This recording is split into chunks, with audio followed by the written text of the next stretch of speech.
The Secret Garden by Frances Hodgson Burnett. Chapter 1. There is no one left. When Mary Lennox was sent to Misselthwaite Manor to live with her uncle, everybody said she was the most disagreeable-looking child ever seen. It was true, too. She had a little thin face and a little thin body, thin light hair and a sour expression. Her hair was yellow, and her face was yellow because she had been born in India, and had always been ill in one way or another. Her father had held a position under the English government, and had always been busy and ill himself, and her mother had been a great beauty who cared only to go to parties and amuse herself with gay people. She had not wanted a little girl at all, and when Mary was born she handed her over to the care of an ayah, who was made to understand that if she wished to please the Mem-Sahib, she must keep the child out of sight as much as possible. So when she was a sickly, fretful, ugly little baby, she was kept out of the way, and when she became a sickly, fretful, toddling thing, she was kept out of the way also.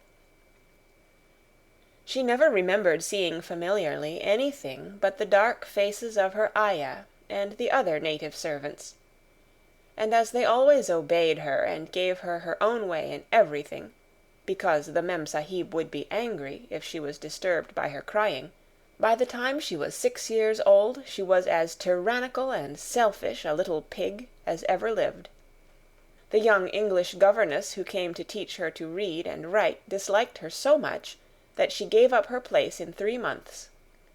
And when other governesses came to try to fill it, they always went away in a shorter time than the first one. So if Mary had not chosen to really want to know how to read books, she would never have learned her letters at all. One frightfully hot morning, when she was about 9 years old, she awakened feeling very cross, and she became crosser still when she saw that the servant who stood by her bedside was not her ayah. "Why did you come?" she said to the strange woman. "I will not let you stay. Send my ayah to me." The woman looked frightened, but she only stammered that the ayah could not come, and when Mary threw herself into a passion and beat and kicked her, she looked only more frightened, and repeated that it was not possible for the ayah to come to Missy Sahib. There was something mysterious in the air that morning. Nothing was done in its regular order, and several of the native servants seemed missing, while those whom Mary saw slunk or hurried about with ashy and scared faces. But no one would tell her anything, and her ayah did not come. She was actually left alone as the morning went on, and at last she wandered out into the garden and began to play by herself under a tree near the veranda. She pretended that she was making a flower-bed, and she stuck big scarlet hibiscus blossoms into little heaps of earth, all the time growing more and more angry, and muttering to herself the things she would say, and the names she would call Saidi when she returned. "Pig, pig, daughter of pigs," she said, because to call a native a pig is the worst insult of all. She was grinding her teeth and saying this over and over again when she heard her mother come out on the veranda with someone. She was with a fair young man, and they stood talking together in low, strange voices. Mary knew the fair young man who looked like a boy. She had heard that he was a very young officer who had just come from England. The child stared at him, but she stared most at her mother. She always did this when she had a chance to see her, because the Mem-Sahib, Mary used to call her that, oftener than anything else, was such a tall, slim, pretty person, and wore such lovely clothes. Her hair was like curly silk, and she had a delicate little nose which seemed to be disdaining things, and she had large, laughing eyes. All her clothes were thin and floating, and Mary said they were full of lace. They looked fuller of lace than ever this morning, but her eyes were not laughing at all. They were large and scared, and lifted imploringly to the fair boy officer's face. "Is it so very bad? Oh, is it?" Mary heard her say. "Awfully," the young man answered in a trembling voice. "Awfully, Mrs. Lennox. You ought to have gone to the hills 2 weeks ago." The Mem-Sahib wrung her hands. "Oh, I know I ought," she cried. "I only stayed to go to that silly dinner party. What a fool I was!" At that very moment such a loud sound of wailing broke out from the servants' quarters that she clutched the young man's arm, and Mary stood shivering from head to foot. The wailing grew wilder and wilder. "What is it? What is it?" Mrs. Lennox gasped. "Someone has died," answered the boy officer. "You did not say it had broken out among your servants." "I did not know," the Mem-Sahib cried. "Come with me, come with me." And she turned and ran into the house. After that, appalling things happened, and the mysteriousness of the morning was explained to Mary. The cholera had broken out in its most fatal form, and people were dying like flies. The ayah had been taken ill in the night, and it was because she had just died that the servants had wailed in the huts. Before the next day 3 other servants were dead, and others had run away in terror. There was panic on every side, and dying people in all the bungalows. During the confusion and bewilderment of the second day, Mary hid herself in the nursery, and was forgotten by everyone. Nobody thought of her, nobody wanted her, and strange things happened of which she knew nothing. Mary alternately cried and slept through the hours. She only knew that people were ill, and that she heard mysterious and frightening sounds.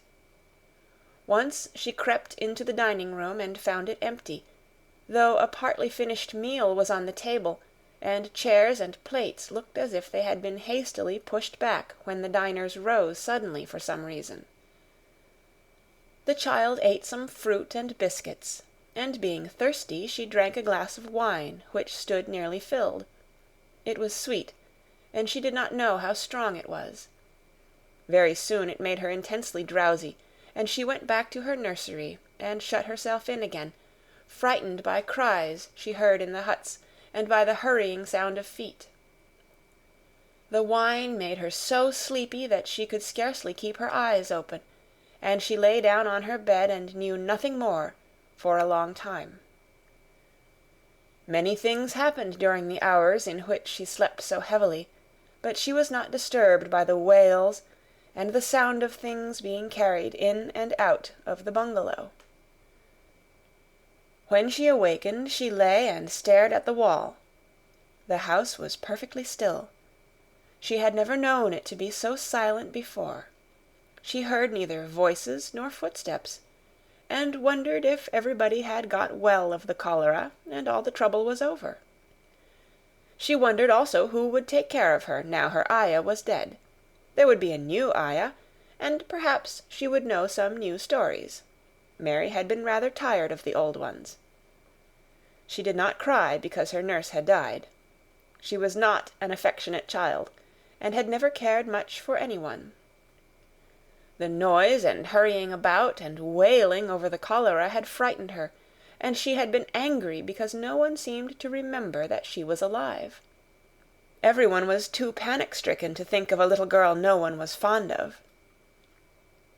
When people had the cholera, it seemed that they remembered nothing but themselves. But if everyone had got well again, surely someone would remember and come to look for her. But no one came, and as she lay waiting, the house seemed to grow more and more silent. She heard something rustling on the matting, and when she looked down she saw a little snake gliding along and watching her with eyes like jewels. She was not frightened because he was a harmless little thing who would not hurt her, and he seemed in a hurry to get out of the room. He slipped under the door as she watched him. "How queer and quiet it is," she said. "It sounds as if there were no one in the bungalow but me and the snake." Almost the next minute she heard footsteps in the compound, and then on the veranda. They were men's footsteps, and the men entered the bungalow and talked in low voices. No one went to meet or speak to them, and they seemed to open doors and look into rooms. "What desolation!" she heard one voice say. "That pretty, pretty woman! I suppose the child, too. I heard there was a child, though no one ever saw her." Mary was standing in the middle of the nursery when they opened the door, a few minutes later. She looked an ugly, cross little thing, and was frowning because she was beginning to be hungry and feel disgracefully neglected. The first man who came in was a large officer she had once seen talking to her father. He looked tired and troubled, but when he saw her he was so startled that he almost jumped back. "Barney!" he cried out. "There is a child here! A child alone in a place like this! Mercy on us, who is she?" "I am Mary Lennox," the little girl said, drawing herself up stiffly. She thought the man was very rude to call her father's bungalow a place like this. "I fell asleep when everyone had the cholera, and I have only just wakened up. Why does nobody come?" "It is the child no one ever saw," exclaimed the man, turning to his companions. "She has actually been forgotten." "Why was I forgotten?" Mary said, stamping her foot. "Why does nobody come?" The young man, whose name was Barney, looked at her very sadly. Mary even thought she saw him wink his eyes, as if to wink tears away. "Poor little kid," he said. "There is nobody left to come." It was in that strange and sudden way that Mary found out that she had neither father nor mother left, that they had died and been carried away in the night, and that the few native servants who had not died also had left the house as quickly as they could get out of it, none of them even remembering that there was a Missie Sahib. That was why the place was so quiet. It was true that there was no one in the bungalow but herself and the little rustling snake. The Secret Garden by Frances Hodgson Burnett. Chapter 2. Mistress Mary, Quite Contrary. Mary had liked to look at her mother from a distance, and she had thought her very pretty, but as she knew very little of her, she could scarcely have been expected to love her or to miss her very much when she was gone. She did not miss her at all, in fact, and as she was a self-absorbed child, she gave her entire thought to herself, as she had always done. If she had been older, she would no doubt have been very anxious at being left alone in the world, but she was very young, and as she had always been taken care of, she supposed she always would be. What she thought was that she would like to know if she was going to nice people, who would be polite to her and give her her own way, as her ayah and the other native servants had done. She knew that she was not going to stay at the English clergyman's house where she was taken at first. She did not want to stay. The English clergyman was poor, and he had 5 children nearly all the same age, and they wore shabby clothes and were always quarreling and snatching toys from each other.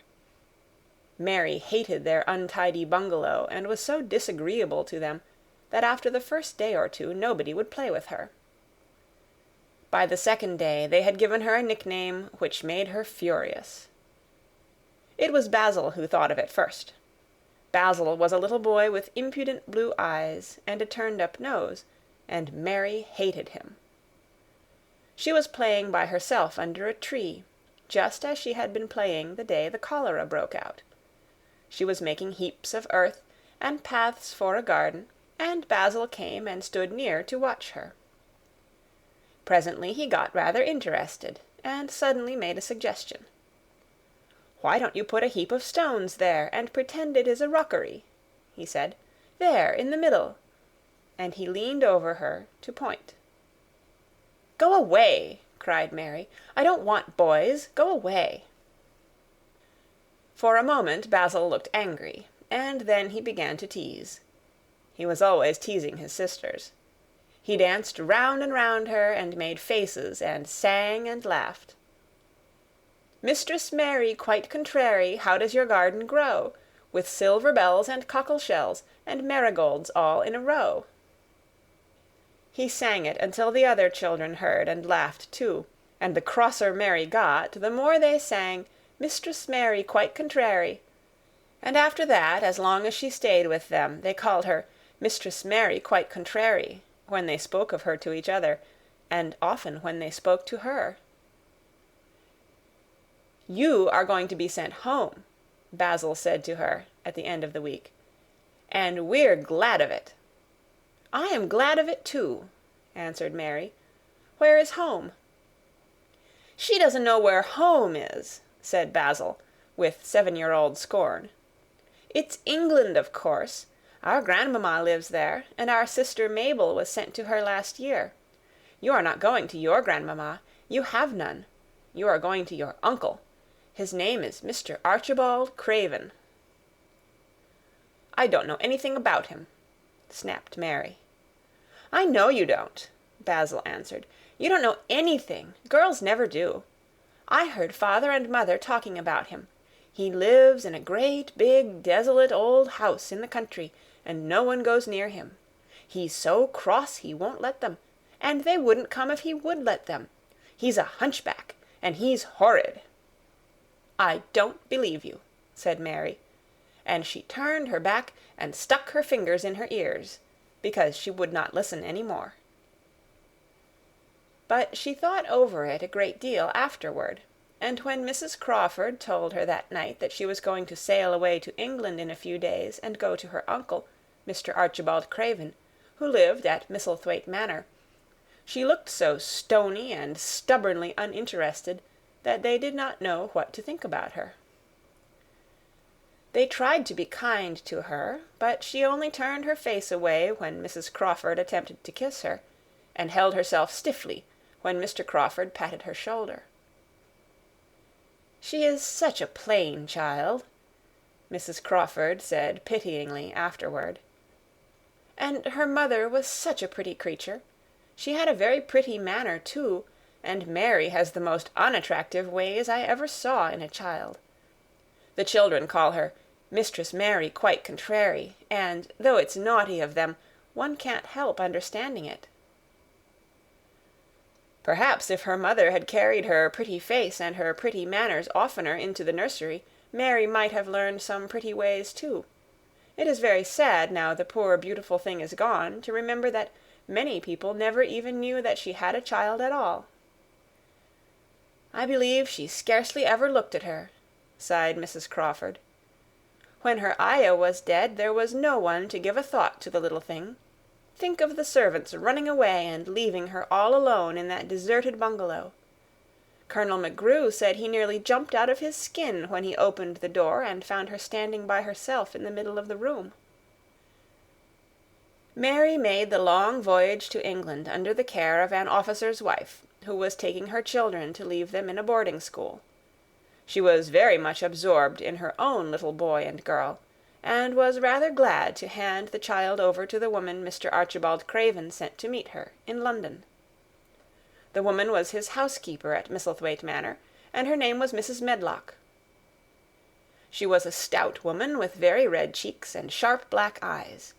She wore a very purple dress, a black silk mantle with jet fringe on it, and a black bonnet with purple velvet flowers which stuck up and trembled when she moved her head. Mary did not like her at all, but as she very seldom liked people, there was nothing remarkable in that. Besides which, it was very evident Mrs. Medlock did not think much of her. "My word, she's a plain little piece of goods," she said. "And we'd heard that her mother was a beauty. She hasn't handed much of it down, has she, ma'am?" Perhaps she will improve as she grows older," the officer's wife said good-naturedly. "If she were not so sallow and had a nicer expression, her features are rather good. Children alter so much." "She'll have to alter a good deal," answered Mrs. Medlock. "And there's nothing likely to improve children at Misselthwaite, if you ask me." They thought Mary was not listening, because she was standing a little apart from them at the window of the private hotel they had gone to. She was watching the passing buses and cabs and people, but she heard quite well, and was made very curious about her uncle and the place he lived in. What sort of a place was it, and what would he be like? What was a hunchback? She had never seen one. Perhaps there were none in India. Since she had been living in other people's houses, and had had no ayah, she had begun to feel lonely, and to think queer thoughts which were new to her. She had begun to wonder why she had never seemed to belong to anyone, even when her father and mother had been alive. Other children seemed to belong to their fathers and mothers, but she had never seemed to really be anyone's little girl. She had had servants, and food and clothes, but no one had taken any notice of her. She did not know that this was because she was a disagreeable child, but then, of course, she did not know she was disagreeable. She often thought that other people were, but she did not know that she was so herself. She thought Mrs. Medlock the most disagreeable person she had ever seen, with her common, highly-coloured face and her common fine bonnet. When the next day they set out on their journey to Yorkshire, she walked through the station to the railway carriage with her head up and trying to keep as far away from her as she could, because she did not want to seem to belong to her. It would have made her angry to think people imagined she was her little girl. But Mrs. Medlock was not in the least disturbed by her and her thoughts. She was the kind of woman who would stand no nonsense from young ones. At least, that is what she would have said if she had been asked. She had not wanted to go to London just when her sister Maria's daughter was going to be married, but she had a comfortable, well-paid place as housekeeper at Misselthwaite Manor, and the only way in which she could keep it was to do at once what Mr. Archibald Craven told her to do. She never dared even to ask a question. "Captain Lennox and his wife died of the cholera," Mr. Craven had said in his short, cold way. "Captain Lennox was my wife's brother, and I am their daughter's guardian. The child is to be brought here. You must go to London and bring her yourself." So she packed her small trunk and made the journey. Mary sat in her corner of the railway carriage and looked plain and fretful. She had nothing to read or to look at, and she had folded her thin little black-gloved hands in her lap. Her black dress made her look yellower than ever, and her limp light hair straggled from under her black crape hat. "A more marred-looking young one I never saw in my life," Mrs. Medlock thought. Marred is a Yorkshire word, and means spoiled and pettish. She had never seen a child who sat so still without doing anything, and at last she got tired of watching her, and began to talk in a brisk, hard voice. "I suppose I may as well tell you something about where you are going to," she said. "Do you know anything about your uncle?" "No," said Mary. "Never heard your father and mother talk about him?" "No," said Mary, frowning. She frowned because she remembered that her father and mother had never talked to her about anything in particular. Certainly they had never told her things. "Humph!" muttered Mrs. Medlock, staring at her queer, unresponsive little face. She did not say any more for a few moments, and then she began again. "I suppose you might as well be told something, to prepare you. You are going to a queer place." Mary said nothing at all, and Mrs. Medlock looked rather discomfited by her apparent indifference. But, after taking a breath, she went on. "Not but that it's a grand big place in a gloomy way, and Mr. Craven's proud of it in his way, and that's gloomy enough too. The house is 600 years old, and it's on the edge of the moor, and there's near 100 rooms in it. though most of them shut up and locked. And there's pictures and fine old furniture and things that's been there for ages, and there's a big park round it, and gardens, and trees with branches trailing to the ground, some of them." She paused, and took another breath. "But there's nothing else," she ended suddenly. Mary had begun to listen in spite of herself. It all sounded so unlike India, and anything new rather attracted her. But she did not intend to look as if she were interested. That was one of her unhappy, disagreeable ways. So she sat still. "Well," said Mrs. Medlock, "what do you think of it?" "Nothing," she answered. "I know nothing about such places." That made Mrs. Medlock laugh a short sort of laugh. "Eh," she said, "but you are like an old woman. Don't you care?" "It doesn't matter," said Mary, "whether I care or not." "You are right enough there," said Mrs. Medlock. "It doesn't. What you're to be kept at Misselthwaite Manor for I don't know, unless because it's the easiest way. He's not going to trouble himself about you, that's sure and certain. He never troubles himself about no one." She stopped herself as if she had just remembered something in time. "He's got a crooked back," she said. "That set him wrong. He was a sour young man, and got no good of all his money and big place till he was married." Mary's eyes turned toward her in spite of her intention not to seem to care. She had never thought of the hunchback's being married, and she was a trifle surprised. Mrs. Medlock saw this, and as she was a talkative woman, she continued with more interest. This was one way of passing some of the time, at any rate. "She was a sweet, pretty thing, and he'd have walked the world over to get her a blade o' grass she wanted. Nobody thought she'd marry him, but she did, and people said she married him for his money. But she didn't. She didn't. Positively. When she died—" Mary gave a little involuntary jump. "Oh, did she die?" she exclaimed, quite without meaning to. She had just remembered a French fairy story she had once read called Riquet à la Houppe. It had been about a poor hunchback and a beautiful princess, and it had made her suddenly sorry for Mr. Archibald Craven. "Yes, she died," Mrs. Medlock answered, "and it made him queerer than ever. He cares about nobody. He won't see people. Most of the time he goes away, and when he is at Misselthwaite he shuts himself up in the west wing, and won't let anyone but Pitcher see him. Pitcher's an old fellow, but he took care of him when he was a child, and he knows his ways." It sounded like something in a book, and it did not make Mary feel cheerful. A house with 100 rooms, nearly all shut up and with their doors locked, a house on the edge of a moor, whatsoever a moor was, sounded dreary. A man with a crooked back who shut himself up also. She stared out of the window with her lips pinched together, and it seemed quite natural that the rain should have begun to pour down in grey slanting lines, and splash and stream down the window panes.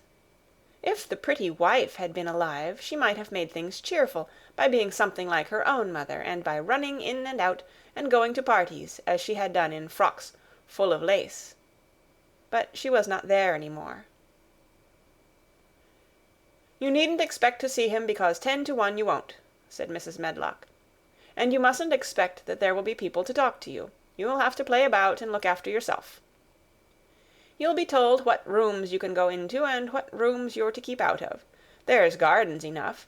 But when you're in the house, don't go wandering and poking about. Mr. Craven won't have it." "I shall not want to go poking about," said sour little Mary, and just as suddenly as she had begun to be rather sorry for Mr. Archibald Craven, she began to cease to be sorry, and to think he was unpleasant enough to deserve all that had happened to him. And she turned her face toward the streaming panes of the window of the railway carriage, and gazed out at the grey rainstorm, which looked as if it would go on for ever and ever. She watched it so long and steadily that the greyness grew heavier and heavier before her eyes, and she fell asleep. End of Chapter 2. The Secret Garden. Chapter 3. Across the Moor. She slept a long time, and when she awakened, Mrs. Medlock had bought a lunch-basket at one of the stations, and they had some chicken and cold beef and bread and butter, and some hot tea. The rain seemed to be streaming down more heavily than ever, and everybody in the station wore wet and glistening waterproofs. The guard lighted the lamps in the carriage, and Mrs. Medlock cheered up very much over her tea and chicken and beef. She ate a great deal, and afterward fell asleep herself, and Mary sat and stared at her, and watched her fine bonnet slip on one side, until she herself fell asleep once more in the corner of the carriage, lulled by the splashing of the rain against the windows. It was quite dark when she awakened again. The train had stopped at a station, and Mrs. Medlock was shaking her. "You've had a sleep," she said. "It's time to open your eyes. We're at Thwaite Station, and we've got a long drive before us." Mary stood up and tried to keep her eyes open while Mrs. Medlock collected her parcels. The little girl did not offer to help her, because in India native servants always picked up or carried things, and it seemed quite proper that other people should wait on one. The station was a small one, and nobody but themselves seemed to be getting out of the train. The station-master spoke to Mrs. Medlock in a rough, good-natured way, pronouncing his words in a queer, broad fashion, which Mary found out afterward was Yorkshire. "I see thou's got back," he said, "and thou's browt the young un with thee." "Aye, that's her," answered Mrs. Medlock, speaking with a Yorkshire accent herself, and jerking her head over her shoulder toward Mary. "How's thy missus?" "Well enow. The carriage is waitin' outside for thee." A brougham stood on the road before the little outside platform. Mary saw that it was a smart carriage, and that it was a smart footman who helped her in. His long waterproof coat and the waterproof covering of his hat were shining and dripping with rain, as everything was, the burly station-master included. When he shut the door, mounted the box with the coachman, and they drove off, the little girl found herself seated in a comfortably cushioned corner, but she was not inclined to go to sleep again. She sat and looked out of the window, curious to see something of the road over which she was being driven to the queer place Mrs. Medlock had spoken of. She was not at all a timid child, and she was not exactly frightened, but she felt that there was no knowing what might happen in a house with 100 rooms, nearly all shut up, a house standing on the edge of a moor. "What is a moor?" she said suddenly to Mrs. Medlock. "Look out of the window in about 10 minutes and you'll see," the woman answered. "We've got to drive 5 miles across Missel Moor before we get to the manor. You won't see much because it's a dark night, but you can see something." Mary asked no more questions, but waited in the darkness of her corner, keeping her eyes on the window. The carriage lamps cast rays of light a little distance ahead of them, and she caught glimpses of the things they passed. After they had left the station, they had driven through a tiny village, and she had seen whitewashed cottages and the lights of a public-house. Then they had passed a church and a vicarage, and a little shop window or so in a cottage with toys and sweets and odd things set out for sale. Then they were on the high road, and she saw hedges and trees. After that there seemed nothing different for a long time, or at least it seemed a long time to her. At last the horses began to go more slowly, as if they were climbing uphill, and presently there seemed to be no more hedges and no more trees. She could see nothing, in fact, but a dense darkness on either side. She leaned forward and pressed her face against the window just as the carriage gave a big jolt. "Eh, we're on the moor now, sure enough," said Mrs. Medlock. The carriage lamps shed a yellow light on a rough-looking road, which seemed to be cut through bushes and low-growing things which ended in the great expanse of dark apparently spread out before and around them. A wind was rising and making a singular, wild, low, rushing sound. It's not the sea, is it?" said Mary, looking round at her companion. "No, not it," answered Mrs. Medlock. "Nor it isn't fields nor mountains. It's just miles and miles and miles of wild land that nothing grows on but heather and gorse and broom, and nothing lives on but wild ponies and sheep. I feel as if it might be the sea, if there were water on it," said Mary. "It sounds like the sea just now." "That's the wind blowing through the bushes," Mrs. Medlock said. "It's a wild, dreary enough place to my mind, though there's plenty that likes it, particularly when the heather's in bloom." On and on they drove through the darkness, and though the rain stopped, the wind rushed by and whistled and made strange sounds. The road went up and down, and several times the carriage passed over a little bridge, beneath which water rushed very fast with a great deal of noise. Mary felt as if the drive would never come to an end, and that the wide, bleak moor was a wide expanse of black ocean through which she was passing on a strip of dry land. "I don't like it," she said to herself.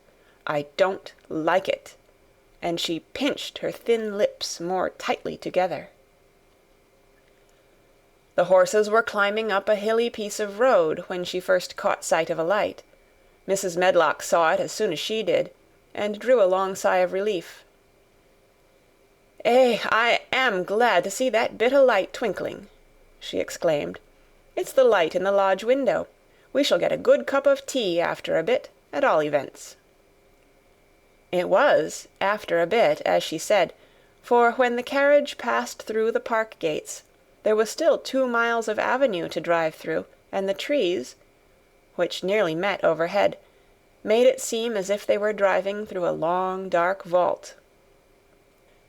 They drove out of the vault into a clear space, and stopped before an immensely long but low-built house, which seemed to ramble round a stone court.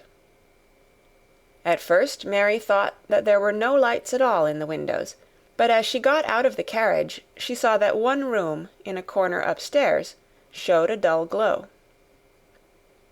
The entrance door was a huge one made of massive, curiously shaped panels of oak, studded with big iron nails and bound with great iron bars. It opened into an enormous hall, which was so dimly lighted that the faces in the portraits on the walls and the figures in the suits of armor made Mary feel that she did not want to look at them. As she stood on the stone floor, she looked a very small, odd little black figure, and she felt as small and lost and odd as she looked.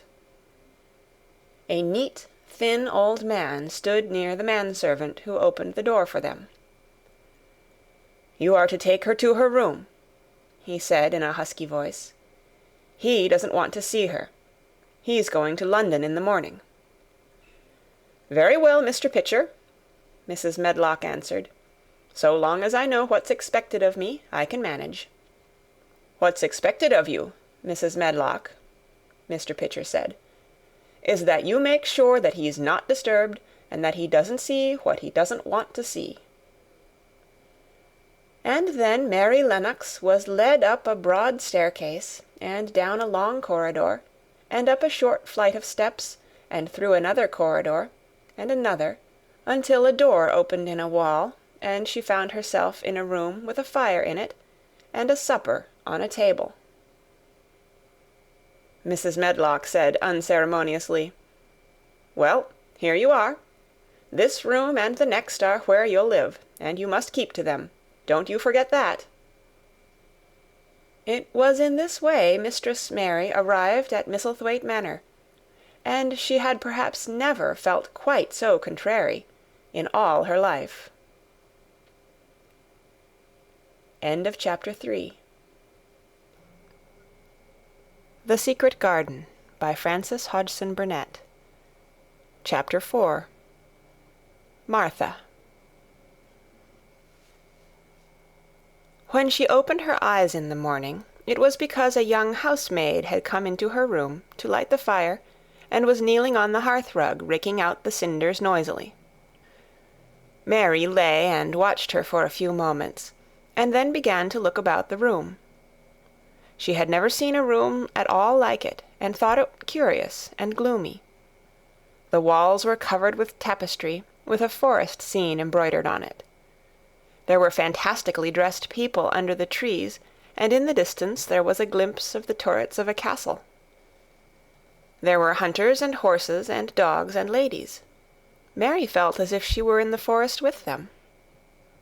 Out of a deep window she could see a great climbing stretch of land, which seemed to have no trees on it, and to look rather like an endless, dull, purplish sea. "What is that?" she said, pointing out of the window. Martha, the young housemaid, who had just risen to her feet, looked and pointed also. "That there?" she said. "Yes." "That's the moor," with a good-natured grin. "Does thee like it?" "No," answered Mary. "I hate it." "That's because thou art not used to it," Martha said, going back to her hearth. "Thou thinks it's too big and bare now, but thou will like it." "Do you?" inquired Mary. "Aye, that I do," answered Martha, cheerfully polishing away at the grate. "I just love it. It's none bare. It's covered wi' growing things as smells sweet. It's fair lovely in spring and summer when the gorse and broom and heather's in flower. It smells o' honey, and there's such a lot of fresh air, and the sky looks so high, and the bees and skylarks make such a nice noise hummin' and singin'. I wouldn't live away from the moor for anythin'." Mary listened to her with a grave, puzzled expression. The native servants she had been used to in India were not in the least like this. They were obsequious and servile, and did not presume to talk to their masters as if they were their equals. They made salams and called them "protector of the poor," and names of that sort. Indian servants were commanded to do things, not asked. It was not the custom to say "please" and "thank you," and Mary had always slapped her ayah in the face when she was angry. She wondered a little what this girl would do if one slapped her in the face. She was a round, rosy, good-natured-looking creature, but she had a sturdy way which made Mistress Mary wonder if she might not even slap back, if the person who slapped her was only a little girl. "You are a strange servant," she said from her pillows, rather haughtily. Martha sat up on her heels with her blacking-brush in her hand, and laughed, without seeming the least out of temper. I know that," she said. "If there was a grand missus at Misselthwaite, I should never have been even one of the under-housemaids. I might have been let to be scullery-maid, but I'd never have been let upstairs. I'm too common, and I talk too much Yorkshire. But this is a funny house for all it's so grand. Seems like there's neither master nor mistress, except Mr. Pitcher and Mrs. Medlock. Mr. Craven, he won't be troubled about anything when he's here, and he's nearly always away. Mrs. Medlock gave me the place out of kindness. She told me she could never have done it if Misselthwaite had been like other big houses." "Are you going to be my servant?" Mary asked, still in her imperious little Indian way. Martha began to rub her grate again. "I'm Mrs. Medlock's servant," she said stoutly, "and she's Mr. Craven's. But I'm to do the housemaid's work up here and wait on you a bit. But you won't need much waiting on." "Who is going to dress me?" demanded Mary. Martha sat up on her heels again and stared. She spoke in broad Yorkshire in her amazement. "Canna tha dress thysen?" she said. "What do you mean? I don't understand your language," said Mary. I forgot," Martha said. "Mrs. Medlock told me I'd have to be careful, or you wouldn't know what I was saying. I mean, can't you put on your own clothes?" "No," answered Mary, quite indignantly. "I never did in my life. My eye addressed me, of course." "Well," said Martha, evidently not in the least aware that she was impudent, "it's time thou should learn. Thou cannot begin younger. It'll do thee good to wait on thysen a bit. My mother always said she couldn't see why grand people's children didn't turn out fair fools, what with nurses, and being washed and dressed and took out to walk as if they was puppies." "It is different in India," said Mistress Mary disdainfully. She could scarcely stand this, but Martha was not at all crushed. I can see it's different," she answered, almost sympathetically. "I dare say it's because there's such a lot of blacks there, instead o' respectable white people. When I heard you was comin' from India, I thought you was a black too." Mary sat up in bed, furious. "What?" she said. "What? You thought I was a native? You daughter of a pig!" Martha stared and looked hot. "Who are you callin' names?" she said. "You needn't be so vexed. That's not the way for a young lady to talk. I've nothing against the blacks. When you read about 'em in tracts, they're always very religious. You always read as a black's a man and a brother. I've never seen a black, and I was fair pleased to think I was going to see one close. When I come in to light your fire this morning, I crept up to your bed and pulled the cover back careful to look at you. And there you was," disappointedly. "No more black than me, for all you're so yeller." Mary did not even try to control her rage and humiliation. "You thought I was a native? You dared? You don't know anything about natives. They're not people. They're servants who must salaam to you. You know nothing about India. You know nothing about anything." She was in such a rage, and felt so helpless before the girl's simple stare, and somehow she suddenly felt so horribly lonely and far away from everything she understood, and which understood her, that she threw herself face downward on the pillows and burst into passionate sobbing. Martha was a little frightened, and quite sorry for her. She went to the bed and bent over her. You mustn't cry like that there," she begged. "You mustn't for sure. I didn't know you'd be vexed. I don't know anything about anything, just like you said. I beg your pardon, miss. Do stop crying." There was something comforting and really friendly in her queer Yorkshire speech and sturdy way, which had a good effect on Mary. She gradually ceased crying and became quiet. Martha looked relieved. "It's time for thee to get up now," she said. "Mrs. Medlock said I was to carry the breakfast and tea and dinner into the room next to this. It's been made into a nursery for thee. I'll help thee on with thy clothes if thou'll get out of bed. If the buttons are at the back, thou cannot button them up thyself." When Mary at last decided to get up, the clothes Martha took from the wardrobe were not the ones she had worn when she arrived the night before with Mrs. Medlock. "Those are not mine," she said. "Mine are black." She looked the thick white wool coat and dress over, and added with cool approval, "Those are nicer than mine." "These are the ones thou must put on," Martha answered. "Mr. Craven ordered Mrs. Medlock to get 'em in London. He said, 'I won't have a child dressed in black wanderin' about like a lost soul,' he said. 'It'd make the place sadder than it is. Put colour on her.' Mother said she knew what he meant. Mother always knows what a body means. She doesn't hold with black herself." "I hate black things," said Mary. The dressing process was one which taught them both something.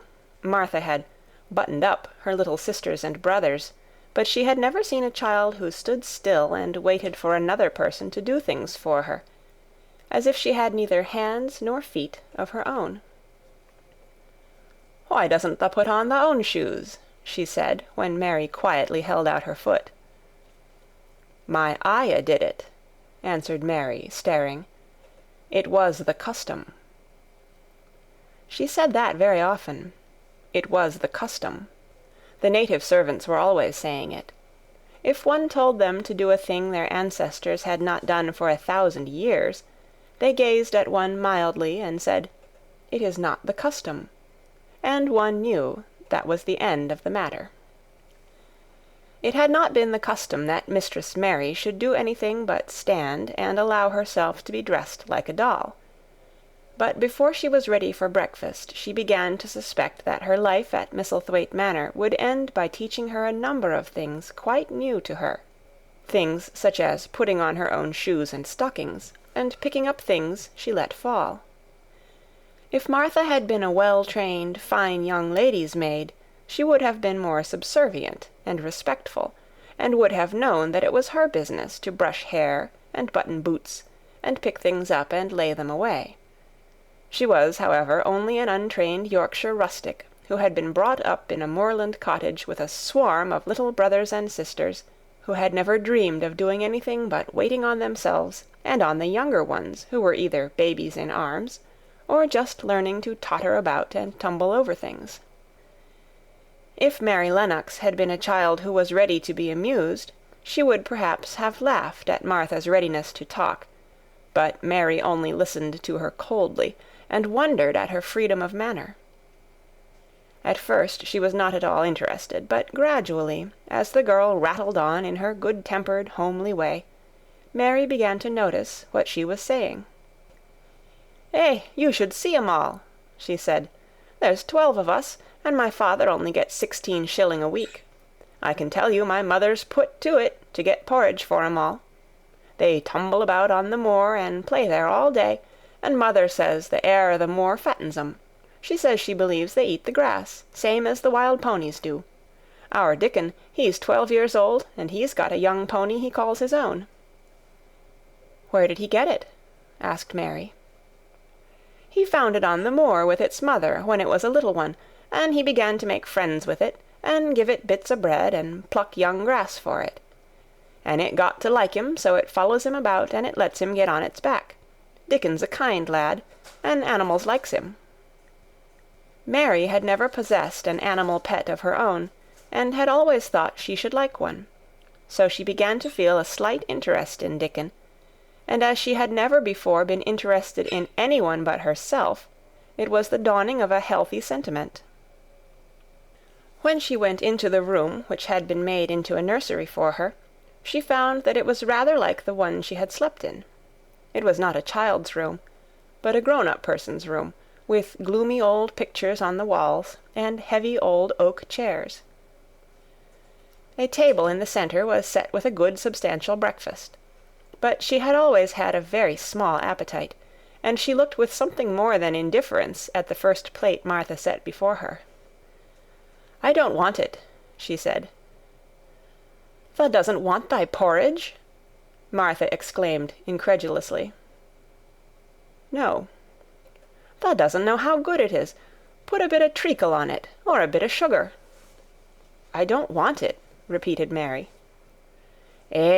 Said Martha, "I can't abide to see good victuals go to waste. If our children was at this table, they'd clean it bare in 5 minutes." "Why?" said Mary coldly. "Why?" echoed Martha. "Because they scarce ever had their stomachs full in their lives. They're as hungry as young hawks and foxes." "I don't know what it is to be hungry," said Mary, with the indifference of ignorance. Martha looked indignant. "Well, it would do thee good to try it. I can see that plain enough," she said outspokenly. "I've no patience with folk as sits and just stares at good bread and meat. My word, don't I wish Dickon and Phil and Jane and the rest of 'em had what's here under their pinafores." "Why don't you take it to them?" suggested Mary. "It's not mine," answered Martha stoutly, "and this isn't my day out. I get my day out once a month, same as the rest. Then I go home and clean up for mother and give her a day's rest." Mary drank some tea and ate a little toast and some marmalade. "You wrap up warm and run out and play you," said Martha. "It'll do you good, and give you some stomach for your meat." Mary went to the window. There were gardens and paths and big trees, but everything looked dull and wintry. "Out? Why should I go out on a day like this?" "Well, if thou doesn't go out, thou'lt have to stay in, and what has thou got to do?" Mary glanced about her. There was nothing to do. When Mrs. Medlock had prepared the nursery, she had not thought of amusement. Perhaps it would be better to go and see what the gardens were like. "Who will go with me?" she inquired. Martha stared. "You'll go by yourself," she answered. "You'll have to learn to play like other children does when they haven't got sisters and brothers. Our Dickon goes off on the moor by himself and plays for hours. That's how he made friends with the pony. He's got sheep on the moor that knows him, and birds as comes and eats out of his hand. However little there is to eat, he always saves a bit of bread to coax his pets." It was really this mention of Dickon which made Mary decide to go out, though she was not aware of it. There would be birds outside, though there would not be ponies or sheep. They would be different from the birds in India, and it might amuse her to look at them. Martha found her coat and hat for her, and a pair of stout little boots, and she showed her her way downstairs. "If tha goes round that way, tha'll come to the gardens," she said, pointing to a gate in a wall of shrubbery. "There's lots of flowers in summer-time, but there's nothing bloomin' now." She seemed to hesitate a second before she added, "One of the gardens is locked up. No one has been in it for 10 years." "Why?" asked Mary, in spite of herself. Here was another locked door, added to the 100 in the strange house. "Mr. Craven had it shut when his wife died so sudden. He won't let no one go inside. It was her garden. He locked the door and dug a hole and buried the key. There's Mrs. Medlock's bell ringing. I must run." After she was gone, Mary turned down the walk which led to the door in the shrubbery. She could not help thinking about the garden which no one had been into for 10 years. She wondered what it would look like, and whether there were any flowers still alive in it. When she had passed through the shrubbery gate, she found herself in great gardens, with wide lawns and winding walks with clipped borders. There were trees and flower beds and evergreens clipped into strange shapes, and a large pool with an old grey fountain in its midst. But the flower beds were bare and wintry, and the fountain was not playing. This was not the garden which was shut up. How could a garden be shut up? You could always walk into a garden. She was just thinking this when she saw that, at the end of the path she was following, there seemed to be a long wall, with ivy growing over it. She was not familiar enough with England to know that she was coming upon the kitchen gardens, where the vegetables and fruit were growing. She went toward the wall and found that there was a green door in the ivy, and that it stood open. This was not the closed garden, evidently, and she could go into it. She went through the door, and found that it was a garden with walls all round it, and that it was only one of several walled gardens which seemed to open into one another. She saw another open green door, revealing bushes and pathways between beds containing winter vegetables. Fruit trees were trained flat against the wall, and over some of the beds there were glass frames. The place was bare and ugly enough, Mary thought, as she stood and stared about her. It might be nicer in summer when things were green, but there was nothing pretty about it now. Presently an old man with a spade over his shoulder walked through the door leading from the second garden. He looked startled when he saw Mary, and then touched his cap. He had a surly old face, and did not seem at all pleased to see her. But then she was displeased with his garden, and wore her quite contrary expression, and certainly did not seem at all pleased to see him. "What is this place?" she asked. "One of the kitchen gardens," he answered. "What is that?" said Mary, pointing through the other green door. "Another of 'em," shortly. "There's another on t'other side of the wall, and there's the orchard t'other side of that." "Can I go in them?" asked Mary. "If thou likes, but there's nowt to see." Mary made no response. She went down the path and through the second green door. There she found more walls, and winter vegetables and glass frames. But in the second wall there was another green door, and it was not open. Perhaps it led into the garden which no one had seen for 10 years. As she was not at all a timid child, and always did what she wanted to do, Mary went to the green door and turned the handle. She hoped the door would not open, because she wanted to be sure she had found the mysterious garden. But it did open quite easily, and she walked through it and found herself in an orchard. There were walls all round it also, and trees trained against them, and there were bare fruit trees growing in the winter-browned grass, but there was no green door to be seen anywhere. Mary looked for it, and yet, when she had entered the upper end of the garden, she had noticed that the wall did not seem to end with the orchard, but to extend beyond it, as if it enclosed a place at the other side. She could see the tops of trees above the wall, and when she stood still she saw a bird with a bright red breast sitting on the topmost branch of one of them, and suddenly he burst into his winter song, almost as if he had caught sight of her, and was calling to her. She stopped and listened to him, and somehow his cheerful, friendly little whistle gave her a pleased feeling. Even a disagreeable little girl may be lonely, and the big closed house, and the big bare moor, and the big bare gardens had made this one feel as if there was no one left in the world but herself. If she had been an affectionate child, who had been used to being loved, she would have broken her heart. But even though she was Mistress Mary quite contrary, she was desolate, and the bright-breasted little bird brought a look into her sour little face, which was almost a smile. She listened to him until he flew away. He was not like an Indian bird, and she liked him, and wondered if she should ever see him again. Perhaps he lived in the mysterious garden, and knew all about it. Perhaps it was because she had nothing whatever to do that she thought so much of the deserted garden. She was curious about it, and wanted to see what it was like. Why had Mr. Archibald Craven buried the key? If he had liked his wife so much, why did he hate her garden?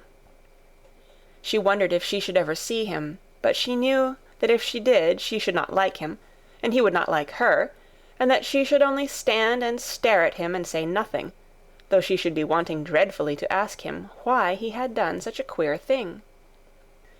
People never like me, and I never like people, she thought. And I never can talk as the Crawford children could. They were always talking and laughing and making noises.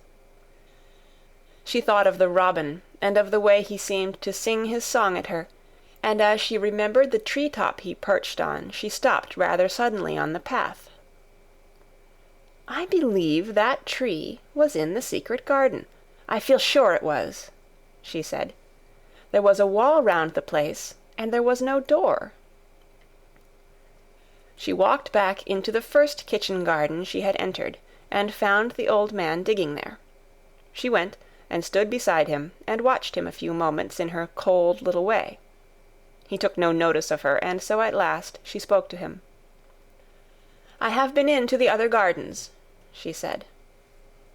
"There was nothing to prevent thee," he answered crustily. "I went into the orchard." "There was no dog at the door to bite thee," he answered. "There was no door there into the other garden," said Mary. "What garden?" he said in a rough voice, stopping his digging for a moment. "The one on the other side of the wall," answered Mistress Mary. "There are trees there. I saw the tops of them. A bird with a red breast was sitting on one of them, and he sang." To her surprise, the surly old weather-beaten face actually changed its expression. A slow smile spread over it, and the gardener looked quite different. It made her think that it was curious how much nicer a person looked when he smiled. She had not thought of it before. He turned about to the orchard side of his garden and began to whistle, a low, soft whistle. She could not understand how such a surly man could make such a coaxing sound. Almost the next moment a wonderful thing happened. She heard a soft little rushing flight through the air, and it was the bird with the red breast flying to them, and he actually alighted on the big clod of earth quite near to the gardener's foot. "Here he is," chuckled the old man, and then he spoke to the bird as if he were speaking to a child. "Where has thou been, the cheeky little beggar?" he said. "I've not seen thee before to-day. Has thou begun the courtin' this early in the season? Thou'rt too forrard." The bird put his tiny head on one side and looked up at him with his soft bright eye, which was like a black dewdrop. He seemed quite familiar and not the least afraid. He hopped about and pecked the earth briskly, looking for seeds and insects. It actually gave Mary a queer feeling in her heart because he was so pretty and cheerful and seemed so like a person. He had a tiny, plump body and a delicate beak and slender, delicate legs. "Will he always come when you call him?" she asked, almost in a whisper. "Aye, that he will. I've knowed him ever since he was a fledgling. He come out of the nest in the other garden, and when first he flew over the wall he was too weak to fly back for a few days, and we got friendly. When he went over the wall again, the rest of the brood was gone, and he was lonely, and he come back to me." "What kind of a bird is he?" Mary asked. "Doesn't thou know? He's a robin redbreast, and they're the friendliest, curiousest birds alive. They're almost as friendly as dogs, if you know how to get on with 'em. Watch him peckin' about there and lookin' round at us now and again. He knows we're talkin' about him." It was the queerest thing in the world to see the old fellow. He looked at the plump little scarlet waistcoated bird as if he were both proud and fond of him. "He's a conceited one," he chuckled. "He likes to hear folk talk about him, and curious, bless me, there never was his like for curiosity and meddlin'. He's always comin' to see what I'm plantin'. He knows all the things Mester Craven never troubles hisself to find out. He's the head gardener, he is." The robin hopped about, busily pecking the soil, and now and then stopped and looked at them a little. Mary thought his black dewdrop eyes gazed at her with great curiosity. It really seemed as if he were finding out all about her. The queer feeling in her heart increased. "Where did the rest of the brood fly to?" she asked. "There's no knowin'. The old ones turn 'em out of their nest and make 'em fly, and they're scattered before you know it. This one was a knowin' one, and he knew he was lonely." Mistress Mary went a step nearer to the robin and looked at him very hard. "I'm lonely," she said. She had not known before that this was one of the things which made her feel sour and cross. She seemed to find it out when the robin looked at her, and she looked at the robin. The old gardener pushed his cap back on his bald head and stared at her a minute. "Art thou the little wench from India?" he asked. Mary nodded. "Then no wonder thou'rt lonely. Thou'lt be lonelier before thou's done," he said. He began to dig again, driving his spade deep into the rich black garden soil, while the robin hopped about, very busily employed. "What is your name?" Mary inquired. He stood up to answer her. "Ben Weatherstaff," he answered, and then he added with a surly chuckle, "I'm lonely mysel' except when he's with me," and he jerked his thumb toward the robin. "He's the only friend I've got." "I have no friends at all," said Mary. "I never had. My Ayah didn't like me, and I never played with anyone." It is a Yorkshire habit to say what you think with blunt frankness, and old Ben Weatherstaff was a Yorkshire moor-man. "Tha and me are a good bit alike," he said. "We was wove out of the same cloth. We're neither of us good-lookin', and we're both of us as sour as we look. We've got the same nasty tempers, both of us, I'll warrant." This was plain speaking, and Mary Lennox had never heard the truth about herself in her life. Native servants always salaamed and submitted to you whatever you did. She had never thought much about her looks, but she wondered if she was as unattractive as Ben Weatherstaff, and she also wondered if she looked as sour as he had looked before the robin came. She actually began to wonder also if she was nasty-tempered. She felt uncomfortable. Suddenly a clear, rippling little sound broke out near her, and she turned round. She was standing a few feet from a young apple-tree, and the robin had flown on to one of its branches and had burst out into a scrap of a song. Ben Weatherstaff laughed outright. "What did he do that for?" asked Mary. "He's made up his mind to make friends with thee," replied Ben. "Dang me if he hasn't took a fancy to thee." "To me?" said Mary, and she moved toward the little tree softly and looked up. "Would you make friends with me?" she said to the robin, just as if she was speaking to a person. "Would you?" And she did not say it either in her hard little voice or in her imperious Indian voice, but in a tone so soft and eager and coaxing that Ben Weatherstaff was as surprised as she had been when she heard him whistle. "Why," he cried out, "thus said that as nice and human as if there was a real child instead of a sharp old woman. Thus said it almost like Dickon talks to his wild things on the moor." "Do you know Dickon?" Mary asked, turning round rather in a hurry. "Everybody knows him. Dickon's wanderin' about everywhere. The very blackberries and heatherbells knows him. I warrant the foxes shows him where their cubs lies, and the skylarks don't hide their nests from him." Mary would have liked to ask some more questions. She was almost as curious about Dickon as she was about the deserted garden. But just that moment the robin, who had ended his song, gave a little shake of his wings, spread them, and flew away. He had made his visit, and had other things to do. "He has flown over the wall," Mary cried out, watching him. "He has flown into the orchard. He has flown across the other wall into the garden where there is no door." "He lives there," said old Ben. "He came out of the egg there. If he's courtin', he's making up to some young madam of a robin that lives among the old rose-trees there." "Rose-trees?" said Mary. "Are there rose-trees?" Ben Weatherstaff took up his spade again and began to dig. "There was 10 year ago," he mumbled. "I should like to see them," said Mary. "Where is the green door? There must be a door somewhere." Ben drove his spade deep and looked as uncompanionable as he had looked when she first saw him.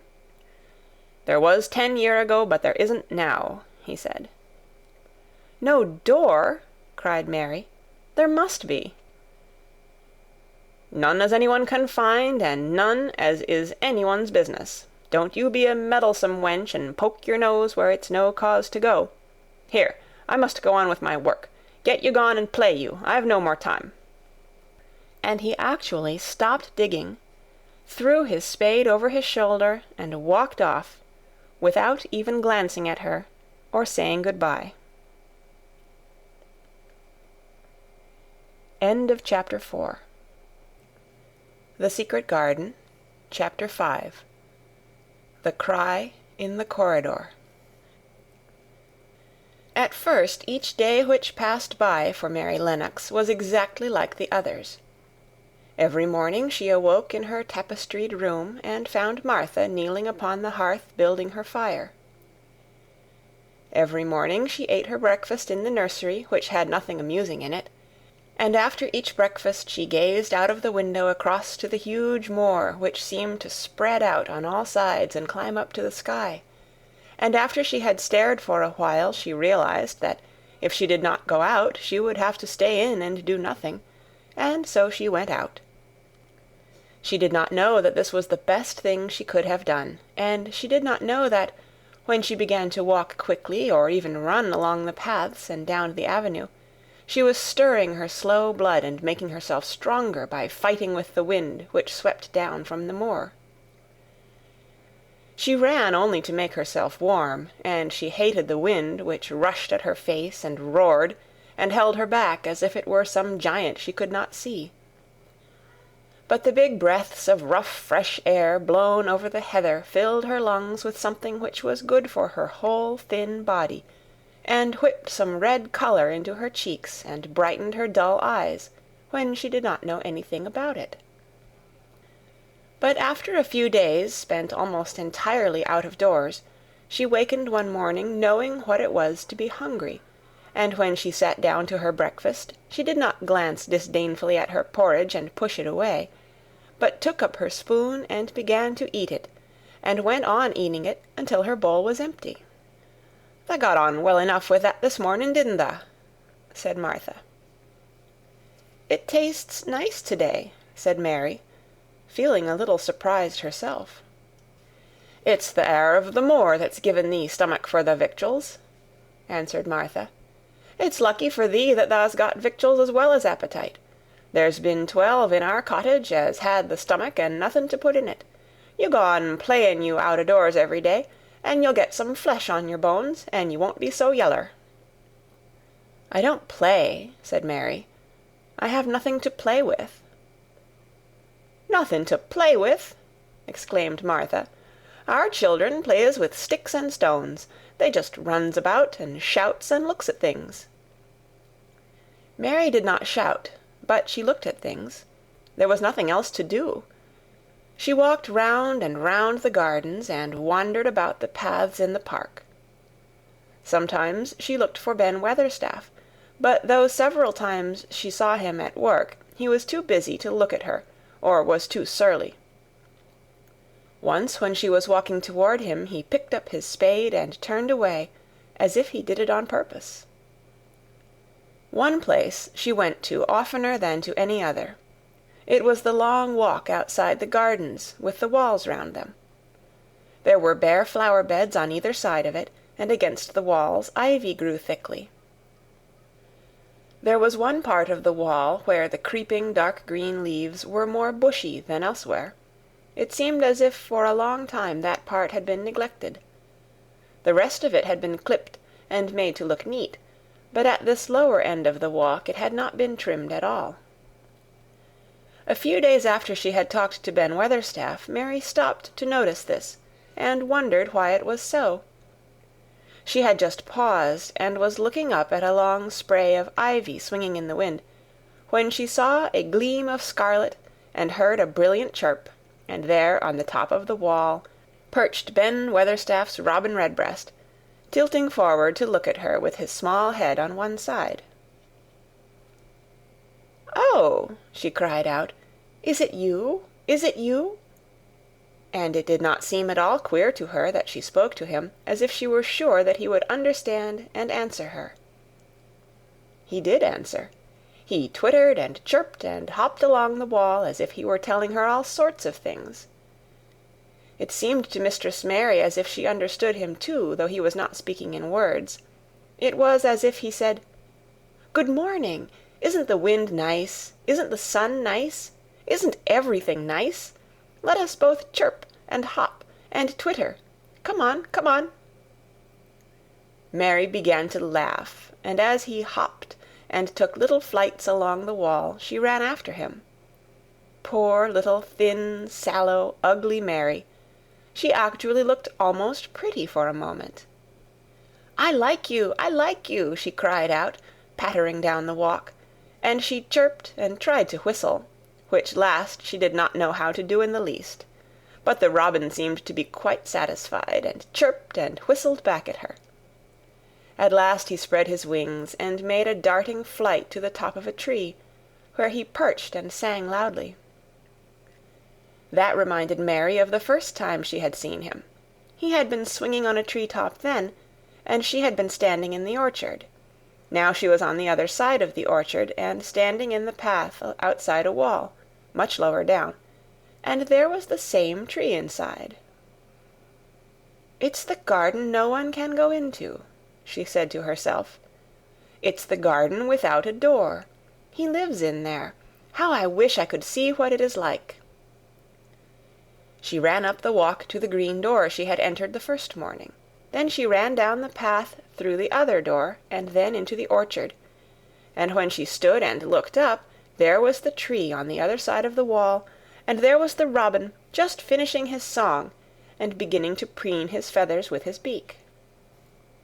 "It is the garden," she said. "I am sure it is." She walked round and looked closely at that side of the orchard wall, but she only found what she had found before, that there was no door in it. Then she ran through the kitchen gardens again, and out into the walk outside the long ivy-covered wall, and she walked to the end of it and looked at it, but there was no door, and then she walked to the other end, looking again, but there was no door. "It's very queer," she said. "Ben Weatherstaff said there was no door, and there is no door. But there must have been one 10 years ago, because Mr. Craven buried the key." This gave her so much to think of that she began to be quite interested, and feel that she was not sorry that she had come to Misselthwaite Manor. In India she had always felt hot and too languid to care much about anything. The fact was that the fresh wind from the moor had begun to blow the cobwebs out of her young brain, and to waken her up a little. She stayed out of doors nearly all day, and when she sat down to her supper at night she felt hungry and drowsy and comfortable. She did not feel cross when Martha chattered away. She felt as if she rather liked to hear her, and at last she thought she would ask her a question. She asked it after she had finished her supper and had sat down on the hearthrug before the fire. "Why did Mr. Craven hate the garden?" she said. She had made Martha stay with her, and Martha had not objected at all. She was very young, and used to a crowded cottage full of brothers and sisters, and she found it dull in the great servants' hall downstairs, where the footmen and upper housemaids made fun of her Yorkshire speech, and looked upon her as a common little thing, and sat and whispered among themselves. Martha liked to talk, and the strange child who had lived in India, and been waited upon by blacks, was novelty enough to attract her. She sat down on the hearth herself without waiting to be asked. "Art tha thinking about that garden yet?" she said. "I knew tha would. That was just the way with me when I first heard about it." "Why did he hate it?" Mary persisted. Martha tucked her feet under her and made herself quite comfortable. "Listen to the wind wuthering round the house," she said. "You could bear stand up on the moor if you was out on it tonight." Mary did not know what wutherin' meant until she listened, and then she understood. It must mean that hollow, shuddering sort of roar which rushed round and round the house as if the giant no one could see were buffeting it and beating at the walls and windows to try to break in. But one knew he could not get in, and somehow it made one feel very safe and warm inside a room with a red coal fire. "But why did he hate it so?" she asked, after she had listened. She intended to know if Martha did. Then Martha gave up her store of knowledge. "Mind," she said, "Mrs. Medlock said it's not to be talked about. There's lots of things in this place that's not to be talked over. That's Mr. Craven's orders. His troubles are none servant's business, he says. But for the garden he wouldn't be like he is. It was Mrs. Craven's garden that she had made when first they were married, and she just loved it. And they used to tend the flowers themselves, and none of the gardeners was ever let to go in. Him and her used to go in and shut the door, and stay there hours and hours, readin' and talkin'. And she was just a bit of a girl, and there was an old tree with a branch bent like a seat on it. And she made roses grow over it, and she used to sit there. But one day when she was sittin' there, the branch broke, and she fell on the ground, and was hurt so bad that next day she died. The doctors thought he'd go out o' his mind and die too. That's why he hates it. No one's never gone in since, and he won't let anyone talk about it." Mary did not ask any more questions. She looked at the red fire and listened to the wind wutherin'. It seemed to be wutherin' louder than ever. At that moment a very good thing was happening to her. 4 good things had happened to her, in fact, since she came to Misselthwaite Manor. She had felt as if she had understood a robin, and that he had understood her. She had run in the wind until her blood had grown warm. She had been healthily hungry for the first time in her life, and she had found out what it was to be sorry for someone. But as she was listening to the wind, she began to listen to something else. She did not know what it was, because at first she could scarcely distinguish it from the wind itself. It was a curious sound. It seemed almost as if a child were crying somewhere. Sometimes the wind sounded rather like a child crying, but presently Mistress Mary felt quite sure this sound was inside the house, not outside it. It was far away, but it was inside. She turned round and looked at Martha. "Do you hear anyone crying?" she said. Martha suddenly looked confused. "No," she answered. "It's the wind. Sometimes it sounds like as if someone was lost on the moor and wailin'. It's got all sorts of sounds." "But listen," said Mary. "It's in the house, down one of those long corridors." And at that very moment a door must have been opened somewhere downstairs, for a great rushing draught blew along the passage, and the door of the room they sat in was blown open with a crash, and as they both jumped to their feet the light was blown out, and the crying sound was swept down the far corridor, so that it was to be heard more plainly than ever. "There," said Mary, "I told you so. It is someone crying, and it isn't a grown-up person." Martha ran and shut the door and turned the key, but before she did it they both heard the sound of a door in some far passage shutting with a bang, and then everything was quiet, for even the wind ceased wutherin' for a few moments. "It was the wind," said Martha stubbornly, "and if it wasn't, it was little Betty Butterworth, the scullery maid. She's had the toothache all day." But something troubled and awkward in her manner made Mistress Mary stare very hard at her. She did not believe she was speaking the truth. End of chapter 5. The Secret Garden by Frances Hodgson Burnett. Chapter 6. There was someone crying. There was. The next day the rain poured down in torrents again, and when Mary looked out of her window the moor was almost hidden by grey mist and cloud. There could be no going out today. "What do you do in your cottage when it rains like this?" she asked Martha. "Try to keep from under each other's feet, mostly," Martha answered. There does seem a lot of us then. Mother's a good-tempered woman, but she gets fair moithered. The biggest ones goes out in the cowshed and plays there. Dickon, he doesn't mind the wet. He goes out just the same as if the sun was shinin'. He says he sees things on rainy days as doesn't show when it's fair weather. He once found a little fox cub half drowned in its hole, and he brought it home in the bosom of his shirt to keep it warm. Its mother had been killed near by, and the hole was swum out, and the rest of the litter was dead. He's got it at home now. He found a half-drowned young crow another time, and he brought it home too, and tamed it. It's named Soot, because it's so black, and it hops and flies about with him everywhere." The time had come when Mary had forgotten to resent Martha's familiar talk. She had even begun to find it interesting, and to be sorry when she stopped or went away.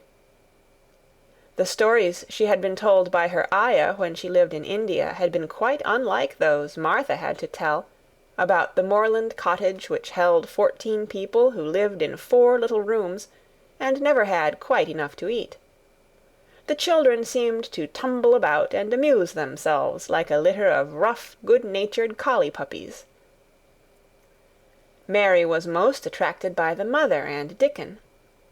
When Martha told stories of what Mother said or did, they always sounded comfortable. "If I had a raven or a fox cub, I could play with it," said Mary. "But I have nothing." Martha looked perplexed. "Can the knit?" she asked. "No," answered Mary. "Can the sew?" "No." "Can the read?" "Yes." "Then why doesn't the read somethin', or learn a bit o' spellin'? Thou'st old enough to be learning thy book a good bit now." "I haven't any books," said Mary. "Those I had were left in India." "That's a pity," said Martha. "If Mrs. Medlock 'ud let thee go into the library, there's thousands o' books there." Mary did not ask where the library was, because she was suddenly inspired by a new idea. She made up her mind to go and find it herself. She was not troubled about Mrs. Medlock. Mrs. Medlock seemed always to be in her comfortable housekeeper's sitting-room downstairs. In this queer place one scarcely ever saw any one at all. In fact, there was no one to see but the servants, and when their master was away they lived a luxurious life below stairs, where there was a huge kitchen hung about with shining brass and pewter, and a large servants' hall, where there were 4 or 5 abundant meals eaten every day, and where a great deal of lively romping went on when Mrs. Medlock was out of the way. Mary's meals were served regularly, and Martha waited on her, but no one troubled themselves about her in the least. Mrs. Medlock came and looked at her every day or two, but no one inquired what she did, or told her what to do. She supposed that perhaps this was the English way of treating children. In India she had always been attended by her ayah, who had followed her about and waited on her, hand and foot. She had often been tired of her company. Now she was followed by nobody, and was learning to dress herself, because Martha looked as though she thought she was silly and stupid when she wanted to have things handed to her and put on. "Hasn't thee got good sense?" she said once, when Mary had stood waiting for her to put on her gloves for her. "Our Susan Ann is twice as sharp as thee, and she's only 4-year-old. Sometimes thou looks fair soft in the head." Mary had worn her contrary scowl for an hour after that, but it made her think several entirely new things. She stood at the window for about 10 minutes this morning after Martha had swept up the hearth for the last time, and gone downstairs. She was thinking over the new idea which had come to her when she heard of the library. She did not care very much about the library itself, because she had read very few books, but to hear of it brought back to her mind the 100 rooms with closed doors. She wondered if they were all really locked, and what she would find if she could get into any of them. Were there 100 really? Why shouldn't she go and see how many doors she could count? It would be something to do on this morning when she could not go out. She had never been taught to ask permission to do things, and she knew nothing at all about authority, so she would not have thought it necessary to ask Mrs. Medlock if she might walk about the house, even if she had seen her. She opened the door of the room and went into the corridor, and then she began her wanderings. It was a long corridor, and it branched into other corridors, and it led her up short flights of steps which mounted to others again. There were doors and doors, and there were pictures on the walls. Sometimes they were pictures of dark, curious landscapes, but oftenest they were portraits of men and women in queer, grand costumes made of satin and velvet. She found herself in one long gallery whose walls were covered with these portraits. She had never thought there could be so many in any house. She walked slowly down this place and stared at the faces, which also seemed to stare at her. She felt as if they were wondering what a little girl from India was doing in their house. Some were pictures of children, little girls in thick satin frocks, which reached to their feet and stood out about them, and boys with puffed sleeves and lace collars and long hair, or with big ruffs around their necks. She always stopped to look at the children and wonder what their names were, and where they had gone, and why they wore such odd clothes. There was a stiff, plain little girl, rather like herself. She wore a green brocade dress and held a green parrot on her finger. Her eyes had a sharp, curious look.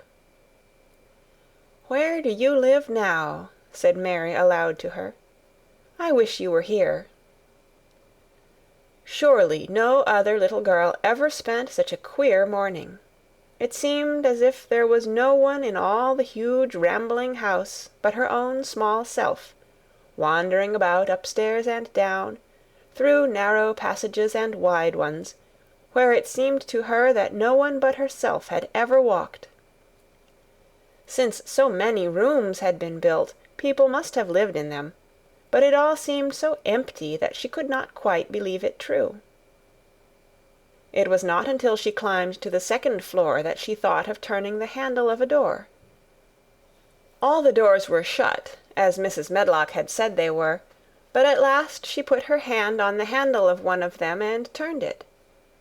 She was almost frightened for a moment when she felt that it turned without difficulty, and that when she pushed upon the door itself it slowly and heavily opened.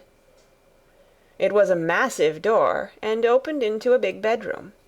There were embroidered hangings on the wall, and inlaid furniture such as she had seen in India stood about the room.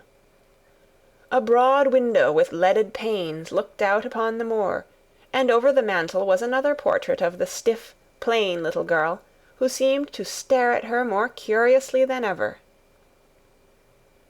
"Perhaps she slept here once," said Mary. "She stares at me so that she makes me feel queer." After that she opened more doors and more. She saw so many rooms that she became quite tired, and began to think that there must be 100, though she had not counted them. In all of them there were old pictures or old tapestry with strange scenes worked on them.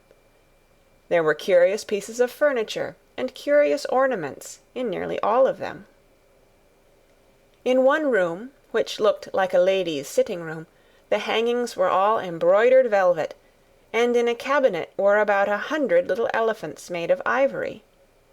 They were of different sizes, and some had their mahouts or palanquins on their backs. Some were much bigger than the others, and some were so tiny that they seemed only babies. Mary had seen carved ivory in India, and she knew all about elephants. She opened the door of the cabinet and stood on a footstool and played with these for quite a long time. When she got tired, she set the elephants in order and shut the door of the cabinet. In all her wanderings through the long corridors and the empty rooms, she had seen nothing alive, but in this room she saw something. Just after she had closed the cabinet door, she heard a tiny rustling sound. It made her jump and look around at the sofa by the fireplace, from which it seemed to come. In the corner of the sofa there was a cushion, and in the velvet which covered it there was a hole, and out of the hole peeped a tiny head, with a pair of frightened eyes in it. Mary crept softly across the room to look. The bright eyes belonged to a little grey mouse, and the mouse had eaten a hole into the cushion and made a comfortable nest there. 6 baby mice were cuddled up asleep near her. If there was no one else alive in the 100 rooms, there were 7 mice who did not look lonely at all. "If they wouldn't be so frightened, I would take them back with me," said Mary. She had wandered about long enough to feel too tired to wander any farther, and she turned back. 2 or 3 times she lost her way by turning down the wrong corridor, and was obliged to ramble up and down until she found the right one. But at last she reached her own floor again, though she was some distance from her own room, and did not know exactly where she was. "I believe I have taken a wrong turning again," she said, standing still at what seemed the end of a short passage with tapestry on the wall. "I don't know which way to go. How still everything is." It was while she was standing here, and just after she had said this, that the stillness was broken by a sound. It was another cry, but not quite like the one she had heard last night. It was only a short one, a fretful, childish whine, muffled by passing through walls. "It's nearer than it was," said Mary, her heart beating rather faster, "and it is crying." She put her hand accidentally upon the tapestry near her, and then sprang back, feeling quite startled. The tapestry was the covering of a door which fell open and showed her that there was another part of the corridor behind it, and Mrs. Medlock was coming up it with her bunch of keys in her hand and a very cross look on her face. "What are you doing here?" she said, and she took Mary by the arm and pulled her away. "What did I tell you?" "I turned round the wrong corner," explained Mary. "I didn't know which way to go, and I heard someone crying." She quite hated Mrs. Medlock at the moment, but she hated her more the next. "You didn't hear anything of the sort," said the housekeeper. "You come along back to your own nursery, or I'll box your ears." And she took her by the arm and half pushed, half pulled her up one passage and down another, until she pushed her in at the door of her own room. "Now," she said, "you stay where you're told to stay, or you'll find yourself locked up. The master had better get you a governess, same as he said he would. You're one that needs some one to look sharp after you.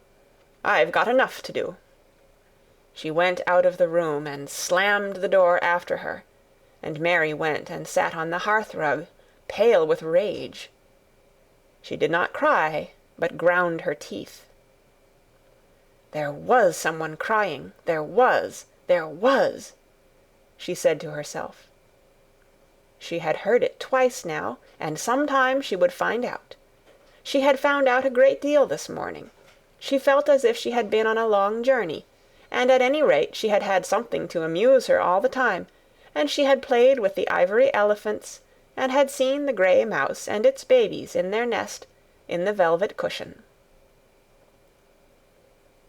End of Chapter 6.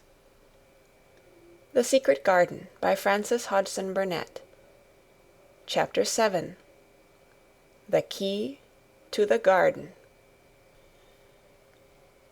2 days after this, when Mary opened her eyes, she sat upright in bed immediately and called to Martha.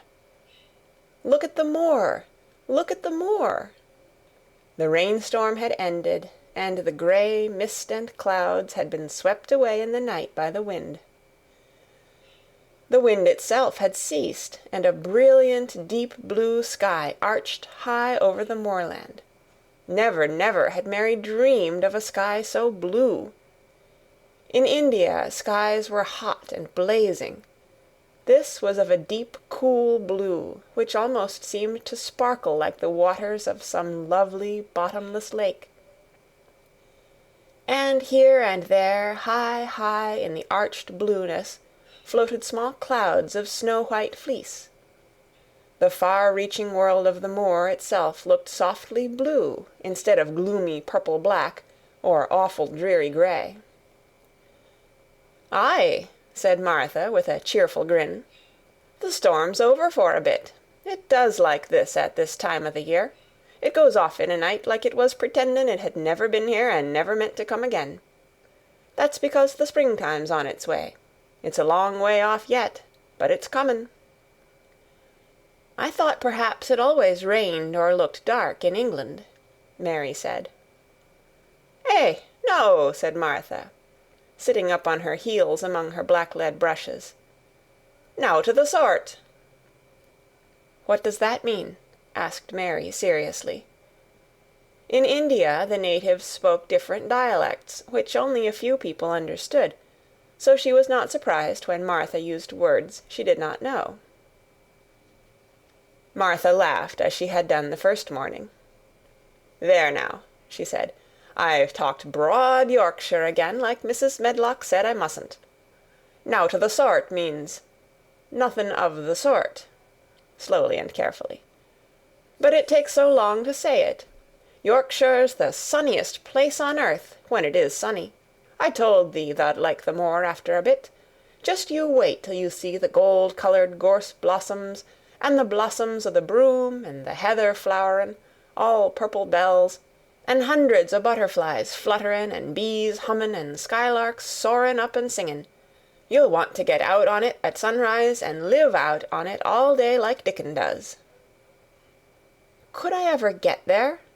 asked Mary wistfully, looking through her window at the far-off blue.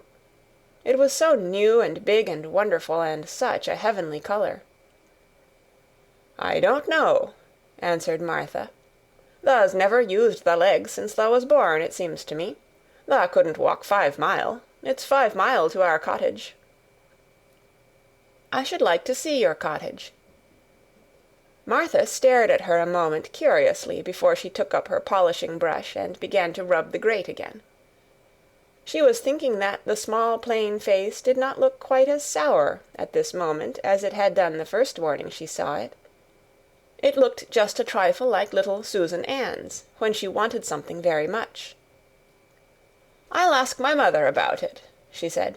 "She's one of them that nearly always sees a way to do things. It's my day out today, and I'm going home. I am glad. Mrs. Medlock thinks a lot of mother. Perhaps she could talk to her." "I like your mother," said Mary. "I should think tha did," agreed Martha, polishing away. "I've never seen her," said Mary. "No, tha hasn't," replied Martha. She sat up on her heels again and rubbed the end of her nose with the back of her hand, as if puzzled for a moment. But she ended quite positively. "Well, she's that sensible and hard-workin' and good-natured and clean that no one could help liking her whether they'd seen her or not. When I'm going home to her on my day out, I just jump for joy when I'm crossin' the moor." "I like Dickon," added Mary, "and I've never seen him." "Well," said Martha stoutly, "I've told thee that the very birds likes him, and the rabbits, and wild sheep and ponies, and the foxes themselves. I wonder," staring at her reflectively, "what Dickon would think of thee." "He wouldn't like me," said Mary in her stiff, cold little way. "No one does." Martha looked reflective again. "How does thou like thysel'?" she inquired, really quite as if she were curious to know. Mary hesitated a moment and thought it over. "Not at all, really," she answered. "But I never thought of that before." Martha grinned a little, as if at some homely recollection. "Mother said that to me once," she said. "She was at her wash-tub, and I was in a bad temper and talking ill of folk, and she turns round on me and says, 'The young vixen, tha, there tha stands, saying tha doesn't like this one and tha doesn't like that one. How does tha like thysel'?' It made me laugh, and it brought me to my senses in a minute." She went away in high spirits as soon as she had given Mary her breakfast. She was going to walk 5 miles across the moor to the cottage, and she was going to help her mother with the washing and do the week's baking, and enjoy herself thoroughly. Mary felt lonelier than ever when she knew she was no longer in the house. She went out into the garden as quickly as possible, and the first thing she did was to run round and round the fountain flower garden 10 times. She counted the times carefully, and when she had finished, she felt in better spirits. The sunshine made the whole place look different. The high, deep blue sky arched over Misselthwaite as well as over the moor, and she kept lifting her face and looking up into it, trying to imagine what it would be like to lie down on one of the little snow-white clouds and float about. She went into the first kitchen garden and found Ben Weatherstaff working there with 2 other gardeners. The change in the weather seemed to have done him good. He spoke to her of his own accord. "Springtime's comin'," he said. "Cannot thou smell it?" Mary sniffed and thought she could. "I smell something nice and fresh and damp," she said. "That's the good rich earth," he answered, digging away. "It's in a good humour making ready to grow things. It's glad when plantin' time comes. It's dull in the winter when it's got nowt to do. In the flower gardens out there things will be stirring down below in the dark. The sun's warming 'em. You'll see bits o' green spikes sticking out of the black earth after a bit." "What will they be?" asked Mary. "Crocuses and snowdrops and daffydowndillies. Has thou never seen them?" "No, everything is hot and wet and green after the rains in India," said Mary, "and I think things grow up in a night." "These won't grow up in a night," said Weatherstaff. "Thou'll have to wait for 'em. They'll poke up a bit higher here, an' push out a spike more there, an' uncurl a leaf this day an' another that. You watch 'em." "I am going to," answered Mary. Very soon she heard the soft rustling flight of wings again, and she knew at once that the robin had come again. He was very pert and lively, and hopped about so close to her feet, and put his head on one side and looked at her so slyly, that she asked Ben Weatherstaff a question. "Do you think he remembers me?" she said. "Remembers thee?" said Weatherstaff indignantly. "He knows every cabbage stump in the gardens, let alone the people. He's never seen a little wench here before, and he's bent on finding out all about thee. Tha's no need to try to hide anything from him." "Are things stirring down below in the dark in that garden where he lives?" Mary inquired. "What garden?" grunted Weatherstaff, becoming surly again. "The one where the old rose trees are." She could not help asking, because she wanted so much to know. "Are all the flowers dead, or do some of them come again in the summer? Are there ever any roses?" "Ask him," said Ben Weatherstaff, hunching his shoulders toward the robin. "He's the only one as knows. No one else has seen inside it for 10 year." 10 years was a long time, Mary thought. She had been born 10 years ago. She walked away, slowly thinking. She had begun to like the garden, just as she had begun to like the robin, and Dickon, and Martha's mother. She was beginning to like Martha, too. That seemed a good many people to like, when you were not used to liking. She thought of the robin as one of the people. She went to her walk outside the long ivy-covered wall over which she could see the tree-tops, and the second time she walked up and down the most interesting and exciting thing happened to her, and it was all through Ben Weatherstaff's robin. She heard a chirp and a twitter, and when she looked at the bare flower-bed at her left side, there he was, hopping about, and pretending to peck things out of the earth, to persuade her that he had not followed her. But she knew he had followed her, and the surprise so filled her with delight that she almost trembled a little. "You do remember me," she cried out. "You do! You are prettier than anything else in the world." She chirped and talked and coaxed, and he hopped and flirted his tail and twittered. It was as if he were talking. His red waistcoat was like satin, and he puffed his tiny breast out and was so fine and so grand and so pretty that it was really as if he were showing her how important and like a human person a robin could be. Mistress Mary forgot that she had ever been contrary in her life when he allowed her to draw closer and closer to him, and bend down and talk and try to make something like robin sounds. Oh, to think that he should actually let her come as near to him as that! He knew nothing in the world would make her put out her hand toward him, or startle him in the least tiniest way. He knew it because he was a real person, only nicer than any other person in the world. She was so happy that she scarcely dared to breathe. The flower-bed was not quite bare. It was bare of flowers because the perennial plants had been cut down for their winter rest, but there were tall shrubs and low ones which grew together at the back of the bed, and as the robin hopped about under them she saw him hop over a small pile of freshly turned-up earth. He stopped on it to look for a worm. The earth had been turned up because a dog had been trying to dig up a mole, and he had scratched quite a deep hole. Mary looked at it, not really knowing why the hole was there, and as she looked she saw something almost buried in the newly turned soil.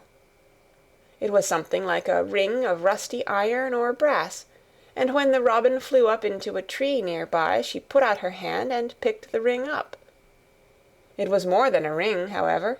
It was an old key, which looked as if it had been buried a long time. Mistress Mary stood up and looked at it with an almost frightened face as it hung from her finger. "Perhaps it has been buried for 10 years," she said in a whisper. "Perhaps it is the key to the garden." End of chapter 7. The Secret Garden by Frances Hodgson Burnett. Chapter 8. The Robin Who Showed the Way. She looked at the key quite a long time. She turned it over and thought about it.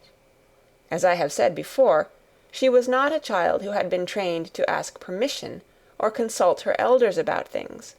All she thought about the key was that if it was the key to the closed garden, and she could find out where the door was, she could perhaps open it and see what was inside the walls and what had happened to the old rose trees.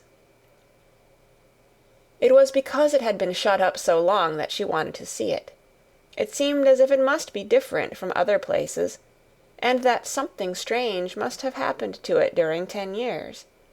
Besides that, if she liked it, she could go into it every day and shut the door behind her.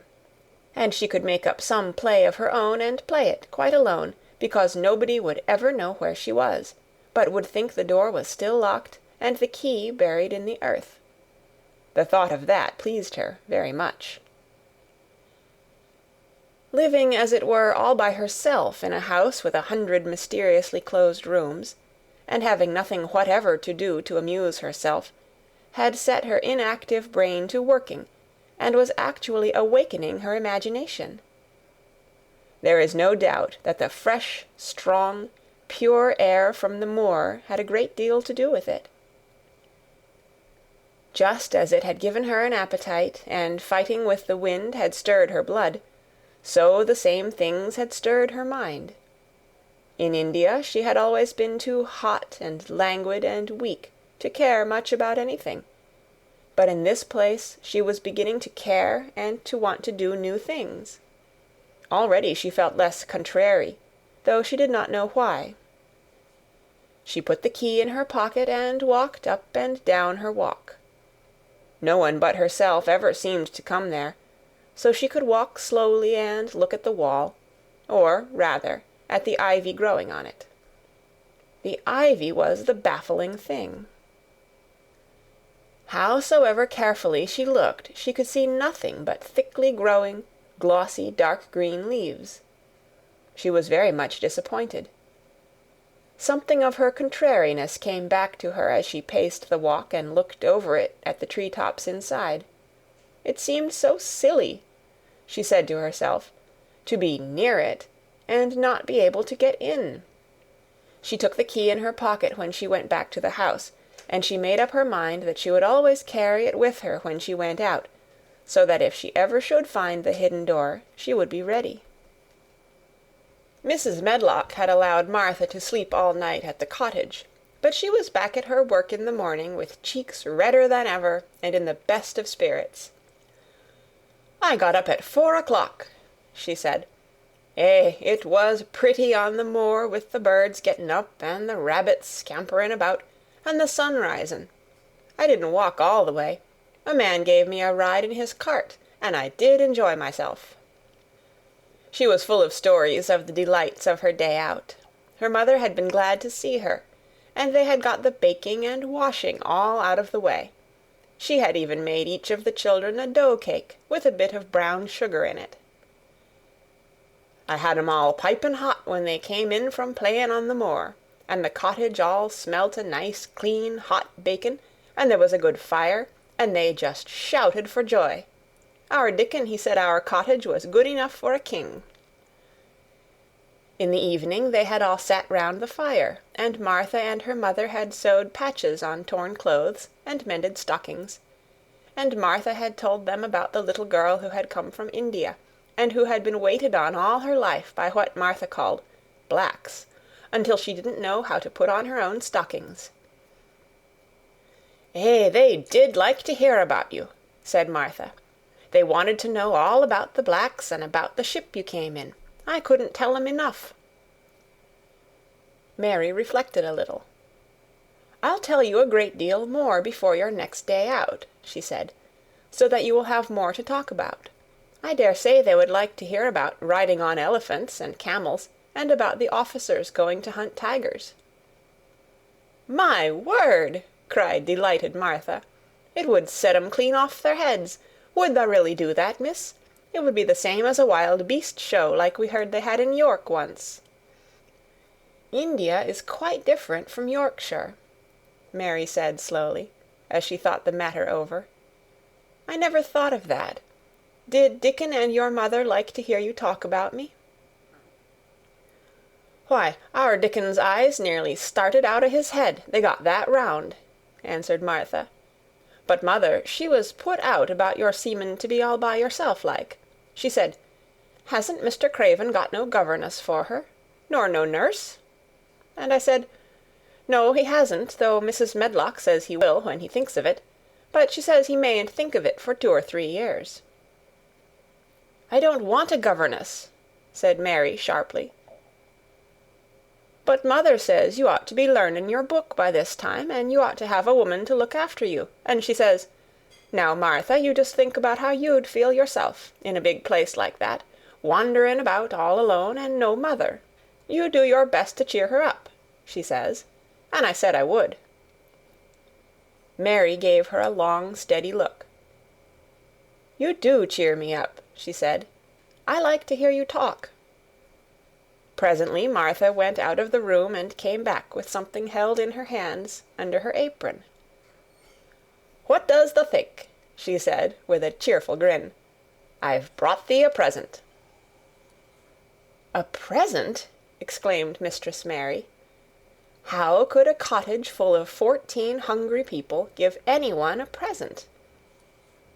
"A man was drivin' across the moor, peddlin'," Martha explained, "and he stopped his cart at our door. He had pots and pans and odds and ends, but mother had no money to buy anythin'. Just as he was goin' away, our 'Lizabeth Ellen called out, 'Mother, he's got skippin' ropes with red and blue handles.' And mother, she calls out quite sudden, 'Here, stop, mister, how much are they?' And he says, 'Tuppence.' And mother, she began fumblin' in her pocket, and she says to me, 'Martha, thou's brought me thy wages like a good lass, and I've got 4 places to put every penny, but I'm just goin' to take 2pence out of it to buy that child a skippin' rope.' And she bought one, and here it is." She brought it out from under her apron and exhibited it quite proudly. It was a strong, slender rope with a striped red and blue handle at each end, but Mary Lennox had never seen a skipping rope before. She gazed at it with a mystified expression. "What is it for?"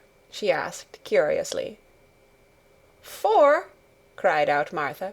"Does the mean that they've not got skippin' ropes in India, for all they've got elephants and tigers and camels? No wonder most of 'em's black. This is what it's for. Just watch me." And she ran into the middle of the room and, taking a handle in each hand, began to skip and skip and skip, while Mary turned in her chair to stare at her, and the queer faces in the old portraits seemed to stare at her too, and wonder what on earth this common little cottager had the impudence to be doing under their very noses. But Martha did not even see them. The interest and curiosity in Mistress Mary's face delighted her, and she went on skipping and counted as she skipped until she had reached 100. "I could skip longer than that," she said when she stopped. "I've skipped as much as 500 when I was 12, but I wasn't as fat then as I am now, and I was in practice." Mary got up from her chair, beginning to feel excited herself. "It looks nice," she said. "Your mother is a kind woman. Do you think I could ever skip like that?" "You just try it," urged Martha, handing her the skipping rope. "You can't skip 100 at first, but if you practice, you'll mount up. That's what mother said. She says, 'Nothin' will do her more good than a skippin' rope. It's the sensiblest toy a child can have. Let her play out in the fresh air skippin', and it'll stretch her legs and arms and give her some strength in 'em.'" It was plain that there was not a great deal of strength in Mistress Mary's arms and legs when she first began to skip. She was not very clever at it, but she liked it so much that she did not want to stop. "Put on the things and run and skip out o' doors," said Martha. "Mother said I must tell you to keep out o' doors as much as you could, even when it rains a bit, so as the wrap up warm." Mary put on her coat and hat and took her skipping rope over her arm. She opened the door to go out, and then suddenly thought of something and turned back rather slowly. "Martha," she said, "they were your wages. It was your twopence, really. Thank you." She said it stiffly because she was not used to thanking people or noticing that they did things for her. "Thank you," she said, and held out her hand because she did not know what else to do. Martha gave her hand a clumsy little shake, as if she was not accustomed to this sort of thing either. Then she laughed. "Eh, thou'rt a queer old womanish thing," she said. "If tha'd been our Elizabeth Ellen, tha'd have given me a kiss." Mary looked stiffer than ever. "Do you want me to kiss you?" Martha laughed again. "Nay, not me," she answered. "If tha was different, p'raps tha'd want to thysel', but tha isn't. Run off outside and play with thy rope." Mistress Mary felt a little awkward as she went out of the room. Yorkshire people seemed strange, and Martha was always rather a puzzle to her. At first she had disliked her very much, but now she did not.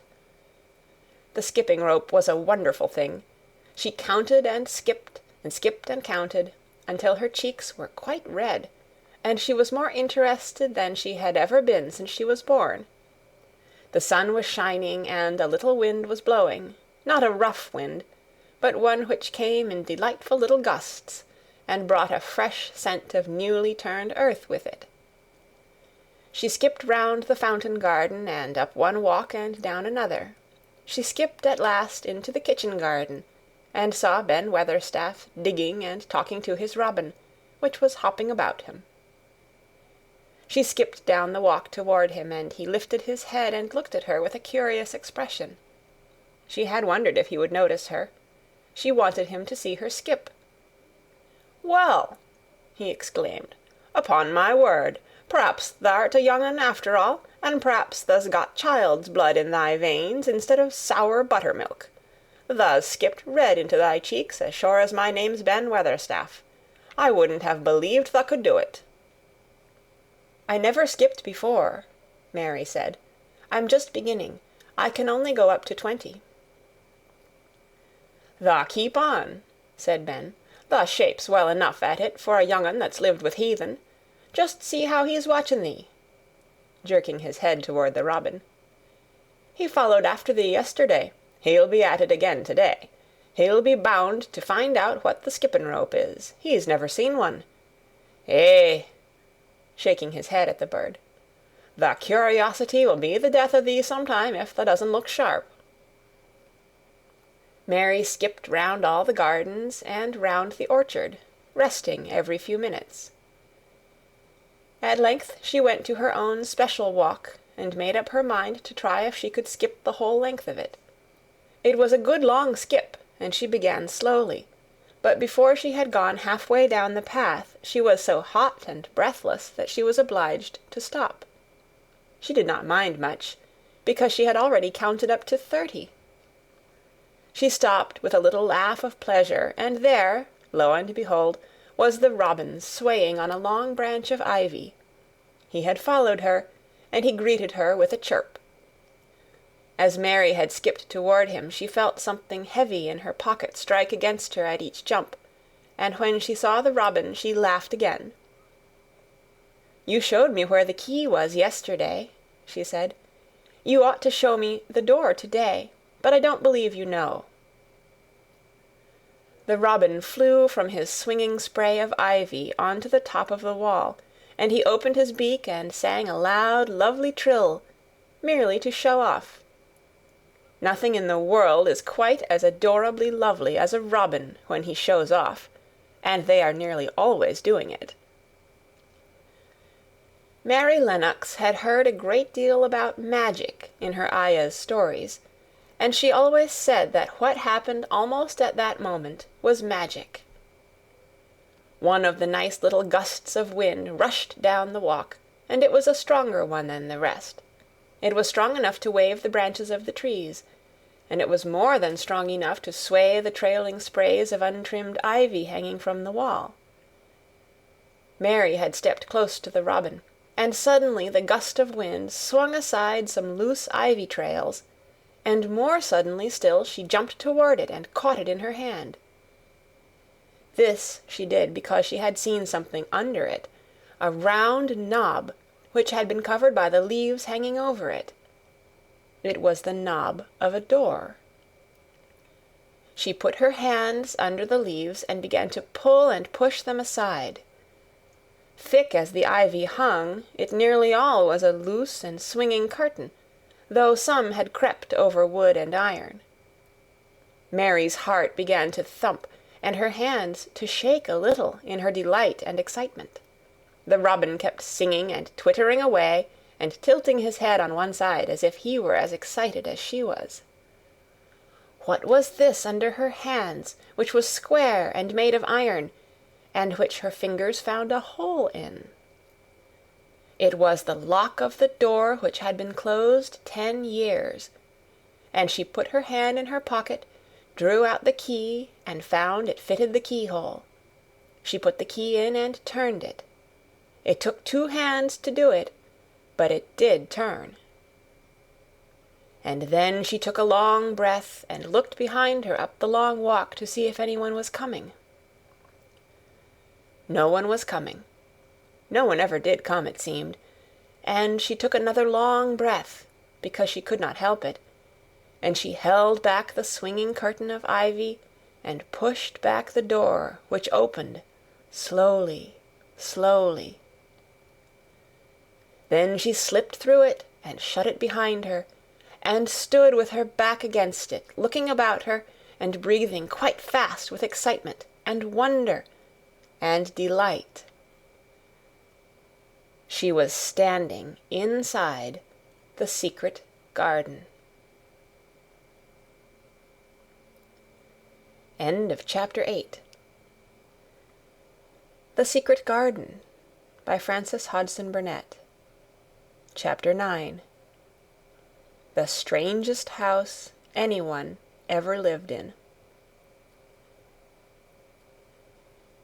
It was the sweetest, most mysterious-looking place anyone could imagine. The high walls which shut it in were covered with the leafless stems of climbing roses, which were so thick that they were matted together. Mary Lennox knew they were roses because she had seen a great many roses in India. All the ground was covered with grass of a wintry brown, and out of it grew clumps of bushes, which were surely rose bushes if they were alive. There were numbers of standard roses which had so spread their branches that they were like little trees. There were other trees in the garden, and one of the things which made the place look strangest and loveliest was that climbing roses had run all over them and swung down long tendrils, which made light swaying curtains, and here and there they had caught at each other or at a far-reaching branch and had crept from one tree to another, and made lovely bridges of themselves. There were neither leaves nor roses on them now, and Mary did not know whether they were dead or alive, but their thin gray or brown branches and sprays looked like a sort of hazy mantle spreading over everything, walls and trees, and even brown grass, where they had fallen from their fastenings and run along the ground. It was this hazy tangle from tree to tree which made it all look so mysterious. Mary had thought it must be different from other gardens which had not been left all by themselves so long, and indeed it was different from any other place she had ever seen in her life. "How still it is," she whispered. "How still." Then she waited a moment and listened at the stillness. The robin, who had flown to his tree-top, was still as all the rest. He did not even flutter his wings. He sat without stirring, and looked at Mary. No wonder it is still," she whispered again. "I am the first person who has spoken in here for 10 years." She moved away from the door, stepping as softly as if she were afraid of awakening someone. She was glad that there was grass under her feet, and that her steps made no sounds. She walked under one of the fairy-like gray arches between the trees, and looked up at the sprays and tendrils which formed them. "I wonder if they are all quite dead," she said. "Is it all a quite dead garden? I wish it wasn't." If she had been Ben Weatherstaff, she could have told whether the wood was alive by looking at it. But she could only see that there were only gray or brown sprays and branches, and none showed any signs of even a tiny leaf bud anywhere. But she was inside the wonderful garden, and she could come through the door under the ivy any time, and she felt as if she had found a world all her own. The sun was shining inside the 4 walls, and the high arch of blue sky over this particular piece of Misselthwaite seemed even more brilliant and soft than it was over the moor. The robin flew down from his tree-top and hopped about or flew after her from one bush to another. He chirped a good deal, and had a very busy air, as if he were showing her things. Everything was strange and silent, and she seemed to be hundreds of miles away from anyone, but somehow she did not feel lonely at all. All that troubled her was her wish that she knew whether all the roses were dead, or if perhaps some of them had lived and might put out leaves and buds as the weather got warmer. She did not want it to be a quite dead garden. If it were a quite alive garden, how wonderful it would be, and what thousands of roses would grow on every side. Her skipping rope had hung over her arm when she came in, and after she had walked about for a while, she thought she would skip round the whole garden, stopping when she wanted to look at things. There seemed to have been grass paths here and there, and in 1 or 2 corners there were alcoves of evergreen with stone seats or tall moss-covered flower urns in them. As she came near the second of these alcoves, she stopped skipping. There had once been a flower-bed in it, and she thought she saw something sticking out of the black earth, some sharp little pale green points. She remembered what Ben Weatherstaff had said, and she knelt down to look at them. "Yes, they are tiny growing things, and they might be crocuses or snowdrops or daffodils," she whispered. She bent very close to them and sniffed the fresh scent of the damp earth. She liked it very much. "Perhaps there are some other ones coming up in other places," she said.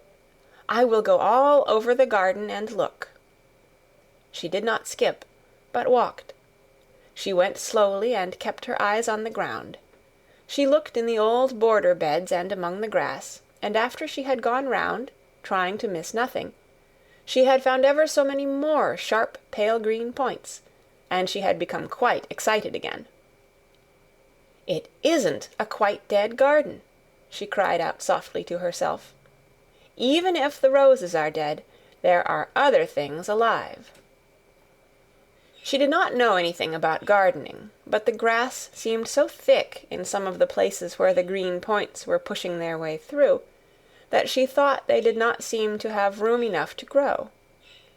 She searched about until she found a rather sharp piece of wood, and knelt down and dug and weeded out the weeds and grass, until she made nice little clear places around them. "Now they look as if they could breathe," she said, after she had finished with the first ones. "I am going to do ever so many more. I'll do all I can see. If I haven't time today, I can come tomorrow." She went from place to place, and dug and weeded, and enjoyed herself so immensely that she was led on from bed to bed, and into the grass under the trees. The exercise made her so warm that she first threw her coat off, and then her hat, and without knowing it she was smiling down onto the grass and the pale green points all the time. The robin was tremendously busy. He was very much pleased to see gardening begun on his own estate. He had often wondered at Ben Weatherstaff. Where gardening is done, all sorts of delightful things to eat are turned up with the soil. Now here was this new kind of creature, who was not half Ben's size, and yet had had the sense to come into his garden and begin at once. Mistress Mary worked in her garden until it was time to go to her midday dinner. In fact, she was rather late in remembering, and when she put on her coat and hat and picked up her skipping rope, she could not believe that she had been working 2 or 3 hours. She had been actually happy all the time, and dozens of the tiny pale green points were to be seen in cleared places, looking twice as cheerful as they had looked before, when the grass and weeds had been smothering them. "I shall come back this afternoon," she said, looking all round at her new kingdom, and speaking to the trees and the rose bushes, as if they heard her. Then she ran lightly across the grass and pushed open the slow old door and slipped through it under the ivy. She had such red cheeks and such bright eyes, and ate such a dinner that Martha was delighted. "2 pieces o' meat and 2 helps o' rice puddin'," she said. "Eh, mother will be pleased when I tell her what the skippin' rope's done for thee." In the course of her digging with her pointed stick, Mistress Mary had found herself digging up a sort of white root, rather like an onion. She had put it back in its place and patted the earth carefully down on it, and just now she wondered if Martha could tell her what it was. "Martha," she said, "what are those white roots that look like onions?" "They're bulbs," answered Martha. "Lots of spring flowers grow from 'em. The very little ones are snowdrops and crocuses, and the big ones are narcissuses and jonquils and daffydowndillys. The biggest of all is lilies and purple flags. Eh, they are nice. Dickon's got a whole lot of 'em planted in our bit o' garden." "Does Dickon know all about them?" asked Mary, a new idea taking possession of her. "Our Dickon can make a flower grow out of a brick walk. Mother says he just whispers things out o' the ground." "Do bulbs live a long time? Would they live years and years if no one helped them?" inquired Mary anxiously. "They're things as helps themselves," said Martha. "That's why poor folk can afford to have 'em. If you don't trouble 'em, most of 'em'll work away underground for a lifetime, and spread out and have little uns. There's a place in the park woods here where there's snowdrops by thousands. They're the prettiest sight in Yorkshire when the spring comes. No one knows when they was first planted." "I wish the spring was here now," said Mary. "I want to see all the things that grow in England." She had finished her dinner and gone to her favorite seat on the hearthrug. I wish I had a little spade," she said. "Whatever does thou want a spade for?" asked Martha, laughing. "Art thou going to take to diggin'? I must tell mother that, too." Mary looked at the fire and pondered a little. She must be careful if she meant to keep her secret kingdom. She wasn't doing any harm, but if Mr. Craven found out about the open door he would be fearfully angry, and get a new key and lock it up forevermore. She really could not bear that. "This is such a big, lonely place," she said slowly, as if she were turning matters over in her mind.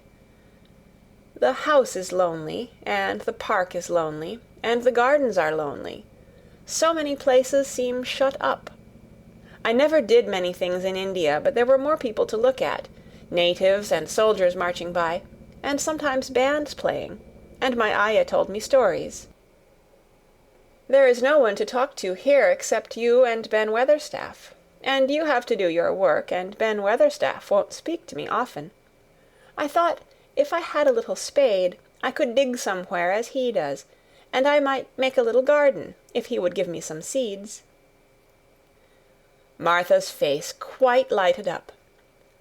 "There now," she exclaimed, "if that wasn't one of the things mother said. She says, 'There's such a lot of room in that big place. Why don't they give her a bit for herself, even if she doesn't plant nothin' but parsley and radishes? She'd dig and rake away and be right down happy over it.' Them was the very words she said." "Were they?" said Mary. "How many things she knows, doesn't she?" "Eh," said Martha, "it's like she says. A woman as brings up 12 children learns something besides her ABC. Children's as good as 'rithmetic to set you findin' out things." "How much would a spade cost, a little one?" Mary asked. "Well," was Martha's reflective answer, "at Thwaite village there's a shop or so, and I saw little garden sets, with a spade and a rake and a fork all tied together, for 2 shillings, and they was stout enough to work with, too." "I've got more than that in my purse," said Mary. "Mrs. Morrison gave me 5 shillings, and Mrs. Medlock gave me some money from Mr. Craven." "Did he remember thee that much?" exclaimed Martha. "Mrs. Medlock said I was to have a shilling a week to spend. She gives me one every Saturday. I didn't know what to spend it on." "My word, that's riches," said Martha. "Thou can buy anything in the world thou wants.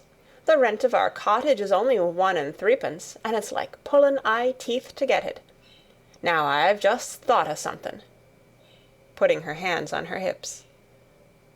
"What?" said Mary, eagerly. "In the shop at Thwaite they sell packages o' flower seeds for a penny each, and our Dickon he knows which is the prettiest ones, and how to make 'em grow. He walks over to Thwaite many a day just for the fun of it. Does thou know how to print letters?" suddenly. "I know how to write," Mary answered. Martha shook her head. "Our Dickon can only read printin'. If thou could print, we could write a letter to him, and ask him to go and buy the garden tools and the seeds at the same time." "Oh, you're a good girl!" Mary cried. "You are, really. I didn't know you were so nice. I know I can print letters if I try. Let's ask Mrs. Medlock for a pen and ink and some paper." "I've got some of my own," said Martha. "I bought 'em so I could print a bit of a letter to mother of a Sunday. I'll go and get it." She ran out of the room, and Mary stood by the fire and twisted her thin little hands together with sheer pleasure. "If I have a spade," she whispered, "I can make the earth nice and soft, and dig up weeds. If I have seeds, and can make flowers grow, the garden won't be dead at all. It will come alive." She did not go out again that afternoon, because when Martha returned with her pen and ink and paper, she was obliged to clear the table and carry the plates and dishes downstairs, and when she got into the kitchen Mrs. Medlock was there and told her to do something, so Mary waited for what seemed to her a long time before she came back. Then it was a serious piece of work to write to Dickon. Mary had been taught very little because her governesses had disliked her too much to stay with her. She could not spell particularly well, but she found that she could print letters when she tried. This was the letter Martha dictated to her. "My dear Dickon, this comes hoping to find you well as it leaves me at present. Miss Mary has plenty of money, and will you go to Thwaite and buy her some flower seeds and a set of garden tools to make a flower bed. Pick the prettiest ones and easy to grow, because she has never done it before and lived in India, which is different. Give my love to mother and every one of you. Miss Mary is going to tell me a lot more, so that on my next day out you can hear about elephants and camels and gentlemen going hunting lions and tigers. Your loving sister, Martha Phoebe Sowerby. We'll put the money in the envelope, and I'll get the butcher boy to take it in his cart. He's a great friend o' Dickon's," said Martha. "How shall I get the things when Dickon buys them?" "He'll bring 'em to you himself. He'll like to walk over this way." "Oh!" exclaimed Mary. "Then I shall see him. I never thought I should see Dickon." "Does thou want to see him?" asked Martha suddenly, for Mary had looked so pleased. "Yes, I do. I never saw a boy foxes and crows loved. I want to see him very much." Martha gave a little start, as if she remembered something. "Now to think," she broke out. "To think o' me forgetting that there, and I thought I was going to tell you first thing this morning. I asked Mother, and she said she'd ask Mrs. Medlock her own self." "Do you mean—" Mary began. "What I said Tuesday. Ask her if you might be driven over to our cottage some day, and have a bit o' Mother's hot oat cake, and butter, and a glass o' milk." It seemed as if all the interesting things were happening in one day. To think of going over the moor in the daylight and when the sky was blue. To think of going into the cottage which held 12 children. "Does she think Mrs. Medlock would let me go?" she asked, quite anxiously. "Aye, she thinks she would. She knows what a tidy woman Mother is, and how clean she keeps the cottage." "If I went, I should see your mother as well as Dickon," said Mary, thinking it over and liking the idea very much. "She doesn't seem to be like the mothers in India." Her work in the garden and the excitement of the afternoon ended by making her feel quiet and thoughtful. Martha stayed with her until tea-time, but they sat in comfortable quiet and talked very little. But just before Martha went downstairs for the tea-tray, Mary asked a question. "Martha," she said, "has the scullery maid had the toothache again to-day?" Martha certainly started slightly. "What makes thee ask that?" she said. "Because when I waited so long for you to come back, I opened the door and walked down the corridor to see if you were coming. And I heard that far-off crying again, just as we heard it the other night. There isn't a wind to-day, so you see it couldn't have been the wind." "Eh," said Martha restlessly, "thou mustn't go walking about in corridors and listening. Mr. Craven would be that there angry, there's no knowing what he'd do." "I wasn't listening," said Mary. "I was just waiting for you, and I heard it. That's 3 times." "My word, there's Mrs. Medlock's bell," said Martha, and she almost ran out of the room. "It's the strangest house anyone ever lived in," said Mary drowsily, as she dropped her head on the cushioned seat of the armchair near her. Fresh air, and digging, and skipping rope had made her feel so comfortably tired that she fell asleep. End of Chapter 9. The Secret Garden by Frances Hodgson Burnett. Chapter 10. Dickon.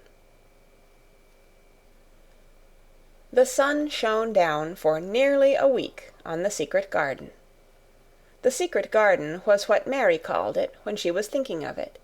She liked the name, and she liked still more the feeling that when its beautiful old walls shut her in, no one knew where she was. It seemed almost like being shut out of the world in some fairy place. The few books she had read and liked had been fairy story books, and she had read of secret gardens in some of the stories.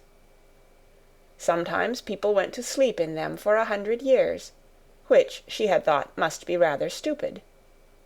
She had no intention of going to sleep, and in fact she was becoming wider awake every day which passed at Misselthwaite.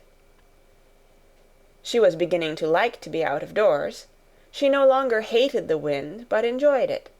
She could run faster and longer, and she could skip up to 100.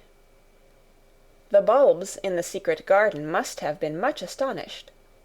Such nice, clear places were made round them, that they had all the breathing space they wanted, and really, if Mistress Mary had known it, they began to cheer up under the dark earth and work tremendously. The sun could get at them and warm them, and when the rain came down it could reach them at once, so they began to feel very much alive. Mary was an odd, determined little person. and, now she had something interesting to be determined about, she was very much absorbed indeed.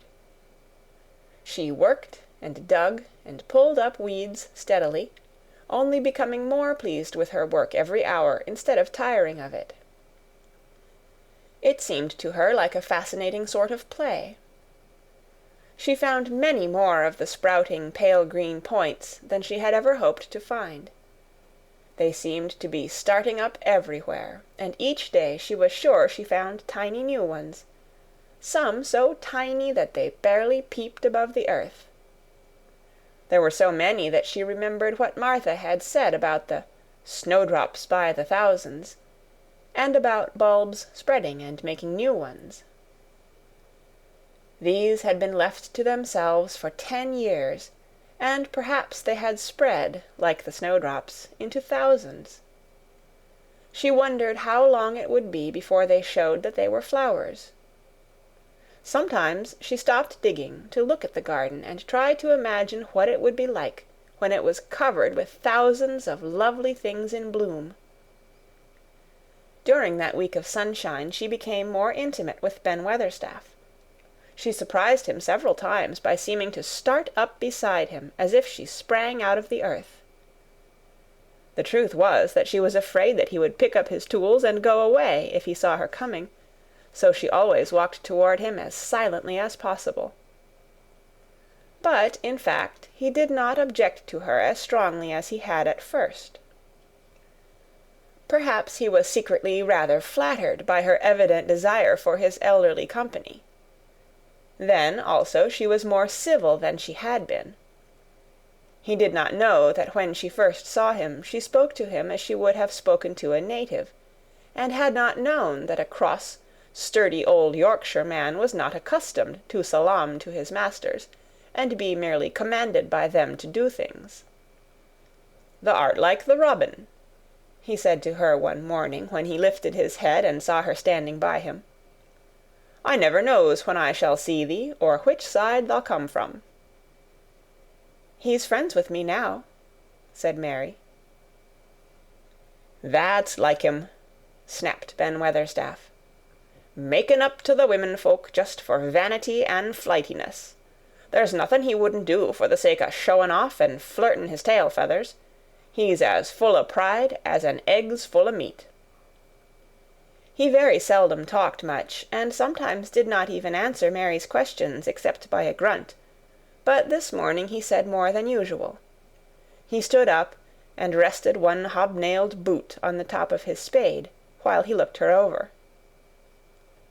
"How long has thou been here?" he jerked out. "I think it's about a month," she answered. "Thou's beginning to do Misselthwaite credit," he said. "Thou's a bit fatter than thou was, and thou's not quite so yeller. Thou looked like a young plucked crow when thou first came into this garden. Thinks I to myself, I never set eyes on an uglier, sourer-faced young un." Mary was not vain, and as she had never thought much of her looks, she was not greatly disturbed. "I know I'm fatter," she said. "My stockings are getting tighter. They used to make wrinkles. There's the robin, Ben Weatherstaff." There, indeed, was the robin, and she thought he looked nicer than ever. His red waistcoat was as glossy as satin, and he flirted his wings and tail and tilted his head and hopped about with all sorts of lively graces. He seemed determined to make Ben Weatherstaff admire him, but Ben was sarcastic. "Aye, there thou art," he said. "Thou can put up with me for a bit sometimes when thou's got no one better. Thou's been reddening up thy waistcoat and polishing thy feathers this 2 weeks.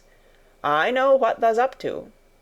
Thou's courting some bold young madam somewhere, telling thy lies to her about being the finest cock robin on Missel Moor, and ready to fight all the rest of 'em."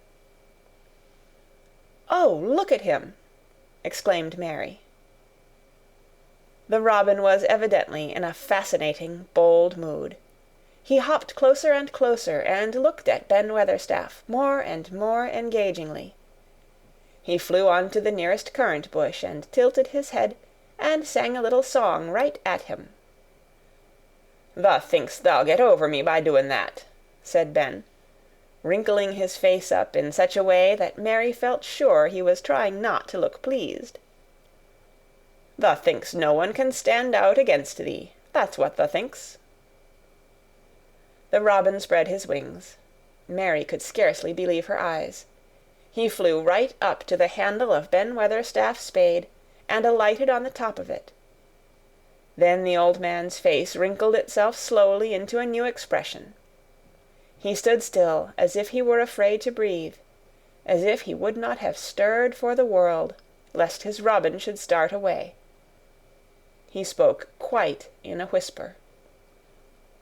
"Well, I'm danged," he said, as softly as if he were saying something quite different. "Thou does know how to get at a chap, thou does. Thou's fair unearthly, thou's so knowin'." And he stood without stirring, almost without drawing his breath, until the robin gave another flirt to his wings and flew away. Then he stood looking at the handle of the spade as if there might be magic in it, and then he began to dig again, and said nothing for several minutes. But because he kept breaking into a slow grin now and then, Mary was not afraid to talk to him. "Have you a garden of your own?" she asked. "No, I'm bachelor and lodge with Martin at the gate." "If you had one," said Mary, "what would you plant?" "Cabbages and taters and onions." "But if you wanted to make a flower garden," persisted Mary, "what would you plant?" "Bulbs and sweet-smellin' things, but mostly roses." Mary's face lighted up. "Do you like roses?" she said. Ben Weatherstaff rooted up a weed and threw it aside before he answered. "Well, yes, I do. I was learned that by a young lady I was gardener to. She had a lot in a place she was fond of, and she loved 'em like they was children, or robins. I've seen her bend over and kiss 'em." He dragged out another weed and scowled at it. "That were as much as 10 year ago." "Where is she now?" asked Mary, much interested. "Heaven," he answered, and drove his spade deep into the soil. "'Cording to what parson says." "What happened to the roses?" Mary asked again, more interested than ever. "They was left to themselves." Mary was becoming quite excited. "Did they quite die? Do roses quite die when they are left to themselves?" she ventured. "Well, I'd got to like 'em, and I liked her, and she liked 'em," Ben Weatherstaff admitted reluctantly. "Once or twice a year I'd go and work at 'em a bit, prune 'em and dig about the roots. They run wild, but they was in rich soil, so some of 'em lived."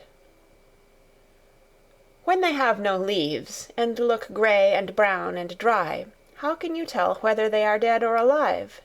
inquired Mary. "Wait till the spring gets at 'em.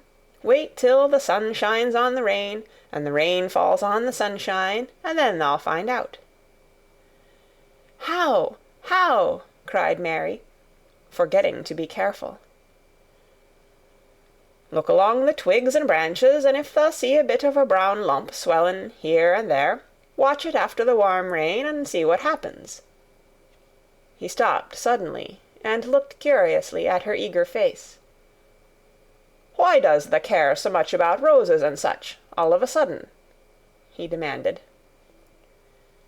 Mistress Mary felt her face grow red. She was almost afraid to answer. I want to play that I have a garden of my own," she stammered. There is nothing for me to do. I have nothing, and no one." "Well," said Ben Weatherstaff slowly, as he watched her, "that's true, thou hasn't." He said it in such an odd way that Mary wondered if he was actually a little sorry for her. She had never felt sorry for herself. She had only felt tired and cross, because she disliked people and things so much. But now the world seemed to be changing and getting nicer. If no one found out about the secret garden, she should enjoy herself always. She stayed with him for 10 or 15 minutes longer, and asked him as many questions as she dared. He answered every one of them in his queer, grunting way, and he did not seem really cross, and did not pick up his spade and leave her. He said something about roses just as she was going away, and it reminded her of the ones he had said he had been fond of. "Do you go and see those other roses now?" she asked. "Not been this year. My rheumatics has made me too stiff in the joints." He said it in his grumbling voice, and then quite suddenly he seemed to get angry with her, though she did not see why he should. "Now look here," he said sharply. "Don't thou ask so many questions. Thou art the worst wench for asking questions I've ever come across. Get thee gone and play thee. I've done talking for to-day." And he said it so crossly that she knew there was not the least use in staying another minute. She went skipping slowly down the outside walk, thinking him over and saying to herself that, queer as it was, here was another person whom she liked in spite of his crossness. She liked old Ben Weatherstaff. Yes, she did like him. She always wanted to try to make him talk to her. Also, she began to believe that he knew everything in the world about flowers. There was a laurel-hedged walk which curved round the secret garden and ended at a gate which opened into a wood in the park. She thought she would slip round this walk and look into the wood and see if there were any rabbits hopping about. She enjoyed the skipping very much, and when she reached the little gate she opened it and went through because she heard a low, peculiar whistling sound, and wanted to find out what it was. It was a very strange thing indeed. She quite caught her breath as she stopped to look at it. A boy was sitting under a tree, with his back against it, playing on a rough wooden pipe. He was a funny-looking boy, about 12. He looked very clean, and his nose turned up, and his cheeks were as red as poppies, and never had Mistress Mary seen such round and such blue eyes in any boy's face. And on the trunk of the tree he leaned against, a brown squirrel was clinging and watching him, and from behind a bush near by a cock-pheasant was delicately stretching his neck to peep out, and quite near him were 2 rabbits sitting up and sniffing with tremulous noses, and actually it appeared as if they were all drawing near to watch him, and listen to the strange low little call his pipe seemed to make. When he saw Mary he held up his hand and spoke to her in a voice almost as low as, and rather like, his piping. "Don't thou move," he said. "It 'ud flight 'em." Mary remained motionless. He stopped playing his pipe, and began to rise from the ground. He moved so slowly that it scarcely seemed as though he were moving at all, but at last he stood on his feet, and then the squirrel scampered back up into the branches of his tree, the pheasant withdrew his head, and the rabbits dropped on all fours, and began to hop away, though not at all as if they were frightened. "I'm Dickon," the boy said. "I know thou art Miss Mary." Then Mary realized that somehow she had known at first that he was Dickon. Who else could have been charming rabbits and pheasants, as the natives charm snakes in India? He had a wide, red, curving mouth, and his smile spread all over his face. "I got up slow," he explained, "because if thou makes a quick move, it startles 'em. A body has to move gentle and speak low when wild things is about." He did not speak to her as if they had never seen each other before, but as if he knew her quite well. Mary knew nothing about boys, and she spoke to him a little stiffly, because she felt rather shy. "Did you get Martha's letter?" she asked. He nodded his curly, rust-colored head. "That's why I come." He stooped to pick up something which had been lying on the ground beside him when he piped. I've got the garden tools. There's a little spade, and rake, and a fork and hoe. Eh, they are good uns. There's a trowel too, and the woman in the shop threw in a packet of white poppy, and one of blue larkspur when I bought the other seeds." "Will you show the seeds to me?" Mary said. She wished she could talk as he did. His speech was so quick and easy. It sounded as if he liked her, and was not the least afraid she would not like him, though he was only a common Moor boy, in patched clothes, and with a funny face and a rough, rusty red head. As she came closer to him, she noticed that there was a clean, fresh scent of heather and grass and leaves about him, almost as if he were made of them.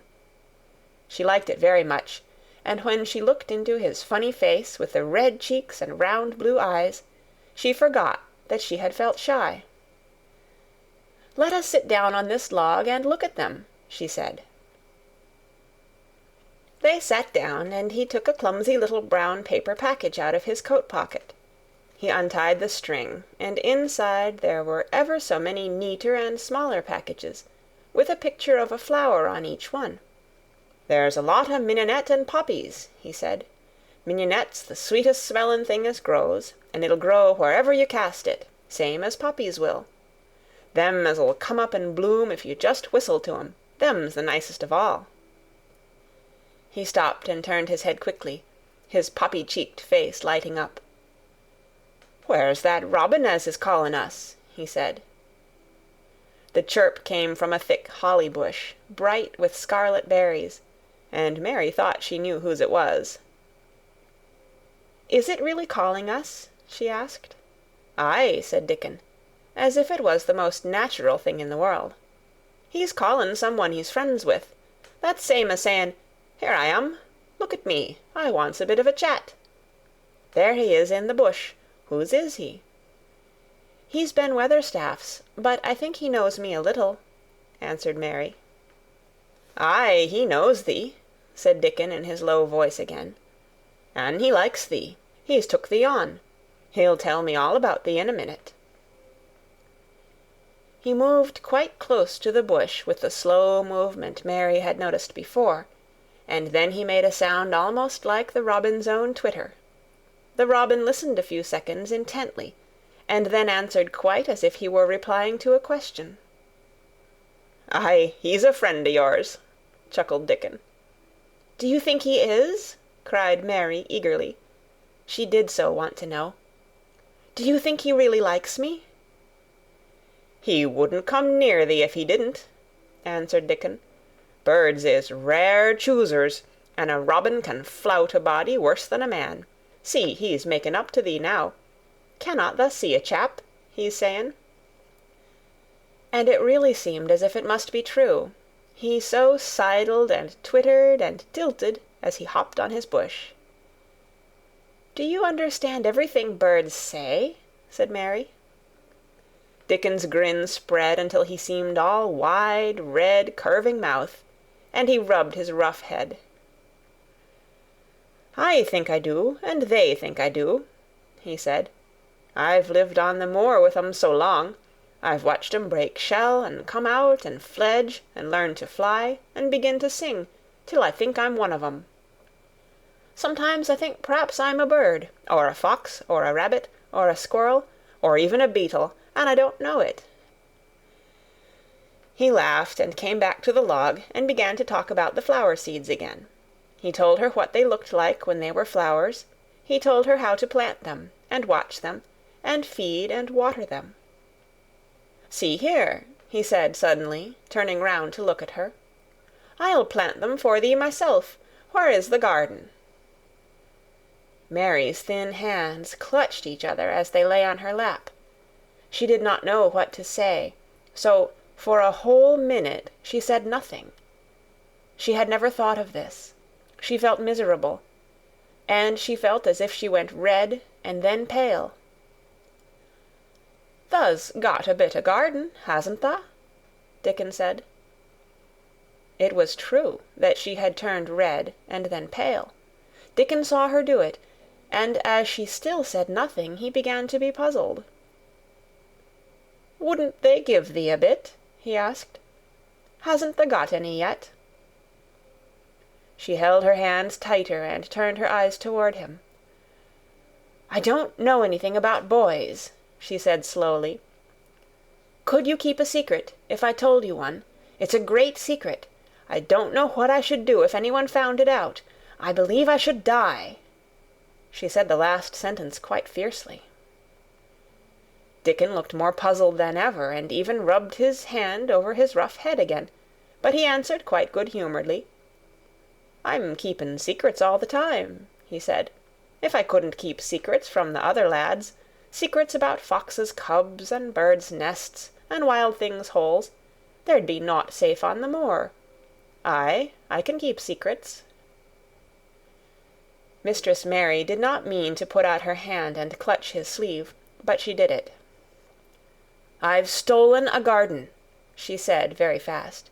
"It isn't mine. It isn't anybody's. Nobody wants it. Nobody cares for it. Nobody ever goes into it. Perhaps everything is dead in it already. I don't know." She began to feel hot and as contrary as she had ever felt in her life. "I don't care. I don't care. Nobody has any right to take it from me when I care about it and they don't. They're letting it die, all shut in by itself," she ended passionately, and she threw her arms over her face and burst out crying. Poor little Mistress Mary! Dickon's curious blue eyes grew rounder and rounder. "Eh," he said, drawing his exclamation out slowly, and the way he did it meant both wonder and sympathy. "I've nothing to do," said Mary. "Nothing belongs to me. I found it myself, and I got into it myself. I was only just like the robin, and they wouldn't take it from the robin." "Where is it?" asked Dickon in a dropped voice. Mistress Mary got up from the log at once. She knew she felt contrary again, and obstinate, and she did not care at all. She was imperious and Indian, and at the same time hot and sorrowful. "Come with me and I'll show you," she said. She led him round the laurel path and to the walk where the ivy grew so thickly. Dickon followed her with a queer, almost pitying look on his face. He felt as if he were being led to look at some strange bird's nest, and must move softly. When she stepped to the wall and lifted the hanging ivy, he started. There was a door, and Mary pushed it slowly open, and they passed in together, and then Mary stood and waved her hand round defiantly. "It's this," she said. "It's a secret garden, and I'm the only one in the world who wants it to be alive." Dickon looked round and round about it, and round again. "Eh," he almost whispered, "it is a queer, pretty place. It's like as if a body was in a dream." End of chapter 10. The Secret Garden, by Frances Hodgson Burnett. Chapter 11. The Nest of the Missel Thrush. For 2 or 3 minutes he stood looking round him, while Mary watched him, and then he began to walk about softly, even more lightly than Mary had walked the first time she had found herself inside the 4 walls. His eyes seemed to be taking in everything, the grey trees with the grey creepers climbing over them and hanging from their branches, the tangle on the walls and among the grass, the evergreen alcoves with the stone seats and tall flower urns standing in them. "I never thought I'd see this place," he said at last, in a whisper. "Did you know about it?" asked Mary. She had spoken aloud, and he made a sign to her. "We must talk low," he said, "or someone'll hear us and wonder what's to do in here." "Oh, I forgot," said Mary, feeling frightened and putting her hand quickly against her mouth. "Did you know about the garden?" she asked again, when she had recovered herself. Dickon nodded. "Martha told me there was one as no one ever went inside," he answered. "Us used to wonder what it was like." He stopped and looked round at the lovely grey tangle about him, and his round eyes looked queerly happy. "Eh, the nests as'll be here come springtime," he said. "It'd be the safest nestin' place in England, no one never comin' near, and tangles o' trees and roses to build in. I wonder all the birds on the moor don't build here." Mistress Mary put her hand on his arm again, without knowing it. "Will there be roses?" she whispered. "Can you tell? I thought perhaps they were all dead." "Eh, no, not them, not all of 'em," he answered. "Look here." He stepped over to the nearest tree, an old, old one, with grey lichen all over its bark, but upholding a curtain of tangled sprays and branches. He took a thick knife out of his pocket and opened one of its blades. "There's lots o' dead wood as ought to be cut out," he said. "An' there's a lot o' old wood, but it made some new last year. This here's a new bit." And he touched a shoot which looked brownish-green instead of hard, dry grey. Mary touched it herself in an eager, reverent way. "That one," she said. "Is that one quite alive, quite?" Dickon curved his wide, smiling mouth. "It's as wick as you or me," he said, and Mary remembered that Martha had told her that wick meant alive or lively. "I'm glad it's wick," she cried out in her whisper. "I want them all to be wick. Let us go round the garden and count how many wick ones there are." She quite panted with eagerness, and Dickon was as eager as she was. They went from tree to tree, and from bush to bush. Dickon carried his knife in his hand, and showed her things which she thought wonderful. "They've run wild," he said, "but the strongest ones has fair thrived on it. The delicatest ones has died out, but the others has growed and spread, till they's a wonder. See here." And he pulled down a thick, grey, dry-looking branch. "A body might think this was dead wood, but I don't believe it is, down to the root. I'll cut it low down and see." He knelt and with his knife cut the lifeless-looking branch through, not far above the earth. "There," he said exultantly. "I told thee so. There's green in that wood yet. Look at it." Mary was down on her knees before he spoke, gazing with all her might. "When it looks a bit greenish and juicy like that, it's wick," he explained. "When the inside is dry and breaks easy, like this here piece I've cut off, it's done for. There's a big root here as all this live wood sprung out of, and if the old wood's cut off and it's dug round and took care of, there'll be—" He stopped and lifted his face to look up at the climbing and hanging sprays above him. "There'll be a fountain o' roses here this summer." They went from bush to bush and from tree to tree. He was very strong and clever with his knife, and knew how to cut the dry and dead wood away, and could tell when an unpromising bough or twig had still green life in it.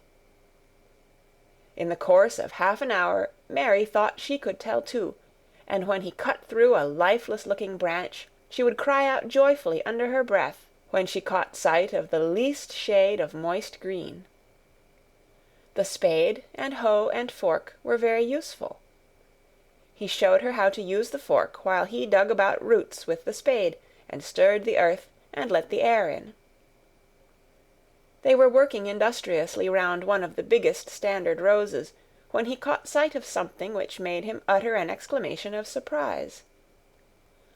"Why," he cried, pointing to the grass a few feet away, "who did that there?" It was one of Mary's own little clearings round the pale green points. "I did it," said Mary. "Why, I thought tha didn't know nothin' about gardenin'!" he exclaimed.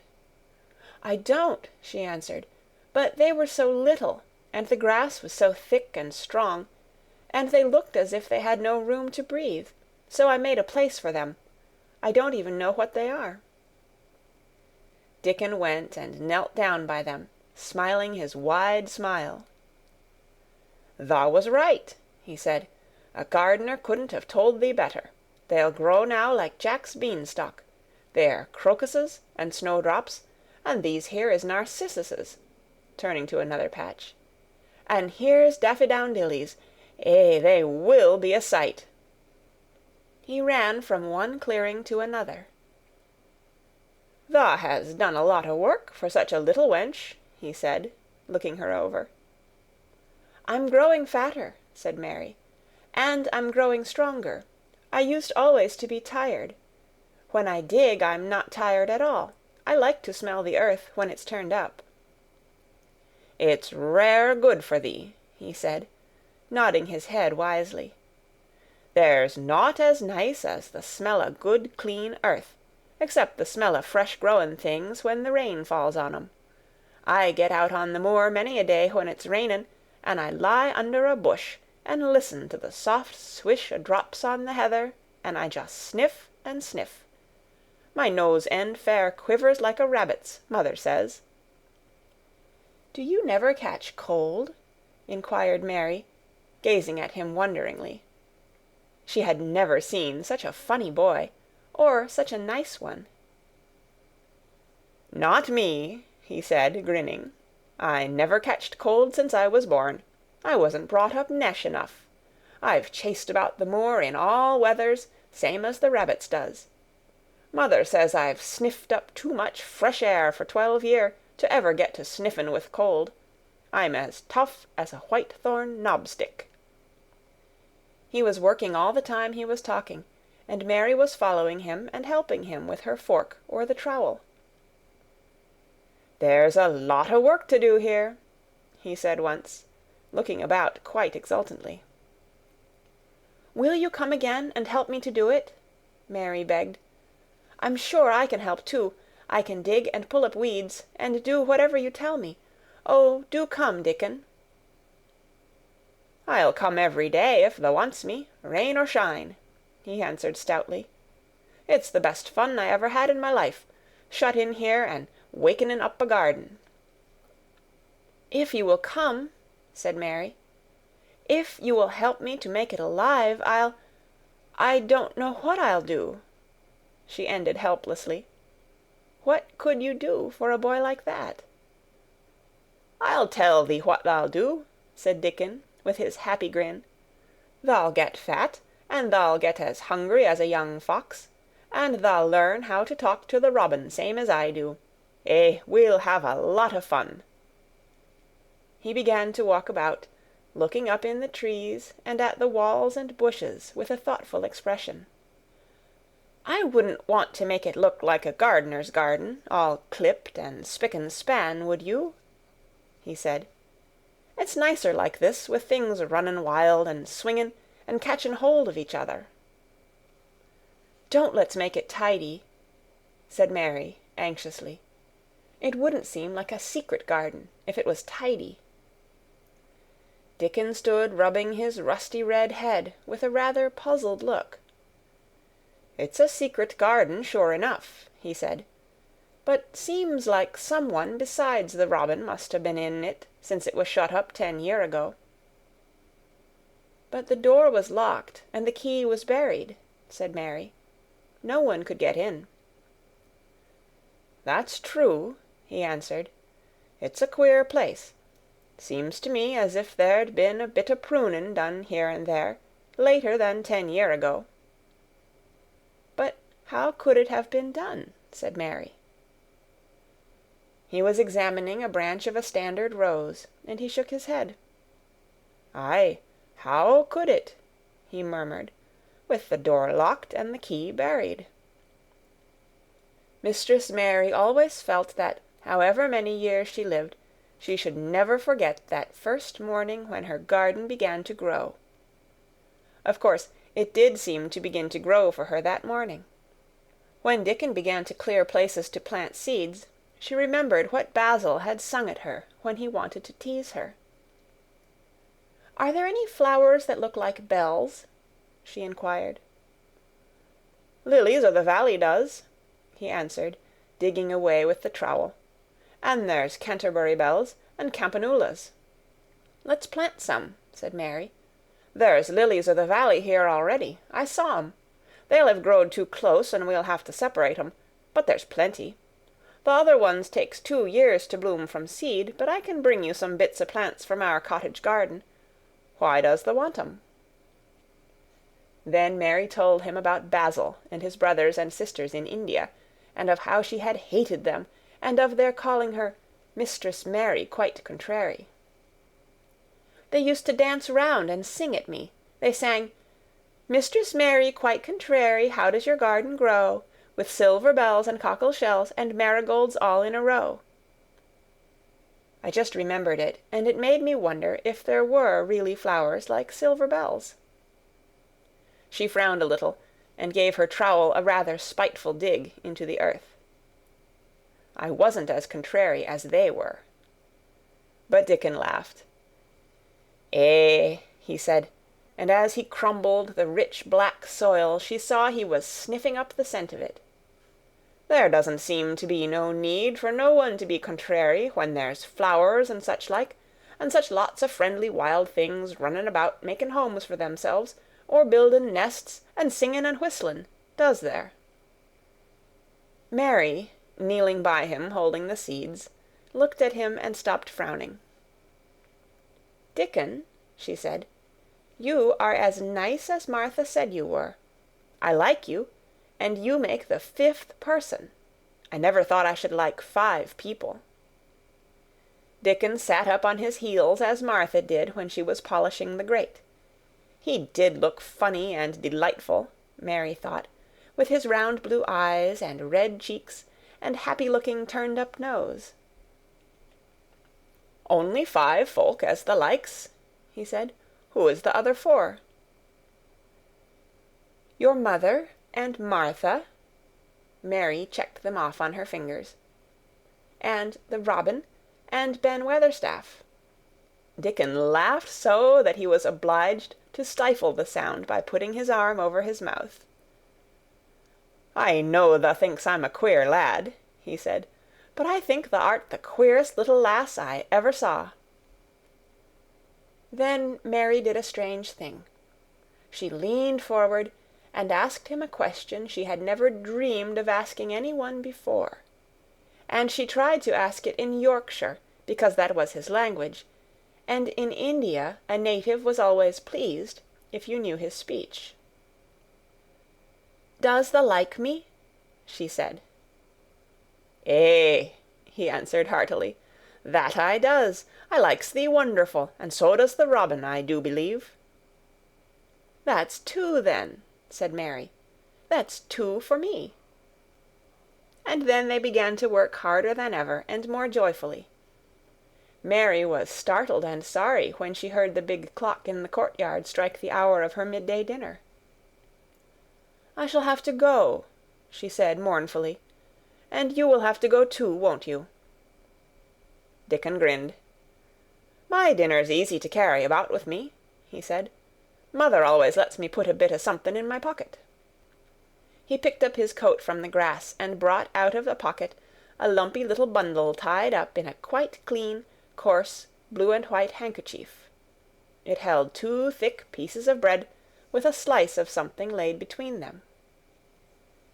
"It's oftenest naught but bread," he said, "but I've got a fine slice of fat bacon with it to-day." Mary thought it looked a queer dinner, but he seemed ready to enjoy it. "Run on and get thy victuals," he said. "I'll be done with mine first. I'll get some more work done before I start back home." He sat down with his back against a tree. "I'll call the robin up," he said, "and give him the rind o' the bacon to peck at. They likes a bit of fat wonderful." Mary could scarcely bear to leave him. Suddenly it seemed as if he might be a sort of wood fairy, who might be gone when she came into the garden again. He seemed too good to be true. She went slowly half-way to the door in the wall, and then she stopped and went back. "Whatever happens, you never would tell," she said. His poppy-colored cheeks were distended with his first big bite of bread and bacon, but he managed to smile encouragingly. "If thou was a missel-thrush, and showed me where thy nest was, does thou think I'd tell anyone? Not me," he said. "Thou art as safe as a missel-thrush." And she was quite sure she was. End of chapter 11. The Secret Garden by Frances Hodgson Burnett. Chapter 12. Might I have a bit of earth? Mary ran so fast that she was rather out of breath when she reached her room. Her hair was ruffled on her forehead, and her cheeks were bright pink. Her dinner was waiting on the table, and Martha was waiting near it. "Thou's a bit late," she said. "Where has thou been?" "I've seen Dickon," said Mary. "I've seen Dickon." "I knew he'd come," said Martha exultantly. "How does thou like him?" I think he's beautiful," said Mary, in a determined voice. Martha looked rather taken aback, but she looked pleased too. "Well," she said, "he's the best lad as ever was born, but us never thought he was handsome. His nose turns up too much." "I like it to turn up," said Mary. "An' his eyes is so round," said Martha, a trifle doubtful. "Though they're a nice colour." "I like them round," said Mary, "and they are exactly the colour of the sky over the moor." Martha beamed with satisfaction. "Mother says he made 'em that colour with always looking up at the birds and the clouds. But he has got a big mouth, hasn't he?" "I love his big mouth," said Mary obstinately. "I wish mine were just like it." Martha chuckled delightedly. "It'd look rare and funny in thy bit of a face," she said. "But I knowed it would be that way when thou saw him. How did thou like the seeds and the garden tools?" "How did you know he brought them?" asked Mary. "Eh, I never thought of him not bringing 'em. He'd be sure to bring 'em, if they was in Yorkshire. He's such a trusty lad." Mary was afraid that she might begin to ask difficult questions, but she did not. She was very much interested in the seeds and gardening tools, and there was only one moment when Mary was frightened. This was when she began to ask where the flowers were to be planted. "Who did thou ask about it?" she inquired. "I haven't asked anybody yet," said Mary, hesitating. "Well, I wouldn't ask the head gardener. He's too grand, Mr. Roach is." "I've never seen him," said Mary. "I've only seen under-gardeners and Ben Weatherstaff." "If I was you, I'd ask Ben Weatherstaff," advised Martha. "He's not half so bad as he looks, for all he's so crabbed. Mr. Craven lets him do what he likes, because he was here when Mrs. Craven was alive, and he used to make her laugh. She liked him. Perhaps he'd find you a corner somewhere out of the way." "If it was out of the way, and no one wanted it, no one could mind my having it, could they?" Mary said anxiously. "There wouldn't be no reason," answered Martha. "You wouldn't do no harm." Mary ate her dinner as quickly as she could, and when she rose from the table she was going to run to her room to put on her hat again, but Martha stopped her. "I've got something to tell you," she said. "I thought I'd let you eat your dinner first. Mr. Craven came back this morning, and I think he wants to see you." Mary turned quite pale. "Oh," she said, "why? Why? He didn't want to see me when I came. I heard Pitcher say he didn't." "Well," explained Martha, "Mrs. Medlock says it's because o' mother. She was walking to Thwaite village, and she met him. She'd never spoke to him before, but Mrs. Craven had been to our cottage 2 or 3 times. He'd forgot, but mother hadn't, and she made bold to stop him. I don't know what she said to him about you, but she said something as put him in the mind to see you before he goes away again tomorrow." "Oh," cried Mary, "is he going away tomorrow? I am so glad." "He's going for a long time. He mayn't come back till autumn or winter. He's going to travel in foreign places. He's always doing it." "Oh, I'm so glad, said Mary thankfully. If he did not come back until winter, or even autumn, there would be time to watch the secret garden come alive. Even if he found out then and took it away from her, she would have had that much, at least.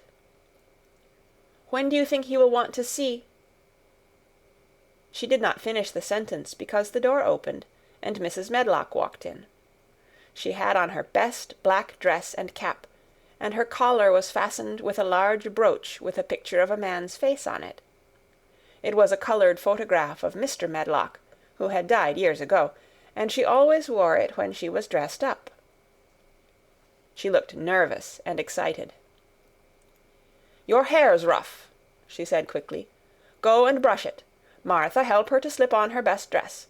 Mr. Craven sent me to bring her to him in his study." All the pink left Mary's cheeks. Her heart began to thump, and she felt herself changing into a stiff, plain, silent child again. She did not even answer Mrs. Medlock, but turned and walked into her bedroom, followed by Martha.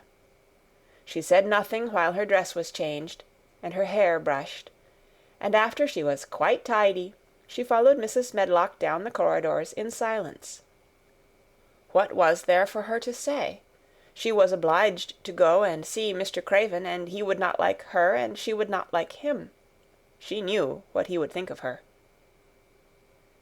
She was taken to a part of the house she had not been into before. At last Mrs. Medlock knocked at a door, and when some one said, "Come in," they entered the room together. A man was sitting in an armchair before the fire, and Mrs. Medlock spoke to him. "This is Miss Mary, sir," she said. "You can go and leave her here. I will ring for you when I want you to take her away," said Mr. Craven. When she went out and closed the door, Mary could only stand waiting, a plain little thing, twisting her thin hands together. She could see that the man in the chair was not so much a hunchback as a man with high, rather crooked shoulders, and he had black hair streaked with white. He turned his head over his high shoulders and spoke to her. "Come here," he said. Mary went to him. He was not ugly. His face would have been handsome if it had not been so miserable. He looked as if the sight of her worried and fretted him, and as if he did not know what in the world to do with her. "Are you well?" he asked. "Yes," answered Mary. "Do they take good care of you?" "Yes." He rubbed his forehead fretfully as he looked her over. "You are very thin," he said. "I am getting fatter," Mary answered in what she knew was her stiffest way. What an unhappy face he had! His black eyes seemed as if they scarcely saw her, as if they were seeing something else, and he could hardly keep his thoughts upon her. "I forgot you," he said. "How could I remember you? I intended to send you a governess or a nurse or someone of that sort, but I forgot." "Please," began Mary, "please," and then the lump in her throat choked her. "What do you want to say?" he inquired. I am too big for a nurse," said Mary, "and please, please don't make me have a governess yet." He rubbed his forehead again and stared at her. "That was what the Sowerby woman said," he muttered absent-mindedly. Then Mary gathered a scrap of courage. Is she Martha's mother?" she stammered. "Yes, I think so," he replied. "She knows about children," said Mary. "She has 12. She knows." He seemed to rouse himself. "What do you want to do?" "I want to play out of doors," Mary answered, hoping that her voice did not tremble. "I never liked it in India. It makes me hungry here, and I am getting fatter." He was watching her. "Mrs. Sowerby said it would do you good. Perhaps it will," he said. "She thought you had better get stronger before you had a governess." "It makes me feel strong when I play, and the wind comes over the moor," argued Mary. "Where do you play?" he asked next. "Everywhere," gasped Mary. "Martha's mother sent me a skipping rope. I skip and run, and I look about to see if things are beginning to stick up out of the earth. I don't do any harm." "Don't look so frightened," he said in a worried voice. "You could not do any harm, a child like you. You may do what you like." Mary put her hand up to her throat, because she was afraid he might see the excited lump which she felt jump into it. She came a step nearer to him. "May I?" she said tremulously. Her anxious little face seemed to worry him more than ever. "Don't look so frightened," he exclaimed. "Of course you may. I am your guardian, though I am a poor one for any child. I cannot give you time or attention. I am too ill and wretched and distracted, but I wish you to be happy and comfortable. I don't know anything about children, but Mrs. Medlock is to see that you have all you need. I sent for you today because Mrs. Sowerby said I ought to see you. Her daughter had talked about you. She thought you needed fresh air and freedom and running about." "She knows all about children," Mary said again, in spite of herself. "She ought to," said Mr. Craven. "I thought her rather bold to stop me on the moor, but she said Mrs. Craven had been kind to her." It seemed hard for him to speak his dead wife's name. "She is a respectable woman. Now I have seen you, I think she said sensible things. Play out of doors as much as you like. It's a big place, and you may go where you like, and amuse yourself as you like. Is there anything you want?" As if a sudden thought had struck him. "Do you want toys? Books? Dolls?" "Might I?" quavered Mary. "Might I have a bit of earth?" In her eagerness, she did not realize how queer the words would sound, and that they were not the ones she had meant to say. Mr. Craven looked quite startled. "Earth?" he repeated. "What do you mean?" "To plant seeds in, to make things grow, to see them come alive," Mary faltered. He gazed at her a moment, and then passed his hand quickly over his eyes. "Do you care about gardens so much?" he said slowly. "I didn't know about them in India," said Mary. "I was always ill and tired, and it was too hot. I sometimes made little beds in the sand and stuck flowers in them. But here it is different." Mr. Craven got up and began to walk slowly across the room. "A bit of earth," he said to himself, and Mary thought that somehow she must have reminded him of something. When he stopped and spoke to her, his dark eyes looked almost soft and kind. "You can have as much earth as you want," he said. "You remind me of someone else who loved the earth and things that grow.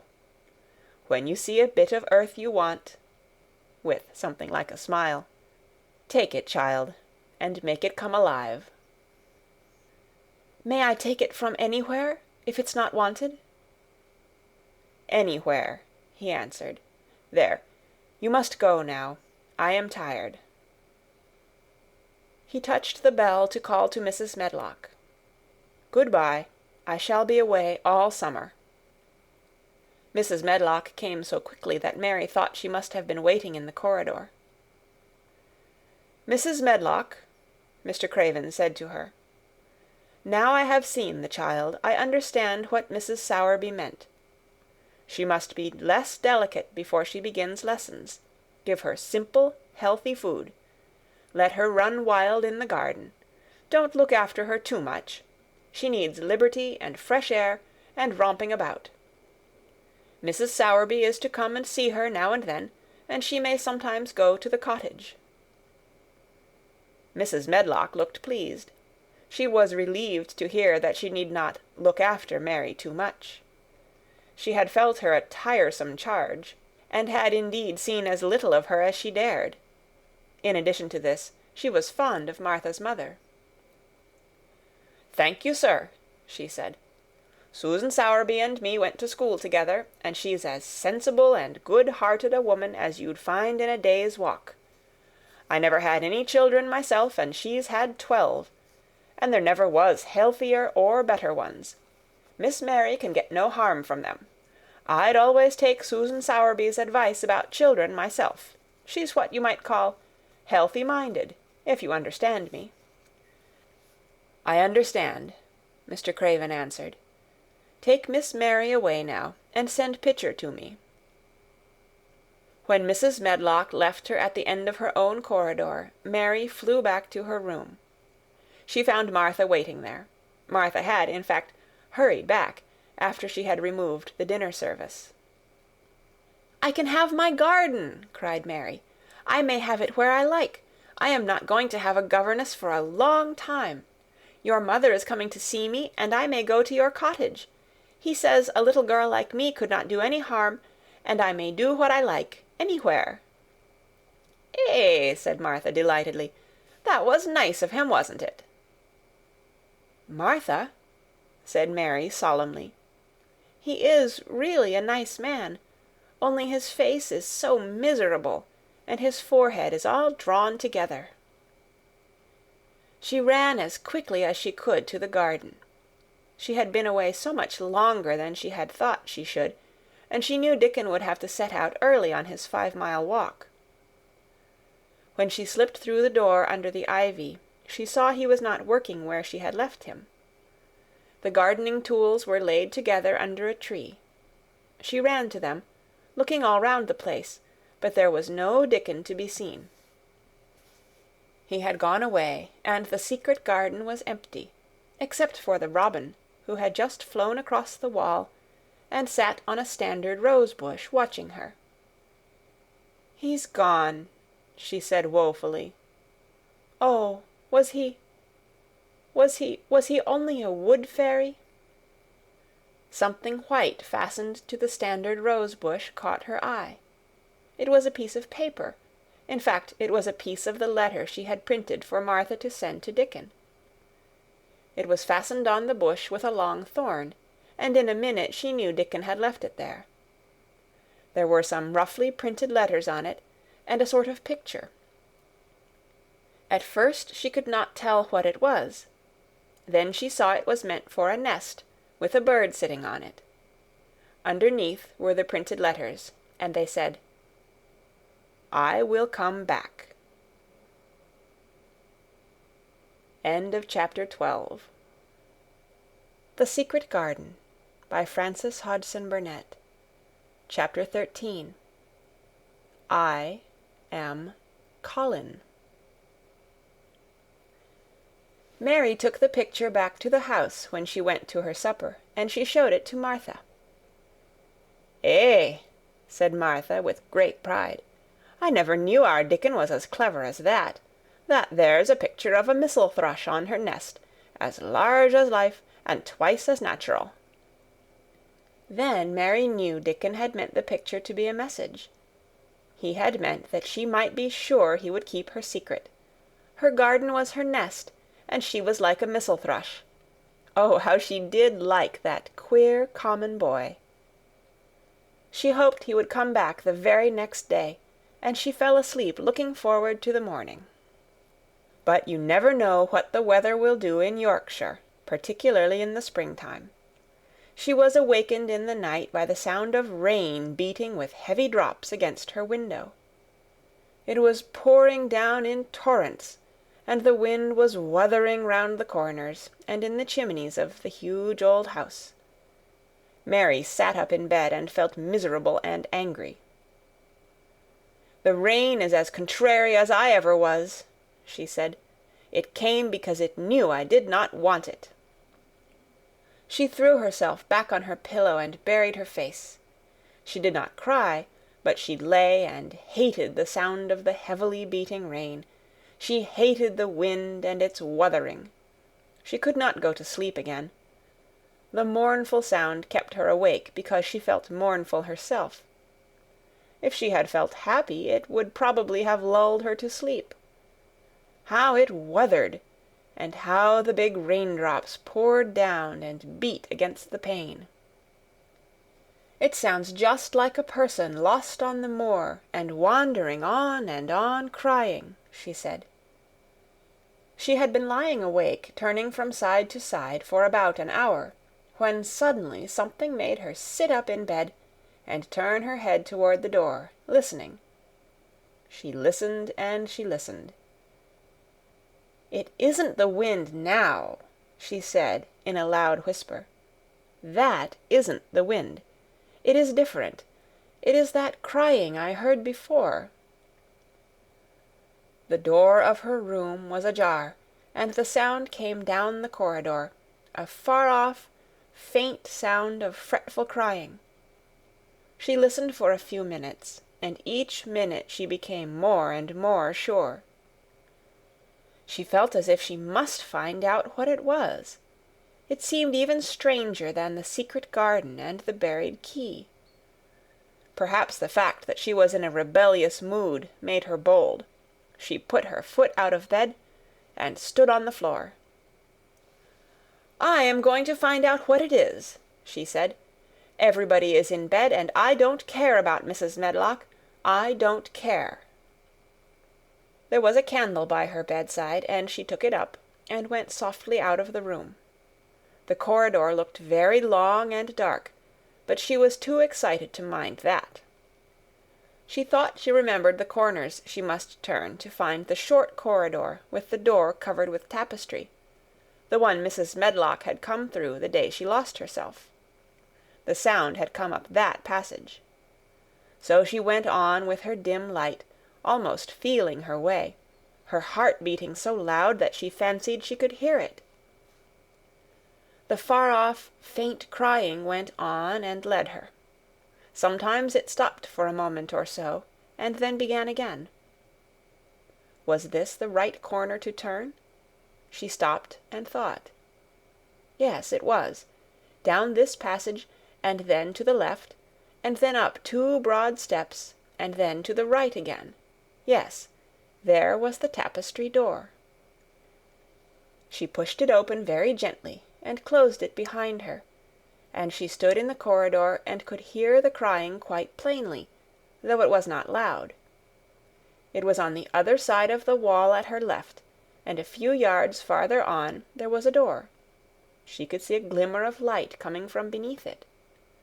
The someone was crying in that room, and it was quite a young someone. So she walked to the door and pushed it open, and there she was, standing in the room. It was a big room, with ancient, handsome furniture on it. There was a low fire glowing faintly on the hearth, and a night-light burning by the side of a carved 4-posted bed hung with brocade, and on the bed was lying a boy, crying fretfully. Mary wondered if she was in a real place, or if she had fallen asleep again and was dreaming without knowing it. The boy had a sharp, delicate face the color of ivory, and he seemed to have eyes too big for it. He had also a lot of hair which tumbled over his forehead in heavy locks and made his thin face seem smaller. He looked like a boy who had been ill, but he was crying more as if he were tired and cross than as if he were in pain. Mary stood near the door, with her candle in her hand, holding her breath. Then she crept across the room, and as she drew nearer, the light attracted the boy's attention, and he turned his head on his pillow and stared at her, his gray eyes opening so wide that they seemed immense. "Who are you?" he said at last, in a half-frightened whisper. "Are you a ghost?" "No, I am not," Mary answered, her own whisper sounding half-frightened. "Are you one?" He stared and stared and stared. Mary could not help noticing what strange eyes he had. They were agate gray, and they looked too big for his face, because they had black lashes all round them. "No," he replied, after waiting a moment or so. "I am Colin." "Who is Colin?" she faltered. "I am Colin Craven. Who are you?" "I am Mary Lennox. Mr. Craven is my uncle." "He is my father," said the boy. "Your father?" gasped Mary. "No one ever told me he had a boy. Why didn't they?" "Come here," he said, still keeping his strange eyes fixed on her with an anxious expression. She came close to the bed, and he put out his hand and touched her. "You are real, aren't you?" he said. "I have such real dreams very often. You might be one of them." Mary had slipped on a woolen wrapper before she left her room, and she put a piece of it between his fingers. "Rub that, and see how thick and warm it is," she said. "I will pinch you a little if you like, to show you how real I am. For a minute I thought you might be a dream too." "Where did you come from?" he asked. "From my own room.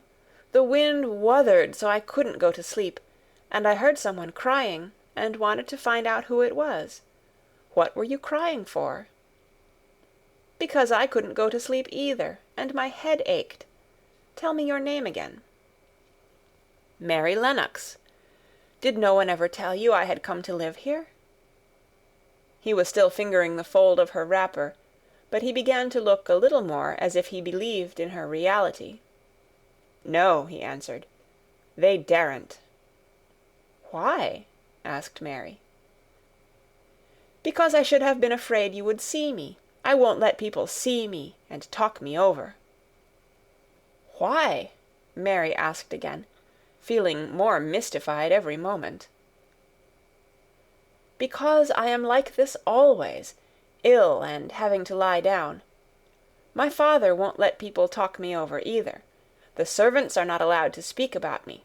If I live, I may be a hunchback, but I shan't live. My father hates to think I may be like him." "Oh, what a queer house this is," Mary said. "What a queer house. Everything is a kind of secret. Rooms are locked up, and gardens are locked up, and have you been locked up?" "No, I stay in this room because I don't want to be moved out of it. It tires me too much."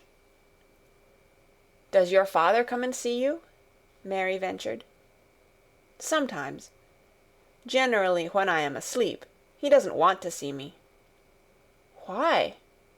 Mary could not help asking again. A sort of angry shadow passed over the boy's face. "My mother died when I was born, and it makes him wretched to look at me. He thinks I don't know, but I've heard people talking. He almost hates me." "He hates the garden because she died," said Mary, half speaking to herself. "What garden?" the boy asked. "Oh, just a garden she used to like," Mary stammered. "Have you been here always?" "Nearly always. Sometimes I have been taken to places at the seaside, but I won't stay because people stare at me. I used to wear an iron thing to keep my back straight, but a grand doctor came from London to see me, and said it was stupid. He told them to take it off and keep me out in the fresh air. I hate fresh air, and I don't want to go out." "I didn't when first I came here," said Mary. "Why do you keep looking at me like that?" "Because of the dreams that are so real," he answered rather fretfully. "Sometimes, when I open my eyes, I don't believe I'm awake." "We're both awake," said Mary. She glanced round the room with its high ceiling and shadowy corners and dim firelight.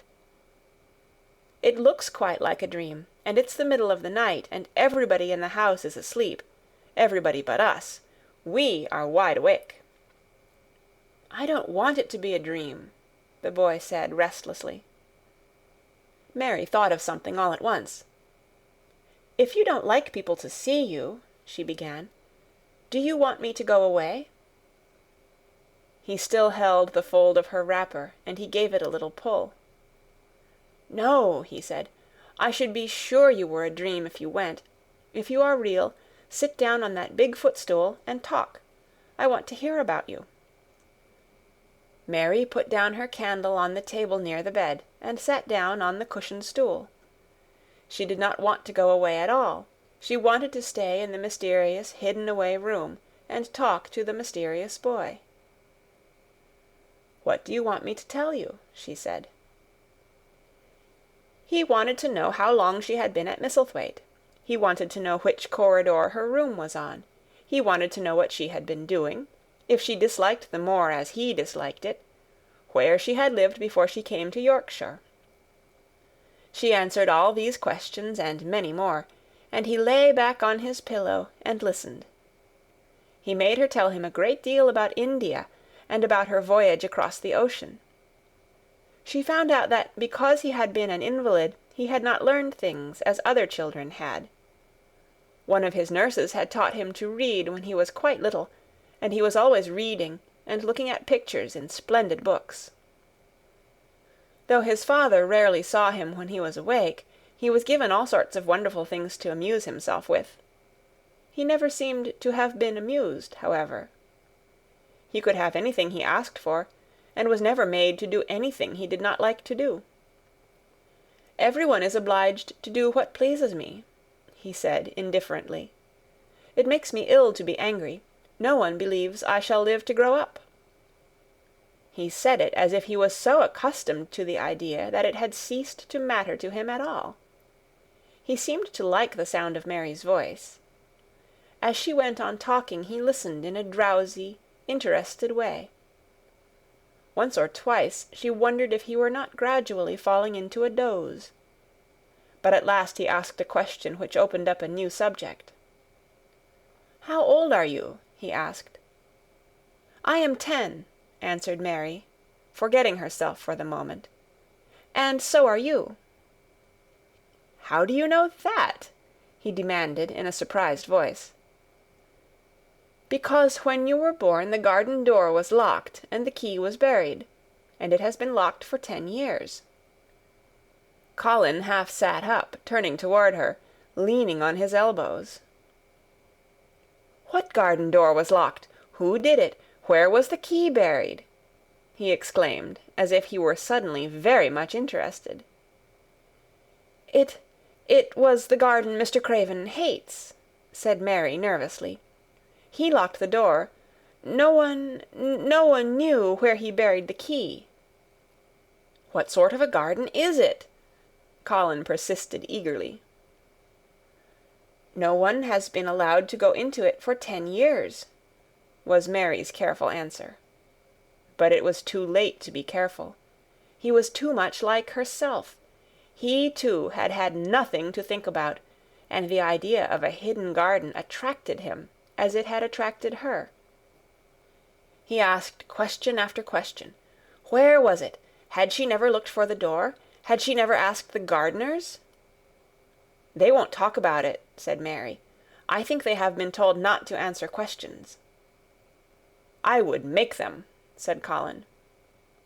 "Could you?" Mary faltered, beginning to feel frightened.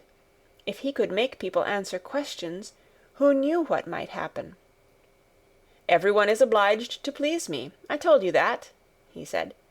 "If I were to live, this place would sometime belong to me. They all know that. I would make them tell me." Mary had not known that she herself had been spoiled, but she could see quite plainly that this mysterious boy had been. He thought that the whole world belonged to him. How peculiar he was, and how coolly he spoke of not living. "Do you think you won't live?" she asked, partly because she was curious, and partly in hope of making him forget the garden. "I don't suppose I shall," he answered as indifferently as he had spoken before. "Ever since I remember anything, I have heard people say I shan't. At first they thought I was too little to understand, and now they think I don't hear, but I do. My doctor is my father's cousin. He's quite poor, and if I die he will have all Misselthwaite when my father is dead. I should think he wouldn't want me to live." "Do you want to live?" inquired Mary.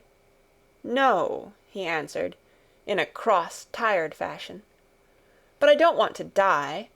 When I feel ill, I lie here and think about it until I cry and cry." "I have heard you crying 3 times," Mary said, "but I did not know who it was. Were you crying about that?" She did so want him to forget the garden. "I dare say," he answered. "Let us talk about something else. Talk about that garden. Don't you want to see it?" "Yes," answered Mary, in quite a low voice. "I do," he went on persistently. "I don't think I ever really wanted to see anything before, but I want to see that garden. I want the key dug up. I want the door unlocked. I would let them take me there in my chair. That would be getting fresh air. I am going to make them open the door."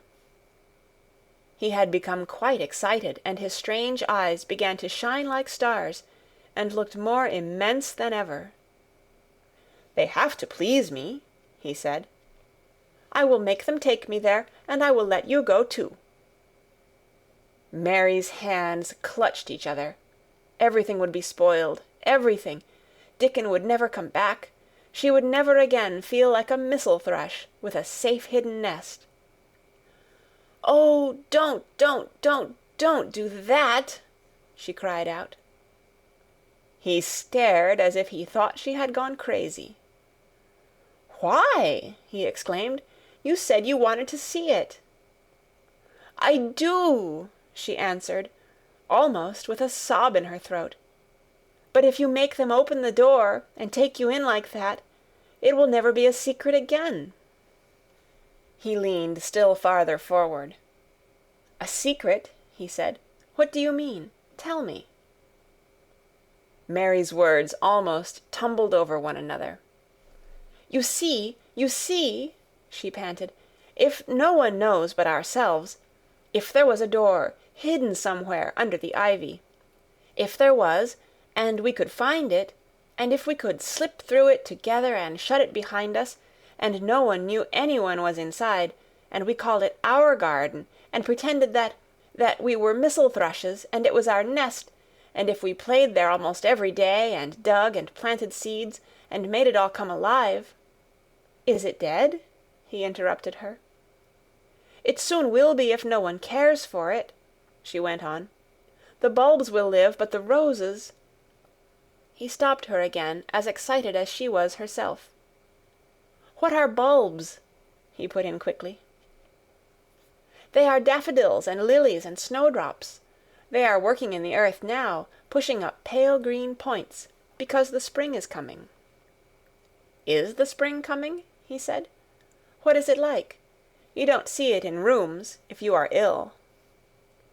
"It is the sun shining on the rain, and the rain falling on the sunshine, and things pushing up and working under the earth," said Mary. "If the garden was a secret, and we could get into it, we could watch the things grow bigger every day, and see how many roses are alive. Don't you see? Oh, don't you see how much nicer it would be if it was a secret?" He dropped back on his pillow and lay there with an odd expression on his face. "I never had a secret," he said, "except that one about not living to grow up. They don't know I know that, so it is a sort of secret. but I like this kind better."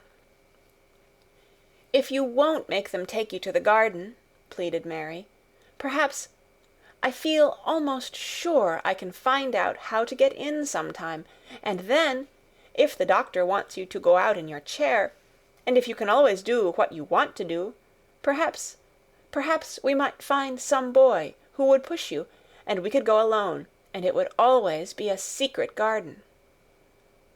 "I should like that," he said very slowly, his eyes looking dreamy. "I should like that. I should not mind fresh air in a secret garden." Mary began to recover her breath and feel safer, because the idea of keeping the secret seemed to please him. She felt almost sure that if she kept on talking, and could make him see the garden in his mind as she had seen it, he would like it so much that he could not bear to think that everybody might tramp into it when they chose. "I'll tell you what I think it would be like if we could go into it," she said. "It has been shut up so long, things have grown into a tangle, perhaps." He lay quite still and listened, while she went on talking about the roses which might have clambered from tree to tree and hung down, about the many birds which might have built their nests there because it was so safe. And then she told him about the robin and Ben Weatherstaff, and there was so much to tell about the robin, and it was so easy and safe to talk about it, that she ceased to be afraid. The robin pleased him so much that he smiled until he looked almost beautiful, and at first Mary had thought that he was even plainer than herself, with his big eyes and heavy locks of hair. "I did not know birds could be like that," he said. "But if you stay in a room, you never see things. What a lot of things you know! I feel as if you had been inside that garden." She did not know what to say, so she did not say anything. He evidently did not expect an answer, and the next moment he gave her a surprise. "I am going to let you look at something," he said. "Do you see that rose-colored silk curtain hanging on the wall over the mantelpiece?" Mary had not noticed it before, but she looked up and saw it. It was a curtain of soft silk, hanging over what seemed to be some picture. "Yes," she answered. "There is a cord hanging from it," said Colin. "Go and pull it." Mary got up, much mystified, and found the cord. When she pulled it, the silk curtain ran back on rings, and when it ran back it uncovered a picture. It was the picture of a girl with a laughing face. She had bright hair tied up with a blue ribbon, and her gay, lovely eyes were exactly like Colin's unhappy ones, agate grey, and looking twice as big as they really were because of the black lashes all round them. "She is my mother," said Colin complainingly. "I don't see why she died. Sometimes I hate her for doing it." "How queer," said Mary. "If she had lived, I believe I should not have been ill always," he grumbled. "I dare say I should have lived too, and my father would not have hated to look at me. I dare say I should have had a strong back. Draw the curtain again." Mary did as she was told, and returned to her footstool. "She is much prettier than you," she said, "but her eyes are just like yours. At least they are the same shape and color. Why is the curtain drawn over her?" He moved uncomfortably. "I made them do it," he said. "Sometimes I don't like to see her looking at me. She smiles too much when I am ill and miserable. Besides, she is mine, and I don't want everyone to see her." There were a few moments of silence, and then Mary spoke. "What would Mrs. Medlock do if she found out that I had been here?" she inquired. "She would do as I told her to do," he answered, "and I should tell her that I wanted you to come here and talk to me every day. I am glad you came." "So am I," said Mary. "I will come as often as I can, but—" She hesitated. "I shall have to look every day for the garden door." "Yes, you must," said Colin, "and you can tell me about it afterward." He lay thinking a few minutes, as he had done before, and then he spoke again. "I think you shall be a secret too," he said. "I will not tell them until they find out. I can always send the nurse out of the room and say that I want to be by myself. Do you know Martha?" "Yes, I know her very well," said Mary. "She waits on me." He nodded his head toward the outer corridor. "She is the one who is asleep in the other room. The nurse went away yesterday to stay all night with her sister, and she always makes Martha attend to me when she wants to go out. Martha shall tell you when to come here." Then Mary understood Martha's troubled look when she had asked questions about the crying. "Martha knew about you all the time?" she said. "Yes, she often attends to me. The nurse likes to get away from me, and then Martha comes." "I have been here a long time," said Mary. "Shall I go away now? Your eyes look sleepy." "I wish I could go to sleep before you leave me," he said rather shyly. "Shut your eyes," said Mary, drawing her footstool closer, "and I will do what my ayah used to do in India. I will pat your hand and stroke it, and sing something quite low." "I should like that, perhaps," he said drowsily. Somehow she was sorry for him, and did not want him to lie awake, so she leaned against the bed and began to stroke and pat his hand, and sing a very low little chanting song in Hindustani. "That is nice," he said more drowsily still, and she went on chanting and stroking, but when she looked at him again, his black lashes were lying close against his cheeks, for his eyes were shut, and he was fast asleep. So she got up softly, took her candle, and crept away without making a sound. End of chapter 13. The Secret Garden by Frances Hodgson Burnett. Chapter 14. A Young Rajah. The moor was hidden in mist when the morning came, and the rain had not stopped pouring down. There could be no going out of doors. Martha was so busy that Mary had no opportunity of talking to her, but in the afternoon she asked her to come and sit with her in the nursery. She came bringing the stocking she was always knitting when she was doing nothing else. "What's the matter with thee?" she asked as soon as they sat down. "Thou looks as if thou'd something to say." I have found out what the crying was," said Mary. Martha let her knitting drop on her knee and gazed at her with startled eyes. "Thou hasn't!" she exclaimed. "Never!" "I heard it in the night," Mary went on, "and I got up and went to see where it came from. It was Colin. I found him." Martha's face became red with fright. "Eh, Miss Mary," she said, half crying. "Thou shouldn't have done it. Thou shouldn't. Thou'll get me in trouble. I never told thee nothing about him, but thou'll get me in trouble. I shall lose my place, and what'll mother do?" "You won't lose your place," said Mary. "He was glad I came. We talked and talked, and he said he was glad I came." "Was he?" cried Martha. "Art thou sure? Thou doesn't know what he's like when anything vexes him. He's a big lad to cry like a baby, but when he's in a passion he'll fair scream just to frighten us. He knows us daren't call our souls our own." "He wasn't vexed," said Mary. "I asked him if I should go away, and he made me stay. He asked me questions, and I sat on a big footstool and talked to him about India and about the Robin and Gardens. He wouldn't let me go. He let me see his mother's picture. Before I left him, I sang him to sleep." Martha fairly gasped with amazement. "I can scarcely believe thee," she protested. "It's as if thou'd walked straight into a lion's den. If he'd been like he is most times, he'd have throwed himself into one of his tantrums and roused the house. He won't let strangers look at him." "He let me look at him. I looked at him all the time, and he looked at me. "We stared," said Mary. "I don't know what to do," cried agitated Martha.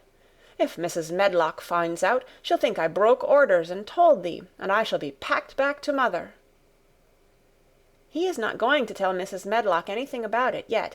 It's to be a sort of secret just at first," said Mary firmly. "And he says everybody is obliged to do as he pleases." "Aye, that's true enough, the bad lad," sighed Martha, wiping her forehead with her apron. "He says Mrs. Medlock must, and he wants me to come and talk to him every day, and you are to tell me when he wants me." "Me?" said Martha. "I shall lose my place. I shall, for sure." "You can't if you are doing what he wants you to do, and everybody is ordered to obey him," Mary argued. "Does thou mean to say," cried Martha with wide-open eyes, "that he was nice to thee?" "I think he almost liked me," Mary answered. "Then thou must have bewitched him," decided Martha, drawing a long breath. "Do you mean magic?" inquired Mary. "I've heard about magic in India, but I can't make it. I just went into his room, and I was so surprised to see him I stood and stared. And then he turned round and stared at me, and he thought I was a ghost or a dream, and I thought perhaps he was. And it was so queer being there alone together in the middle of the night and not knowing about each other. And we began to ask each other questions. And when I asked him if I must go away, he said I must not." "The world's comin' to an end," gasped Martha. "What is the matter with him?" asked Mary. "Nobody knows for sure and certain," said Martha. "Mr. Craven went off his head like when he was born. The doctors thought he'd have to be put in asylum. It was because Mrs. Craven died, like I told you. He wouldn't set eyes on the baby. He just raved and said it'd be another hunchback like him, and it'd better die." "Is Colin a hunchback?" Mary asked. "He didn't look like one." "He isn't yet," said Martha, "but he began all wrong. Mother said that there was enough trouble and raging in the house to set any child wrong. They was afraid his back was weak, and they've always been taking care of it, keeping him lying down and not letting him walk. Once they made him wear a brace, but he fretted so he was downright ill. Then a big doctor came to see him and made them take it off. He talked to the other doctor quite rough, in a polite way. He said there'd been too much medicine and too much letting him have his own way." "I think he's a very spoiled boy," said Mary. "He's the worst young nowt as ever was," said Martha. "I won't say as he hasn't been ill a good bit. He's had coughs and colds that's nearly killed him 2 or 3 times. Once he had rheumatic fever, and once he had typhoid. Mrs. Medlock did get a fright then. He'd been out of his head, and she was talking to the nurse, thinking he didn't know nothing, and she said, 'He'll die this time sure enough, and best thing for him and for everybody.' And she looked at him, and there he was with his big eyes open, staring at her as sensible as she was herself. She didn't know what'd happen, but he just stared at her and says, 'You give me some water and stop talking.'" "Do you think he will die?" asked Mary. "Mother says there's no reason why any child should live that gets no fresh air and doesn't do nothing but lie on his back and read picture books and take medicine. He's weak and hates the trouble of being taken out of doors, and he gets cold so easy he says it makes him ill." Mary sat and looked at the fire. "I wonder," she said slowly, "if it would not do him good to go out into a garden and watch things growing. It did me good." "One of the worst fits he ever had," said Martha, "was one time they took him out where the roses is by the fountain. He'd been reading in a paper about people getting something he called rose cold, and he began to sneeze and said he'd got it, and then a new gardener as didn't know the rules passed by and looked at him curious. He threw himself into a passion and said he'd looked at him because he was going to be a hunchback. He cried himself into a fever and was ill all night." "If he ever gets angry at me, I'll never go and see him again," said Mary. "He'll have thee if he wants thee," said Martha. "Thou may as well know that at the start." Very soon afterward a bell rang, and she rolled up her knitting. "I dare say the nurse wants me to stay with him a bit," she said. "I hope he's in a good temper." She was out of the room about 10 minutes, and then she came back with a puzzled expression. "Well, thou has bewitched him," she said. "He's up on his sofa with his picture books. He's told the nurse to stay away until 6 o'clock. I'm to wait in the next room. The minute she was gone, he called me to him and says, 'I want Mary Lennox to come and talk to me, and remember you're not to tell anyone. You better go as quick as you can.'" Mary was quite willing to go quickly. She did not want to see Colin as much as she wanted to see Dickon, but she wanted to see him very much. There was a bright fire on the hearth when she entered his room, and in the daylight she saw it was a very beautiful room indeed. There were rich colors in the rugs and hangings, and pictures and books on the walls which made it look glowing and comfortable even in spite of the grey sky and falling rain. Colin looked rather like a picture himself. He was wrapped in a velvet dressing-gown, and sat against a big brocaded cushion. He had a red spot on each cheek. "Come in," he said. "I've been thinking about you all morning." "I've been thinking about you, too," answered Mary. "You don't know how frightened Martha is. She says Mrs. Medlock will think she told me about you, and then she will be sent away." He frowned. "Go and tell her to come here," he said. "She is in the next room." Mary went and brought her back. Poor Martha was shaking in her shoes. Colin was still frowning. "Have you to do what I please, or have you not?" he demanded. "I have to do what you please, sir," Martha faltered, turning quite red. "Has Medlock to do what I please?" "Everybody has, sir," said Martha. "Well, then, if I order you to bring Miss Mary to me, how can Medlock send you away if she finds it out?" "Please don't let her, sir," pleaded Martha. "I'll send her away if she dares to say a word about such a thing," said Master Craven grandly. "She wouldn't like that, I can tell you." "Thank you, sir," bobbing a curtsy. "I want to do my duty, sir." "What I want is your duty," said Colin more grandly still. "I'll take care of you. Now go away." When the door closed behind Martha, Colin found Mistress Mary gazing at him as if he had set her wondering. "Why do you look at me like that?" he asked her. "What are you thinking about?" "I am thinking about 2 things." "What are they? Sit down and tell me." "This is the first one," said Mary, seating herself on the big stool. "Once in India I saw a boy who was a Rajah. He had rubies and emeralds and diamonds stuck all over him. He spoke to his people just as you spoke to Martha. Everybody had to do everything he told them, in a minute. I think they would have been killed if they hadn't." "I shall make you tell me about Rajahs presently," he said. "But first tell me what the second thing was." "I was thinking," said Mary, "how different you are from Dickon." "Who is Dickon?" he said. "What a queer name." She might as well tell him, she thought. She could talk about Dickon without mentioning the secret garden. She had liked to hear Martha talk about him.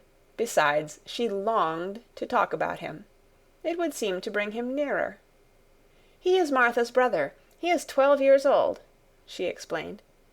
"He is not like anyone else in the world. He can charm foxes and squirrels and birds just as the natives in India charm snakes. He plays a very soft tune on a pipe, and they come and listen." There were some big books on a table at his side, and he dragged one suddenly toward him. "There is a picture of a snake charmer in this," he exclaimed. "Come and look at it." The book was a beautiful one with superb colored illustrations, and he turned to one of them. "Can he do that?" he asked eagerly. "He played on his pipe, and they listened," Mary explained. But he doesn't call it magic. He says it's because he lives on the moor so much, and he knows their ways. He says he feels sometimes as if he was a bird or a rabbit himself, he likes them so. I think he asked the robin questions. It seemed as if they talked to each other in soft chirps. Colin lay back on his cushion, and his eyes grew larger and larger, and the spots on his cheeks burned. "Tell me some more about him," he said. "He knows all about eggs and nests," Mary went on.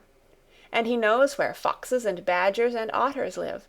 He keeps them secret so that other boys won't find their holes and frighten them. He knows about everything that grows or lives on the moor." "Does he like the moor?" said Colin. "How can he when it's such a great, bare, dreary place?" "It's the most beautiful place," protested Mary. "Thousands of lovely things grow on it, and there are thousands of little creatures all busy building nests and making holes and burrows, and chippering or singing or squeaking to each other. They are so busy and having such fun under the earth or in the trees or heather. It's their world." "How do you know all that?" said Colin, turning on his elbow to look at her.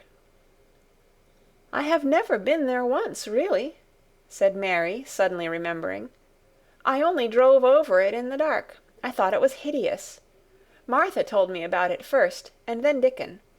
When Dickon talks about it, you feel as if you saw things and heard them, and as if you were standing in the heather with the sun shining, and the gorse smelling like honey, and all full of bees and butterflies."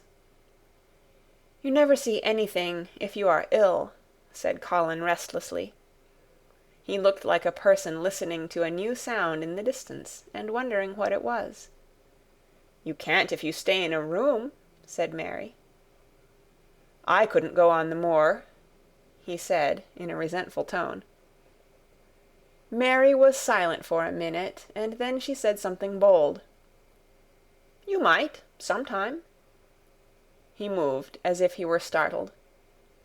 "Go on the moor? How could I? I am going to die." "How do you know?" said Mary unsympathetically. She didn't like the way he had of talking about dying. She did not feel very sympathetic. She felt rather as if he almost boasted about it. "Oh, I've heard it ever since I remember," he answered crossly. "They are always whispering about it and thinking I don't notice. They wish I would, too." Mistress Mary felt quite contrary. She pinched her lips together. "If they wished I would," she said, "I wouldn't. Who wishes you would?" "The servants, and of course Dr. Craven, because he would get Misselthwaite and be rich instead of poor. He daren't say so, but he always looks cheerful when I am worse. When I had typhoid fever, his face got quite fat. I think my father wishes it too." "I don't believe he does," said Mary quite obstinately. That made Colin turn and look at her again. "Don't you?" he said. And then he lay back on his cushion and was still, as if he were thinking. And there was quite a long silence. Perhaps they were both of them thinking strange things children do not usually think. "I like the grand doctor from London because he made them take the iron thing off," said Mary at last. "Did he say you were going to die?" "No." "What did he say?" "He didn't whisper," Colin answered. "Perhaps he knew I hated whispering. I heard him say one thing quite aloud. He said, 'The lad might live if he would make up his mind to it. Put him in the humour.' It sounded as if he was in a temper." "I'll tell you who would put you in the humour, perhaps," said Mary, reflecting. She felt as if she would like this thing to be settled one way or the other. "I believe Dickon would. He's always talking about live things. He never talks about dead things or things that are ill. He's always looking up in the sky to watch birds flying, or looking down at the earth to see something growing.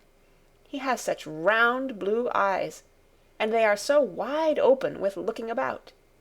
And he laughs such a big laugh with his wide mouth, and his cheeks are as red as cherries." She pulled her stool nearer to the sofa, and her expression quite changed at the remembrance of the wide curving mouth and wide open eyes.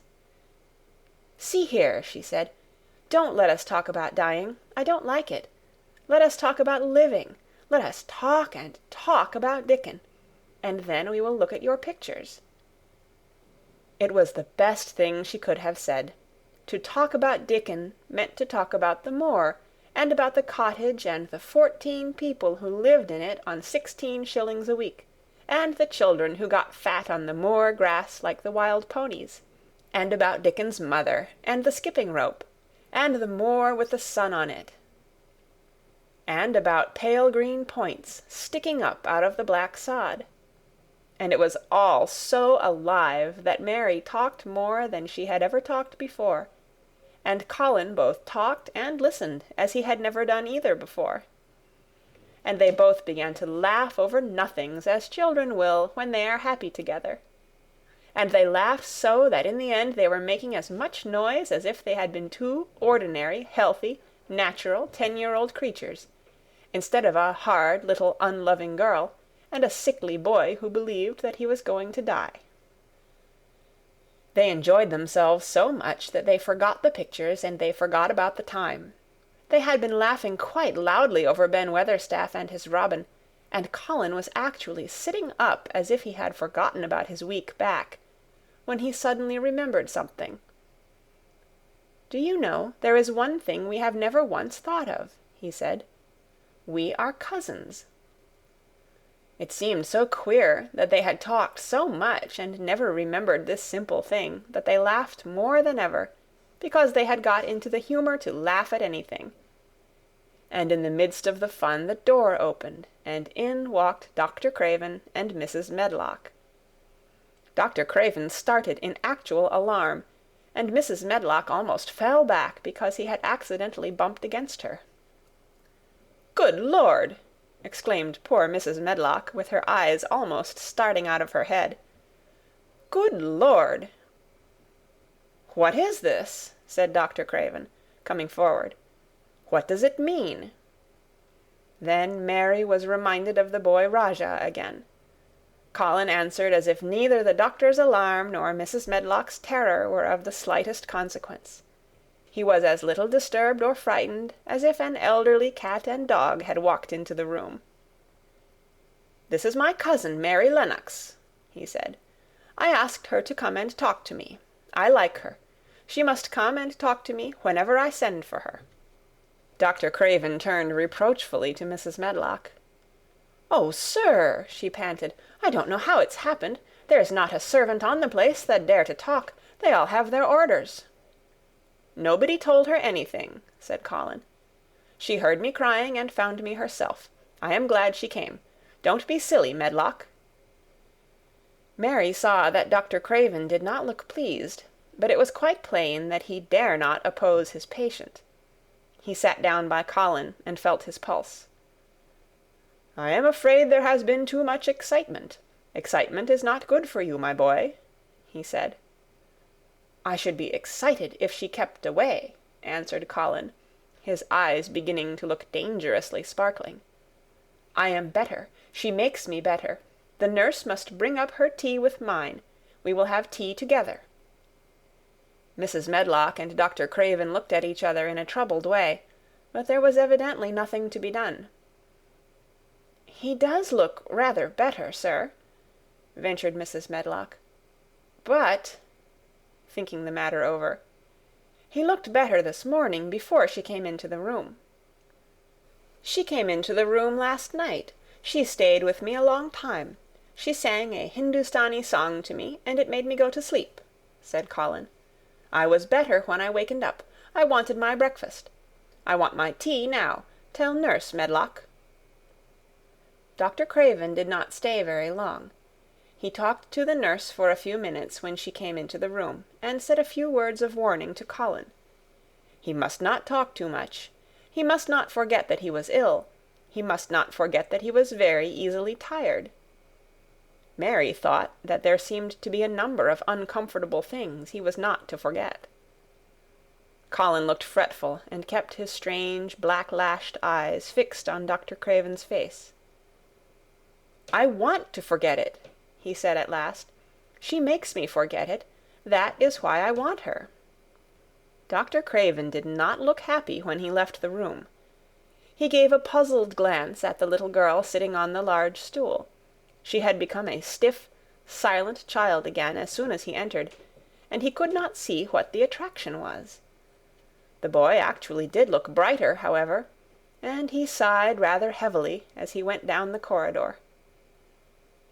"They are always wanting me to eat things when I don't want to," said Colin, as the nurse brought in the tea and put it on the table by the sofa. "Now, if you'll eat, I will. Those muffins look so nice and hot. Tell me about Rajahs." End of chapter 14. The Secret Garden by Frances Hodgson Burnett. Chapter 15. Nest Building. After another week of rain, the high arch of blue sky appeared again, and the sun which poured down was quite hot. Though there had been no chance to see either the secret garden or Dickon, Mistress Mary had enjoyed herself very much. The week had not seemed long. She had spent hours of every day with Colin in his room, talking about Rajahs, or gardens, or Dickon and the cottage on the moor.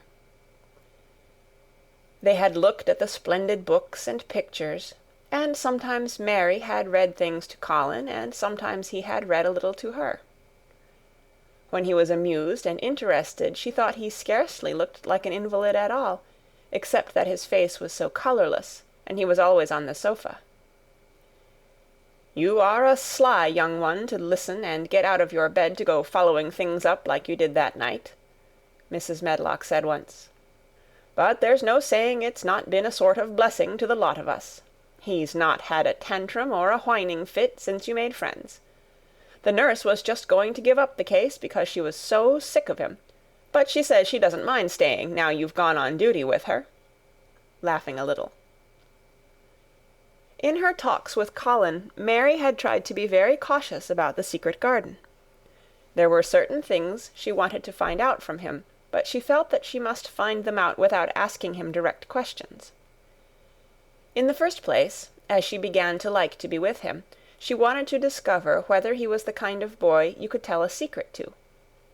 He was not in the least like Dickon, but he was evidently so pleased with the idea of a garden no one knew anything about that she thought perhaps he could be trusted. But she had not known him long enough to be sure. The second thing she wanted to find out was this: if he could be trusted, if he really could, wouldn't it be possible to take him to the garden without having anyone find it out? The grand doctor had said that he must have fresh air, and Colin had said that he would not mind fresh air in a secret garden. Perhaps if he had a great deal of fresh air, and knew Dickon and the robin, and saw things growing, he might not think so much about dying. Mary had seen herself in the glass sometimes lately when she had realized that she looked quite a different creature from the child she had seen when she arrived from India. This child looked nicer. Even Martha had seen a change in her. "The air from the moor has done thee good already," she had said. "Th'art not nigh so yeller, and th'art not nigh so scrawny. Even the hair doesn't slamp down on the head so flat. It's got some life in it, so as it sticks out a bit." "It's like me," said Mary. "It's growing stronger and fatter. I'm sure there's more of it." "It looks it for sure," said Martha, ruffling it up a little round her face. "Th'art not half so ugly when it's that way, and there's a bit of red in the cheeks." If gardens and fresh air had been good for her, perhaps they would be good for Colin. But then, if he hated people to look at him, perhaps he would not like to see Dickon. "Why does it make you angry when you are looked at?" she inquired one day. "I always hated it," he answered, "even when I was very little. Then when they took me to the seaside and I used to lie in my carriage, everybody used to stare, and ladies would stop and talk to my nurse, and then they would begin to whisper, and I knew then they were saying I shouldn't live to grow up. Then sometimes the ladies would pat my cheeks and say, "Poor child!" Once when a lady did that, I screamed out loud and bit her hand. She was so frightened she ran away. "She thought you had gone mad like a dog," said Mary, not at all admiringly. "I don't care what she thought," said Colin, frowning. "I wonder why you didn't scream and bite me when I came into your room," said Mary. Then she began to smile slowly. "I thought you were a ghost or a dream," he said. "You can't bite a ghost or a dream, and if you scream they don't care." "Would you hate it if a boy looked at you?" Mary asked uncertainly. He lay back on his cushion and paused thoughtfully. "There's one boy," he said quite slowly, as if he were thinking over every word. "There's one boy I believe I shouldn't mind. It's that boy who knows where the foxes live. Dickon." "I'm sure you wouldn't mind him," said Mary. "The birds don't, and other animals," he said, still thinking it over. "Perhaps that's why I shouldn't. He's a sort of animal charmer, and I am a boy animal." Then he laughed, and she laughed too. In fact, it ended in their both laughing a great deal and finding the idea of a boy animal hiding in his hole very funny indeed. What Mary felt afterward was that she need not fear about Dickon. On that first morning when the sky was blue again, Mary wakened very early. The sun was pouring in slanting rays through the blinds, and there was something so joyous in the sight of it that she jumped out of bed and ran to the window. She drew up the blinds and opened the window itself, and a great waft of fresh, scented air blew in upon her. The moor was blue, and the whole world looked as if something magic had happened to it. There were tender little fluting sounds here and there and everywhere, as if scores of birds were beginning to tune up for a concert. Mary put her hand out of the window and held it in the sun. "It's warm, warm," she said. "It will make the green points push up and up and up, and it will make the bulbs and roots work and struggle with all their might under the earth." She kneeled down and leaned out of the window as far as she could, breathing big breaths and sniffing the air until she laughed because she remembered what Dickon's mother had said about the end of his nose quivering like a rabbit's. "It must be very early," she said. "The little clouds are all pink, and I've never seen the sky look like this. No one is up. I don't even hear the stable boys." A sudden thought made her scramble to her feet. "I can't wait. I am going to see the garden."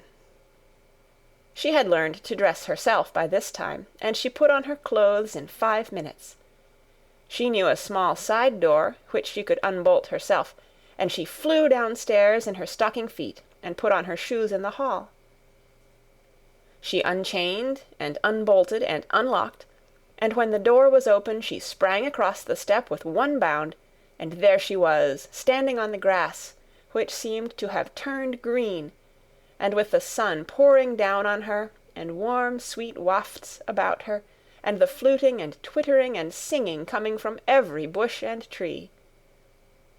She clasped her hands for pure joy and looked up in the sky, and it was so blue and pink and pearly and white and flooded with springtime light that she felt as if she must flute and sing aloud herself, and knew that thrushes and robins and skylarks could not possibly help it.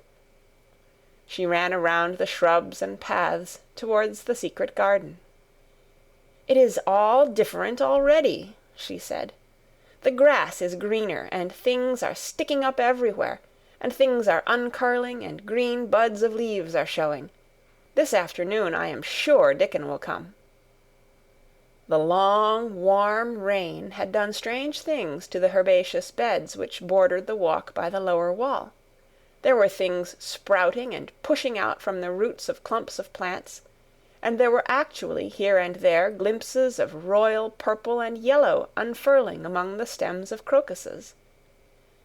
6 months before, Mistress Mary would not have seen how the world was waking up, but now she missed nothing. When she had reached the place where the door hid itself under the ivy, she was startled by a curious loud sound. It was the caw-caw of a crow, and it came from the top of the wall, and when she looked up, there sat a big, glossy-plumaged, blue-black bird, looking down at her very wisely indeed. She had never seen a crow so close before, and he made her a little nervous, but the next moment he spread his wings and flapped away across the garden. She hoped he was not going to stay inside, and she pushed the door open, wondering if he would.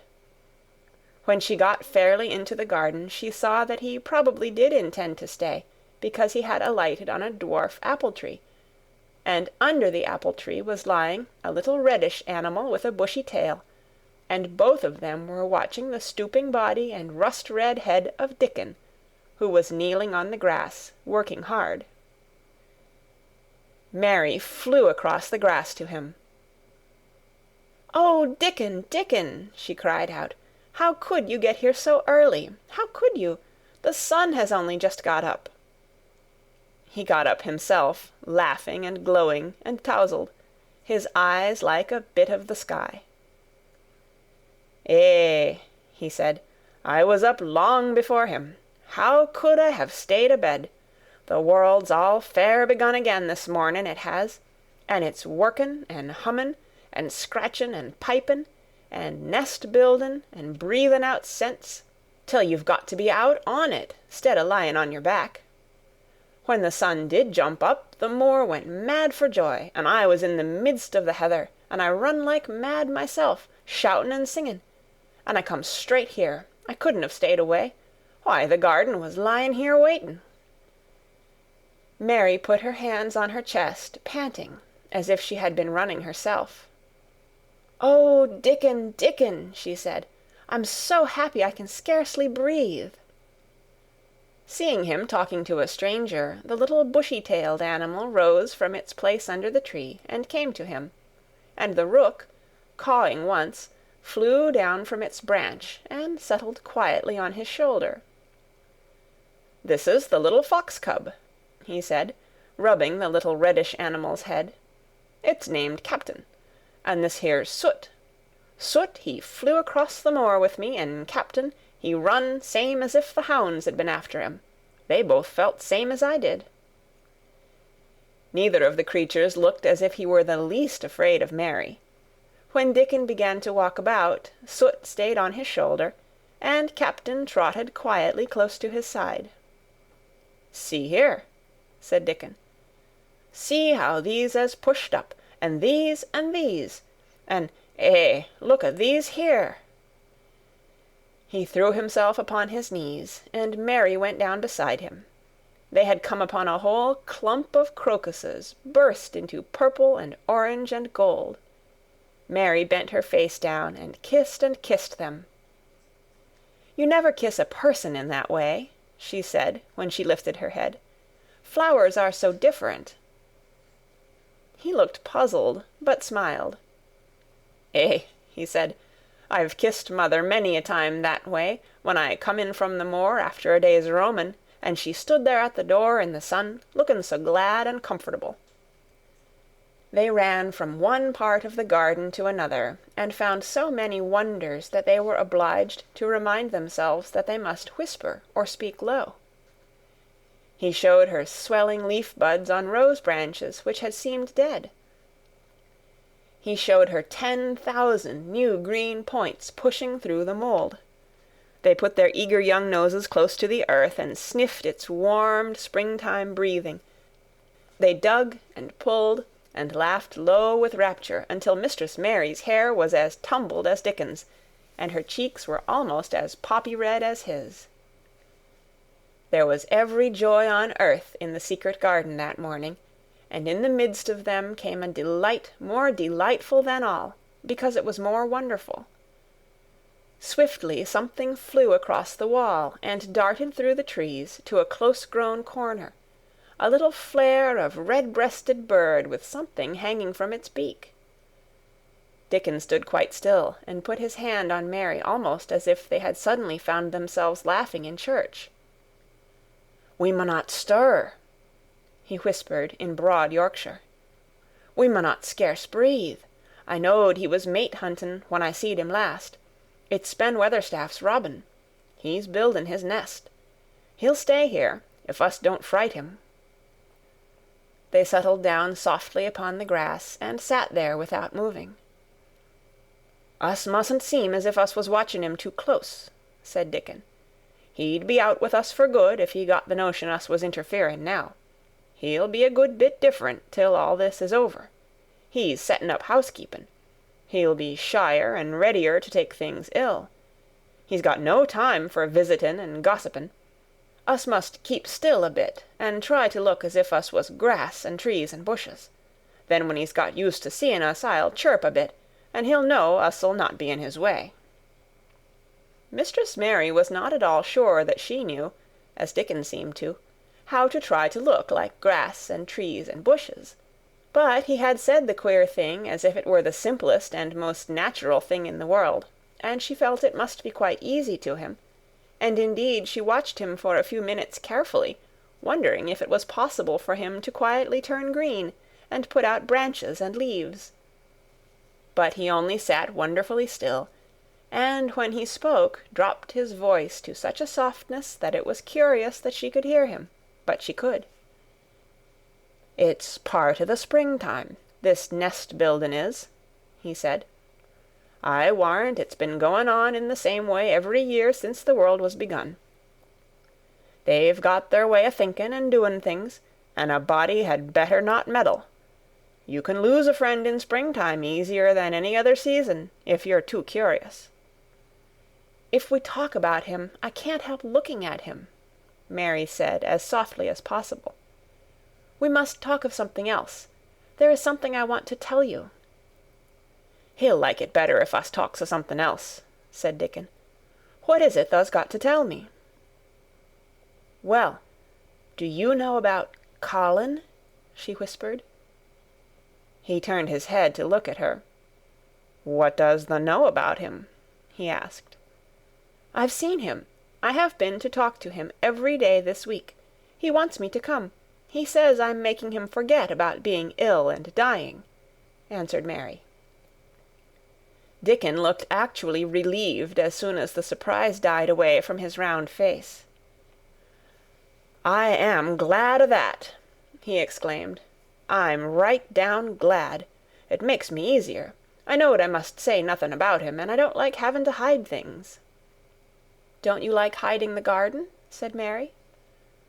"I'll never tell about it," he answered.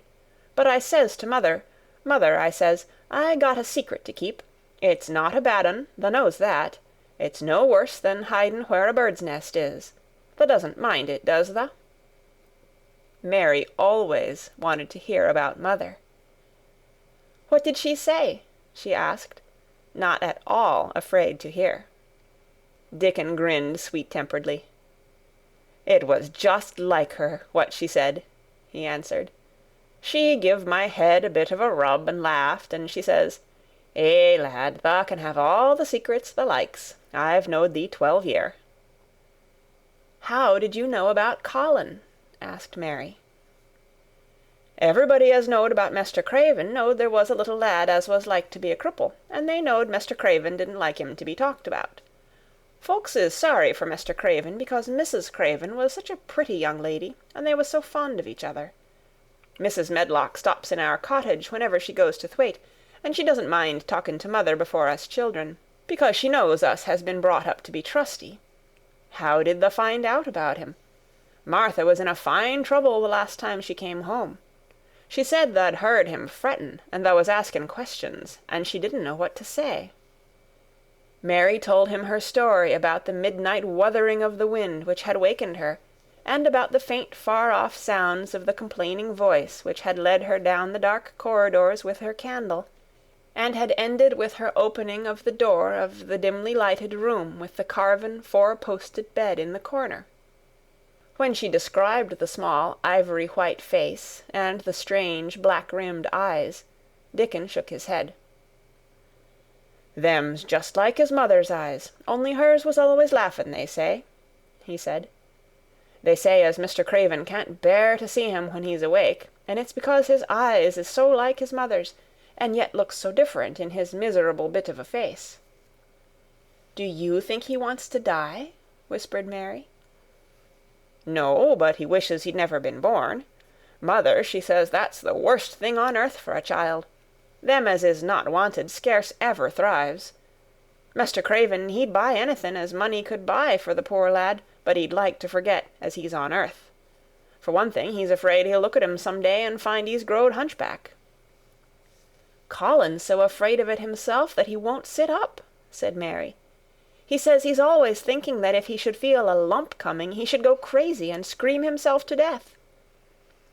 "He oughtn't to lie there thinking things like that," said Dickon. "No lad could get well as thought them sort of things." The fox was lying on the grass close by him, looking up to ask for a pat now and then, and Dickon bent down and rubbed his neck softly and thought a few minutes in silence. Presently he lifted his head and looked round the garden. "When first we got in here," he said, "it seemed like everything was grey. Look round now and tell me if thou doesn't see a difference." Mary looked and caught her breath a little. "Why," she cried, "the grey wall is changing. It is as if a green mist were creeping over it. It's almost like a green gauze veil." "Aye," said Dickon, "and it'll be greener and greener till the grey's all gone. Can thou guess what I was thinking?" "I know it was something nice," said Mary eagerly. "I believe it was something about Colin." "I was thinking that if he was out here, he wouldn't be watching for lumps to grow on his back. He'd be watching for buds to break on the rose bushes, and he'd likely be healthier," explained Dickon.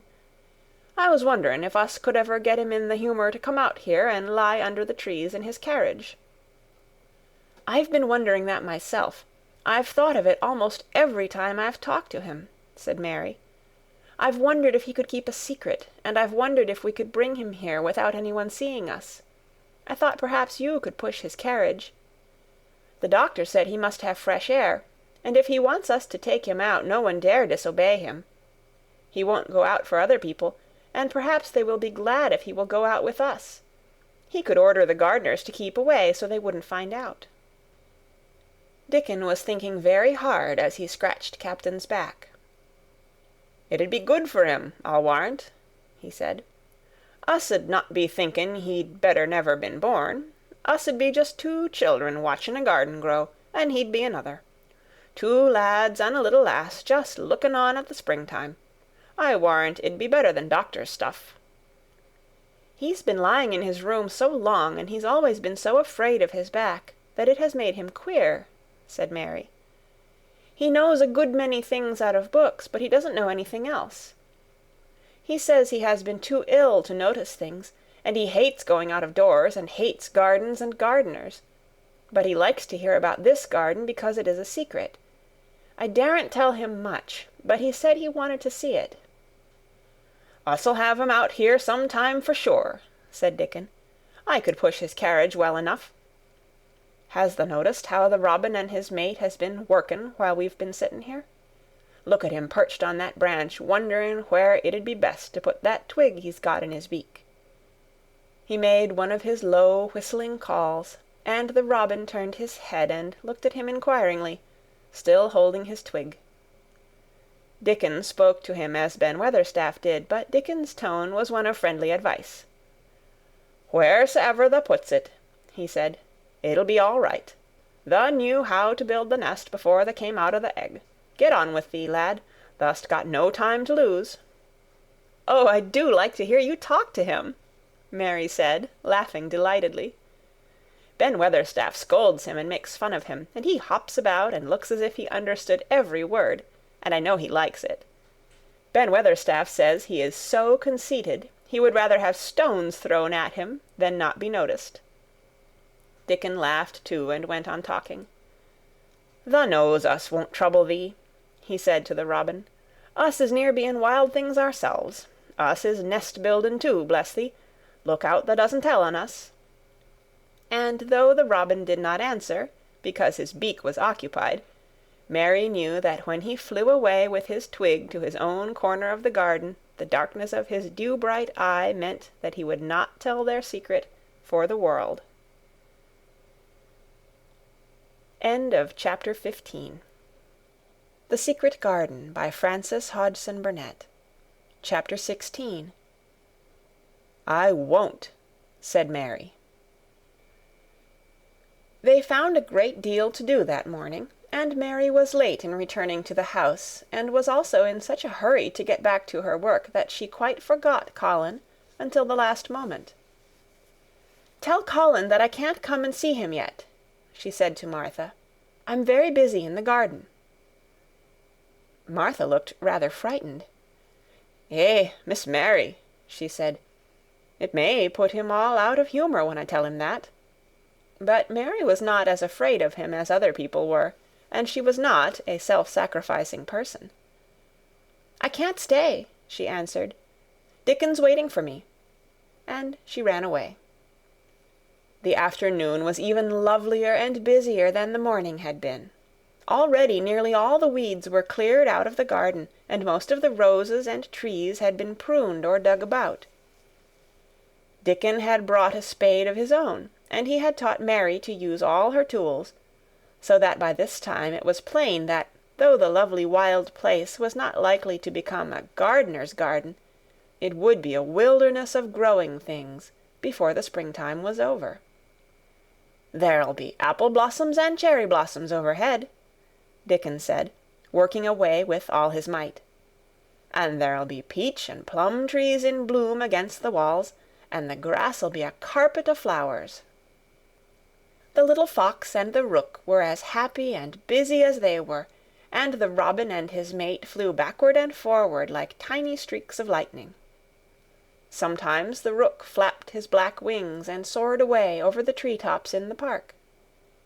Each time he came back and perched near Dickon and cawed several times as if he were relating his adventures, and Dickon talked to him just as he had talked to the robin. Once, when Dickon was so busy that he did not answer him at first, Soot flew onto his shoulders and gently tweaked his ear with his large beak. When Mary wanted to rest a little, Dickon sat down with her under a tree, and once he took his pipe out of his pocket and played the soft, strange little notes, and 2 squirrels appeared on the wall, and looked and listened. "Thou's a good bit stronger than thou was," Dickon said, looking at her as she was digging. "Thou's beginning to look different for sure." Mary was glowing with exercise and good spirits. "I'm getting fatter and fatter every day," she said quite exultantly. "Mrs. Medlock will have to get me some bigger dresses. Martha says my hair is growing thicker. It isn't so flat and stringy."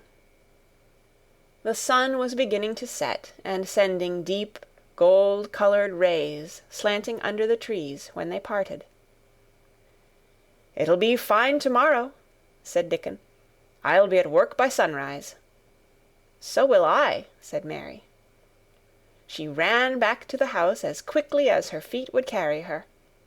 She wanted to tell Colin about Dickon's fox cub and the rook, and about what the springtime had been doing. She felt sure he would like to hear. So it was not very pleasant when she opened the door of her room to see Martha standing waiting for her with a doleful face. "What is the matter?" she asked. "What did Colin say when you told him I couldn't come?" "Eh," said Martha, "I wish tha'd gone. He was nigh going into one of his tantrums. There's been a nice to-do all afternoon to keep him quiet. He would watch the clock all the time." Mary's lips pinched themselves together. She was no more used to considering other people than Colin was, and she saw no reason why an ill-tempered boy should interfere with the thing she liked best. She knew nothing about the pitifulness of people who had been ill and nervous, and who did not know that they could control their tempers, and need not make other people ill and nervous too. When she had had a headache in India, she had done her best to see that everybody else also had a headache or something quite as bad. And she felt she was quite right. But of course now she felt that Colin was quite wrong. He was not on his sofa when she went into his room. He was lying flat on his back in bed, and he did not turn his head toward her as she came in. This was a bad beginning, and Mary marched up to him with her stiff manner. "Why didn't you get up?" she said. "I did get up this morning when I thought you were coming," he answered, without looking at her. "I made them put me back in bed this afternoon. My back ached, and my head ached, and I was tired. Why didn't you come?" "I was working in the garden with Dickon," said Mary. Colin frowned and condescended to look at her. "I won't let that boy come here if you go and stay with him instead of coming to talk to me," he said. Mary flew into a fine passion. She could fly into a passion without making a noise. She just grew sour and obstinate, and did not care what happened. "If you send Dickon away, I'll never come into this room again," she retorted. "You'll have to if I want you," said Colin. "I won't," said Mary. "I'll make you," said Colin. "They shall drag you in." "Shall they, Mr. Rajah?" said Mary fiercely. "They may drag me in, but they can't make me talk when they get me here. I'll sit and clench my teeth and never tell you one thing. I won't even look at you. I'll stare at the floor." They were a nice, agreeable pair as they glared at each other. If they had been two little street boys, they would have sprung at each other and had a rough-and-tumble fight. As it was, they did the next thing to it. "You are a selfish thing!" cried Colin. "What are you?" said Mary. "Selfish people always say that. Anyone is selfish who doesn't do what they want. You're more selfish than I am. You're the most selfish boy I ever saw." "I'm not," snapped Colin. "I'm not as selfish as your fine Dickon is. He keeps you playing in the dirt when he knows I'm all by myself. He's selfish, if you like." Mary's eyes flashed fire. "He's nicer than any other boy that ever lived," she said. He's like an angel." It might sound rather silly to say that, but she didn't care. "A nice angel!" Colin sneered ferociously. "He's a common cottage boy off the moor." "He's better than a common Rajah," retorted Mary. "He's 1,000 times better." Because she was the stronger of the two, she was beginning to get the better of him. The truth was that he had never had a fight with anyone like himself in his life, and upon the whole it was rather good for him, though neither he nor Mary knew anything about that. He turned his head on his pillow and shut his eyes, and a big tear was squeezed out and ran down his cheek. He was beginning to feel pathetic and sorry for himself, not for anyone else. "I'm not as selfish as you, because I'm always ill, and I'm sure there is a lump coming on my back," he said. "And I am going to die besides." "You're not," contradicted Mary unsympathetically. He opened his eyes wide with indignation. He had never heard such a thing said before. He was at once furious and slightly pleased, if a person could be both at one time. "I'm not?" he cried. "I am. You know I am. Everybody says so." "I don't believe it," said Mary sourly. "You just say that to make people sorry. I believe you're proud of it. I don't believe it. If you were a nice boy, it might be true, but you're too nasty." In spite of his invalid back, Colin sat up in bed quite in a healthy rage. "Get out of the room!" he shouted, and he caught hold of his pillow and threw it at her. He was not strong enough to throw it far, and it only fell at her feet, but Mary's face looked as pinched as a nutcracker. "I'm going," she said, "and I won't come back." She walked to the door and when she reached it, she turned round and spoke again. "I was going to tell you all sorts of nice things," she said. "Dickon brought his fox and his rook, and I was going to tell you all about them. Now I won't tell you a single thing." She marched out of the door and closed it behind her, and there, to her great astonishment, she found the trained nurse, standing as if she had been listening, and more amazing still, she was laughing. She was a big, handsome young woman, who ought not to have been a trained nurse at all, as she could not bear invalids, and she was always making excuses to leave Colin to Martha or anyone else who would take her place. Mary had never liked her, and she simply stood and gazed up at her, as she stood giggling into her handkerchief. "What are you laughing at?" she asked her. "At you two young ones," said the nurse. "It's the best thing that could happen to the sickly, pampered thing, to have someone to stand up to him that's as spoiled as himself." And she laughed into her handkerchief again. "If he'd had a young vixen of a sister to fight with, it would have been the saving of him." "Is he going to die?" "I don't know, and I don't care," said the nurse. "Hysterics and temper are half what ails him." "What are hysterics?" asked Mary. "You'll find out if you work him into a tantrum after this. But at any rate you've given him something to have hysterics about, and I'm glad of it." Mary went back to her room, not feeling at all as she had felt when she had come in from the garden. She was cross and disappointed, but not at all sorry for Colin. She had looked forward to telling him a great many things, and she had meant to try to make up her mind whether it would be safe to trust him with the great secret. She had been beginning to think it would be, but now she had changed her mind entirely. She would never tell him, and he could stay in his room and never get any fresh air, and die if he liked.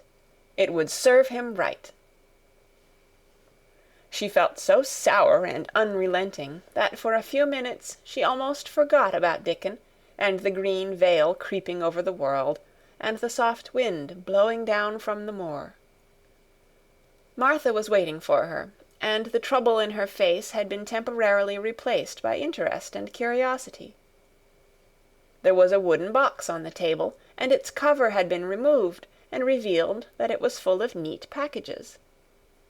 "Mr. Craven sent it to you," said Martha. "It looks as if it had picture books in it." Mary remembered what he had asked her the day she had gone to his room. "Do you want anything? Dolls, toys, books?" She opened the package, wondering if he had sent a doll, and also wondering what she should do with it if he had. But he had not sent one. There were several beautiful books, such as Colin had, and 2 of them were about gardens and were full of pictures. There were 2 or 3 games, and there was a beautiful little writing case with a gold monogram on it, and a gold pen and inkstand. Everything was so nice that her pleasure began to crowd her anger out of her mind. She had not expected him to remember her at all, and her hard little heart grew quite warm. "I can write better than I can print," she said, "and the first thing I shall write with that pen will be a letter to tell him I am much obliged."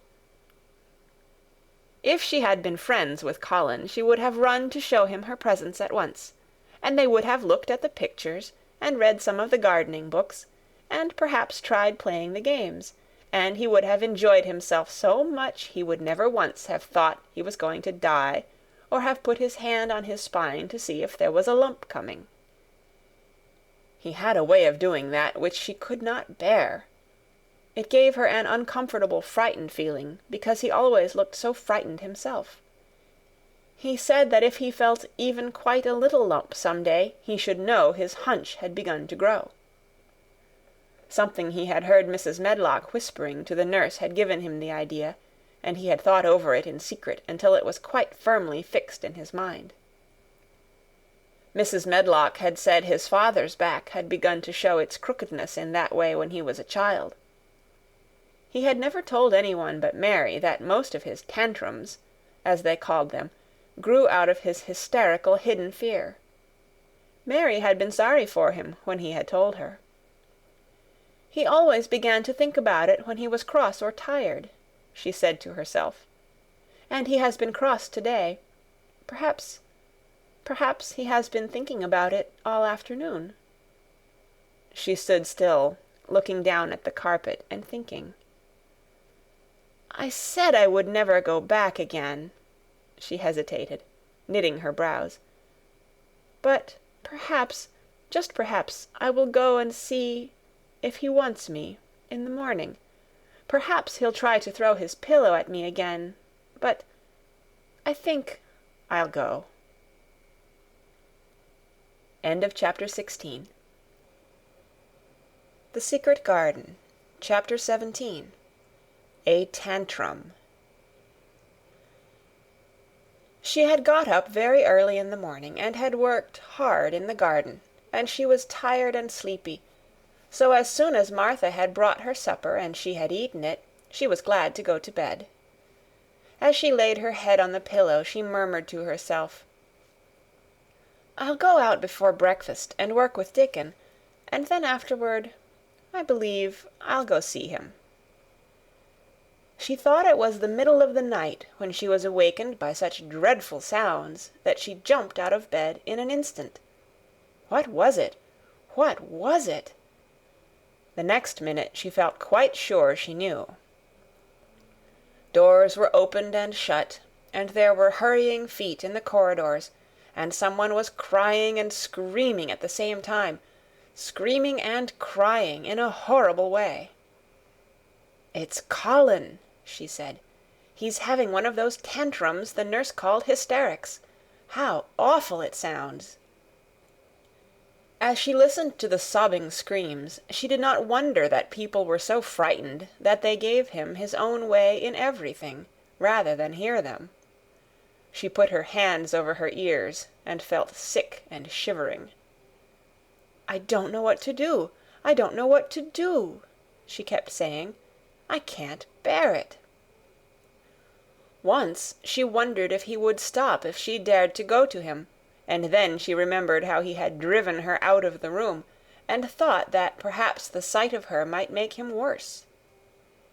Even when she pressed her hands more tightly over her ears, she could not keep the awful sounds out.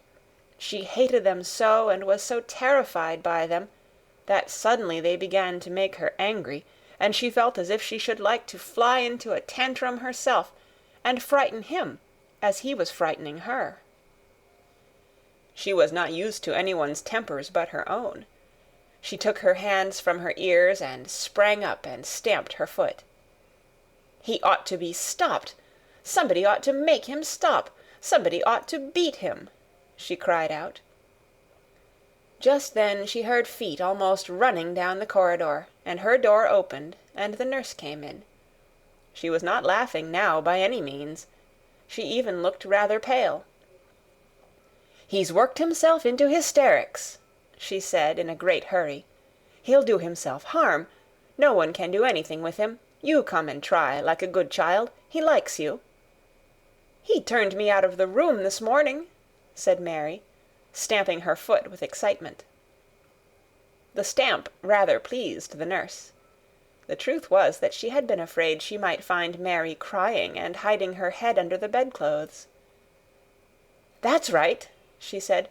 You're in the right humour. You go and scold him. Give him something new to think of. Do go, child, as quick as ever you can.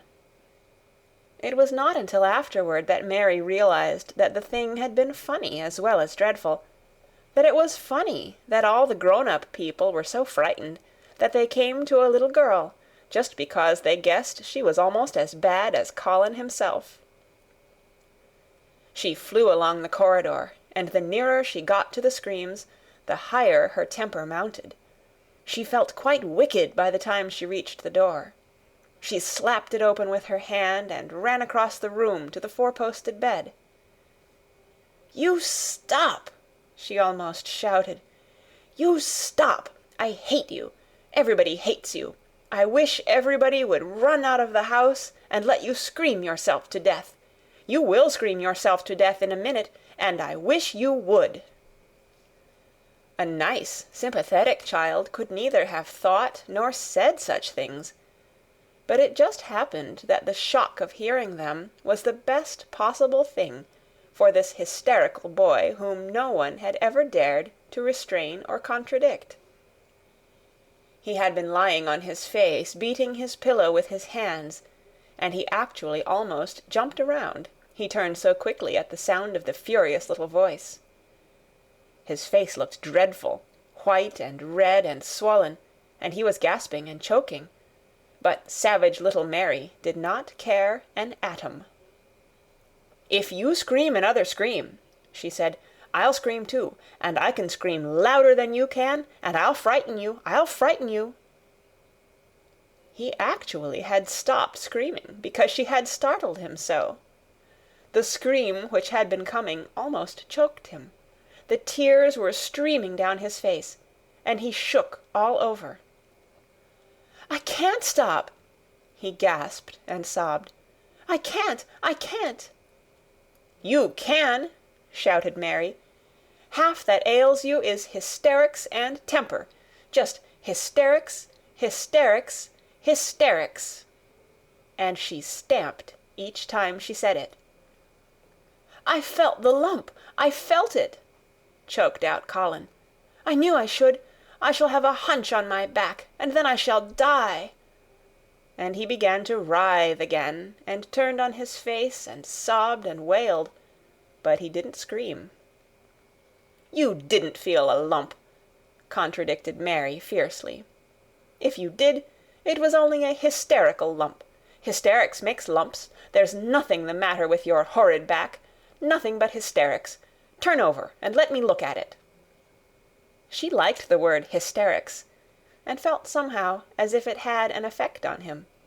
He was probably like herself and had never heard it before. "Nurse," she commanded, "come here and show me his back this minute."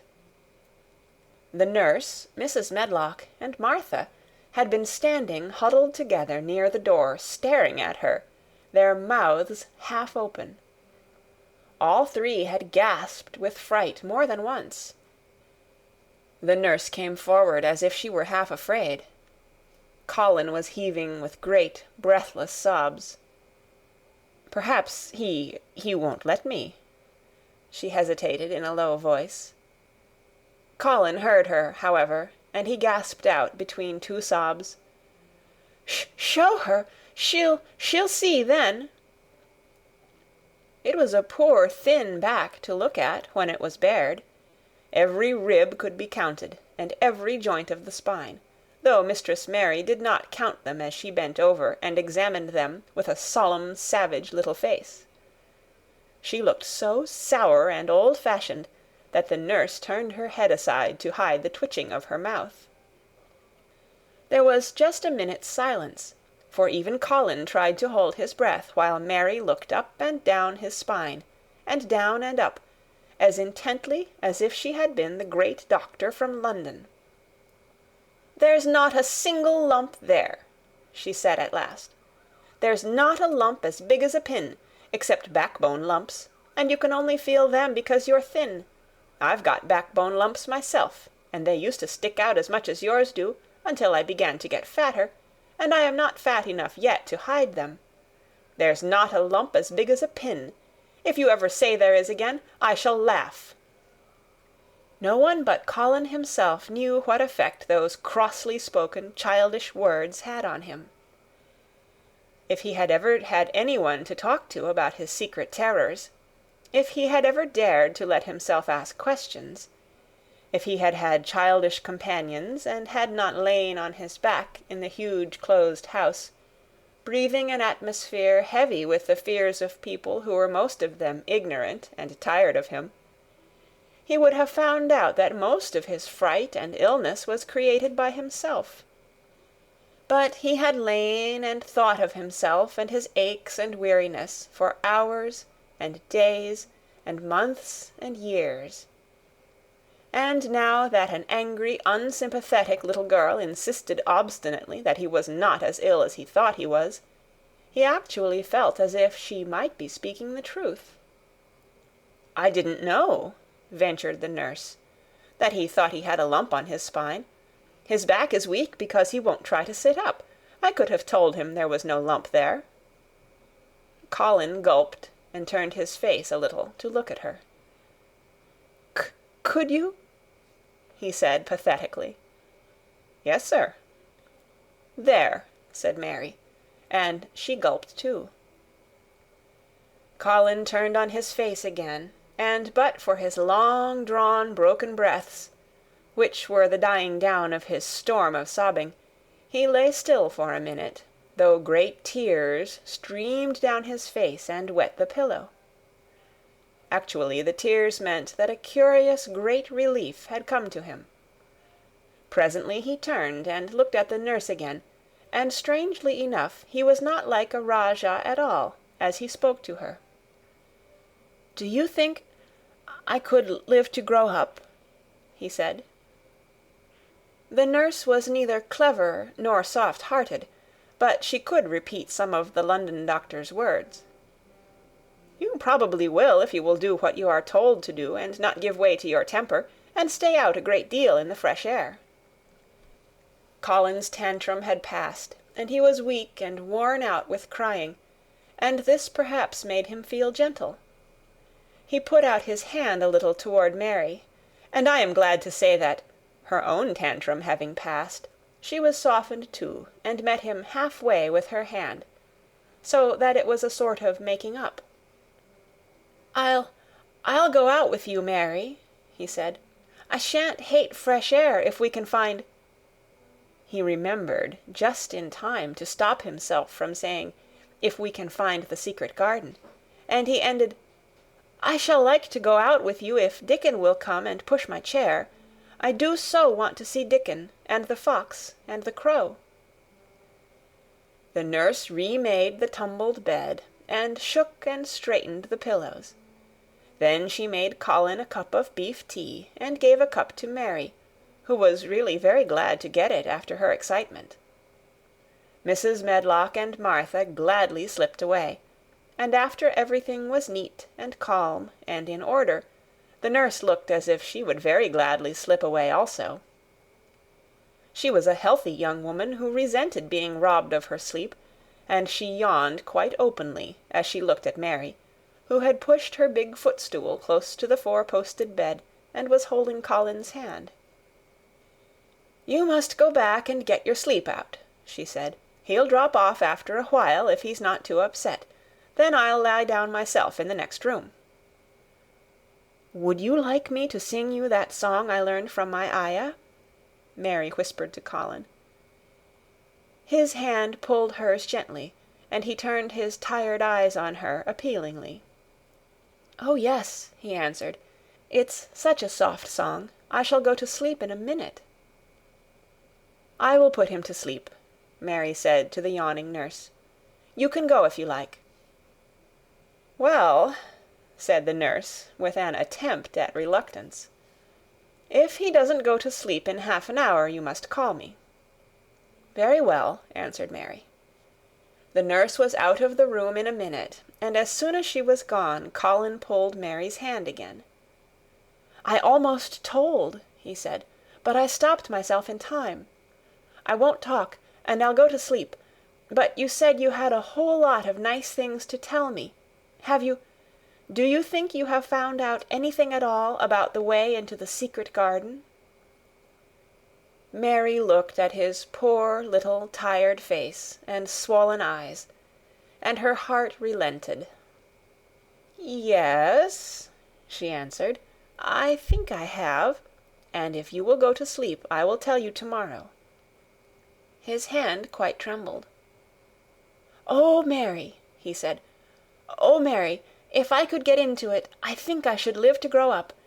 Do you suppose that, instead of singing the ayah song, you could just tell me softly, as you did that first day, what you imagine it looks like inside? I am sure it will make me go to sleep." "Yes," answered Mary. "Shut your eyes." He closed his eyes and lay quite still, and she held his hand and began to speak very slowly and in a very low voice. "I think it has been left alone so long that it has grown all into a lovely tangle. I think the roses have climbed and climbed and climbed, until they hang from the branches and walls and creep over the ground, almost like a strange gray mist. Some of them have died, but many are alive, and when the summer comes there will be curtains and fountains of roses. I think the ground is full of daffodils and snowdrops and lilies and iris, working their way out of the dark. Now the spring has begun, perhaps. The soft drone of her voice was making him stiller and stiller, and she saw it and went on. Perhaps they are coming up through the grass. Perhaps there are clusters of purple crocuses and gold ones even now. Perhaps the leaves are beginning to break out and uncurl, and perhaps the gray is changing, and a green gauze veil is creeping and creeping over everything, and the birds are coming to look at it because it is so safe and still, and perhaps,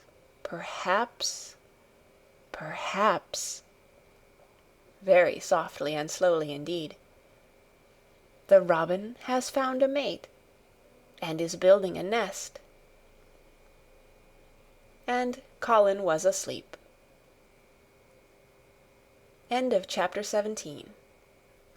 The Secret Garden by Frances Hodgson Burnett. Chapter 18.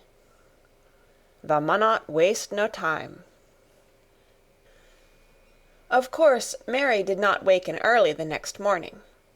She slept late because she was tired, and when Martha brought her breakfast, she told her that though Colin was quite quiet, he was ill and feverish, as he always was after he had worn himself out with a fit of crying. Mary ate her breakfast slowly as she listened. "He says he wishes thou would please go and see him as soon as thou can," Martha said. "It's queer what a fancy he's took to thee. Thou did give it him last night for sure, didn't thou? Nobody else would have dared to do it. Eh, poor lad, he's been spoiled till salt won't save him. Mother says as the two worst things as can happen to a child is never to have his own way, or always to have it. She doesn't know which is the worst. Thou was in a fine temper thyself, too, but he says to me when I went into his room, 'Please ask Miss Mary if she'll please come and talk to me.' Think o' him saying please. Will you go, miss?" "I'll run and see Dickon first," said Mary. "No, I'll go and see Colin first, and tell him— I know what I'll tell him," with a sudden inspiration. She had her hat on when she appeared in Colin's room, and for a second he looked disappointed. He was in bed. His face was pitifully white, and there were dark circles round his eyes. "I'm glad you came," he said.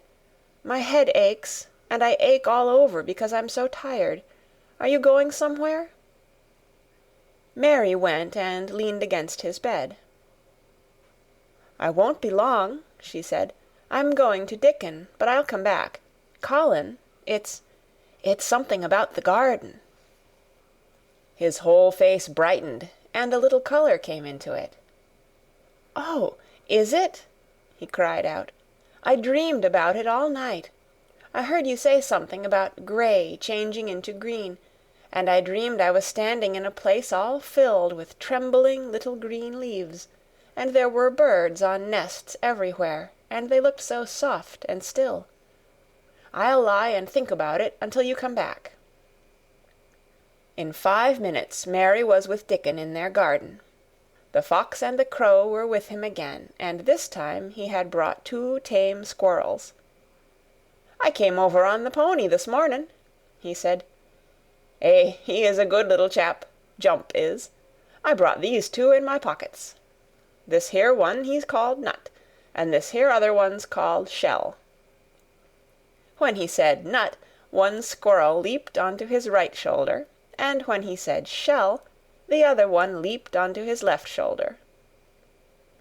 When they sat down on the grass with Captain curled at their feet, Soot solemnly listening on a tree, and Nut and Shell nosing about close to them, it seemed to Mary that it would be scarcely bearable to leave such delightfulness, but when she began to tell her story, somehow the look in Dickon's funny face gradually changed her mind.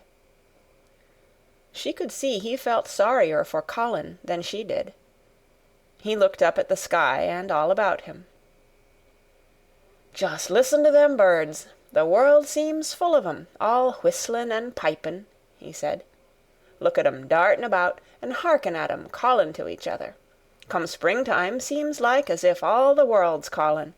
The leaves is uncurlin' so you can see 'em, and my word, the nice smells there is about," sniffing with his happy turned-up nose.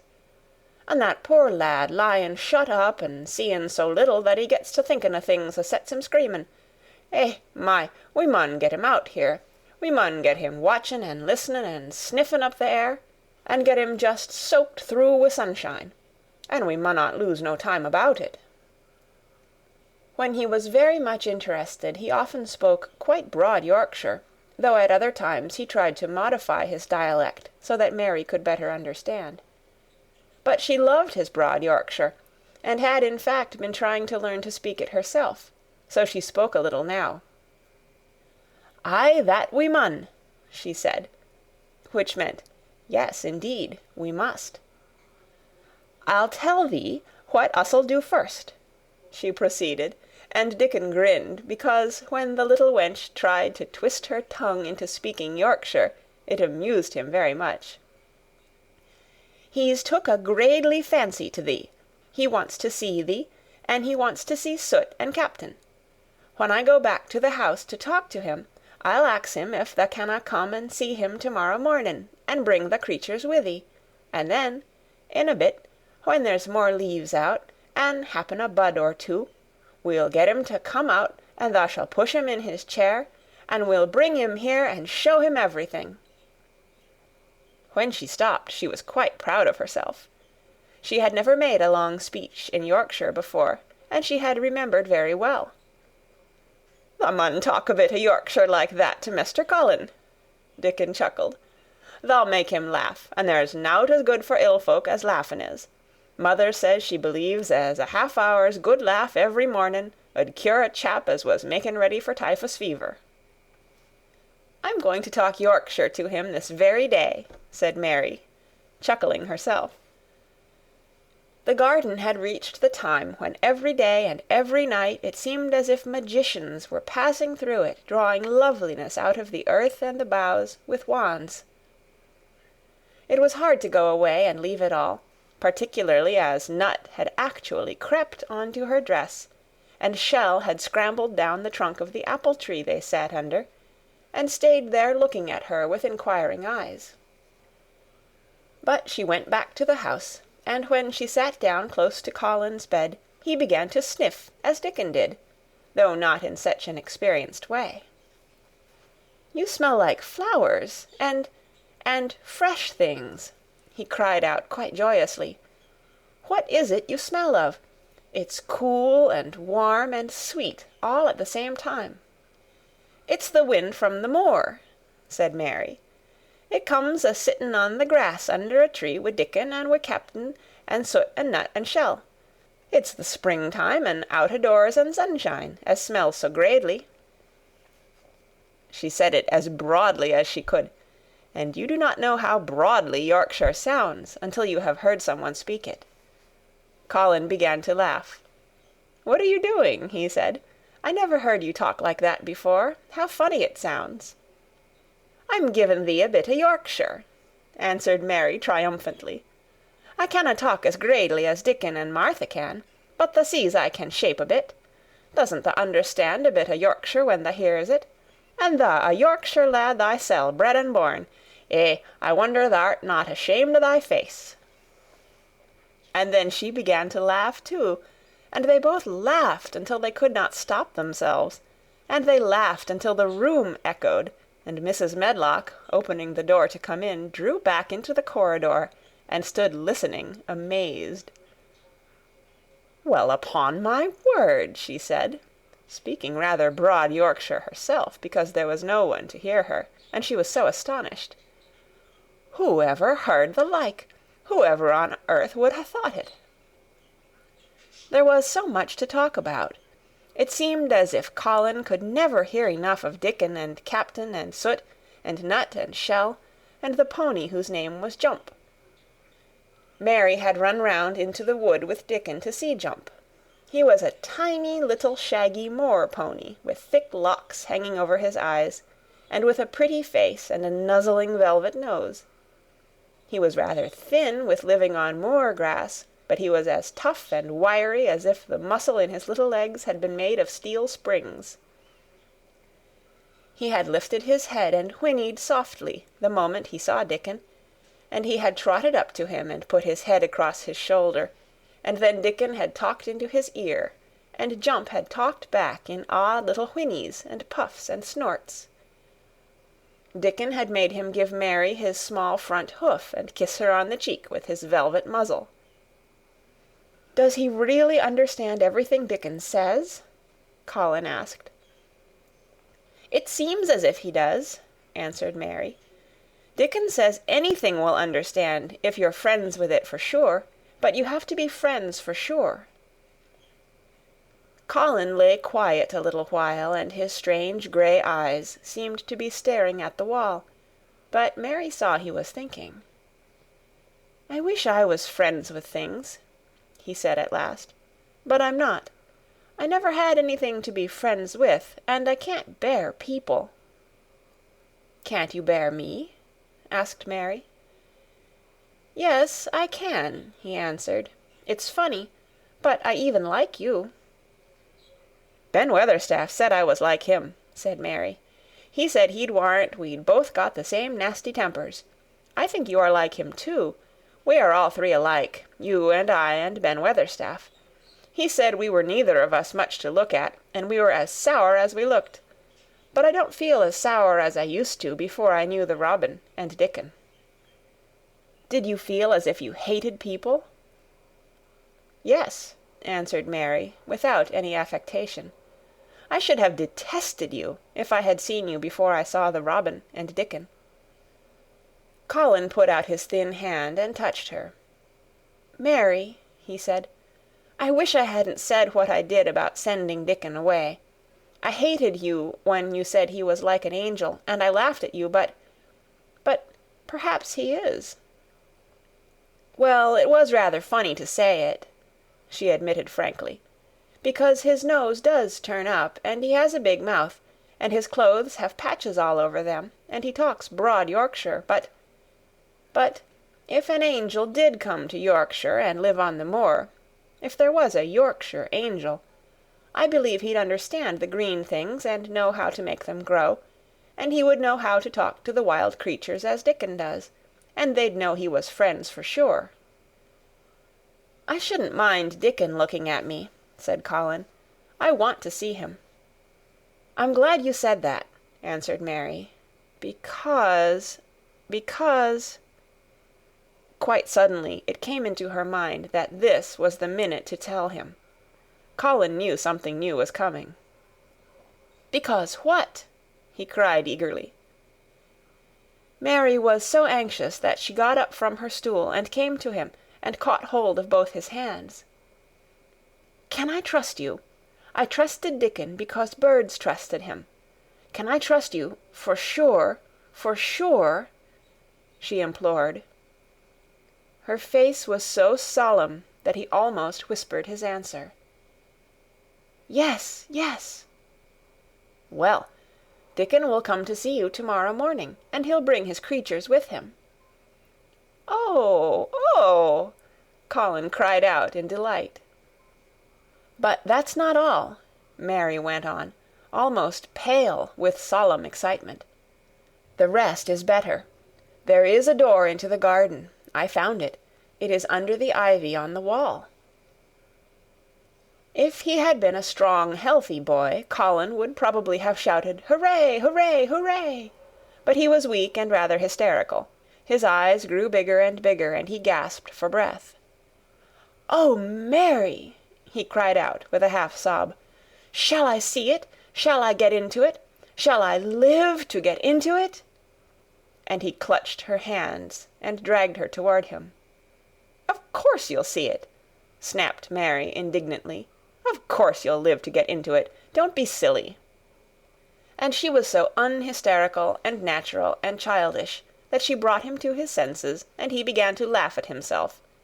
And a few minutes afterward she was sitting on her stool again, telling him not what she imagined the secret garden to be like, but what it really was, and Colin's aches and tiredness were forgotten, and he was listening enraptured.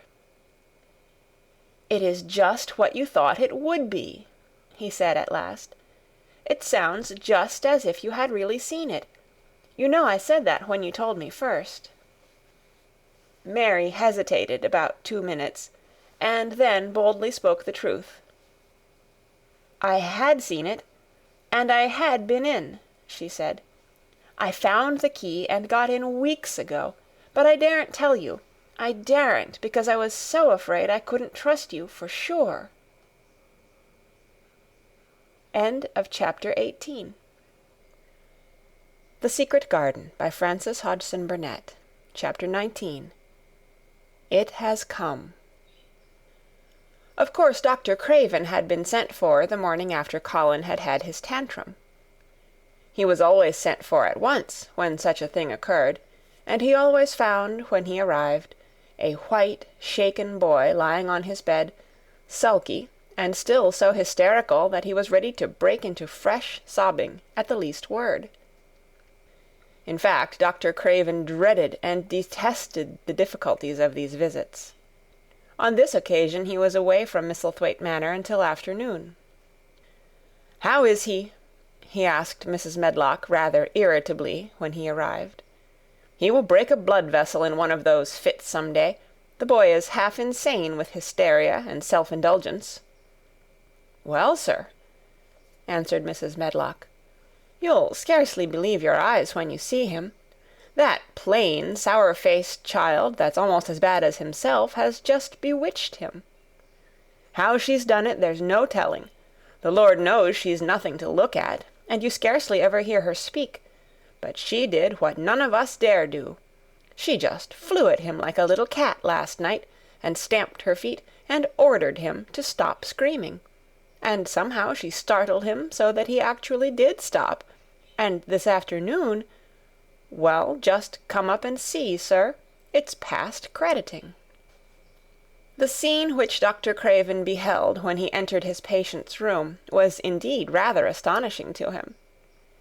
As Mrs. Medlock opened the door, he heard laughing and chattering.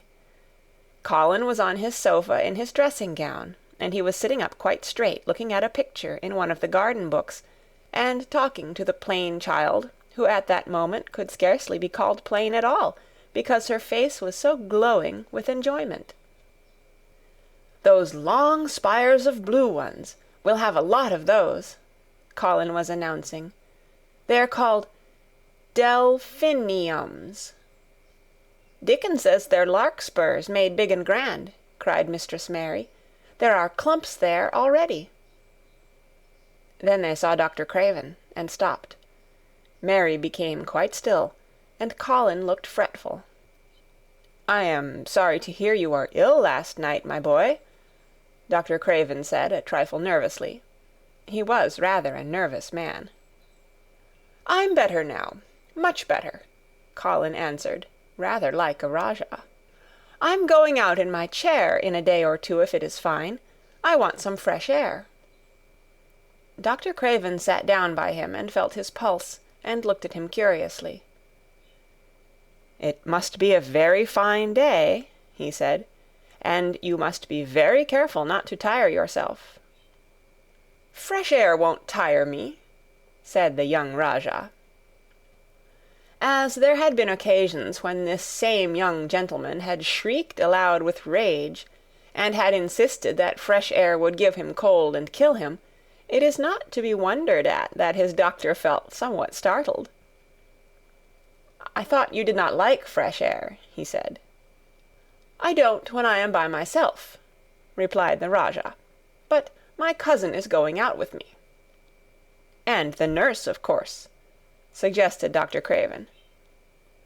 "No, I will not have the nurse," so magnificently that Mary could not help remembering how the young native prince had looked, with his diamonds and rubies and pearls stuck all over him, and the great rubies on the small dark hand he had waved to command his servants to approach with salams and receive his orders.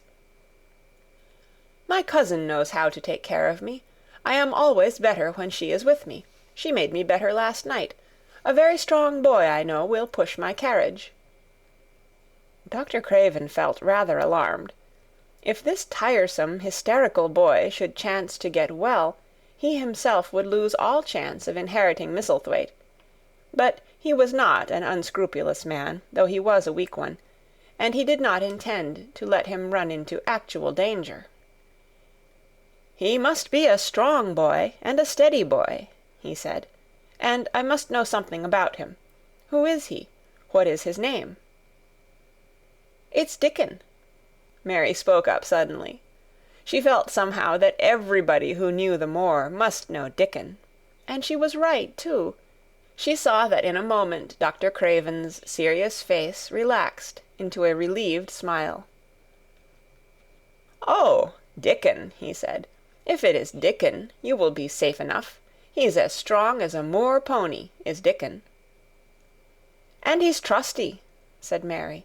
"He's the trustiest lad i' Yorkshire." She had been talking Yorkshire to Colin, and she forgot herself. "Did Dickon teach you that?" asked Dr. Craven, laughing outright. "I'm learning it as if it was French," said Mary, rather coldly. "It's like a native dialect in India. Very clever people try to learn them. I like it, and so does Colin." "Well, well," he said. "If it amuses you, perhaps it won't do you any harm. Did you take your bromide last night, Colin?" "No," Colin answered. "I wouldn't take it at first, and after Mary made me quiet she talked me to sleep, in a low voice, about the spring creeping into a garden."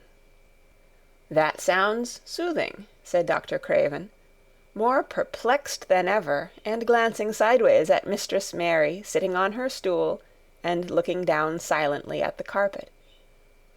"You are evidently better, but you must remember—" "I don't want to remember," interrupted the Rajah, appearing again. "When I lie by myself and remember, I begin to have pains everywhere, and I think of things that make me begin to scream because I hate them so. If there was a doctor anywhere who could make you forget you were ill instead of remembering it, I would have him brought here." And he waved a thin hand, which ought really to have been covered with royal signet rings made of rubies. "It is because my cousin makes me forget that she makes me better." Dr. Craven had never made such a short stay after a tantrum. Usually he was obliged to remain a very long time and do a great many things.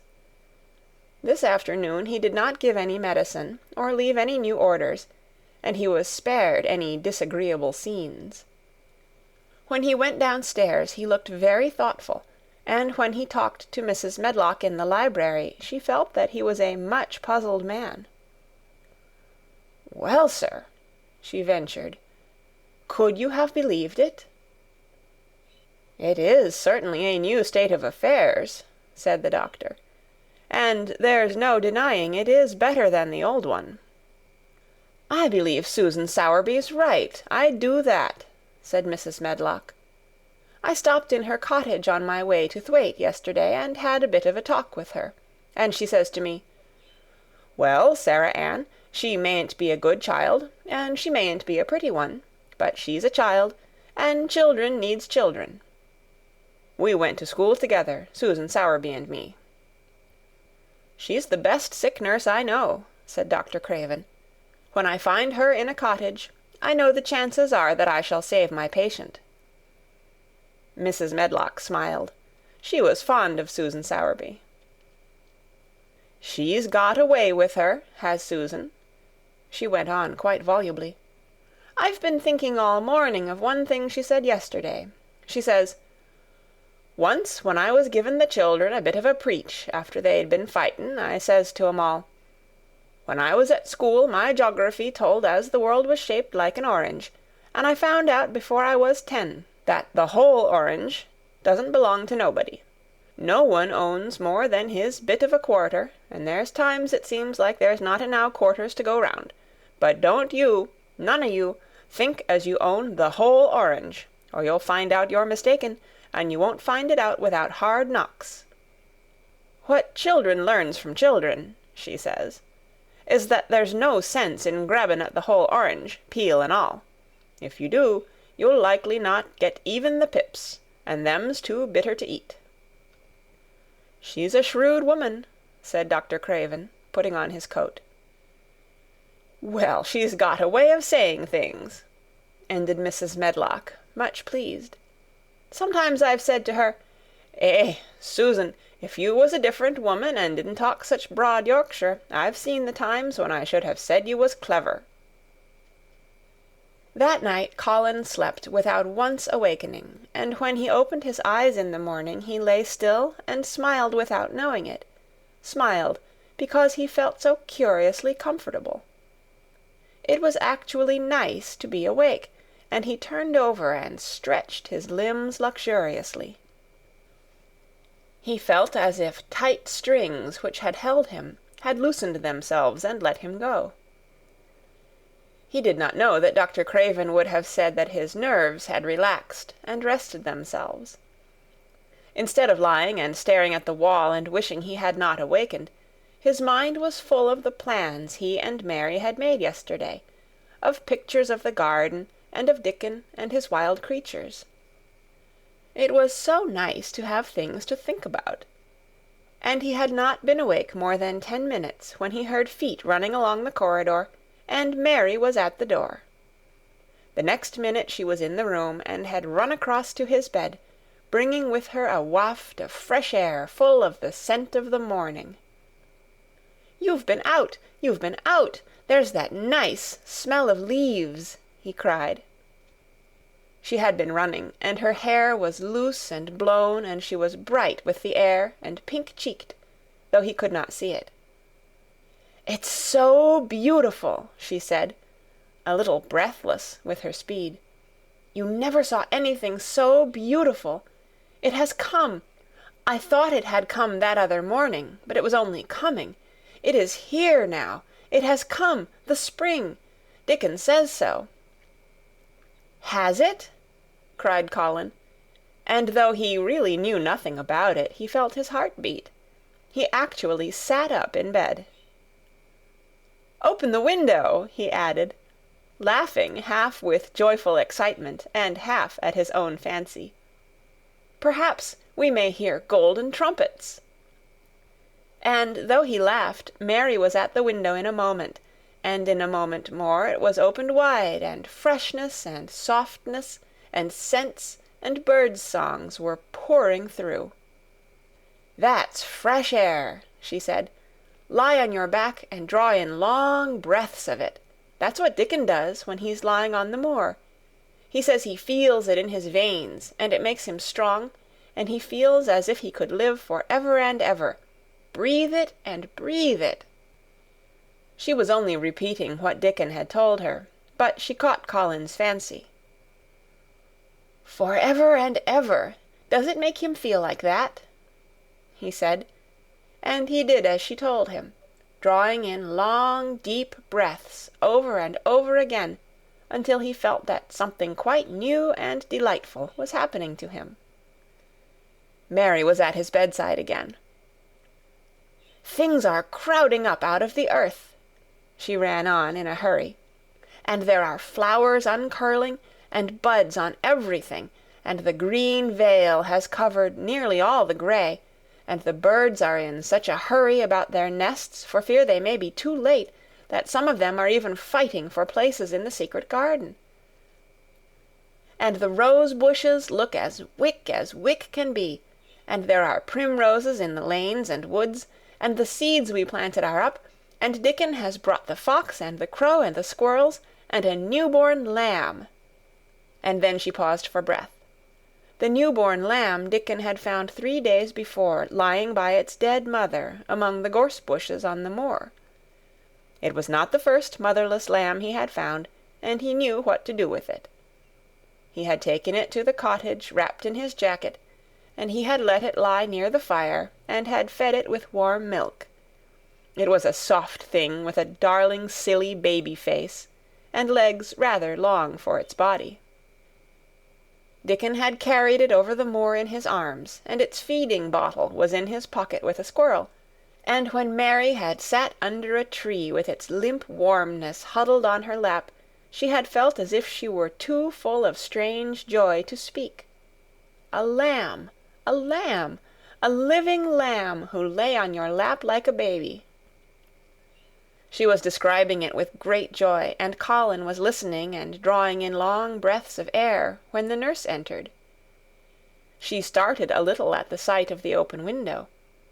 She had sat stifling in the room many a warm day because her patient was sure that open windows gave people cold.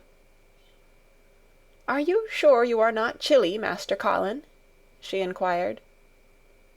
"No," was the answer. "I am breathing long breaths of fresh air. It makes you strong. I am going to get up to the sofa for breakfast. My cousin will have breakfast with me." The nurse went away, concealing a smile, to give the order for 2 breakfasts. She found the servants' hall a more amusing place than the invalid's chamber, and just now everybody wanted to hear the news from upstairs.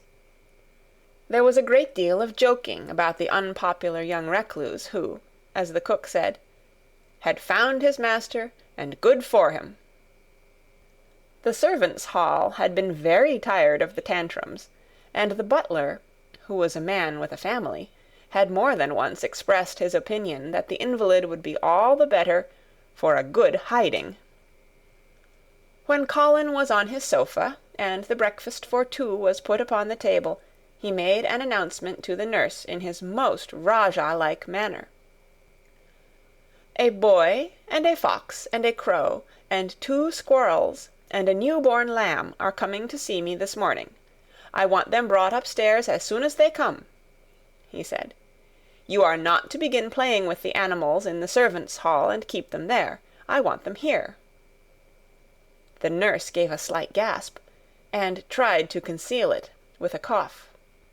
"Yes, sir," she answered. "I'll tell you what you can do," added Colin, waving his hand. "You can tell Martha to bring them here. The boy is Martha's brother. His name is Dickon, and he is an animal charmer." "I hope the animals won't bite, Master Colin," said the nurse.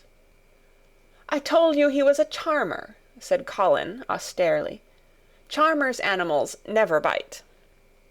"There are snake charmers in India," said Mary, "and they can put their snakes' heads in their mouths." "Goodness!" shuddered the nurse. They ate their breakfast with the morning air pouring in upon them. Colin's breakfast was a very good one, and Mary watched him with serious interest. "You will begin to get fatter just as I did," she said. "I never wanted my breakfast when I was in India, and now I always want it." "I wanted mine this morning," said Colin. "Perhaps it was the fresh air. When do you think Dickon will come?" He was not long in coming. In about 10 minutes Mary held up her hand. "Listen," she said. "Did you hear a caw?" Colin listened and heard it, the oddest sound in the world to hear inside a house, a hoarse caw, caw. "Yes," he answered. "That's Soot," said Mary. "Listen again. Do you hear a bleat, a tiny one?" "Oh, yes!" cried Colin, quite flushing. "That's the new-born lamb," said Mary. "He's coming."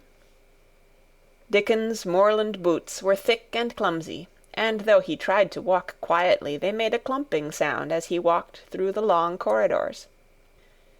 Mary and Colin heard him marching, marching, until he passed through the tapestry door onto the soft carpet of Colin's own passage. "If you please, sir," announced Martha, opening the door. "If you please, sir, Here's Dickon and his creatures." Dickon came in smiling his nicest wide smile. The new-born lamb was in his arms, and the little red fox trotted by his side. Nut sat on his left shoulder, and Soot on his right, and Shell's head and paws peeped out of his coat pocket. Colin slowly sat up and stared, as he had stared when he first saw Mary, but this was a stare of wonder and delight. The truth was that in spite of all he had heard, he had not in the least understood what this boy would be like, and that his fox and his crow and his squirrels and his lamb were so near to him and his friendliness that they seemed almost to be a part of himself. Colin had never talked to a boy in his life, and he was so overwhelmed by his own pleasure and curiosity that he did not even think of speaking. But Dickon did not feel the least shy or awkward. He had not felt embarrassed because the crow had not known his language, and had only stared and had not spoken to him the first time they met. Creatures were always like that until they found out about you.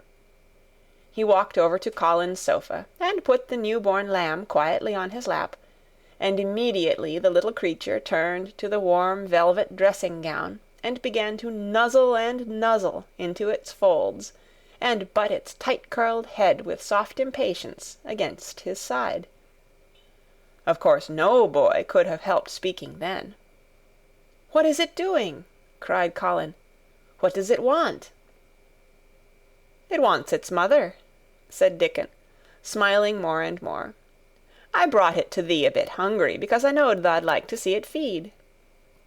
He knelt down by the sofa, and took a feeding-bottle from his pocket. "Come on, little un," he said, turning the small woolly white head with a gentle brown hand. "This is what thou's after. Thou'll get more out o' this than thou will out o' silk velvet coats. There now." And he pushed the rubber tip of the bottle into the nuzzling mouth, and the lamb began to suck it with ravenous ecstasy. After that there was no wondering what to say. By the time the lamb fell asleep, questions poured forth, and Dickon answered them all. He told them how he had found the lamb just as the sun was rising 3 mornings ago. He had been standing on the moor listening to a skylark, and watching him swing higher and higher into the sky until he was only a speck in the heights of blue. "I'd almost lost him but for his song, and I was wonderin' how a chap could hear it when it seemed as if he'd get out of the world in a minute. And just then I heard something else far off among the gorse bushes. It was a weak bleatin', and I knowed it was the new lamb as was hungry, and I knowed it wouldn't be hungry if it hadn't lost its mother somehow. So I set off searchin'. I did have a look for it. I went in and out among the gorse bushes, and round, and I always seemed to take the wrong turnin'. But at last I seed a bit o' white by a rock on top o' the moor, and I climbed up, and found the little un half dead wi' cold and clemmin'." While he talked, Soot flew solemnly in and out of the open window, and cawed remarks about the scenery, while Nut and Shell made excursions into the big trees outside, and ran up and down trunks and explored branches. Captain curled up near Dickon, who sat on the hearth-rug from preference. They looked at the pictures in the gardening books, and Dickon knew all the flowers by their country names, and knew exactly which ones were already growing in the secret garden. "I couldna say that there name," he said, pointing to one under which was written Aquilegia. "But us calls that a columbine, and that there one it's a snapdragon, and they both grow wild in hedges, but these is garden ones, and they are bigger and grander. There's some big clumps o' columbine in the garden. They'll look like a bed o' blue and white butterflies flutterin' when they're out." "I'm going to see them," cried Colin. "I am going to see them." "Aye, that thou mun," said Mary, quite seriously. "And thou munnot lose no time about it." End of chapter 19. The Secret Garden by Frances Hodgson Burnett. Chapter 20. I shall live for ever and ever and ever." But they were obliged to wait more than a week, because first there came some very windy days, and then Colin was threatened with a cold, which two things happening one after the other would no doubt have thrown him into a rage, but that there was so much careful and mysterious planning to do, and almost every day Dickon came in, if only for a few minutes, to talk about what was happening on the moor, and in the lanes and hedges, and on the borders of streams. The things he had to tell about otters and badgers and water rats' houses, not to mention birds' nests and field mice and their burrows, were enough to make you almost tremble with excitement when you heard all the intimate details from an animal charmer, and realized with what thrilling eagerness and anxiety the whole busy underworld was working. "They're the same as us," said Dickon, "only they have to build their homes every year, and it keeps 'em so busy they fair scuffle to get 'em done." The most absorbing thing, however, was the preparations to be made before Colin could be transported with sufficient secrecy to the garden. No one must see the chair carriage, and Dickon and Mary, after they turned a certain corner of the shrubbery and entered upon the walk outside the ivied walls. As each day passed, Colin had become more and more fixed in his feeling that the mystery surrounding the garden was one of its greatest charms. Nothing must spoil that. No one must ever suspect that they had a secret. People must think that he was simply going out with Mary and Dickon because he liked them, and did not object to their looking at him. They had long and quite delightful talks about their route. They would go up this path, and down that one, and cross the other, and go round among the fountain flower beds as if they were looking at the bedding out plants the head gardener, Mr. Roach, had been having arranged. That would seem such a rational thing to do that no one would think it at all mysterious. They would turn into the shrubbery walks and lose themselves until they came to the long walls. It was almost as serious and elaborately thought out as the plans of march made by great generals in time of war. Rumors of the new and curious things which were occurring in the invalids' apartments had of course filtered through the servants' hall into the stable yards and out among the gardeners, but, notwithstanding this, Mr. Roach was startled one day when he received orders from Master Colin's room to the effect that he must report himself in the apartment no outsider had ever seen, as the invalid himself desired to speak to him. "Well, well," he said to himself as he hurriedly changed his coat. "What's to do now? His Royal Highness that wasn't to be looked at, calling up a man he's never set eyes on." Mr. Roach was not without curiosity. He had never caught even a glimpse of the boy, and had heard a dozen exaggerated stories about his uncanny looks and ways and his insane tempers. The thing he had heard oftenest was that he might die at any moment, and there had been numerous fanciful descriptions of a humped back and helpless limbs, given by people who had never seen him. "Things are changing in this house, Mr. Roach," said Mrs. Medlock, as she led him up the back staircase to the corridor on to which opened the hitherto mysterious chamber. "Let us hope they're changing for the better, Mrs. Medlock," he answered. "They couldn't well change for the worse," she continued, "and, queer as it all is, there's them as finds their duties made a lot easier to stand up under. Don't you be surprised, Mr. Roach, if you find yourself in the middle of a menagerie, and Martha Sowerby's Dickon more at home than you or me could ever be." There really was a sort of magic about Dickon, as Mary always privately believed. When Mr. Roach heard his name, he smiled quite leniently. "He'd be at home in Buckingham Palace or at the bottom of a coal mine," he said, "and yet it's not impudence either. He's just fine, is that lad." It was perhaps well he had been prepared, or he might have been startled. When the bedroom door was opened, a large crow, which seemed quite at home, perched on the high back of a carven chair, announced the entrance of a visitor by saying "Caw, caw," quite loudly. In spite of Mrs. Medlock's warning, Mr. Roach only just escaped being sufficiently undignified to jump backward. The young Rajah was neither in bed nor on his sofa.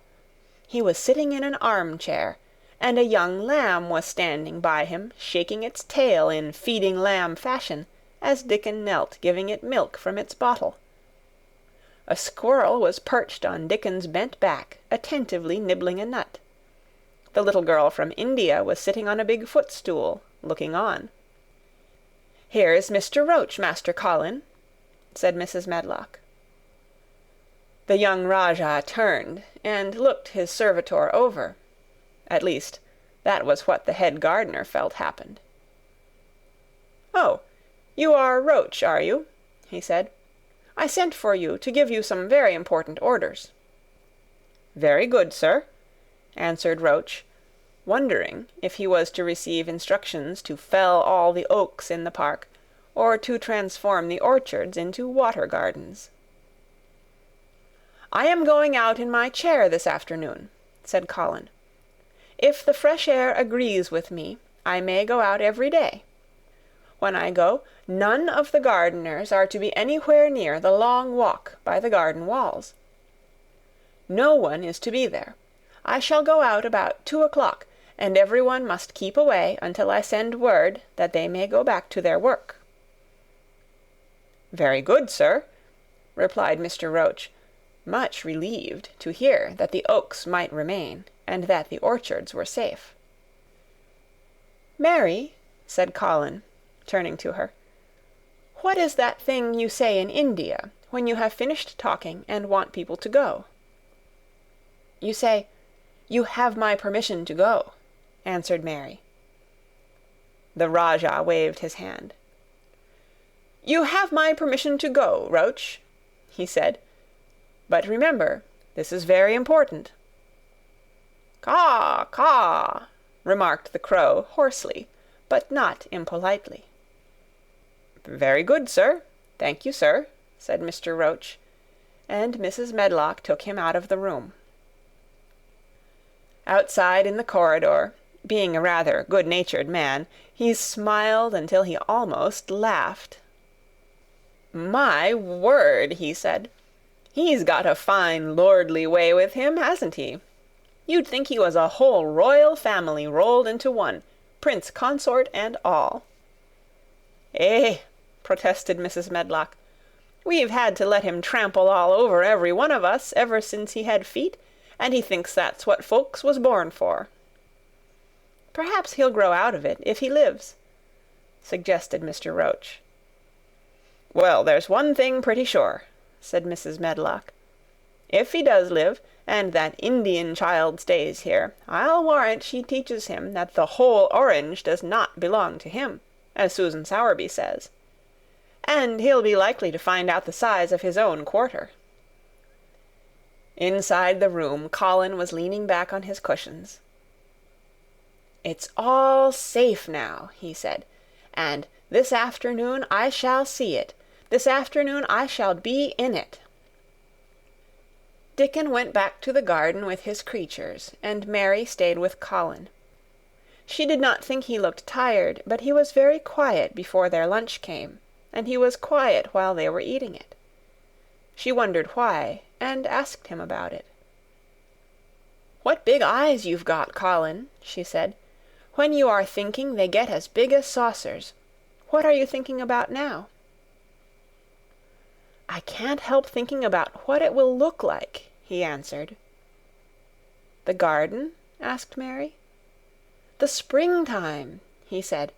"I was thinking that I've really never seen it before. I scarcely ever went out, and when I did go I never looked at it. I didn't even think about it." "I never saw it in India because there wasn't any," said Mary.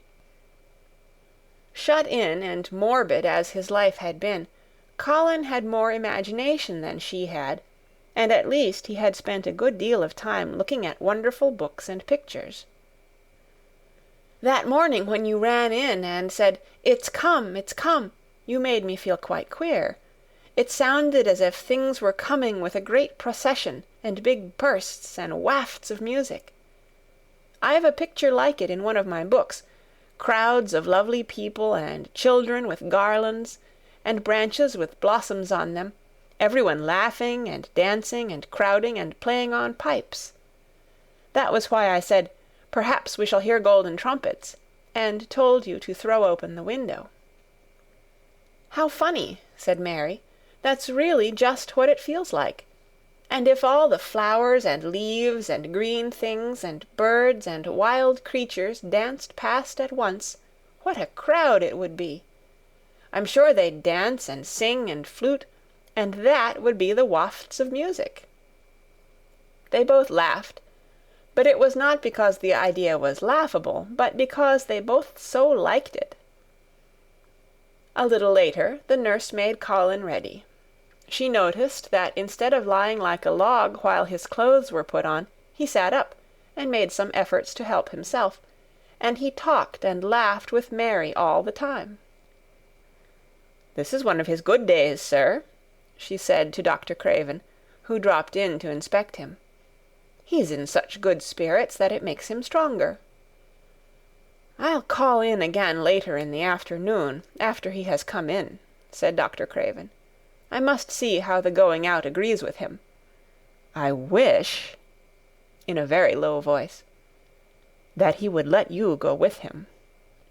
"I'd rather give up the case this moment, sir, than even stay here while it's suggested," answered the nurse with sudden firmness.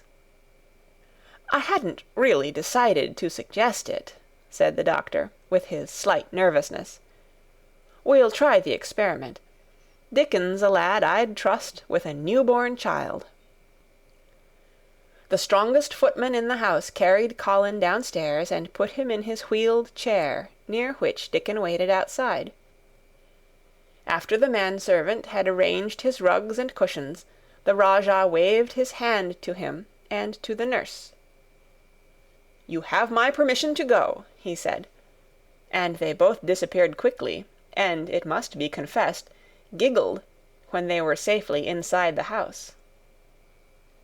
Dickon began to push the wheeled chair slowly and steadily. Mistress Mary walked beside it, and Colin leaned back and lifted his face to the sky. The arch of it looked very high, and the small snowy clouds seemed like white birds floating on outspread wings below its crystal blueness. The wind swept in soft big breaths down from the moor, and was strange with a wild, clear-scented sweetness. Colin kept lifting his thin chest to draw it in, and his big eyes looked as if it were they which were listening, instead of his ears. "There are so many sounds of singing and humming and calling out," he said. "What is that scent the puffs of wind bring?" "It's gorse on the moor that's opening out," answered Dickon. "Eh, the bees are at it wonderful to-day." Not a human creature was to be caught sight of in the paths they took.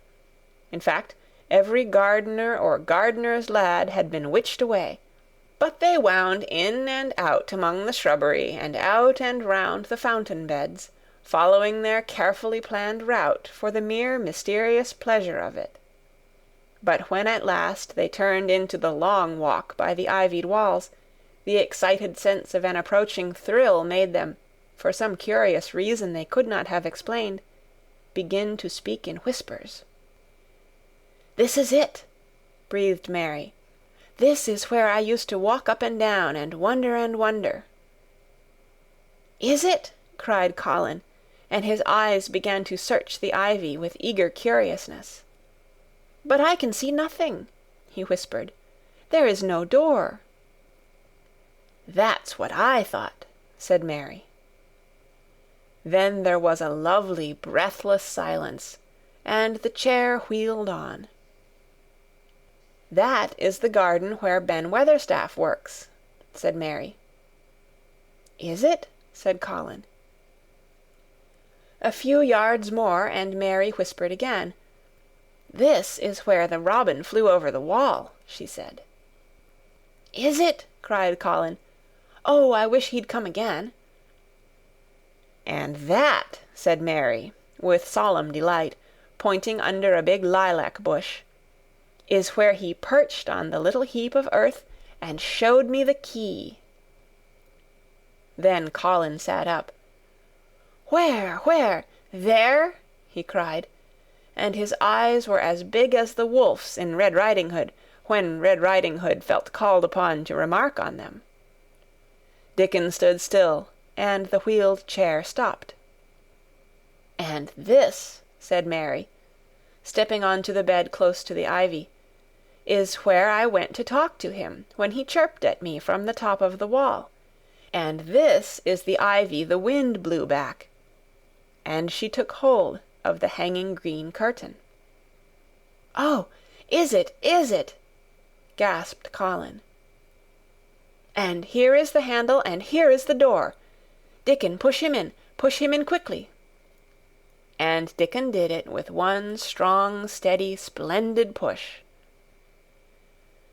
But Colin had actually dropped back against his cushions, even though he gasped with delight, and he had covered his eyes with his hands and held them there, shutting out everything until they were inside, and the chair stopped as if by magic, and the door was closed. Not till then did he take them away and look round and round and round, as Dickon and Mary had done. And over walls and earth and trees and swinging sprays and tendrils the fair green veil of tender little leaves had crept, and in the grass under the trees and the grey urns in the alcoves, and here and there everywhere, were touches or splashes of gold and purple and white, and the trees were showing pink and snow above his head, and there were flutterings of wings and faint sweet pipes and humming and scents and scents. And the sun fell warm upon his face like a hand with a lovely touch. And in wonder Mary and Dickon stood and stared at him. He looked so strange and different, because a pink glow of color had actually crept all over him, ivory face and neck and hands and all. "I shall get well! I shall get well!" he cried out. "Mary, Dickon, I shall get well, and I shall live for ever and ever and ever." End of Chapter 20. The Secret Garden by Frances Hodgson Burnett. Chapter 21. Ben Weatherstaff. One of the strange things about living in the world is that it is only now and then one is quite sure one is going to live for ever and ever and ever. One knows it sometimes when one gets up at the tender, solemn dawn time and goes out and stands alone and throws one's head far back and looks up and watches the pale sky slowly changing and flushing and marvelous unknown things happening, until the east almost makes one cry out, and one's heart stands still at the strange, unchanging majesty of the rising of the sun, which has been happening every morning for thousands and thousands and thousands of years. One knows it then for a moment or so, and one knows it some time when one stands by oneself in a wood at sunset, and the mysterious deep gold stillness slanting through and under the branches seems to be saying slowly again and again something one cannot quite hear, however much one tries. Then sometimes the immense quiet of the dark blue at night, with millions of stars waiting and watching, makes one sure, and sometimes a sound of far-off music makes it true, and sometimes a look in someone's eyes. And it was like that with Colin when he first saw and heard and felt the springtime inside the 4 high walls of a hidden garden. That afternoon the whole world seemed to devote itself to being perfect and radiantly beautiful and kind to one boy.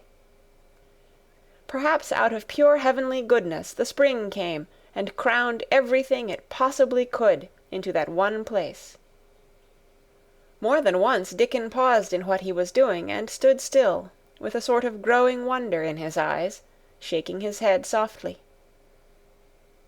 "Eh, it is gradely," he said. "I'm 12 going on 13, and there's a lot o' afternoons in 13 years, but seems to me like I never seed one as gradely as this 'ere." "Aye, it is a gradely one," said Mary, and she sighed for mere joy. "I'll warrant it's the gradeliest one as ever was in this world." "Does thee think," said Colin, with dreamy carefulness, "as happen it was made like this 'ere, all a purpose for me?" "My word!" cried Mary admiringly. "That there is a bit o' good Yorkshire. Th'art shapen first rate, that th'art." And delight reigned. They drew the chair under the plum-tree, which was snow-white with blossoms and musical with bees. It was like a king's canopy, a fairy king's. There were flowering cherry-trees near, and apple-trees whose buds were pink and white, and here and there one had burst wide open. Between the blossoming branches of the canopy bits of blue sky looked down, like wonderful eyes. Mary and Dickon worked a little here and there, and Colin watched them. They brought him things to look at, buds which were opening, buds which were tight closed, bits of twig whose leaves were just showing green, the feather of a woodpecker which had dropped on the grass, the empty shell of some bird early hatched. Dickon pushed the chair slowly round and round the garden, stopping every other moment to let him look at wonders springing out of the earth or trailing down from trees. It was like being taken in state round the country of a magic king and queen, and shown all the mysterious riches it contained. "I wonder if we shall see the robin," said Colin. "Thou'll see him often enow after a bit," answered Dickon. "When the eggs hatches out, the little chap he'll be kep so busy it'll make his head swim. Thou'll see him flyin' backward and for'ard, carryin' worms nigh as big as himself, and that much noise goin' on in the nest when he gets there, as fair flusters him so as he scarce knows which big mouth to drop the first piece in. And gapin' beaks and squawks on every side. Mother says as when she sees the work a robin has to do to keep them gapin' beaks filled, she feels like she was a lady with nothing to do. She says she's seen the little chaps when it seemed like the sweat must be droppin' off 'em, though folk can't see it." This made them giggle so delightedly that they were obliged to cover their mouths with their hands, remembering that they must not be heard. Colin had been instructed as to the law of whispers and low voices several days before. He liked the mysteriousness of it and did his best, but in the midst of excited enjoyment it is rather difficult never to laugh above a whisper. Every moment of the afternoon was full of new things, and every hour the sunshine grew more golden. The wheeled chair had been drawn back under the canopy, and Dickon had sat down on the grass, and had just drawn out his pipe, when Colin saw something he had not had time to notice before. "That's a very old tree over there, isn't it?" he said. Dickon looked across the grass at the tree, and Mary looked, and there was a brief moment of stillness. "Yes," answered Dickon after it, and his low voice had a very gentle sound. Mary gazed at the tree and thought. "The branches are quite grey, and there's not a single leaf anywhere," Colin went on. "It's quite dead, isn't it?" "Aye," admitted Dickon, "but them roses as has climbed all over it will near hide every bit o' the dead wood when they're full o' leaves and flowers. It won't look dead then. It'll be the prettiest of all." Mary still gazed at the tree and thought. "It looks as if a big branch had been broken off," said Colin. "I wonder how it was done." "It's been done many a year," answered Dickon. "Eh, with a sudden relieved start, and laying his hand on Colin. "Look at that robin. There he is. He's been foragin' for his mate." Colin was almost too late, but he just caught sight of him, the flash of red-breasted bird with something in his beak. He darted through the greenness and into the close-grown corner, and was out of sight. Colin leaned back on his cushion again, laughing a little. "He's taking her tea to her. Perhaps it's 5 o'clock. I think I'd like some tea myself." And so they were safe. "It was magic which sent the robin," said Mary secretly to Dickon afterward. "I know it was magic." For both she and Dickon had been afraid Colin might ask something about the tree whose branch had broken off 10 years ago, and they had talked it over together, and Dickon had stood and rubbed his head in a troubled way. "We mun look as if it wasn't no different from the other trees," he had said. "We couldn't never tell him how it broke, poor lad. If he says anything about it, we mun try to look cheerful." "Aye, that we mun," had answered Mary. But she had not felt as if she looked cheerful when she gazed at the tree. She wondered and wondered in those few moments if there was any reality in that other thing Dickon had said. He had gone on rubbing his rust-red hair in a puzzled way, but a nice comforted look had begun to grow in his blue eyes. "Mrs. Craven was a very lovely young lady," he had gone on rather hesitatingly. "An' mother, she thinks maybe she's about Misselthwaite many a time looking after Mr. Colin, same as all mothers do when they are took out of the world. They have to come back, th'a sees. Happen she's been in the garden, and happen it was her set us to work, and told us to bring him here." Mary had thought he meant something about magic. She was a great believer in magic. Secretly she quite believed that Dickon worked magic, of course good magic, on everything near him, and that was why people liked him so much, and wild creatures knew he was their friend. She wondered indeed if it were not possible that his gift had brought the robin just at the right moment, when Colin asked that dangerous question.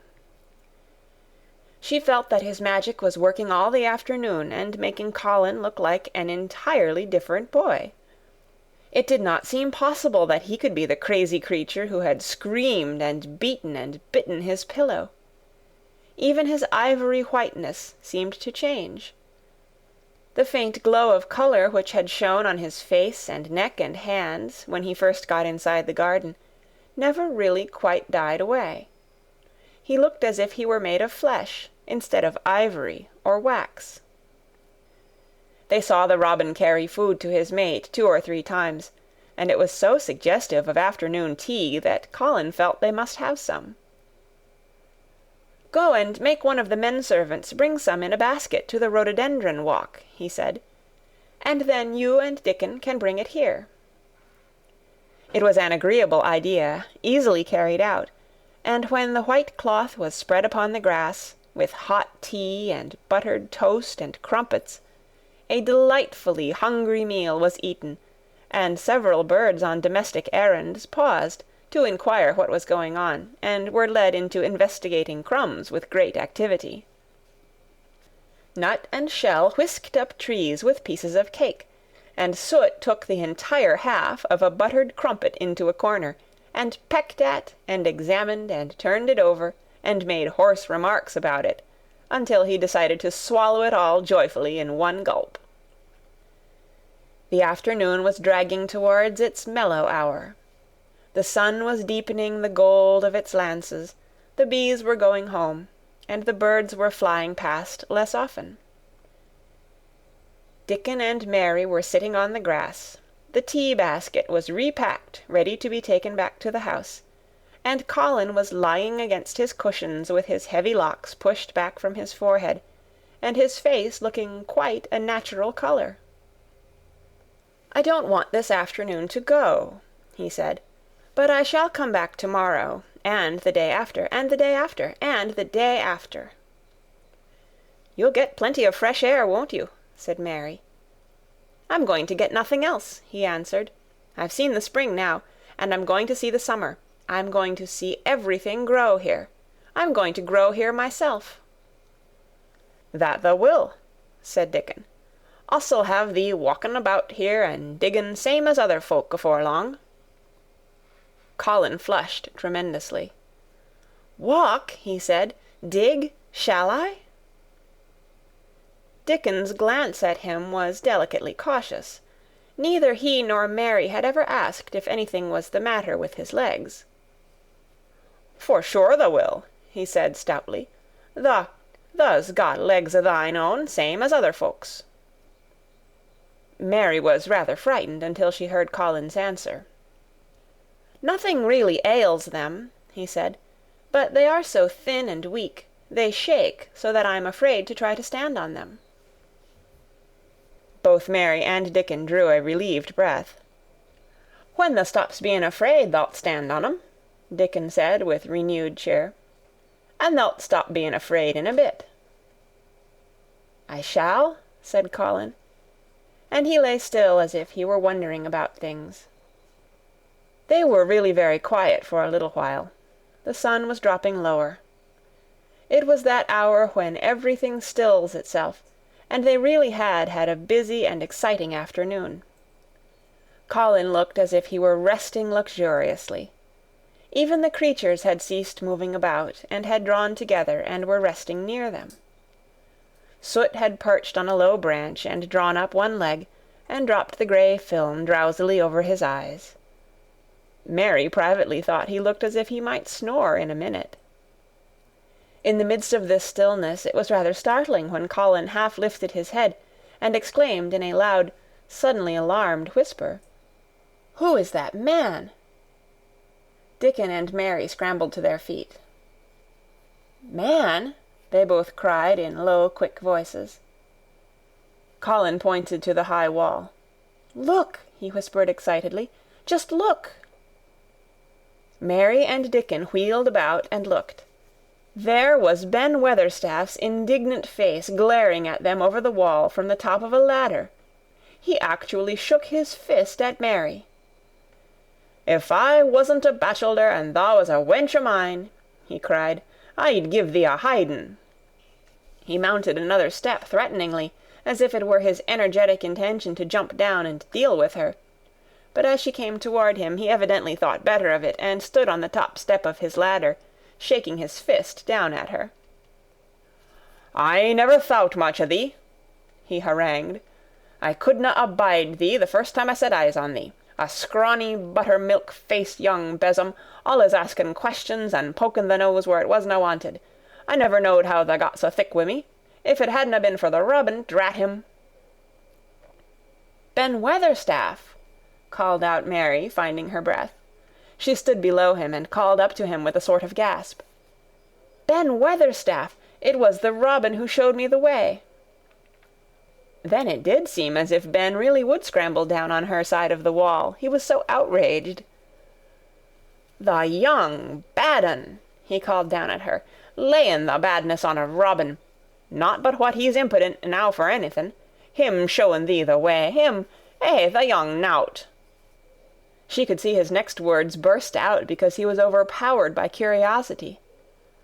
"However i' this world did thou get in?"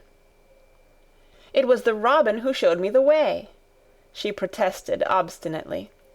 "He didn't know he was doing it, but he did. And I can't tell you from here while you're shaking your fist at me."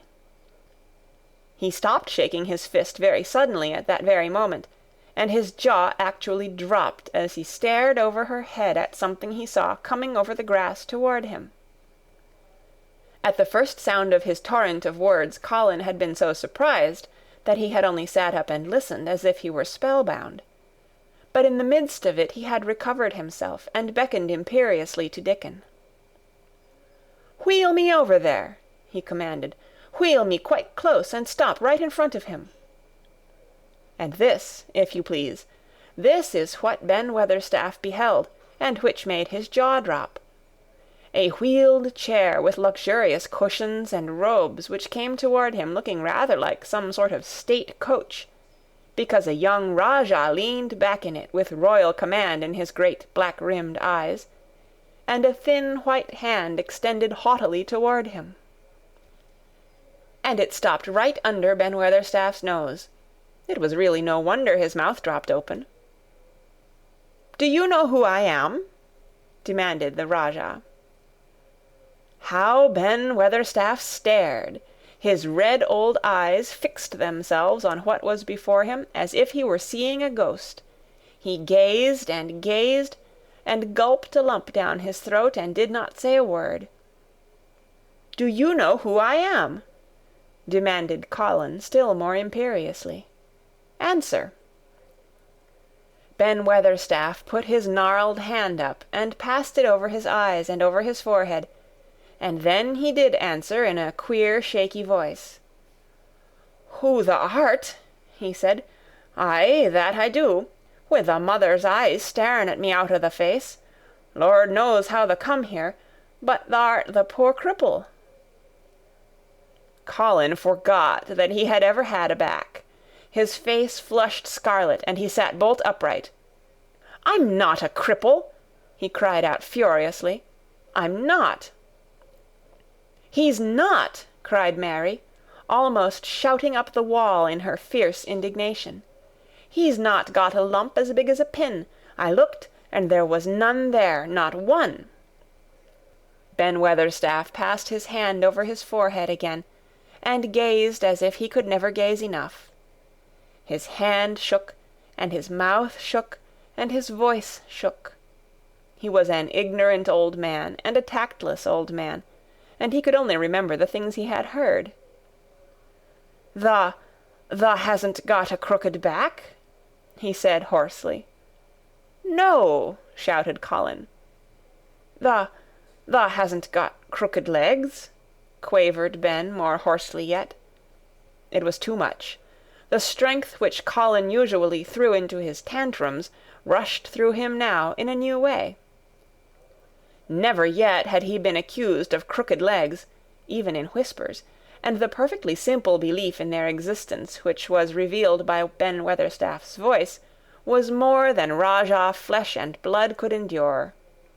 His anger and insulted pride made him forget everything but this one moment, and filled him with a power he had never known before, an almost unnatural strength. "Come here!" he shouted to Dickon, and he actually began to tear the coverings off his lower limbs and disentangle himself. Come here, this minute!" Dickon was by his side in a second. Mary caught her breath in a short gasp, and felt herself turn pale. "He can do it! He can do it! He can do it! He can!" she gabbled over to herself under her breath as fast as ever she could. There was a brief, fierce scramble. The rugs were tossed on the ground. Dickon held Colin's arm. The thin legs were out. The thin feet were on the grass.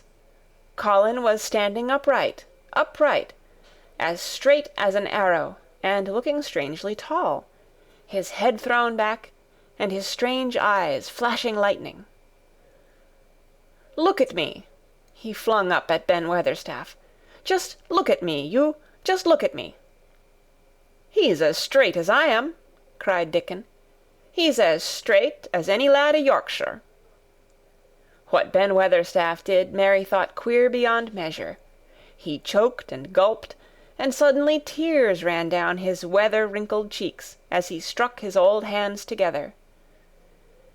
"Eh," he burst forth, "the lies folk tells!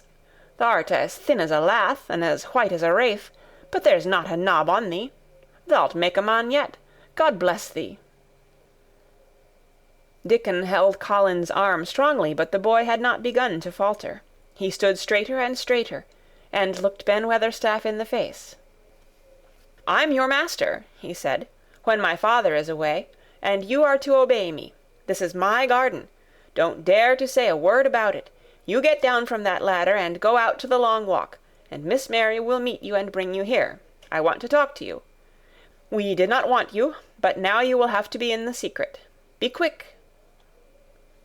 Ben Weatherstaff's crabbed old face was still wet with that one queer rush of tears. It seemed as if he could not take his eyes from thin, straight Colin standing on his feet, with his head thrown back. "Eh, lad," he almost whispered. "Eh, my lad." And then, remembering himself, he suddenly touched his hat, gardener fashion, and said, "Yes, sir, yes, sir," and obediently disappeared as he descended the ladder. End of Chapter 21. The Secret Garden, by Frances Hodgson Burnett. Chapter 22. When the Sun Went Down. When his head was out of sight, Colin turned to Mary. "Go and meet him," he said, and Mary flew across the grass to the door under the ivy. Dickon was watching him with sharp eyes. There were scarlet spots on his cheeks, and he looked amazing, but he showed no signs of falling. "I can stand," he said, and his head was still held up, and he said it quite grandly. "I told thee thou could as soon as thou stopped being afraid," answered Dickon, "and thou's stopped." "Yes, I've stopped," said Colin. Then suddenly he remembered something Mary had said. "Are you making magic?" he asked sharply. Dickon's curly mouth spread in a cheerful grin. "Thou's doing magic thysel'," he said. "It's same magic as made these here work out o' the earth." And he touched with his thick boot a clump of crocuses in the grass. Colin looked down at them. "Aye," he said slowly. "There couldna be bigger magic than that there. There couldna be." He drew himself up straighter than ever. "I'm going to walk to that tree," he said, pointing to one a few feet away from him. "I'm going to be standing when Weatherstaff comes here. I can rest against the tree if I like. When I want to sit down, I will sit down, but not before. Bring a rug from the chair." He walked to the tree, and though Dickon held his arm, he was wonderfully steady. When he stood against the tree trunk, it was not too plain that he supported himself against it, and he still held himself so straight that he looked tall.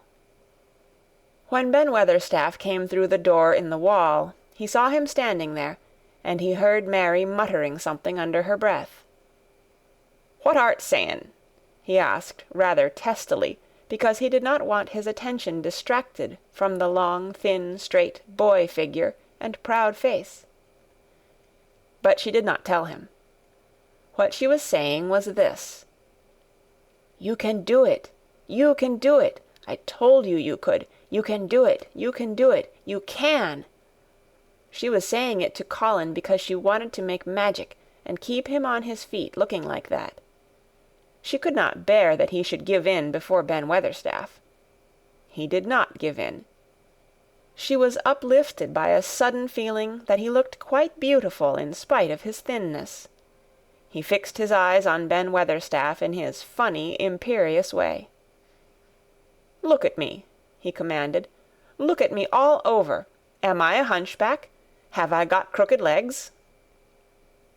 Ben Weatherstaff had not quite got over his emotion, but he had recovered a little, and answered almost in his usual way. "Not tha," he said. "Nowt o' the sort. What's tha been doing with thysel', hiding out o' sight and letting folk think tha was cripple and half-witted?" "Half-witted!" said Colin angrily. "Who thought that?" "Lots o' fools," said Ben. "The world's full o' jackasses brayin', and they never bray nowt but lies. What did tha shut thysel' up for?" "Everyone thought I was going to die," said Colin shortly. "I'm not." And he said it with such decision, Ben Weatherstaff looked him over, up and down and up. "Tha die?" he said with dry exultation. "Nowt o' the sort. Tha's got too much pluck in thee. When I seed thee put thy legs on the ground in such a hurry, I knowed tha was all right. Sit thee down on the rug a bit, young mester, and gi' me thy orders." There was a queer mixture of crabbed tenderness and shrewd understanding in his manner. Mary had poured out speech as rapidly as she could as they had come down the long walk. The chief thing to be remembered, she had told him, was that Colin was getting well. Getting well! The garden was doing it. No one must let him remember about having humps and dying. The Rajah condescended to seat himself on a rug under the tree. "What work do you do in the gardens, Weatherstaff?" he inquired. "Anything I'm told to do," answered old Ben. "I'm kep' on by favour, because she liked me." "She?" said Colin. "The mother," answered Ben Weatherstaff. "My mother?" said Colin, and he looked about him quietly. This was her garden, wasn't it? "Aye, it was that." And Ben Weatherstaff looked about him too. "She were main fond of it." "It is my garden now. I am fond of it. I shall come here every day," announced Colin. "But it is to be a secret. My orders are that no one is to know that we come here. Dickon and my cousin have worked and made it come alive. I shall send for you sometimes to help, but you must come when no one can see you." Ben Weatherstaff's face twisted itself in a dry old smile. "I've come here before when no one saw me," he said. "What?" exclaimed Colin. "When?" "The last time I was here," rubbing his chin and looking round, "was about 2 year ago." "But no one has been in it for 10 years," cried Colin. "There was no door." "I'm no one," said old Ben dryly, "and I didn't come through the door. I come over the wall. The rheumatics held me back the last 2 year." "The common did a bit of prunin'," cried Dickon. "I couldn't make out how it had been done." "She was so fond of it, she was," said Ben Weatherstaff slowly. "And she was such a pretty young thing. She says to me once, 'Ben,' she says, laughin', 'if ever I'm ill or if I go away, you must take care of my roses.' When she did go away, the orders was no one was ever to come nigh, but I come," with grumpy obstinacy. "Over the wall I come, until the rheumatics stopped me, and I did a bit of work once a year. She'd gave her order first."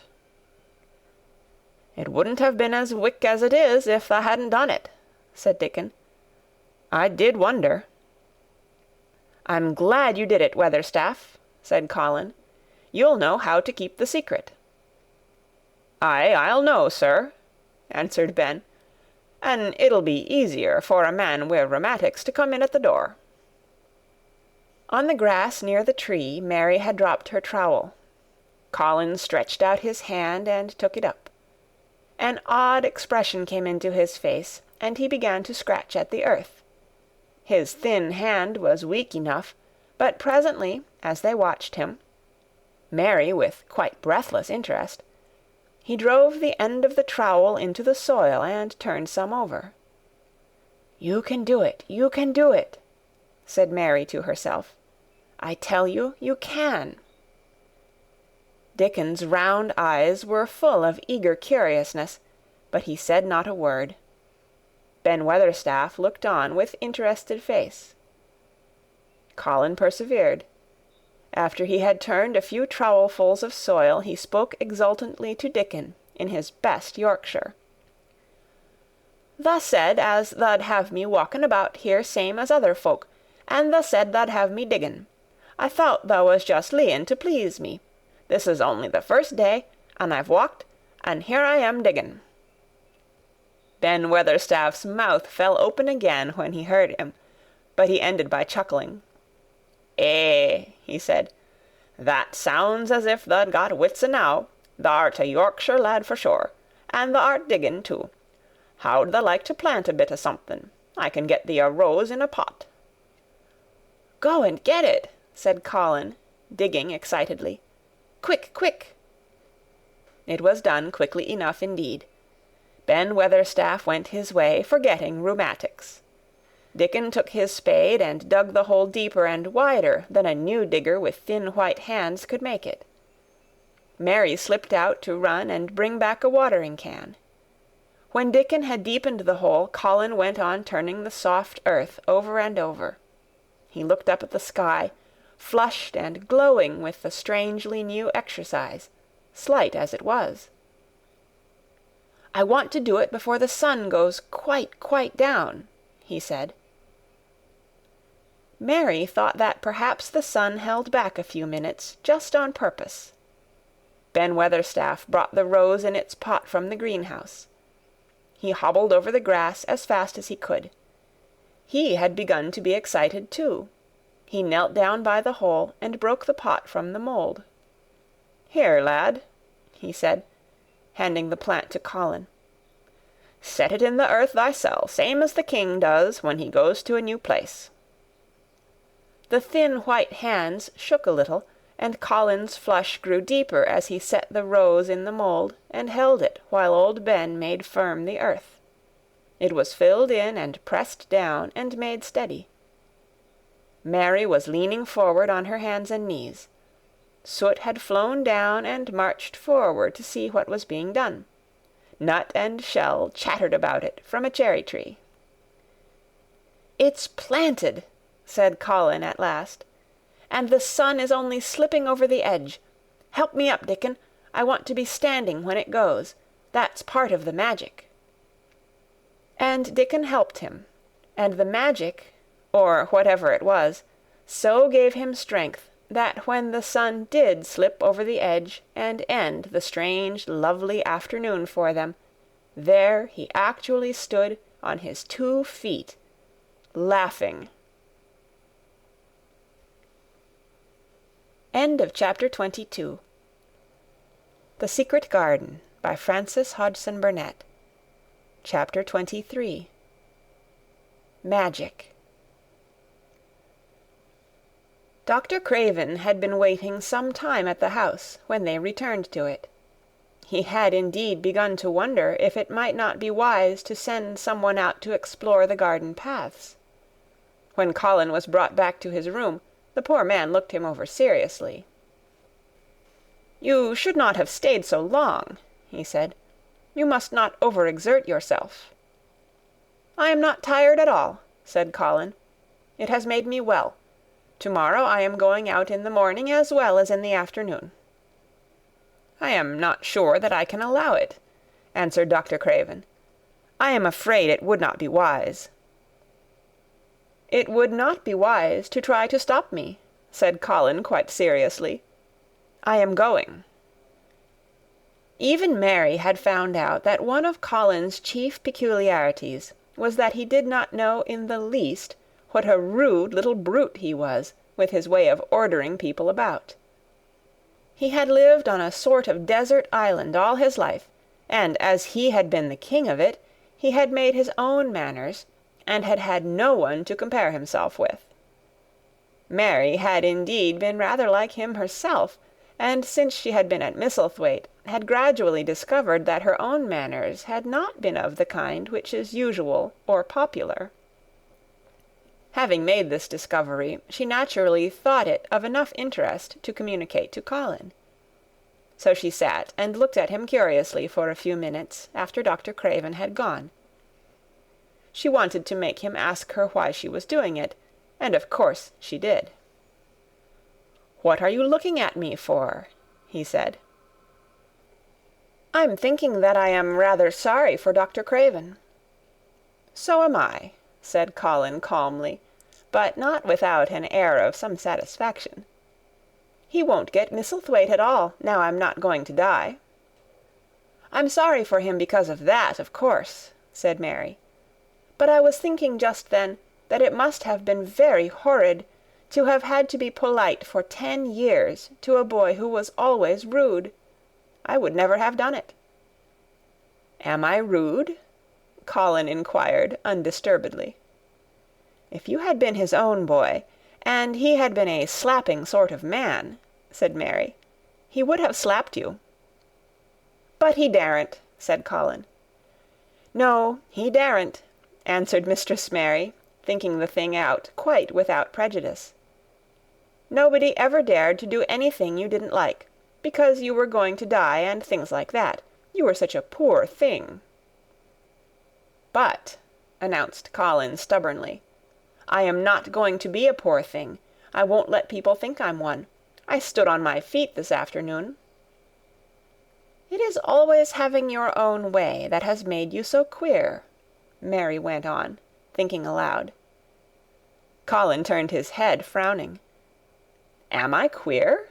He demanded. Yes, answered Mary. Very. But you needn't be cross, she added impartially, because so am I queer, and so is Ben Weatherstaff. But I am not as queer as I was before I began to like people, and before I found the garden. I don't want to be queer, said Colin. I am not going to be. And he frowned again with determination. He was a very proud boy. He lay thinking for a while, and then Mary saw his beautiful smile begin, and gradually change his whole face. I shall stop being queer, he said, if I go every day to the garden. There is magic in there, good magic, you know, Mary. I am sure there is. So am I, said Mary. Even if it isn't real magic, Colin said, we can pretend it is. Something is there, something. It's magic, said Mary, but not black. It's as white as snow. They always called it magic. And indeed it seemed like it in the months that followed, the wonderful months, the radiant months, the amazing ones. Oh, the things which happened in that garden! If you have never had a garden, you cannot understand, and if you have had a garden, you will know that it would take a whole book to describe all that came to pass there. At first it seemed that green things would never cease pushing their way through the earth, in the grass, in the beds, even in the crevices of the walls. Then the green things began to show buds, and the buds began to unfurl and show color, every shade of blue, every shade of purple, every tint and hue of crimson. In its happy days, flowers had been tucked away into every inch and hole and corner. Ben Weatherstaff had seen it done, and had himself scraped out mortar from between the bricks of the wall, and made pockets of earth for lovely clinging things to grow on. Iris and white lilies rose out of the grass in sheaves, and the green alcoves filled themselves with amazing armies of the blue and white flower-lances of tall delphiniums, or columbines, or campanulas.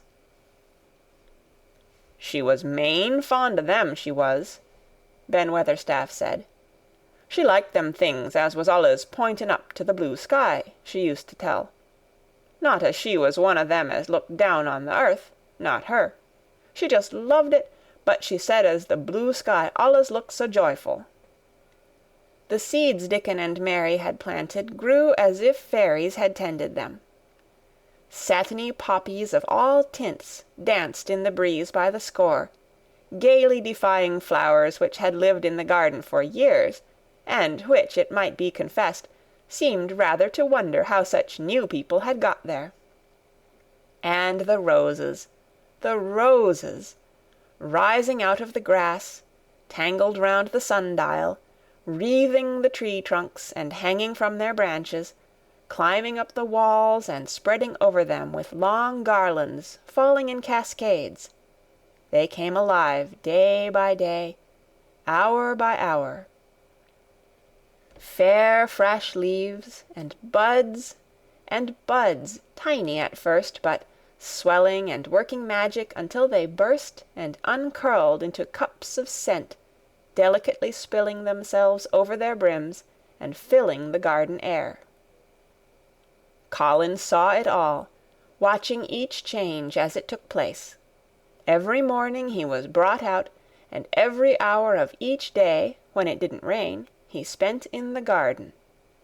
Even grey days pleased him. He would lie on the grass, watching things growing, he said. If you watched long enough, he declared, you could see buds unsheath themselves. Also you could make the acquaintance of strange, busy insect things, running about on various unknown but evidently serious errands, sometimes carrying tiny scraps of straw, or feather, or food, or climbing blades of grass as if they were trees, from whose tops one could look out to explore the country. A mole throwing up its mound at the end of its burrow, and making its way out at last with the long-nailed paws which looked so like elfish hands, had absorbed him one whole morning. Ants' ways, beetles' ways, bees' ways, frogs' ways, birds' ways, plants' ways, gave him a new world to explore, and when Dickon revealed them all and added foxes' ways, otters' ways, ferrets' ways, squirrels' ways, and trout and water-rats and badgers' ways, there was no end of things to talk about and think over. And this was not the half of the magic. The fact that he had really once stood on his feet had set Colin thinking tremendously, and when Mary told him of the spell she had worked, he was excited, and approved of it greatly. He talked of it constantly. Of course there must be lots of magic in the world, he said wisely one day, but people don't know what it is like or how to make it. Perhaps the beginning is just to say nice things are going to happen until you make them happen. I am going to try and experiment. The next morning when they went to the secret garden, he sent at once for Ben Weatherstaff. Ben came as quickly as he could, and found the Rajah standing on his feet under a tree, and looking very grand, but also very beautifully smiling. "Good morning, Ben Weatherstaff," he said. "I want you and Dickon and Miss Mary to stand in a row and listen to me, because I am going to tell you something very important." "Aye, aye, sir," answered Ben Weatherstaff, touching his forehead. One of the long-concealed charms of Ben Weatherstaff was that in his boyhood he had once run away to sea and had made voyages, so he could reply like a sailor. "I am going to try a scientific experiment," explained the Rajah. "When I grow up I am going to make great scientific discoveries, and I am going to begin now with this experiment." "Aye, aye, sir," said Ben Weatherstaff promptly, though this was the first time he had heard of great scientific discoveries. It was the first time Mary had heard of them either, but even at this stage she had begun to realize that, queer as he was, Colin had read about a great many singular things, and was somehow a very convincing sort of boy. When he held up his head and fixed his strange eyes on you, it seemed as if you believed him almost in spite of yourself, though he was only 10 years old, going on 11. At this moment he was especially convincing, because he suddenly felt the fascination of actually making a sort of speech, like a grown-up person. "The great scientific discoveries I am going to make," he went on, "will be about magic. Magic is a great thing, and scarcely anyone knows anything about it, except a few people in old books, and Mary a little, because she was born in India, where there are fakirs. I believe Dickon knows some magic, but perhaps he doesn't know he knows it. He charms animals and people. I would never have let him come to see me if he had not been an animal charmer, which is a boy charmer too, because a boy is an animal. I am sure there is magic in everything, only we have not sense enough to get hold of it and make it do things for us, like electricity and horses and steam." This sounded so imposing that Ben Weatherstaff became quite excited, and really could not keep still. "Aye, aye, sir," he said, and he began to stand up quite straight. "When Mary found this garden, it looked quite dead," the orator proceeded. "Then something began pushing things up out of the soil, and making things out of nothing. One day things weren't there, and another they were. I had never watched things before, and it made me feel very curious. Scientific people are always curious, and I am going to be scientific.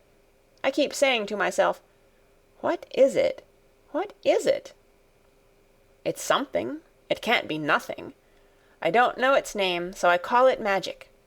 I have never seen the sun rise, but Mary and Dickon have, and from what they tell me I am sure that is magic too. Something pushes it up and draws it.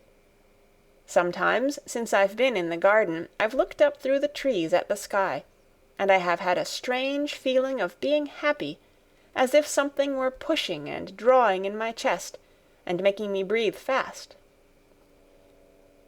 Magic is always pushing and drawing and making things out of nothing. Everything is made out of magic, leaves and trees, flowers and birds, badgers and foxes and squirrels and people.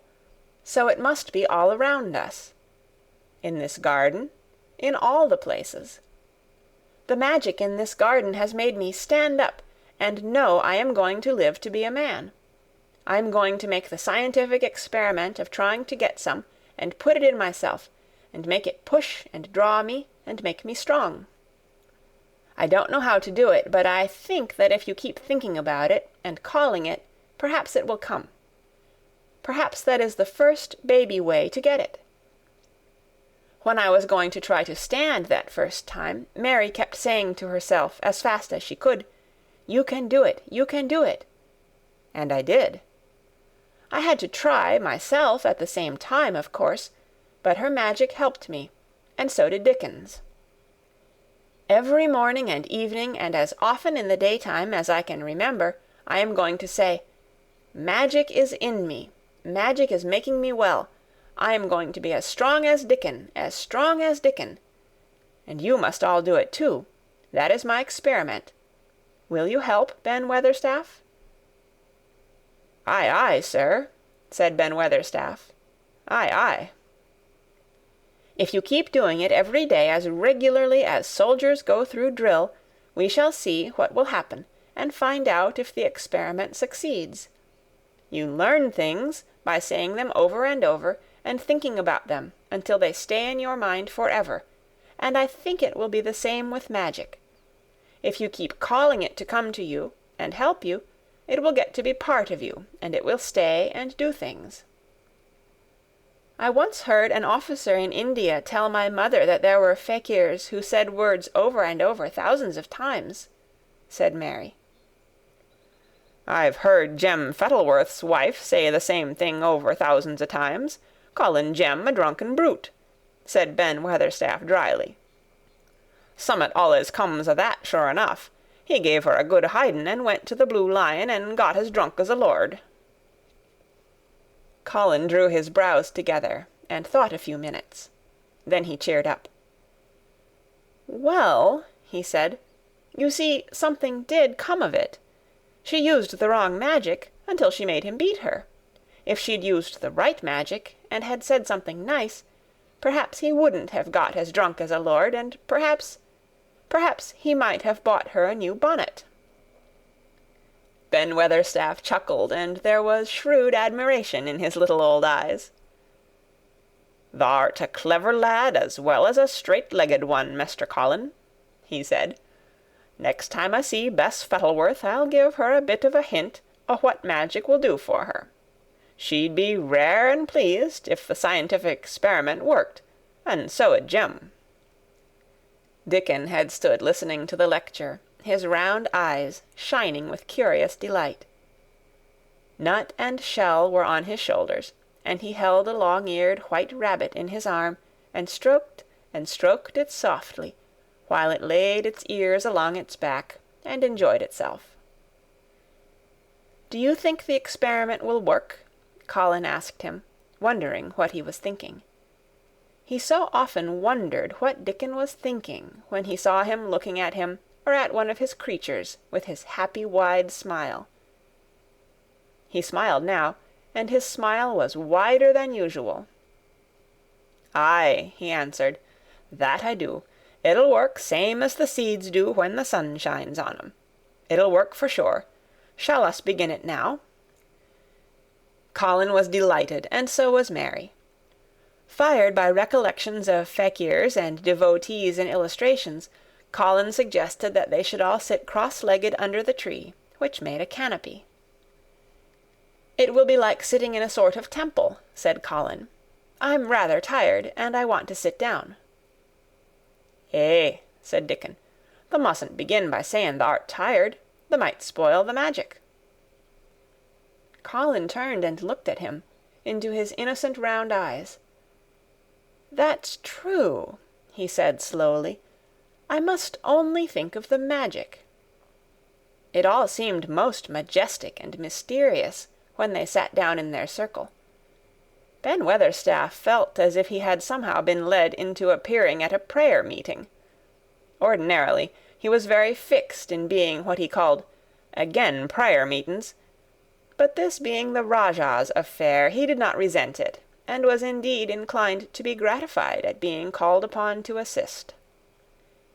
Mistress Mary felt solemnly enraptured. Dickon held his rabbit in his arm, and perhaps he made some charmer's signal no one heard, for when he sat down, cross-legged like the rest, the crow, the fox, the squirrels, and the lamb slowly drew near and made part of the circle, settling each into a place of rest, as if of their own desire. "The creatures have come," said Colin gravely. "They want to help us." Colin really looked quite beautiful, Mary thought. He held his head high as if he felt like a sort of priest, and his strange eyes had a wonderful look in them. The light shone on him through the tree canopy. "Now we will begin," he said. "Shall we sway backward and forward, Mary, as if we were dervishes?" "I canna do no swayin' back'ard and for'ard," said Ben Weatherstaff. "I've got the rheumatics."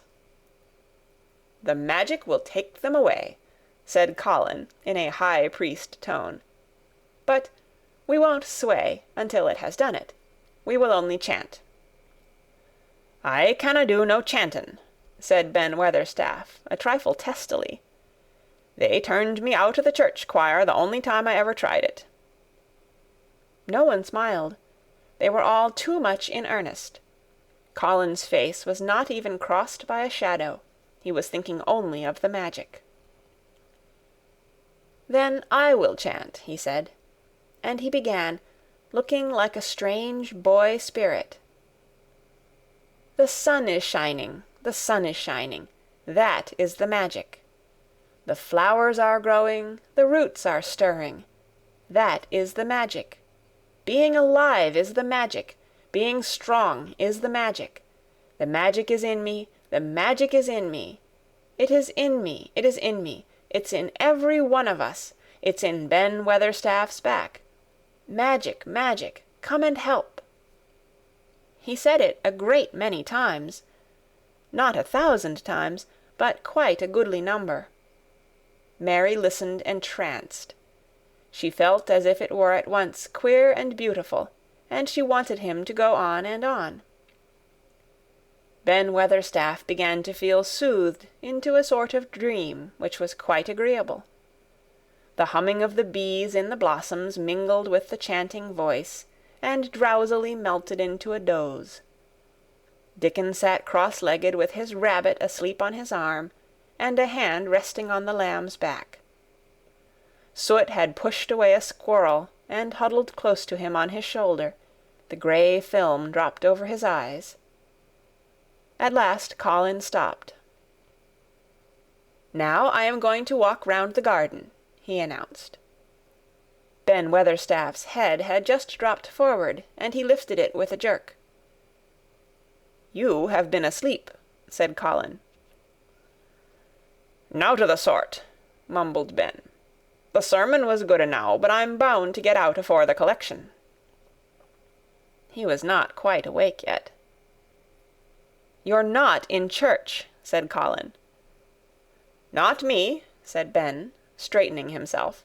"Who said I were? I heard every bit of it. You said the magic was in my back. The doctor calls it rheumatics."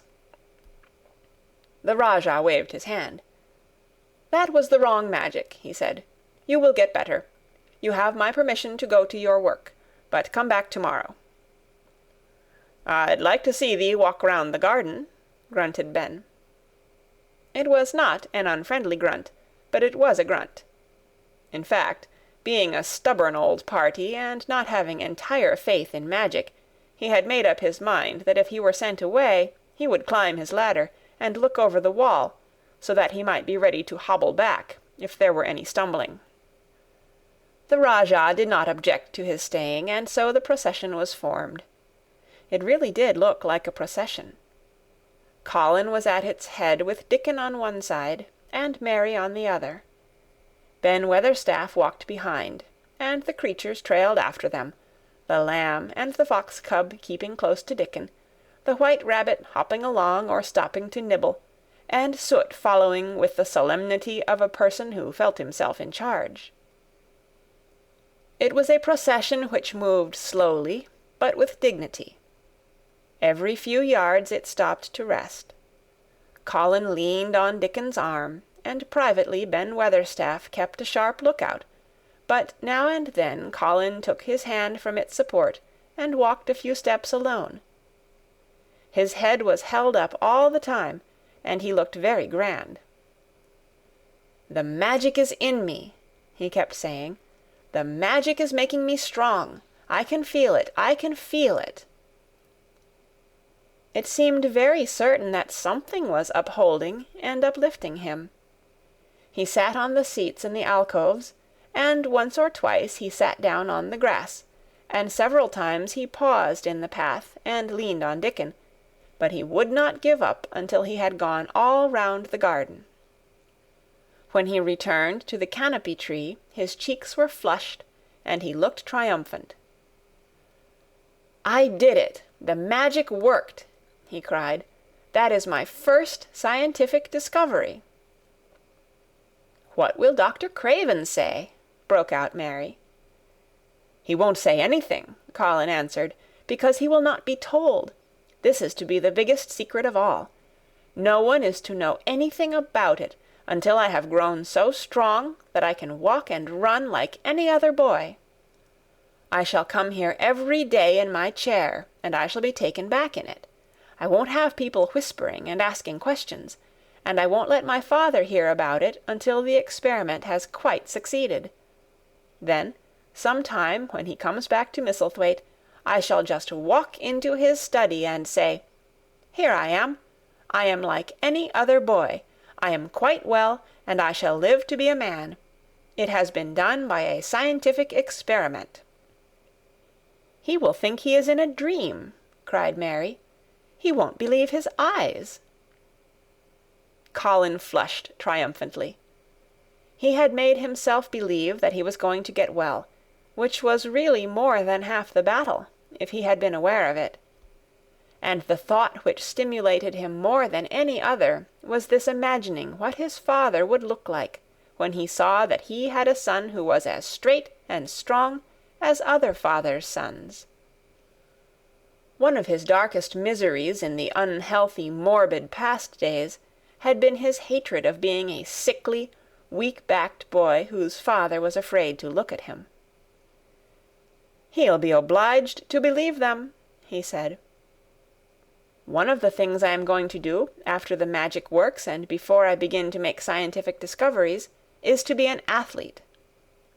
"We shall have thee taken to boxing in a week or so," said Ben Weatherstaff. "Thou'lt end wi' winning the belt and being champion prize fighter of all England." Colin fixed his eyes on him sternly.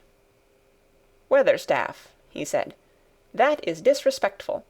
You must not take liberties because you are in the secret. However much the magic works, I shall not be a prize fighter. I shall be a scientific discoverer." Ax pardon, sir," answered Ben, touching his forehead in salute. "I ought to have seed it wasn't a joking matter." But his eyes twinkled, and secretly he was immensely pleased. He really did not mind being snubbed, since the snubbing meant that the lad was gaining strength and spirit. End of chapter 23. The Secret Garden by Frances Hodgson Burnett. Chapter 24. Let Them Laugh. The secret garden was not the only one Dickon worked in. Round the cottage on the moor there was a piece of ground enclosed by a low wall of rough stones. Early in the morning, and late in the fading twilight, and on all the days Colin and Mary did not see him, Dickon worked there, planting or tending potatoes and cabbages, turnips and carrots and herbs for his mother. In the company of his creatures he did wonders there, and was never tired of doing them, it seemed. While he dug or weeded, he whistled or sang bits of Yorkshire moor songs, or talked to Soot or Captain, or the brothers and sisters he had taught to help him. "We'd never get on as comfortable as we do," Mrs. Sowerby said, "if it wasn't for Dickon's garden. Anything'll grow for him. His taters and cabbages is twice the size of anyone else's, and they've got a flavour with 'em as nobody's has." When she found a moment to spare, she liked to go out and talk to him. After supper there was still a long, clear twilight to work in, and that was her quiet time. She could sit upon the low, rough wall, and look on and hear stories of the day. She loved this time. There were not only vegetables in this garden. Dickon had bought penny packages of flower seeds now and then, and sown bright, sweet-scented things among gooseberry bushes and even cabbages, and he grew borders of mignonette and pinks and pansies, and things whose seeds he could save year after year, or whose roots would bloom each spring and spread in time into fine clumps. The low wall was one of the prettiest things in Yorkshire, because he had tucked moorland foxglove and ferns and rock cress and hedgerow flowers into every crevice, until only here and there glimpses of the stones were to be seen. "All a chap's got to do to make 'em thrive, mother," he would say, "is to be friends with 'em for sure. They're just like the creatures. If they're thirsty, give 'em drink, and if they're hungry, give 'em a bit of food. They want to live same as we do. If they died, I should feel as if I'd been a bad lad, and somehow treated them heartless."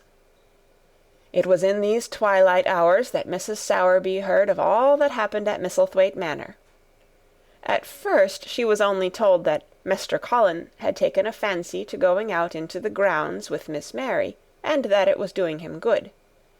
But it was not long before it was agreed between the two children that Dickon's mother might come into the secret. Somehow it was not doubted that she was safe for sure. So one beautiful still evening Dickon told the whole story, with all the thrilling details of the buried key, and the robin, and the grey haze which had seemed like deadness, and the secret Miss Mary had planned never to reveal. The coming of Dickon, and how it had been told to him, the doubt of Mr. Colin, and the final drama of his introduction to the hidden domain, combined with the incident of Ben Weatherstaff's angry face peering over the wall, and Mr. Colin's sudden, indignant strength, made Mrs. Sowerby's nice-looking face quite change colour several times. "My word," she said, "it was a good thing that little lass came to the manor. It's been the making o' her and the saving o' him. Standing on his feet, and us all thinking he was a poor half-witted lad, with not a straight bone in him." She asked a great many questions, and her blue eyes were full of deep thinking. "What do they make of it at the manor, him being so well and cheerful, and never complaining?" she inquired. "They don't know what to make of it," answered Dickon. "Every day as comes round his face looks different. It's filling out and doesn't look so sharp, and the waxy colour is going. But he has to do his bit o' complaining," with a highly entertained grin. "What for, in mercy's name?" asked Mrs. Sowerby. Dickon chuckled. "He does it to keep them from guessing what's happened.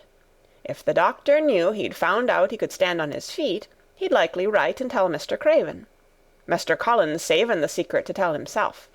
He's going to practice his magic on his legs every day till his father comes back, and then he's going to march into his room and show 'em he's as straight as other lads. But him and Miss Mary thinks it's best plan to do a bit o' groaning and fretting now and then, to throw folk off the scent." Mrs. Sowerby was laughing a low, comfortable laugh long before he had finished his last sentence. "Eh," she said, "that pair's enjoying theirselves, I'll warrant. They'll get a good bit o' acting out of it, and there's nothing children likes as much as play-acting. Let's hear what they do, Dickon lad." Dickon stopped weeding and sat up on his heels to tell her. His eyes were twinkling with fun. "Mr. Colin is carried down to his chair every time he goes out," he explained, "and he flies out at John, the footman, for not carrying him careful enough. He makes himself as helpless looking as he can, and never lifts his head until we're out o' sight of the house. And he grunts and frets a good bit when he's being settled into his chair. Him and Miss Mary's both got to enjoying it, and when he groans and complains, she'll say, 'Poor Colin, does it hurt you so much? Are you so weak as that, poor Colin?' But the trouble is that sometimes they can scarce keep from bursting out laughing. When we get safe into the garden, they laugh till they've no breath left to laugh with, and they have to stuff their faces into Mester Colin's cushions to keep the gardeners from hearing, if any of 'em's about." "The more they laugh, the better for 'em," said Mrs. Sowerby, still laughing herself. "Good, healthy child laughing's better than pills any day o' the year. That pair'll plump up for sure." "They are plumping up," said Dickon. "They're that hungry they don't know how to get enough to eat without making talk. Mester Colin says if he keeps sending for more food, they won't believe he's an invalid at all. Miss Mary says she'll let him eat her share, but he says that if she goes hungry she'll get thin, and they mun both get fat at once." Mrs. Sowerby laughed so heartily at the revelation of this difficulty that she quite rocked backward and forward in her blue cloak, and Dickon laughed with her. "I'll tell thee what, lad," Mrs. Sowerby said, when she could speak. "I've thought of a way to help 'em. When thou goes to 'em in the mornings, thou shalt take a pail o' good new milk, and I'll bake 'em a crusty cottage loaf, or some buns wi' currants in 'em, same as you children like. Nothing so good as fresh milk and bread. Then they could take the edge off o' their hunger while they were in their garden, and the fine food they get indoors 'ud polish off the corners."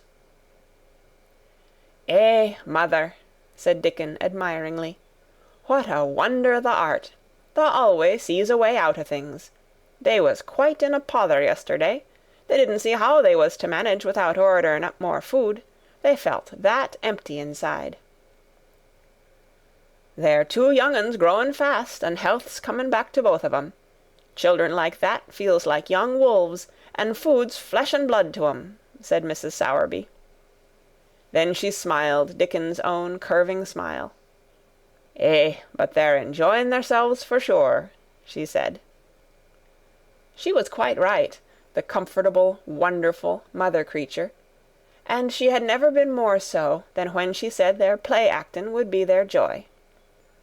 Colin and Mary found it one of their most thrilling sources of entertainment.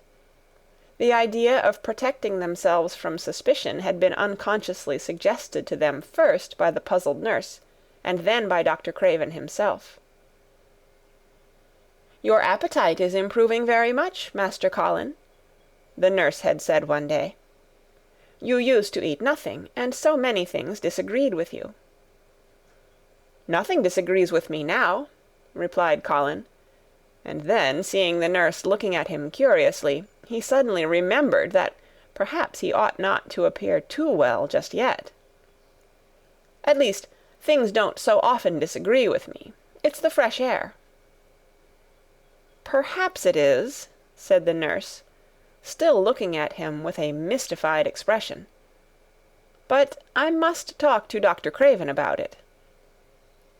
"How she stared at you," said Mary, when she went away, "as if she thought there must be something to find out." "I won't have her finding out things," said Colin. "No one must begin to find out yet." When Dr. Craven came that morning, he seemed puzzled also. He asked a number of questions, to Colin's great annoyance. "You stay out in the garden a great deal," he suggested. "Where do you go?" Colin put on his favourite air of dignified indifference to opinion. "I will not let anyone know where I go," he answered. "I go to a place I like. Everyone has orders to keep out of the way. I won't be watched and stared at. You know that." "You seem to be out all day, but I do not think it has done you harm. I do not think so. The nurse says that you eat much more than you have ever done before." "Perhaps," said Colin, prompted by a sudden inspiration, "perhaps it is an unnatural appetite." "I do not think so, as your food seems to agree with you," said Dr. Craven. "You are gaining flesh rapidly, and your colour is better." Perhaps I am bloated and feverish," said Colin, assuming a discouraged air of gloom. "People who are not going to live are often different." Dr. Craven shook his head. He was holding Colin's wrist, and he pushed up his sleeve and felt his arm. "You are not feverish," he said thoughtfully, "and such flesh as you have gained is healthy. If you can keep this up, my boy, we need not talk of dying. Your father will be happy to hear of this remarkable improvement." "I won't have him told," Colin broke forth fiercely. "It will only disappoint him if I get worse again, and I may get worse this very night. I might have a raging fever. I feel as if I might be beginning to have one now. I won't have letters written to my father. I won't. You are making me angry, and you know that is bad for me. I feel hot already. I hate being written about and being talked over as much as I hate being stared at." "Hush, my boy," Dr. Craven soothed him. "Nothing shall be written without your permission. You are too sensitive about things. You must not undo the good which has been done." He said no more about writing to Mr. Craven, and when he saw the nurse he privately warned her that such a possibility must not be mentioned to the patient. "The boy is extraordinarily better," he said. "His advance seems almost abnormal. But of course he is doing now of his own free will what we could not make him do before. Still, he excites himself very easily, and nothing must be said to irritate him." Mary and Colin were much alarmed, and talked together anxiously. From this time dated their plan of play-actin'.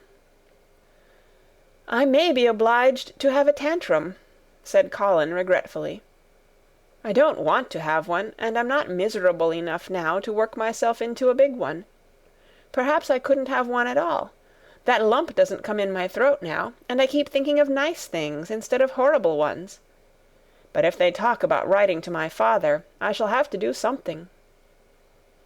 He made up his mind to eat less, but unfortunately it was not possible to carry out this brilliant idea when he wakened each morning with an amazing appetite, and the table near his sofa was set with a breakfast of home-made bread and fresh butter, snow-white eggs, raspberry jam, and clotted cream. Mary always breakfasted with him, and when they found themselves at the table, particularly if there were delicate slices of sizzling ham sending forth tempting odors from under a hot silver cover, they would look into each other's eyes in desperation. "I think we shall have to eat it all this morning, Mary," Colin always ended by saying. "We can send away some of the lunch and a great deal of the dinner." But they never found they could send away anything, and the highly polished condition of the empty plates returned to the pantry awakened much comment. "I do wish," Colin would say also, "I do wish the slices of ham were thicker, and one muffin each is not enough for anyone." "It is enough for a person who is going to die," answered Mary when first she heard this. "But it's not enough for a person who is going to live. I sometimes feel as if I could eat 3 when those nice fresh heather and gorse smells from the moor come pouring in at the open window." The morning that Dickon, after they had been enjoying themselves in the garden for about 2 hours, went behind a big rose bush and brought forth 2 tin pails, and revealed that one was full of rich new milk with cream on the top of it, and that the other held cottage-made currant buns, folded in a clean blue and white napkin, buns so carefully tucked in that they were still hot, there was a riot of surprised joyfulness. What a wonderful thing for Mrs. Sowerby to think of! What a kind, clever woman she must be! How good the buns were, and what delicious fresh milk! "Magic is in her just as it is in Dickon," said Colin. "It makes her think of ways to do things, nice things. She is a magic person. Tell her we are grateful, Dickon, extremely grateful." He was given to using rather grown-up phrases at times. He enjoyed them. He liked this so much that he improved upon it. "Tell her she has been most bounteous, and our gratitude is extreme." And then, forgetting his grandeur, he fell to and stuffed himself with buns, and drank milk out of the pail in copious draughts, in the manner of any hungry little boy who had been taking unusual exercise and breathing in moorland air, and whose breakfast was more than 2 hours behind him. This was the beginning of many agreeable incidents of the same kind.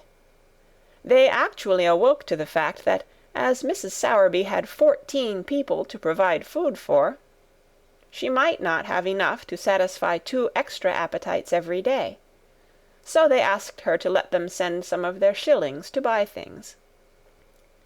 Dickon made the stimulating discovery that in the wood in the park outside the garden where Mary had first found him piping to the wild creatures, there was a deep little hollow where you could build a sort of tiny oven with stones, and roast potatoes and eggs in it. Roasted eggs were a previously unknown luxury, and very hot potatoes with salt and fresh butter in them were fit for a woodland king, besides being deliciously satisfying. You could buy both potatoes and eggs, and eat as many as you liked, without feeling as if you were taking food out of the mouths of 14 people. Every beautiful morning the magic was worked by the mystic circle under the plum-tree which provided a canopy of thickening green leaves after its brief blossom-time was ended. After the ceremony, Colin always took his walking exercise, and throughout the day he exercised his newly found power at intervals.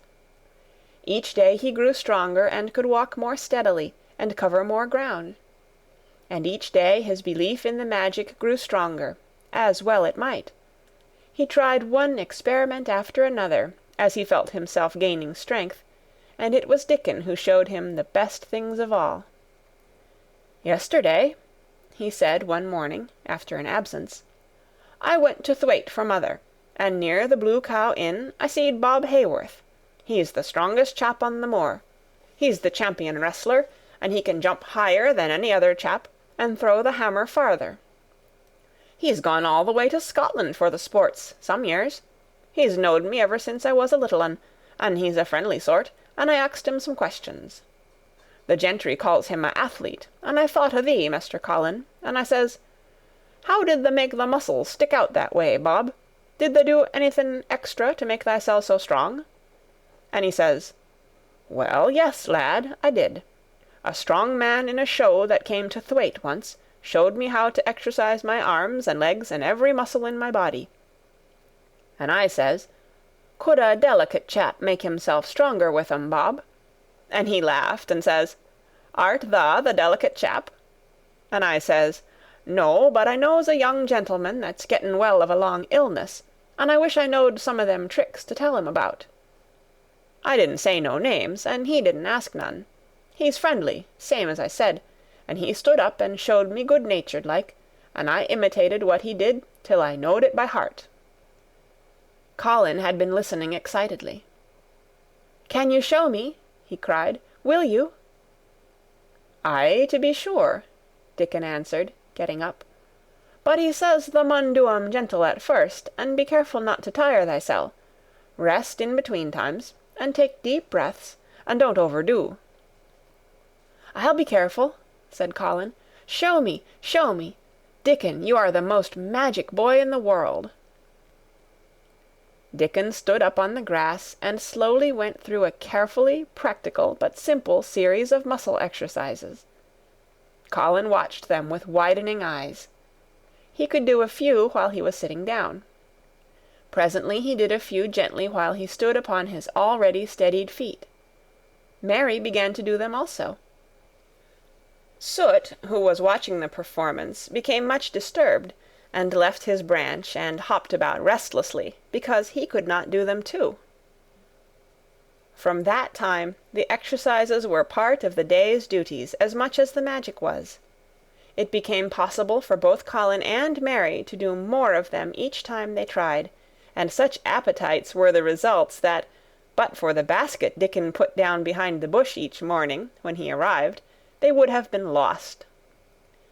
But the little oven in the hollow, and Mrs. Sowerby's bounties were so satisfying that Mrs. Medlock and the nurse and Dr. Craven became mystified again.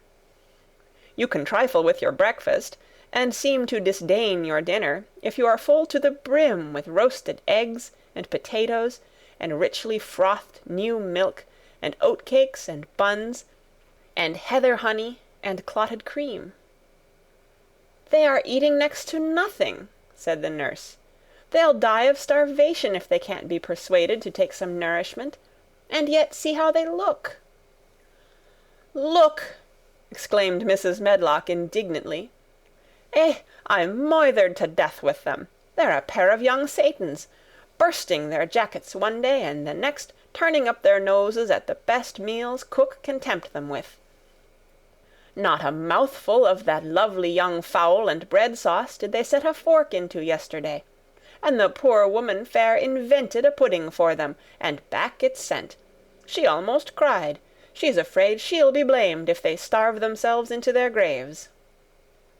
Dr. Craven came and looked at Colin long and carefully. He wore an extremely worried expression when the nurse talked with him, and showed him the almost untouched tray of breakfast she had saved for him to look at, but it was even more worried when he sat down by Colin's sofa and examined him. He had been called to London on business, and had not seen the boy for nearly 2 weeks. When young things begin to gain health, they gain it rapidly. The waxen tinge had left Colin's skin, and a warm rose showed through it. His beautiful eyes were clear, and the hollows under them and in his cheeks and temples had filled out. His once dark, heavy locks had begun to look as if they sprang healthily from his forehead, and were soft and warm with life. His lips were fuller and of a normal color. In fact, as an imitation of a boy who was a confirmed invalid, he was a disgraceful sight. Dr. Craven held his chin in his hand and thought him over. "I am sorry to hear that you do not eat anything," he said. "That will not do. You will lose all you have gained, and you have gained amazingly. You ate so well a short time ago." "I told you it was an unnatural appetite," answered Colin. Mary was sitting on her stool near by, and she suddenly made a very queer sound, which she tried so violently to repress that she ended by almost choking. "What is the matter?" said Dr. Craven, turning to look at her. Mary became quite severe in her manner. "It was something between a sneeze and a cough," she replied with reproachful dignity. "And it got into my throat.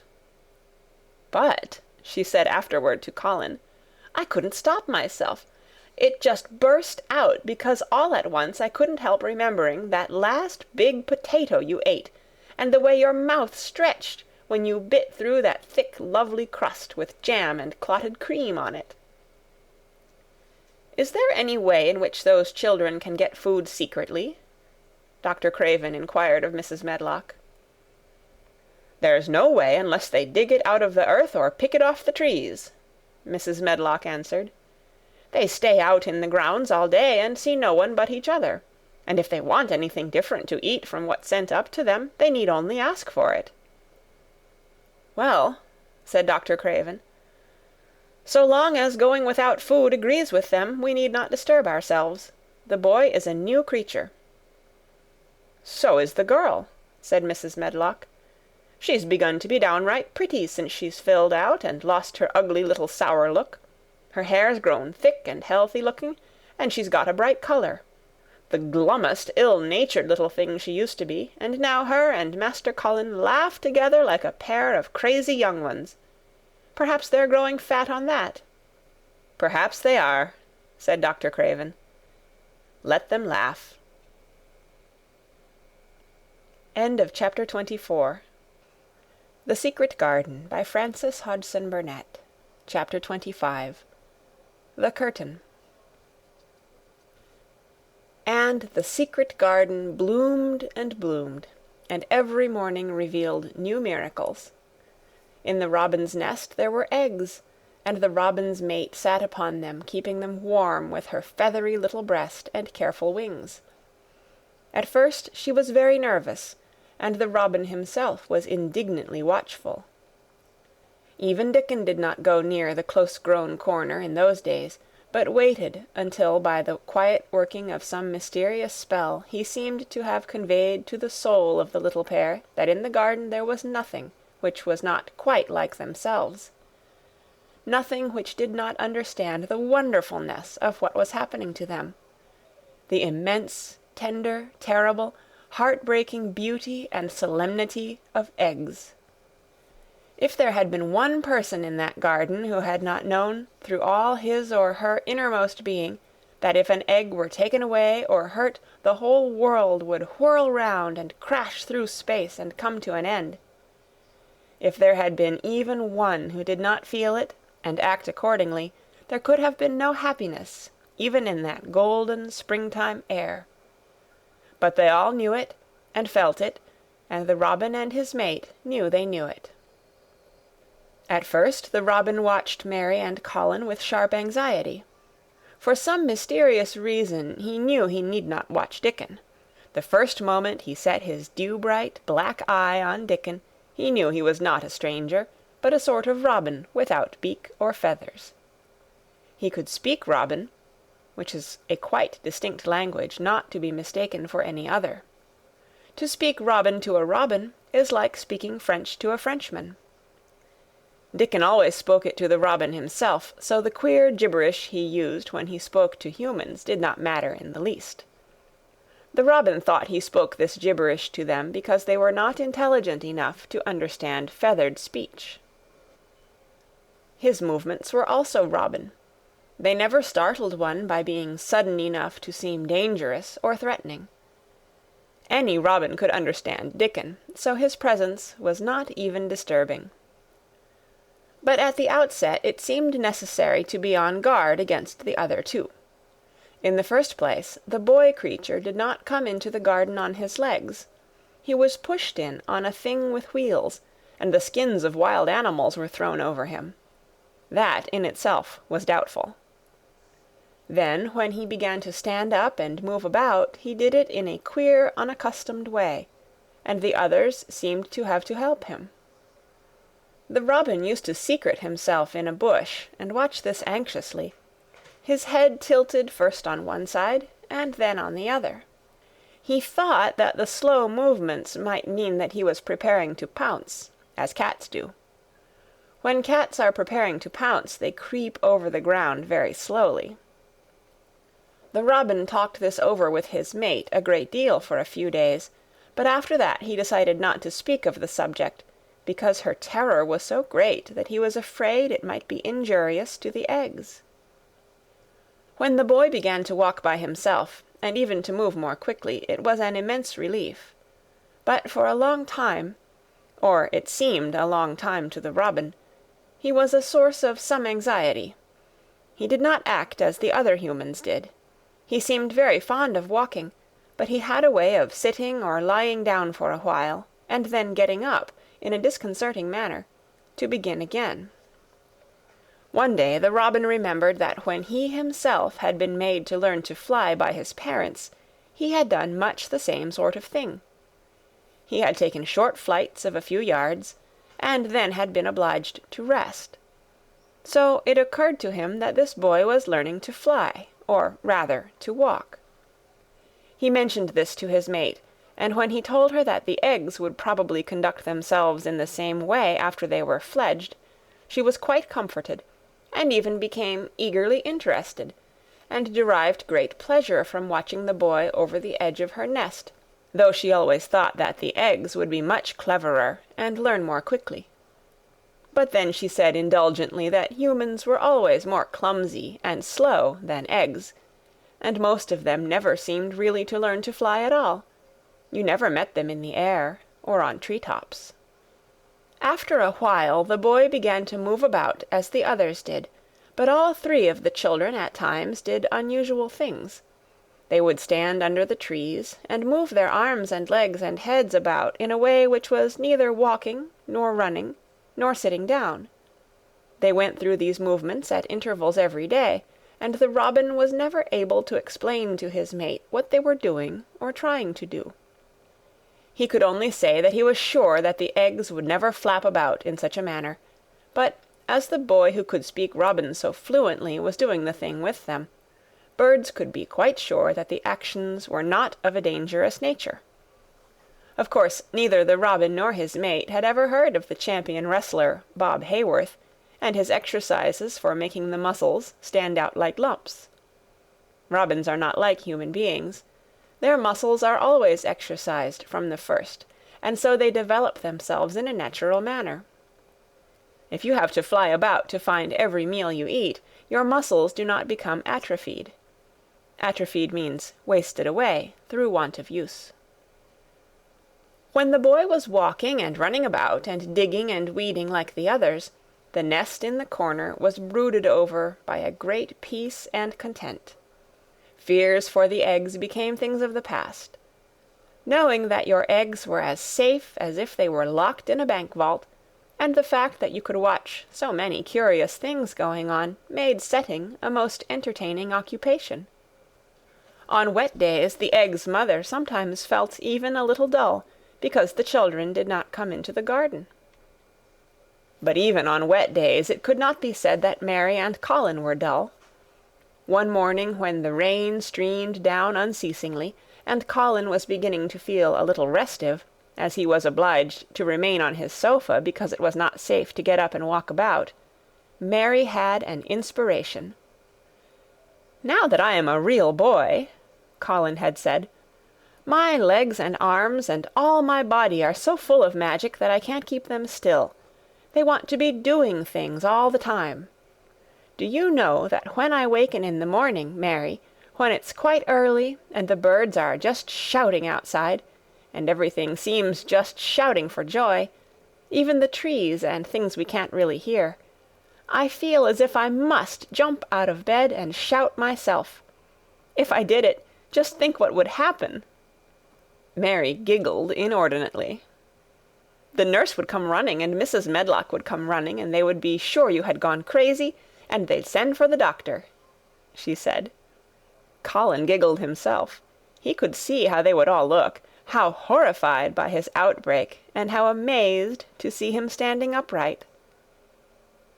"I wish my father would come home," he said. "I want to tell him myself. I'm always thinking about it.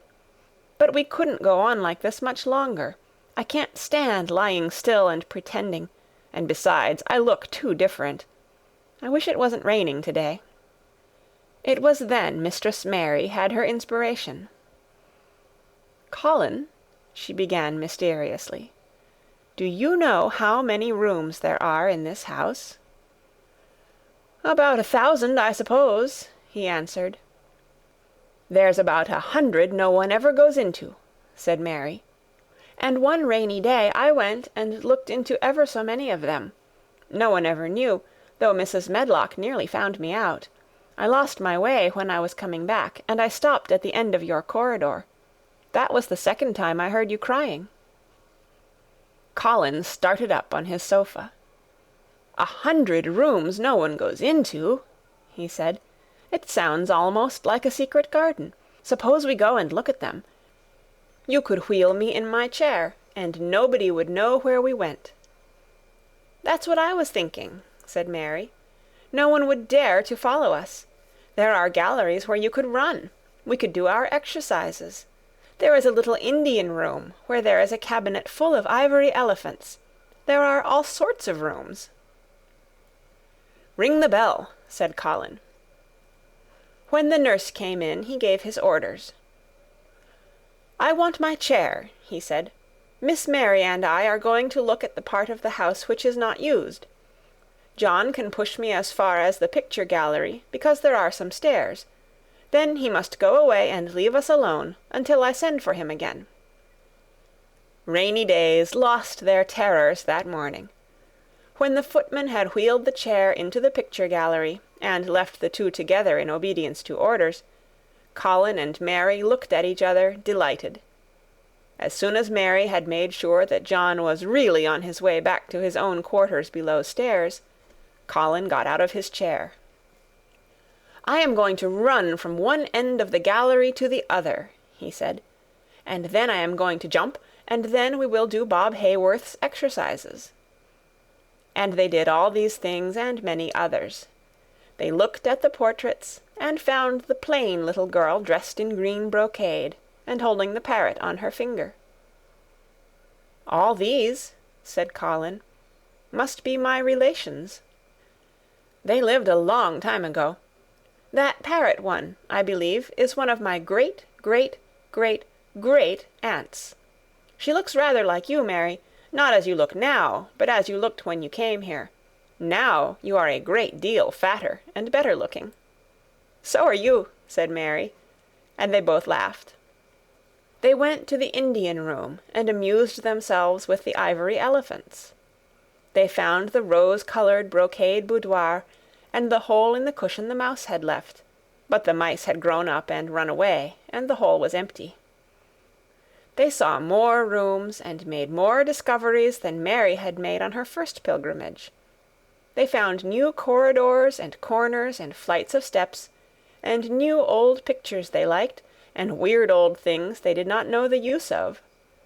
It was a curiously entertaining morning, and the feeling of wandering about in the same house with other people, but at the same time feeling as if one were miles away from them, was a fascinating thing. "I'm glad we came," Colin said. "I never knew I lived in such a big, queer old place. I like it.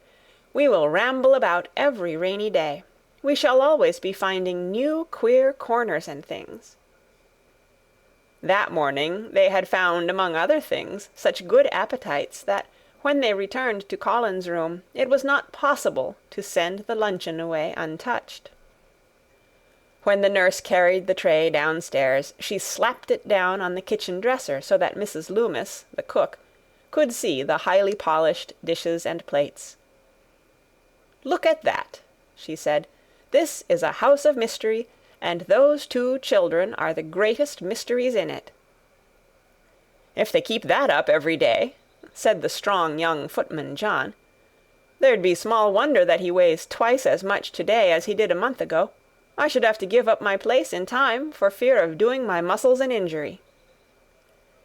That afternoon Mary noticed that something new had happened in Colin's room. She had noticed it the day before, but had said nothing, because she thought the change might have been made by chance. She said nothing today, but she sat and looked fixedly at the picture over the mantel. She could look at it because the curtain had been drawn aside. That was the change she noticed. "I know what you want me to tell you," said Colin, after she had stared a few minutes. "I always know when you want me to tell you something. You are wondering why the curtain is drawn back. I am going to keep it like that." "Why?" asked Mary. "Because it doesn't make me angry any more to see her laughing. I wakened when it was bright moonlight 2 nights ago, and felt as if the magic was filling the room and making everything so splendid that I couldn't lie still. I got up and looked out of the window.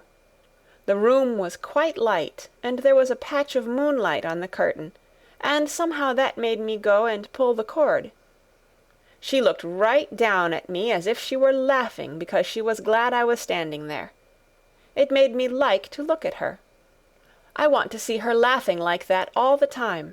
I think she must have been a sort of magic person, perhaps." "You are so like her now," said Mary, "that sometimes I think perhaps you are her ghost made into a boy." That idea seemed to impress Colin. He thought it over, and then answered her slowly.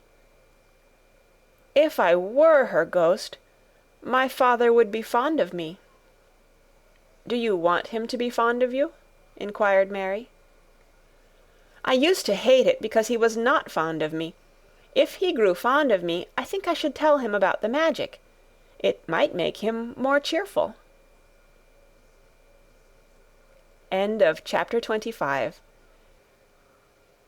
The Secret Garden. Chapter 26. Its Mother. Their belief in the magic was an abiding thing. After the morning's incantations, Colin sometimes gave them magic lectures. "I like to do it," he explained, "because when I grow up and make great scientific discoveries, I shall be obliged to lecture about them, and so this is practice. I can only give short lectures now because I am very young, and besides, Ben Weatherstaff would feel as if he were in church, and he would go to sleep." "The best thing about lecturin'," said Ben, "is that a chap can get up and say aught he pleases, and no other chap can answer him back. I wouldn't be again lecturin' a bit mysel' sometimes." But when Colin held forth under his tree, old Ben fixed devouring eyes on him, and kept them there. He looked him over with critical affection. It was not so much the lecture which interested him as the legs which looked straighter and stronger each day, the boyish head which held itself up so well, the once sharp chin and hollow cheeks which had filled and rounded out, and the eyes which had begun to hold the light he remembered in another pair. Sometimes, when Colin felt Ben's earnest gaze meant that he was much impressed, he wondered what he was reflecting on, and once, when he had seemed quite entranced, he questioned him. "What are you thinking about, Ben Weatherstaff?" he asked. "I was thinking," answered Ben, "as I'd warrant tha's gone up 3 or 4 pound this week. I was looking at the calves and the shoulders. I'd like to get thee on a pair of scales." "It's the magic, and Mrs. Sowerby's buns and milk and things," said Colin. "You see, the scientific experiment has succeeded." That morning Dickon was too late to hear the lecture. When he came he was ruddy with running, and his funny face looked more twinkling than usual. As they had a good deal of weeding to do after the rains, they fell to work. They always had plenty to do after a warm, deep, sinking rain. The moisture which was good for the flowers was also good for the weeds which thrust up tiny blades of grass and points of leaves which must be pulled up before their roots took too firm hold. Colin was as good at weeding as anyone in these days, and he could lecture while he was doing it. "The magic works best when you work yourself," he said this morning. "You can feel it in your bones and muscles. I am going to read books about bones and muscles, but I am going to write a book about magic. I am making it up now. I keep finding out things." It was not very long after he had said this that he laid down his trowel and stood up on his feet.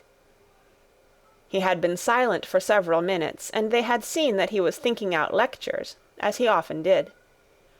When he dropped his trowel and stood upright, it seemed to Mary and Dickon as if a sudden strong thought had made him do it.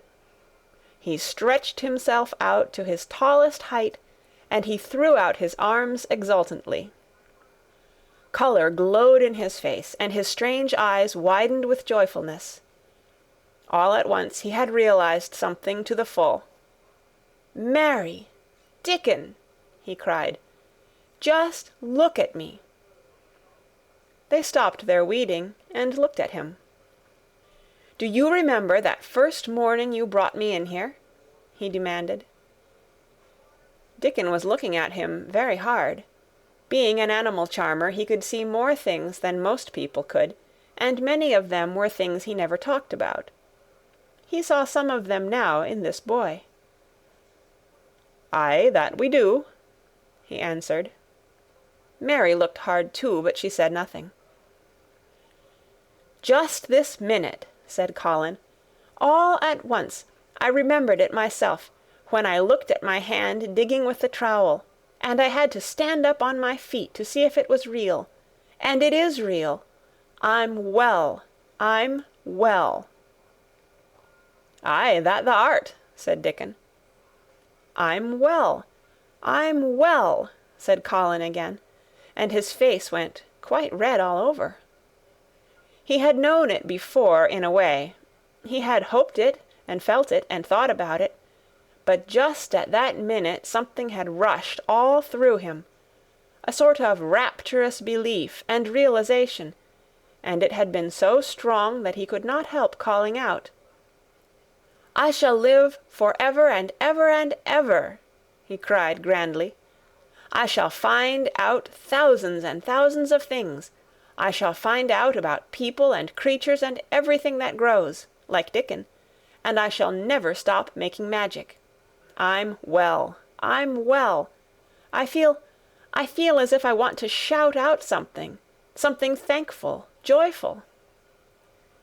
Ben Weatherstaff, who had been working near a rose bush, glanced round at him.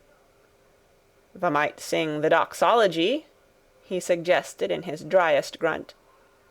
He had no opinion of the doxology, and he did not make the suggestion with any particular reverence. But Colin was of an exploring mind, and he knew nothing about the doxology. "What is that?" he inquired. "Dickon can sing it for thee, I'll warrant," replied Ben Weatherstaff. Dickon answered with his all-perceiving animal charmer's smile. "They sing it at church," he said. "Mother says she believes the skylark sings it when they gets up in the mornin'." "If she says that, it must be a nice song," Colin answered. "I've never been in a church myself. I was always too ill. Sing it, Dickon. I want to hear it." Dickon was quite simple and unaffected about it. He understood what Colin felt better than Colin did himself. He understood by a sort of instinct so natural that he did not know it was understanding. He pulled off his cap and looked round, still smiling. "Thou must take off the cap," he said to Colin. "And so mun thou, Ben, and thou mun stand up, thou knows." Colin took off his cap, and the sun shone on and warmed his thick hair as he watched Dickon intently. Ben Weatherstaff scrambled up from his knees and bared his head too, with a sort of puzzled, half-resentful look on his old face, as if he didn't know exactly why he was doing this remarkable thing. Dickon stood out among the trees and rose bushes and began to sing in quite a simple, matter-of-fact way, and in a nice, strong, boy voice. "Praise God from whom all blessings flow. Praise him, all creatures here below. Praise him above, ye heavenly host. Praise Father, Son, and Holy Ghost. Amen." When he had finished, Ben Weatherstaff was standing quite still, with his jaws set obstinately, but with a disturbed look in his eyes fixed on Colin. Colin's face was thoughtful and appreciative. "It's a very nice song," he said. "I like it. Perhaps it means just what I mean when I want to shout out that I am thankful to the magic." He stopped and thought in a puzzled way. "Perhaps they are both the same thing. How can we know the exact names of everything?" "Sing it again, Dickon. Let us try, Mary. I want to sing it too. It's my song. How does it begin? Praise God from whom all blessings flow." And they sang it again, and Mary and Colin lifted their voices as musically as they could, and Dickon's swelled quite loud and beautiful. And at the second line Ben Weatherstaff raspingly cleared his throat, and at the third line he joined in with such vigour that it seemed almost savage, and when the "Amen" came to an end, Mary observed that the very same thing had happened to him which had happened when he found out that Colin was not a cripple. His chin was twitching, and he was staring and winking, and his leathery old cheeks were wet. "I never seed no sense in the doxology afore," he said hoarsely. "But I may change my mind in time. I should say tha'd gone up £5 this week, Mester Colin. 5 on 'em." Colin was looking across the garden at something attracting his attention, and his expression had become a startled one. "Who is coming in here?" he said quickly. "Who is it?"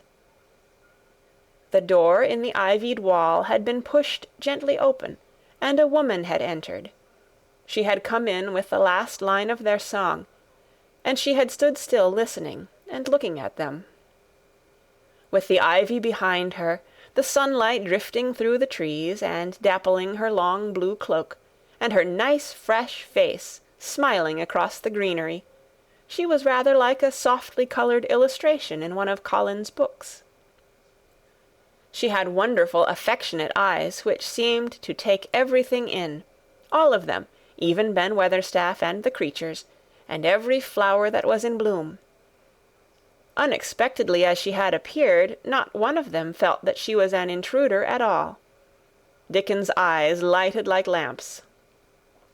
"It's Mother, that's who it is!" he cried, and went across the grass at a run. Colin began to move toward her too, and Mary went with him. They both felt their pulses beat faster. "It's Mother," Dickon said again when they met halfway. "I knowed thou wanted to see her, and I told her where the door was hid." Colin held out his hand with a sort of flushed royal shyness, but his eyes quite devoured her face. "Even when I was ill I wanted to see you," he said. "You and Dickon and the secret garden. I'd never wanted to see anyone or anything before." The sight of his uplifted face brought about a sudden change in her own. She flushed, and the corners of her mouth shook, and a mist seemed to sweep over her eyes. "Eh, dear lad," she broke out tremulously. "Eh, dear lad," as if she had not known she were going to say it. She did not say "Master Colin," but just "dear lad," quite suddenly. She might have said it to Dickon in the same way, if she had seen something in his face which touched her. Colin liked it. "Are you surprised because I am so well?" he asked. She put her hand on his shoulder and smiled the mist out of her eyes. "Aye, that I am," she said. "But thou'rt so like thy mother, thou made my heart jump." "Do you think," said Colin a little awkwardly, "that will make my father like me?" "Aye, for sure, dear lad," she answered, and she gave his shoulder a soft quick pat. "He mun come home. He mun come home." "Susan Sowerby," said Ben Weatherstaff, getting close to her, "look at the lad's legs, wilt tha? They was like drumsticks i' stockin' 2 month ago, and I heard folk tell as they was bandy and knock-kneed both at the same time. Look at 'em now." Susan Sowerby laughed a comfortable laugh. "They're going to be fine, strong lads' legs in a bit," she said. "Let him go on playin' and workin' in the garden, and eatin' hearty, and drinkin' plenty o' good sweet milk, and there'll not be a finer pair i' Yorkshire, thank God for it." She put both hands on Mistress Mary's shoulders, and looked her little face over in a motherly fashion. "And thee too," she said. "Thou'rt grown near as hearty as our Elizabeth Ellen. I'll warrant thou'rt like thy mother too. Our Martha told me as Mrs. Medlock heard she was a pretty woman. Thou'lt be like a blush rose when thou grows up, my little lass, bless thee." She did not mention that when Martha came home on her day out, and described the plain, sallow child, she had said that she had no confidence whatever in what Mrs. Medlock had heard. "It doesn't stand to reason that a pretty woman could be the mother of such a foul little lass," she had added obstinately. Mary had not had time to pay much attention to her changing face. She had only known that she looked different, and seemed to have a great deal more hair, and that it was growing very fast. But, remembering her pleasure in looking at the Mem Sahib in the past, she was glad to hear that she might some day look like her. Susan Sowerby went round their garden with them, and was told the whole story of it, and shown every bush and tree which had come alive. Colin walked on one side of her, and Mary on the other. Each of them kept looking up at her comfortable rosy face, secretly curious about the delightful feeling she gave them, a sort of warm, supported feeling. It seemed as if she understood them as Dickon understood his creatures. She stooped over the flowers and talked about them as if they were children. Soot followed her, and once or twice cawed at her, and flew upon her shoulder as if it were Dickon's. When they told her about the robin and the first flight of the young ones, she laughed a motherly little mellow laugh in her throat. "I suppose learnin' 'em to fly is like learnin' children to walk, but I'm feared I should be all in a worrit if mine had wings instead o' legs," she said. It was because she seemed such a wonderful woman in her nice moorland cottage way, that at last she was told about the magic. "Do you believe in magic?" asked Colin, after he had explained about Indian fakirs. "I hope you do." "That I do, lad," she answered. "I never knowed it by that name, but what does the name matter? I warrant they call it a different name i' France, and a different one in Germany. The same thing as set the seeds swellin' and the sun shinin' made thee a well lad, and it's the good thing. It isn't like us poor fools as think it matters if us is called out of our names. The big good thing doesn't stop to worrit, bless thee. It goes on making worlds by the million, worlds like us. Never thee stop believin' in the big good thing, and knowin' the world's full of it, and call it what thou likes. Thou wert singing to it when I come into the garden." "I felt so joyful," said Colin, opening his beautiful strange eyes at her. "Suddenly I felt how different I was, how strong my arms and legs were, you know, and how I could dig and stand, and I jumped up and wanted to shout out something to anything that would listen." "The magic listened when thou sung the doxology. It would ha' listened to anything tha'd sung. It was the joy that mattered. Eh, lad, lad, what's names to the joy-maker?" And she gave his shoulders a quick, soft pat again. She had packed a basket which held a regular feast this morning, and when the hungry hour came and Dickon brought it out from its hiding-place, she sat down with them under their tree and watched them devour their food, laughing and quite gloating over their appetites. She was full of fun, and made them laugh at all sorts of odd things. She told them stories in broad Yorkshire, and taught them new words. She laughed as if she could not help it when they told her of the increasing difficulty there was in pretending that Colin was still a fretful invalid. "You see, we can't help laughing nearly all the time when we are together," explained Colin, "and it doesn't sound ill at all. We try to choke it back, but it will burst out, and that sounds worse than ever." "There's one thing that comes into my mind so often," said Mary, "and I can scarcely ever hold in when I think of it suddenly. I keep thinking, suppose Colin's face should get to look like a full moon. It isn't like one yet, but he gets a tiny bit fatter every day, and suppose some morning it should look like one. What should we do?" "Bless us all, I can see thou has a good bit of play-acting to do," said Susan Sowerby. "But thou won't have to keep it up much longer. Mr. Craven'll come home." "Do you think he will?" asked Colin. "Why?" Susan Sowerby chuckled softly. "I suppose it'd nigh break thy heart if he found out before thou told him in thy own way," she said. "Thou's laid awake nights planning it." "I couldn't bear anyone else to tell him," said Colin. "I think about different ways every day. I think now I just want to run into his room." "That'd be a fine start for him," said Susan Sowerby. "I'd like to see his face, lad. I would that. He mun come back. That he mun." One of the things they talked of was the visit they were to make to her cottage. They planned it all. They were to drive over the moor and lunch out of doors among the heather.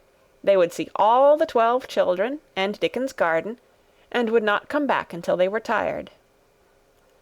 Susan Sowerby got up at last to return to the house and Mrs. Medlock.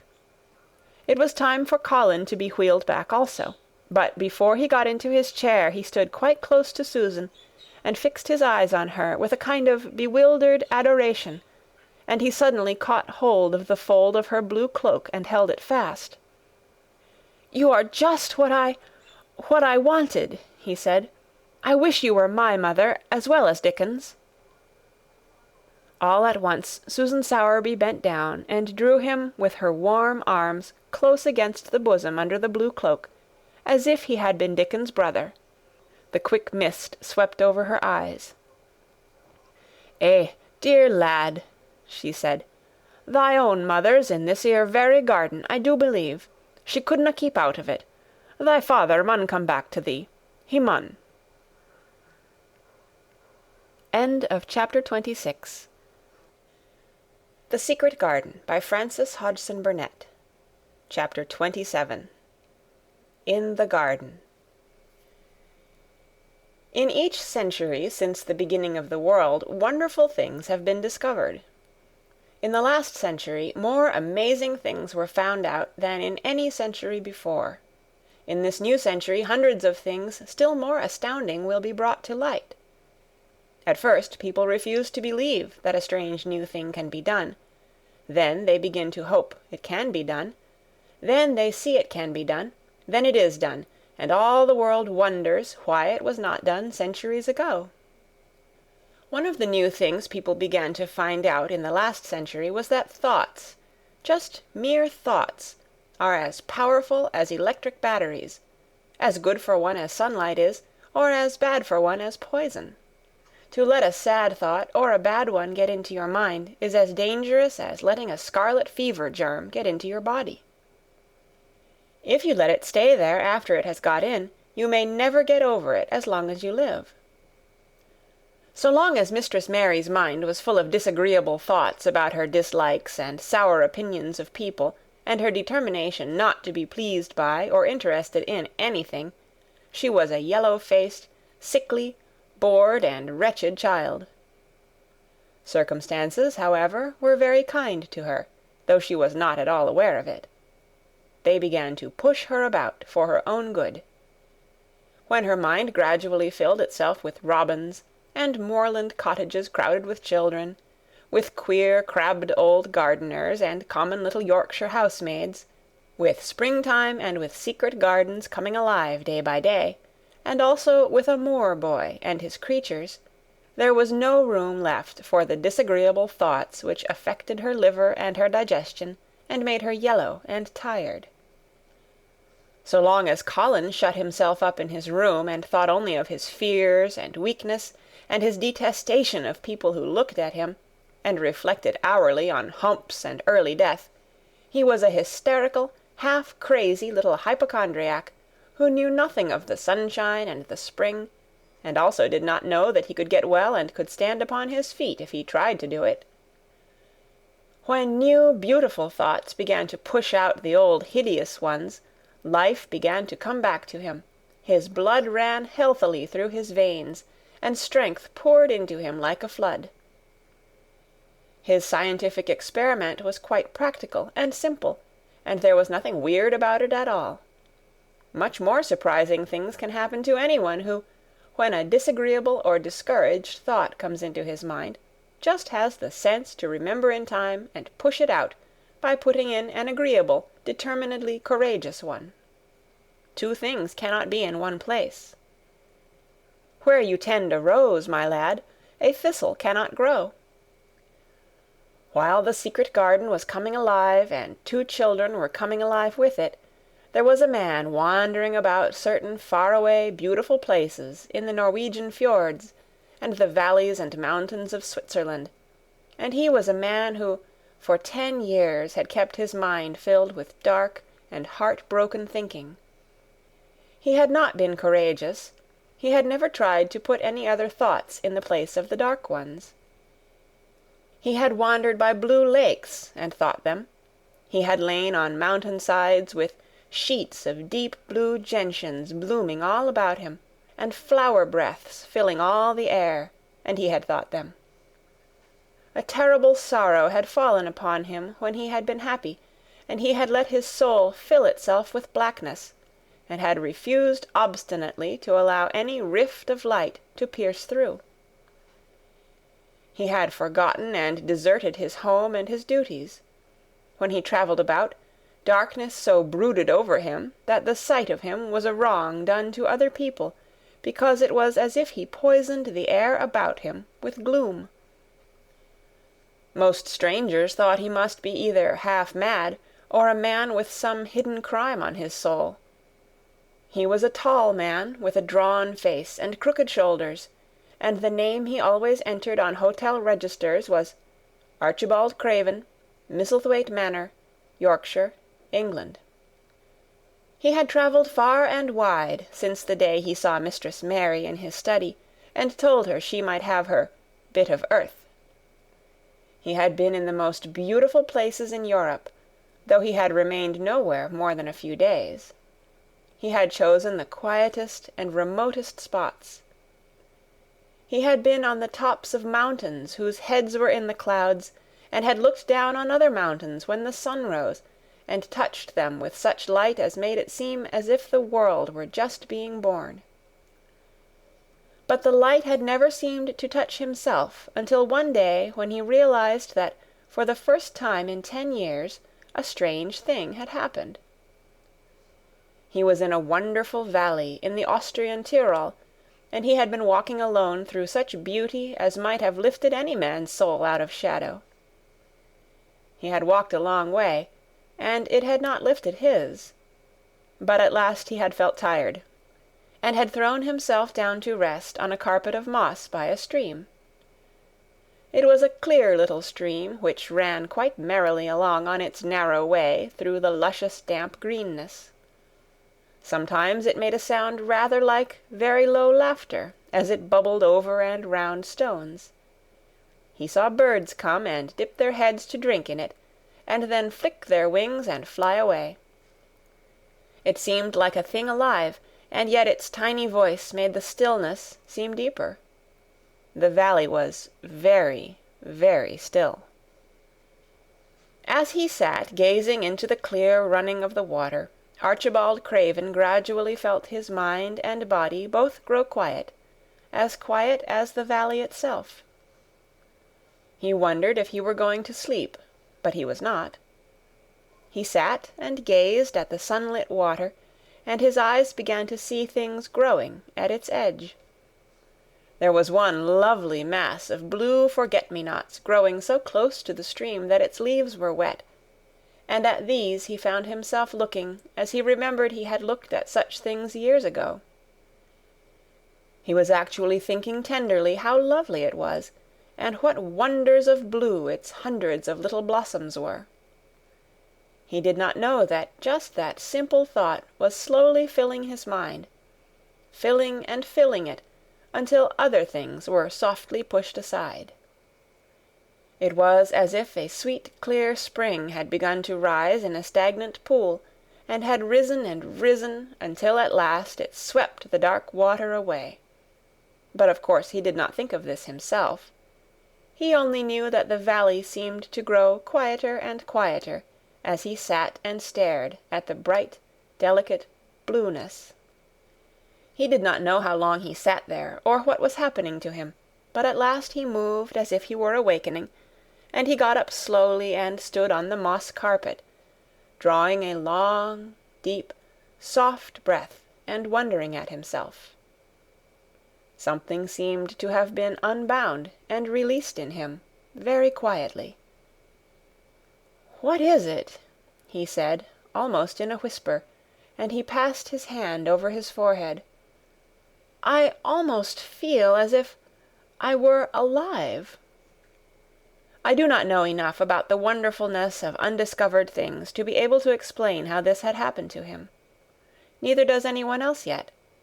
He did not understand at all himself, but he remembered this strange hour months afterward when he was at Misselthwaite again, and he found out quite by accident that on this very day Colin had cried out, as he went into the secret garden, "I am going to live for ever and ever and ever."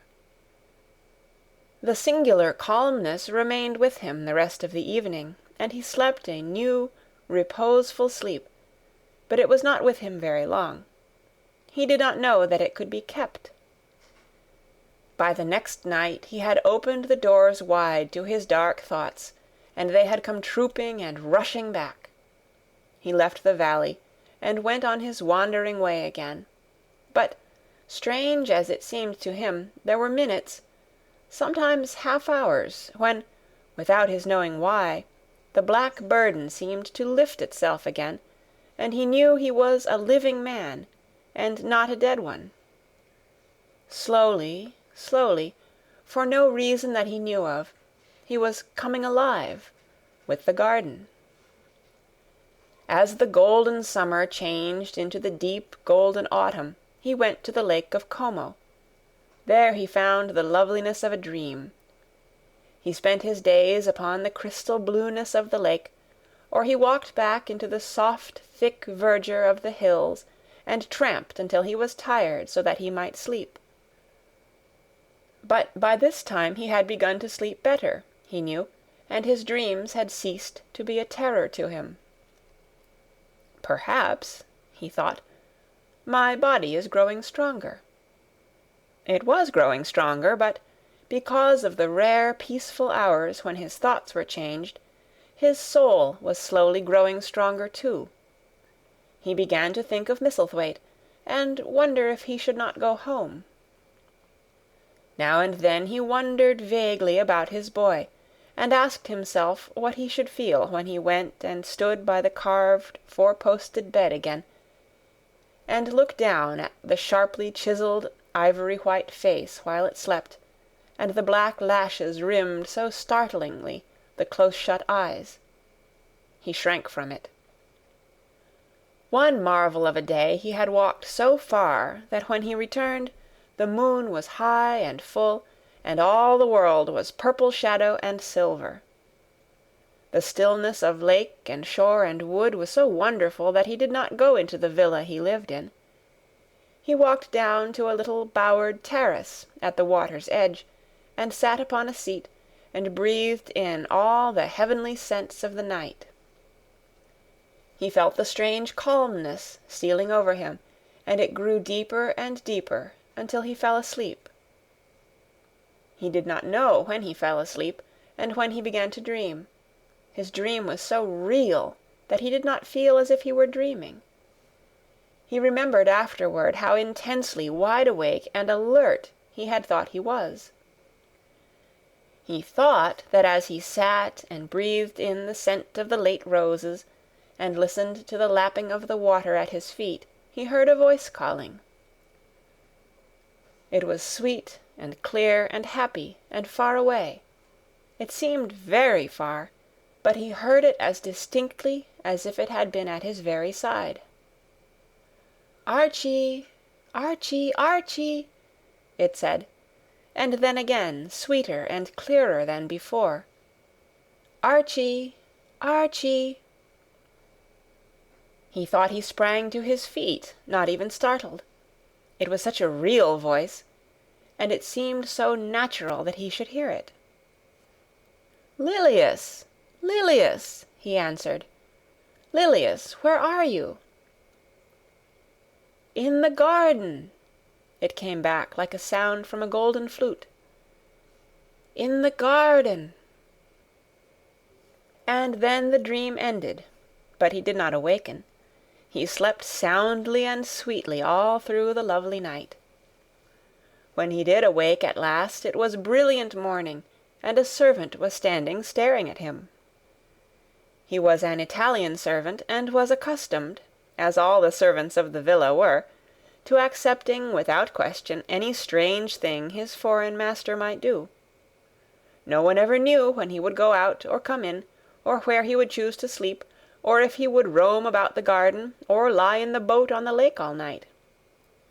The man held a salver with some letters on it, and he waited quietly until Mr. Craven took them. When he had gone away, Mr. Craven sat a few moments holding them in his hand and looking at the lake.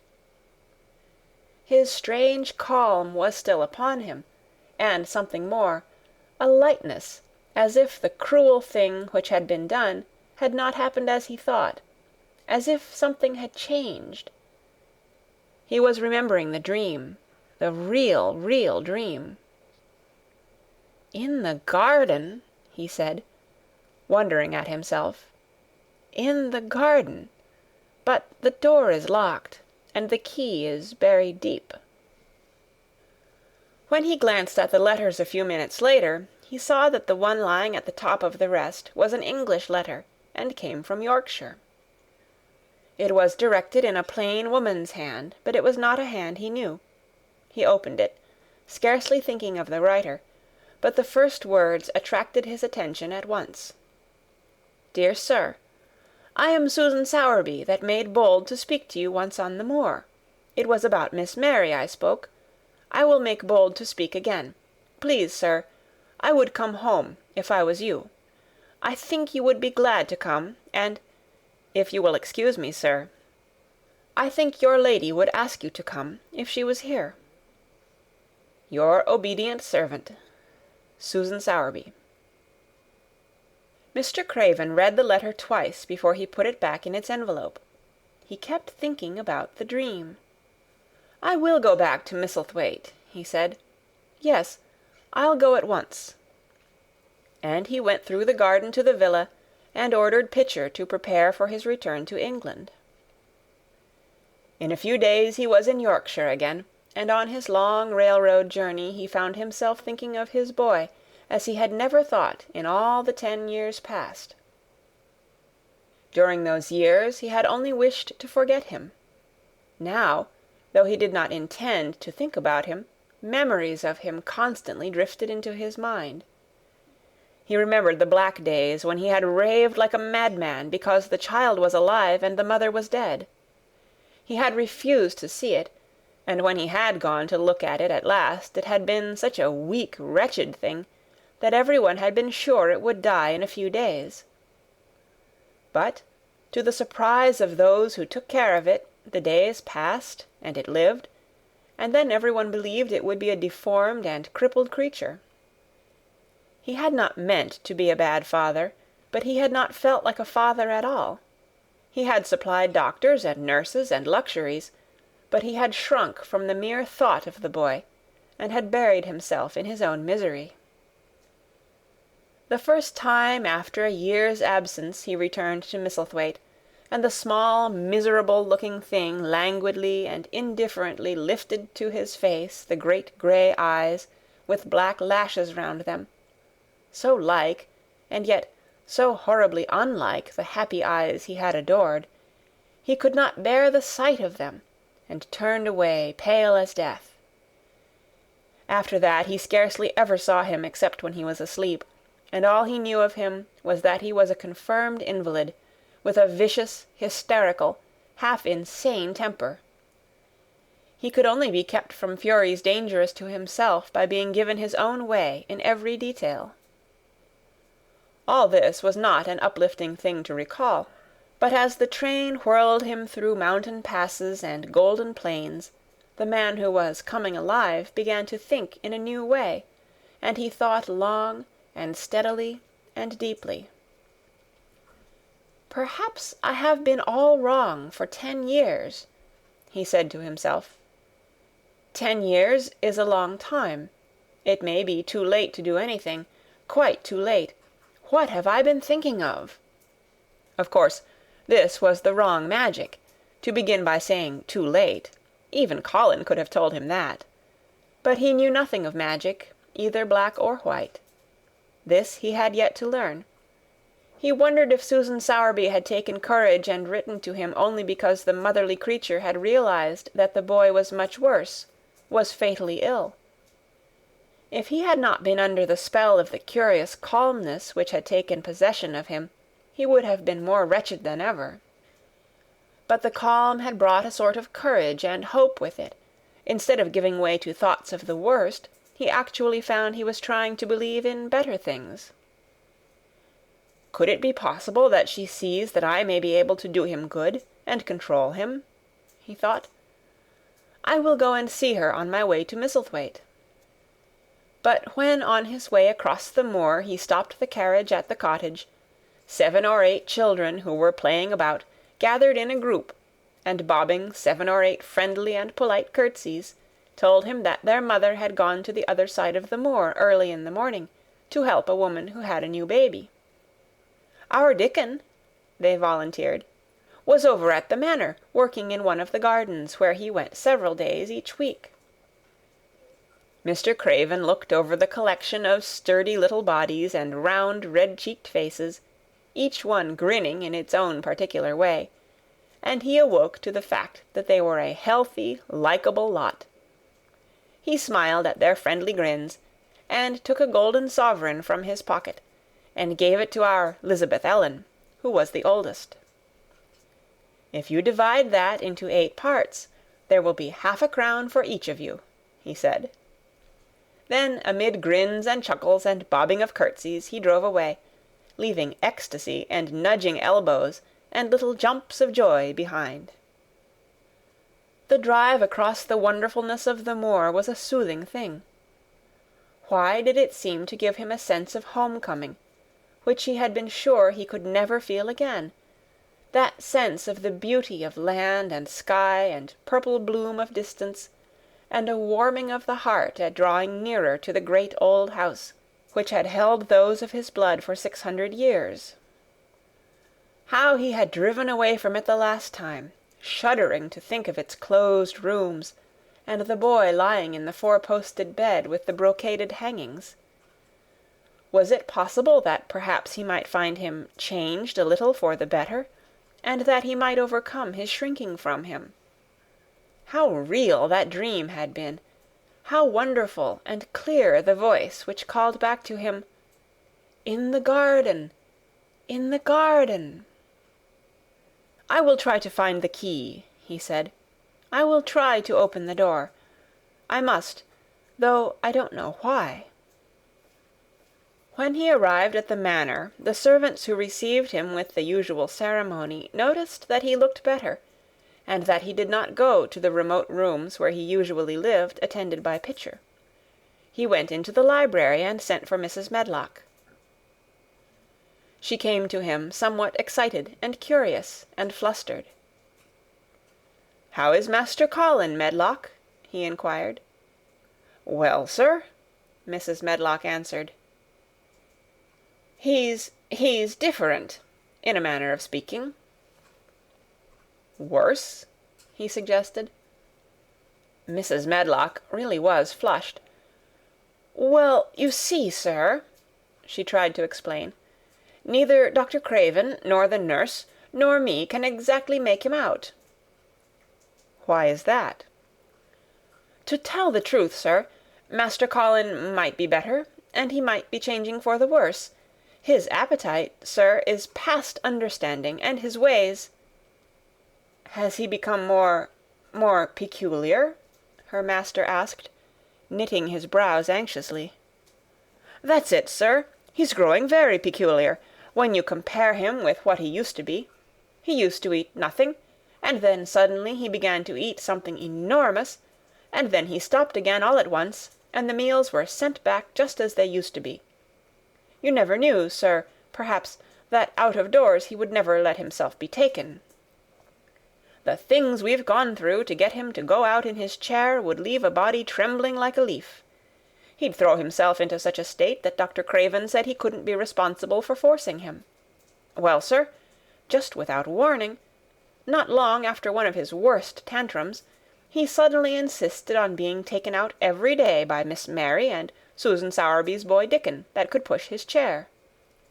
He took a fancy to both Miss Mary and Dickon brought his tame animals, and, if you'll credit it, sir, out of doors he will stay from morning until night." "How does he look?" was the next question. If he took his food natural, sir, you'd think he was putting on flesh, but we're afraid it may be a sort of bloat. He laughs sometimes in a queer way when he's alone with Miss Mary. He never used to laugh at all. Dr. Craven is coming to see you at once, if you'll allow him. He never was as puzzled in his life." "Where is Master Colin now?" Mr. Craven asked. "In the garden, sir. He's always in the garden, though not a human creature is allowed to go near, for fear they'll look at him." Mr. Craven scarcely heard her last words. "In the garden," he said, and after he had sent Mrs. Medlock away, he stood and repeated it again and again. "In the garden."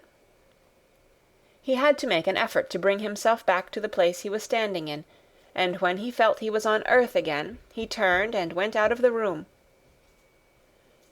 He took his way, as Mary had done, through the door in the shrubbery, and among the laurels and the fountain beds. The fountain was playing now, and was encircled by beds of brilliant autumn flowers. He crossed the lawn, and turned into the long walk by the ivied walls. He did not walk quickly, but slowly, and his eyes were on the path. He felt as if he were being drawn back to the place he had so long forsaken, and he did not know why. As he drew near to it, his step became still more slow. He knew where the door was, even though the ivy hung thick over it, but he did not know exactly where it lay, that buried key. So he stopped, and stood still, looking about him, and almost the moment after he had paused, he started and listened, asking himself if he were walking in a dream. The ivy hung thick over the door, the key was buried under the shrubs. No human being had passed that portal for 10 lonely years. And yet, inside the garden there were sounds. There were the sounds of running, scuffling feet, seeming to chase round and round under the trees. There were strange sounds of lowered, suppressed voices, exclamations, and smothered, joyous cries. It seemed actually like the laughter of young things, the uncontrollable laughter of children who were trying not to be heard, but who in a moment or so, as their excitement mounted, would burst forth. What in heaven's name was he dreaming of? What in heaven's name did he hear? Was he losing his reason, and thinking he heard things which were not for human ears? Was it that the far, clear voice had meant? And then the moment came, the uncontrollable moment when the sounds forgot to hush themselves. The feet ran faster and faster. They were nearing the garden door. There was quick, strong, young breathing, and a wild outbreak of laughing which could not be contained. And the door in the wall was flung wide open, the sheet of ivy swinging back, and a boy burst through it at full speed and, without seeing the outsider, dashed almost into his arms. Mr. Craven had extended them just in time to save him from falling as a result of his unseeing dash against him, and when he held him away to look at him in amazement at his being there, he truly gasped for breath. He was a tall boy, and a handsome one. He was glowing with life, and his running had sent splendid color leaping to his face. He threw the thick hair back from his forehead, and lifted a pair of strange gray eyes, eyes full of boyish laughter, and rimmed with black lashes like a fringe. It was the eyes which made Mr. Craven gasp for breath. "Who? What? Who?" he stammered. This was not what Colin had expected. This was not what he had planned. He had never thought of such a meeting, and yet to come dashing out, winning a race, perhaps it was even better. He drew himself up to his very tallest. Mary, who had been running with him and had dashed through the door too, believed that he managed to make himself look taller than he had ever looked before, inches taller. "Father," he said, "I'm Colin. You can't believe it. I scarcely can myself. I'm Colin." Like Mrs. Medlock, he did not understand what his father meant when he said hurriedly, "In the garden, in the garden." "Yes," hurried on Colin, "it was the garden that did it, and Mary and Dickon and the creatures, and the magic. No one knows. We kept it to tell you when you came. I'm well. I can beat Mary in a race. I'm going to be an athlete." He said it all so like a healthy boy, his face flushed, his words tumbling over each other in his eagerness, that Mr. Craven's soul shook with unbelieving joy. Colin put out his hand and laid it on his father's arm. "Aren't you glad, father?" he ended. "Aren't you glad? I'm going to live for ever and ever and ever." Mr. Craven put his hands on both the boy's shoulders and held him still. He knew he dared not even try to speak for a moment. "Take me into the garden, my boy," he said at last, "and tell me all about it." And so they led him in. The place was a wilderness of autumn gold and purple and violet blue and flaming scarlet, and on every side were sheaves of late lilies standing together, lilies which were white or white and ruby. He remembered well when the first of them had been planted that just at this season of the year their late glories should reveal themselves. Late roses climbed and hung and clustered, and the sunshine deepening the hue of the yellowing trees made one feel that one stood in an embowered temple of gold. The newcomer stood silent just as the children had done when they came into its grayness. He looked round and round. "I thought it would be dead," he said. "Mary thought so at first," said Colin, "but it came alive." Then they sat down under their tree, all but Colin, who wanted to stand while he told the story. It was the strangest thing he had ever heard, Archibald Craven thought, as it was poured forth in headlong boy fashion. Mystery and magic and wild creatures, the weird midnight meeting, the coming of the spring, the passion of insulted pride which had dragged the young Rajah to his feet to defy old Ben Weatherstaff to his face. The odd companionship, the play-acting, the great secret so carefully kept. The listener laughed until tears came into his eyes, and sometimes tears came into his eyes when he was not laughing. The athlete, the lecturer, the scientific discoverer was a laughable, lovable, healthy young human thing. "Now," he said at the end of the story, "it need not be a secret any more. I dare say it will frighten them nearly into fits when they see me. But I am never going to get into the chair again. I shall walk back with you, father, to the house." Ben Weatherstaff's duties rarely took him away from the gardens, but on this occasion he made an excuse to carry some vegetables to the kitchen, and being invited into the servants' hall by Mrs. Medlock to drink a glass of beer, he was on the spot, as he had hoped to be, when the most dramatic event Misselthwaite Manor had seen during the present generation actually took place. One of the windows looking upon the courtyard gave also a glimpse of the lawn. Mrs. Medlock, knowing Ben had come from the gardens, hoped that he might have caught sight of his master, and even by chance of his meeting with Master Colin. "Did you see either of them, Weatherstaff?" she asked. Ben took his beer-mug from his mouth and wiped his lips with the back of his hand. "Aye, that I did," he answered with a shrewdly significant air. "Both of them?" suggested Mrs. Medlock. "Both of 'em," returned Ben Weatherstaff. "Thank you kindly, ma'am. I could sup up another mug of it." "Together?" said Mrs. Medlock, hastily overfilling his beer-mug in her excitement. "Together, ma'am." And Ben gulped down half of his new mug at one gulp. "Where was Master Colin? How did he look? What did they say to each other?" "I didna hear that," said Ben, "along o' only being on the step-ladder looking over the wall. But I'll tell thee this, There's been things goin' on outside as you house people knows nowt about, and what thou'll find out soon." And it was not 2 minutes before he swallowed the last of his beer, and waved his mug solemnly toward the window which took in through the shrubbery a piece of the lawn. "Look there," he said, "if thou's curious.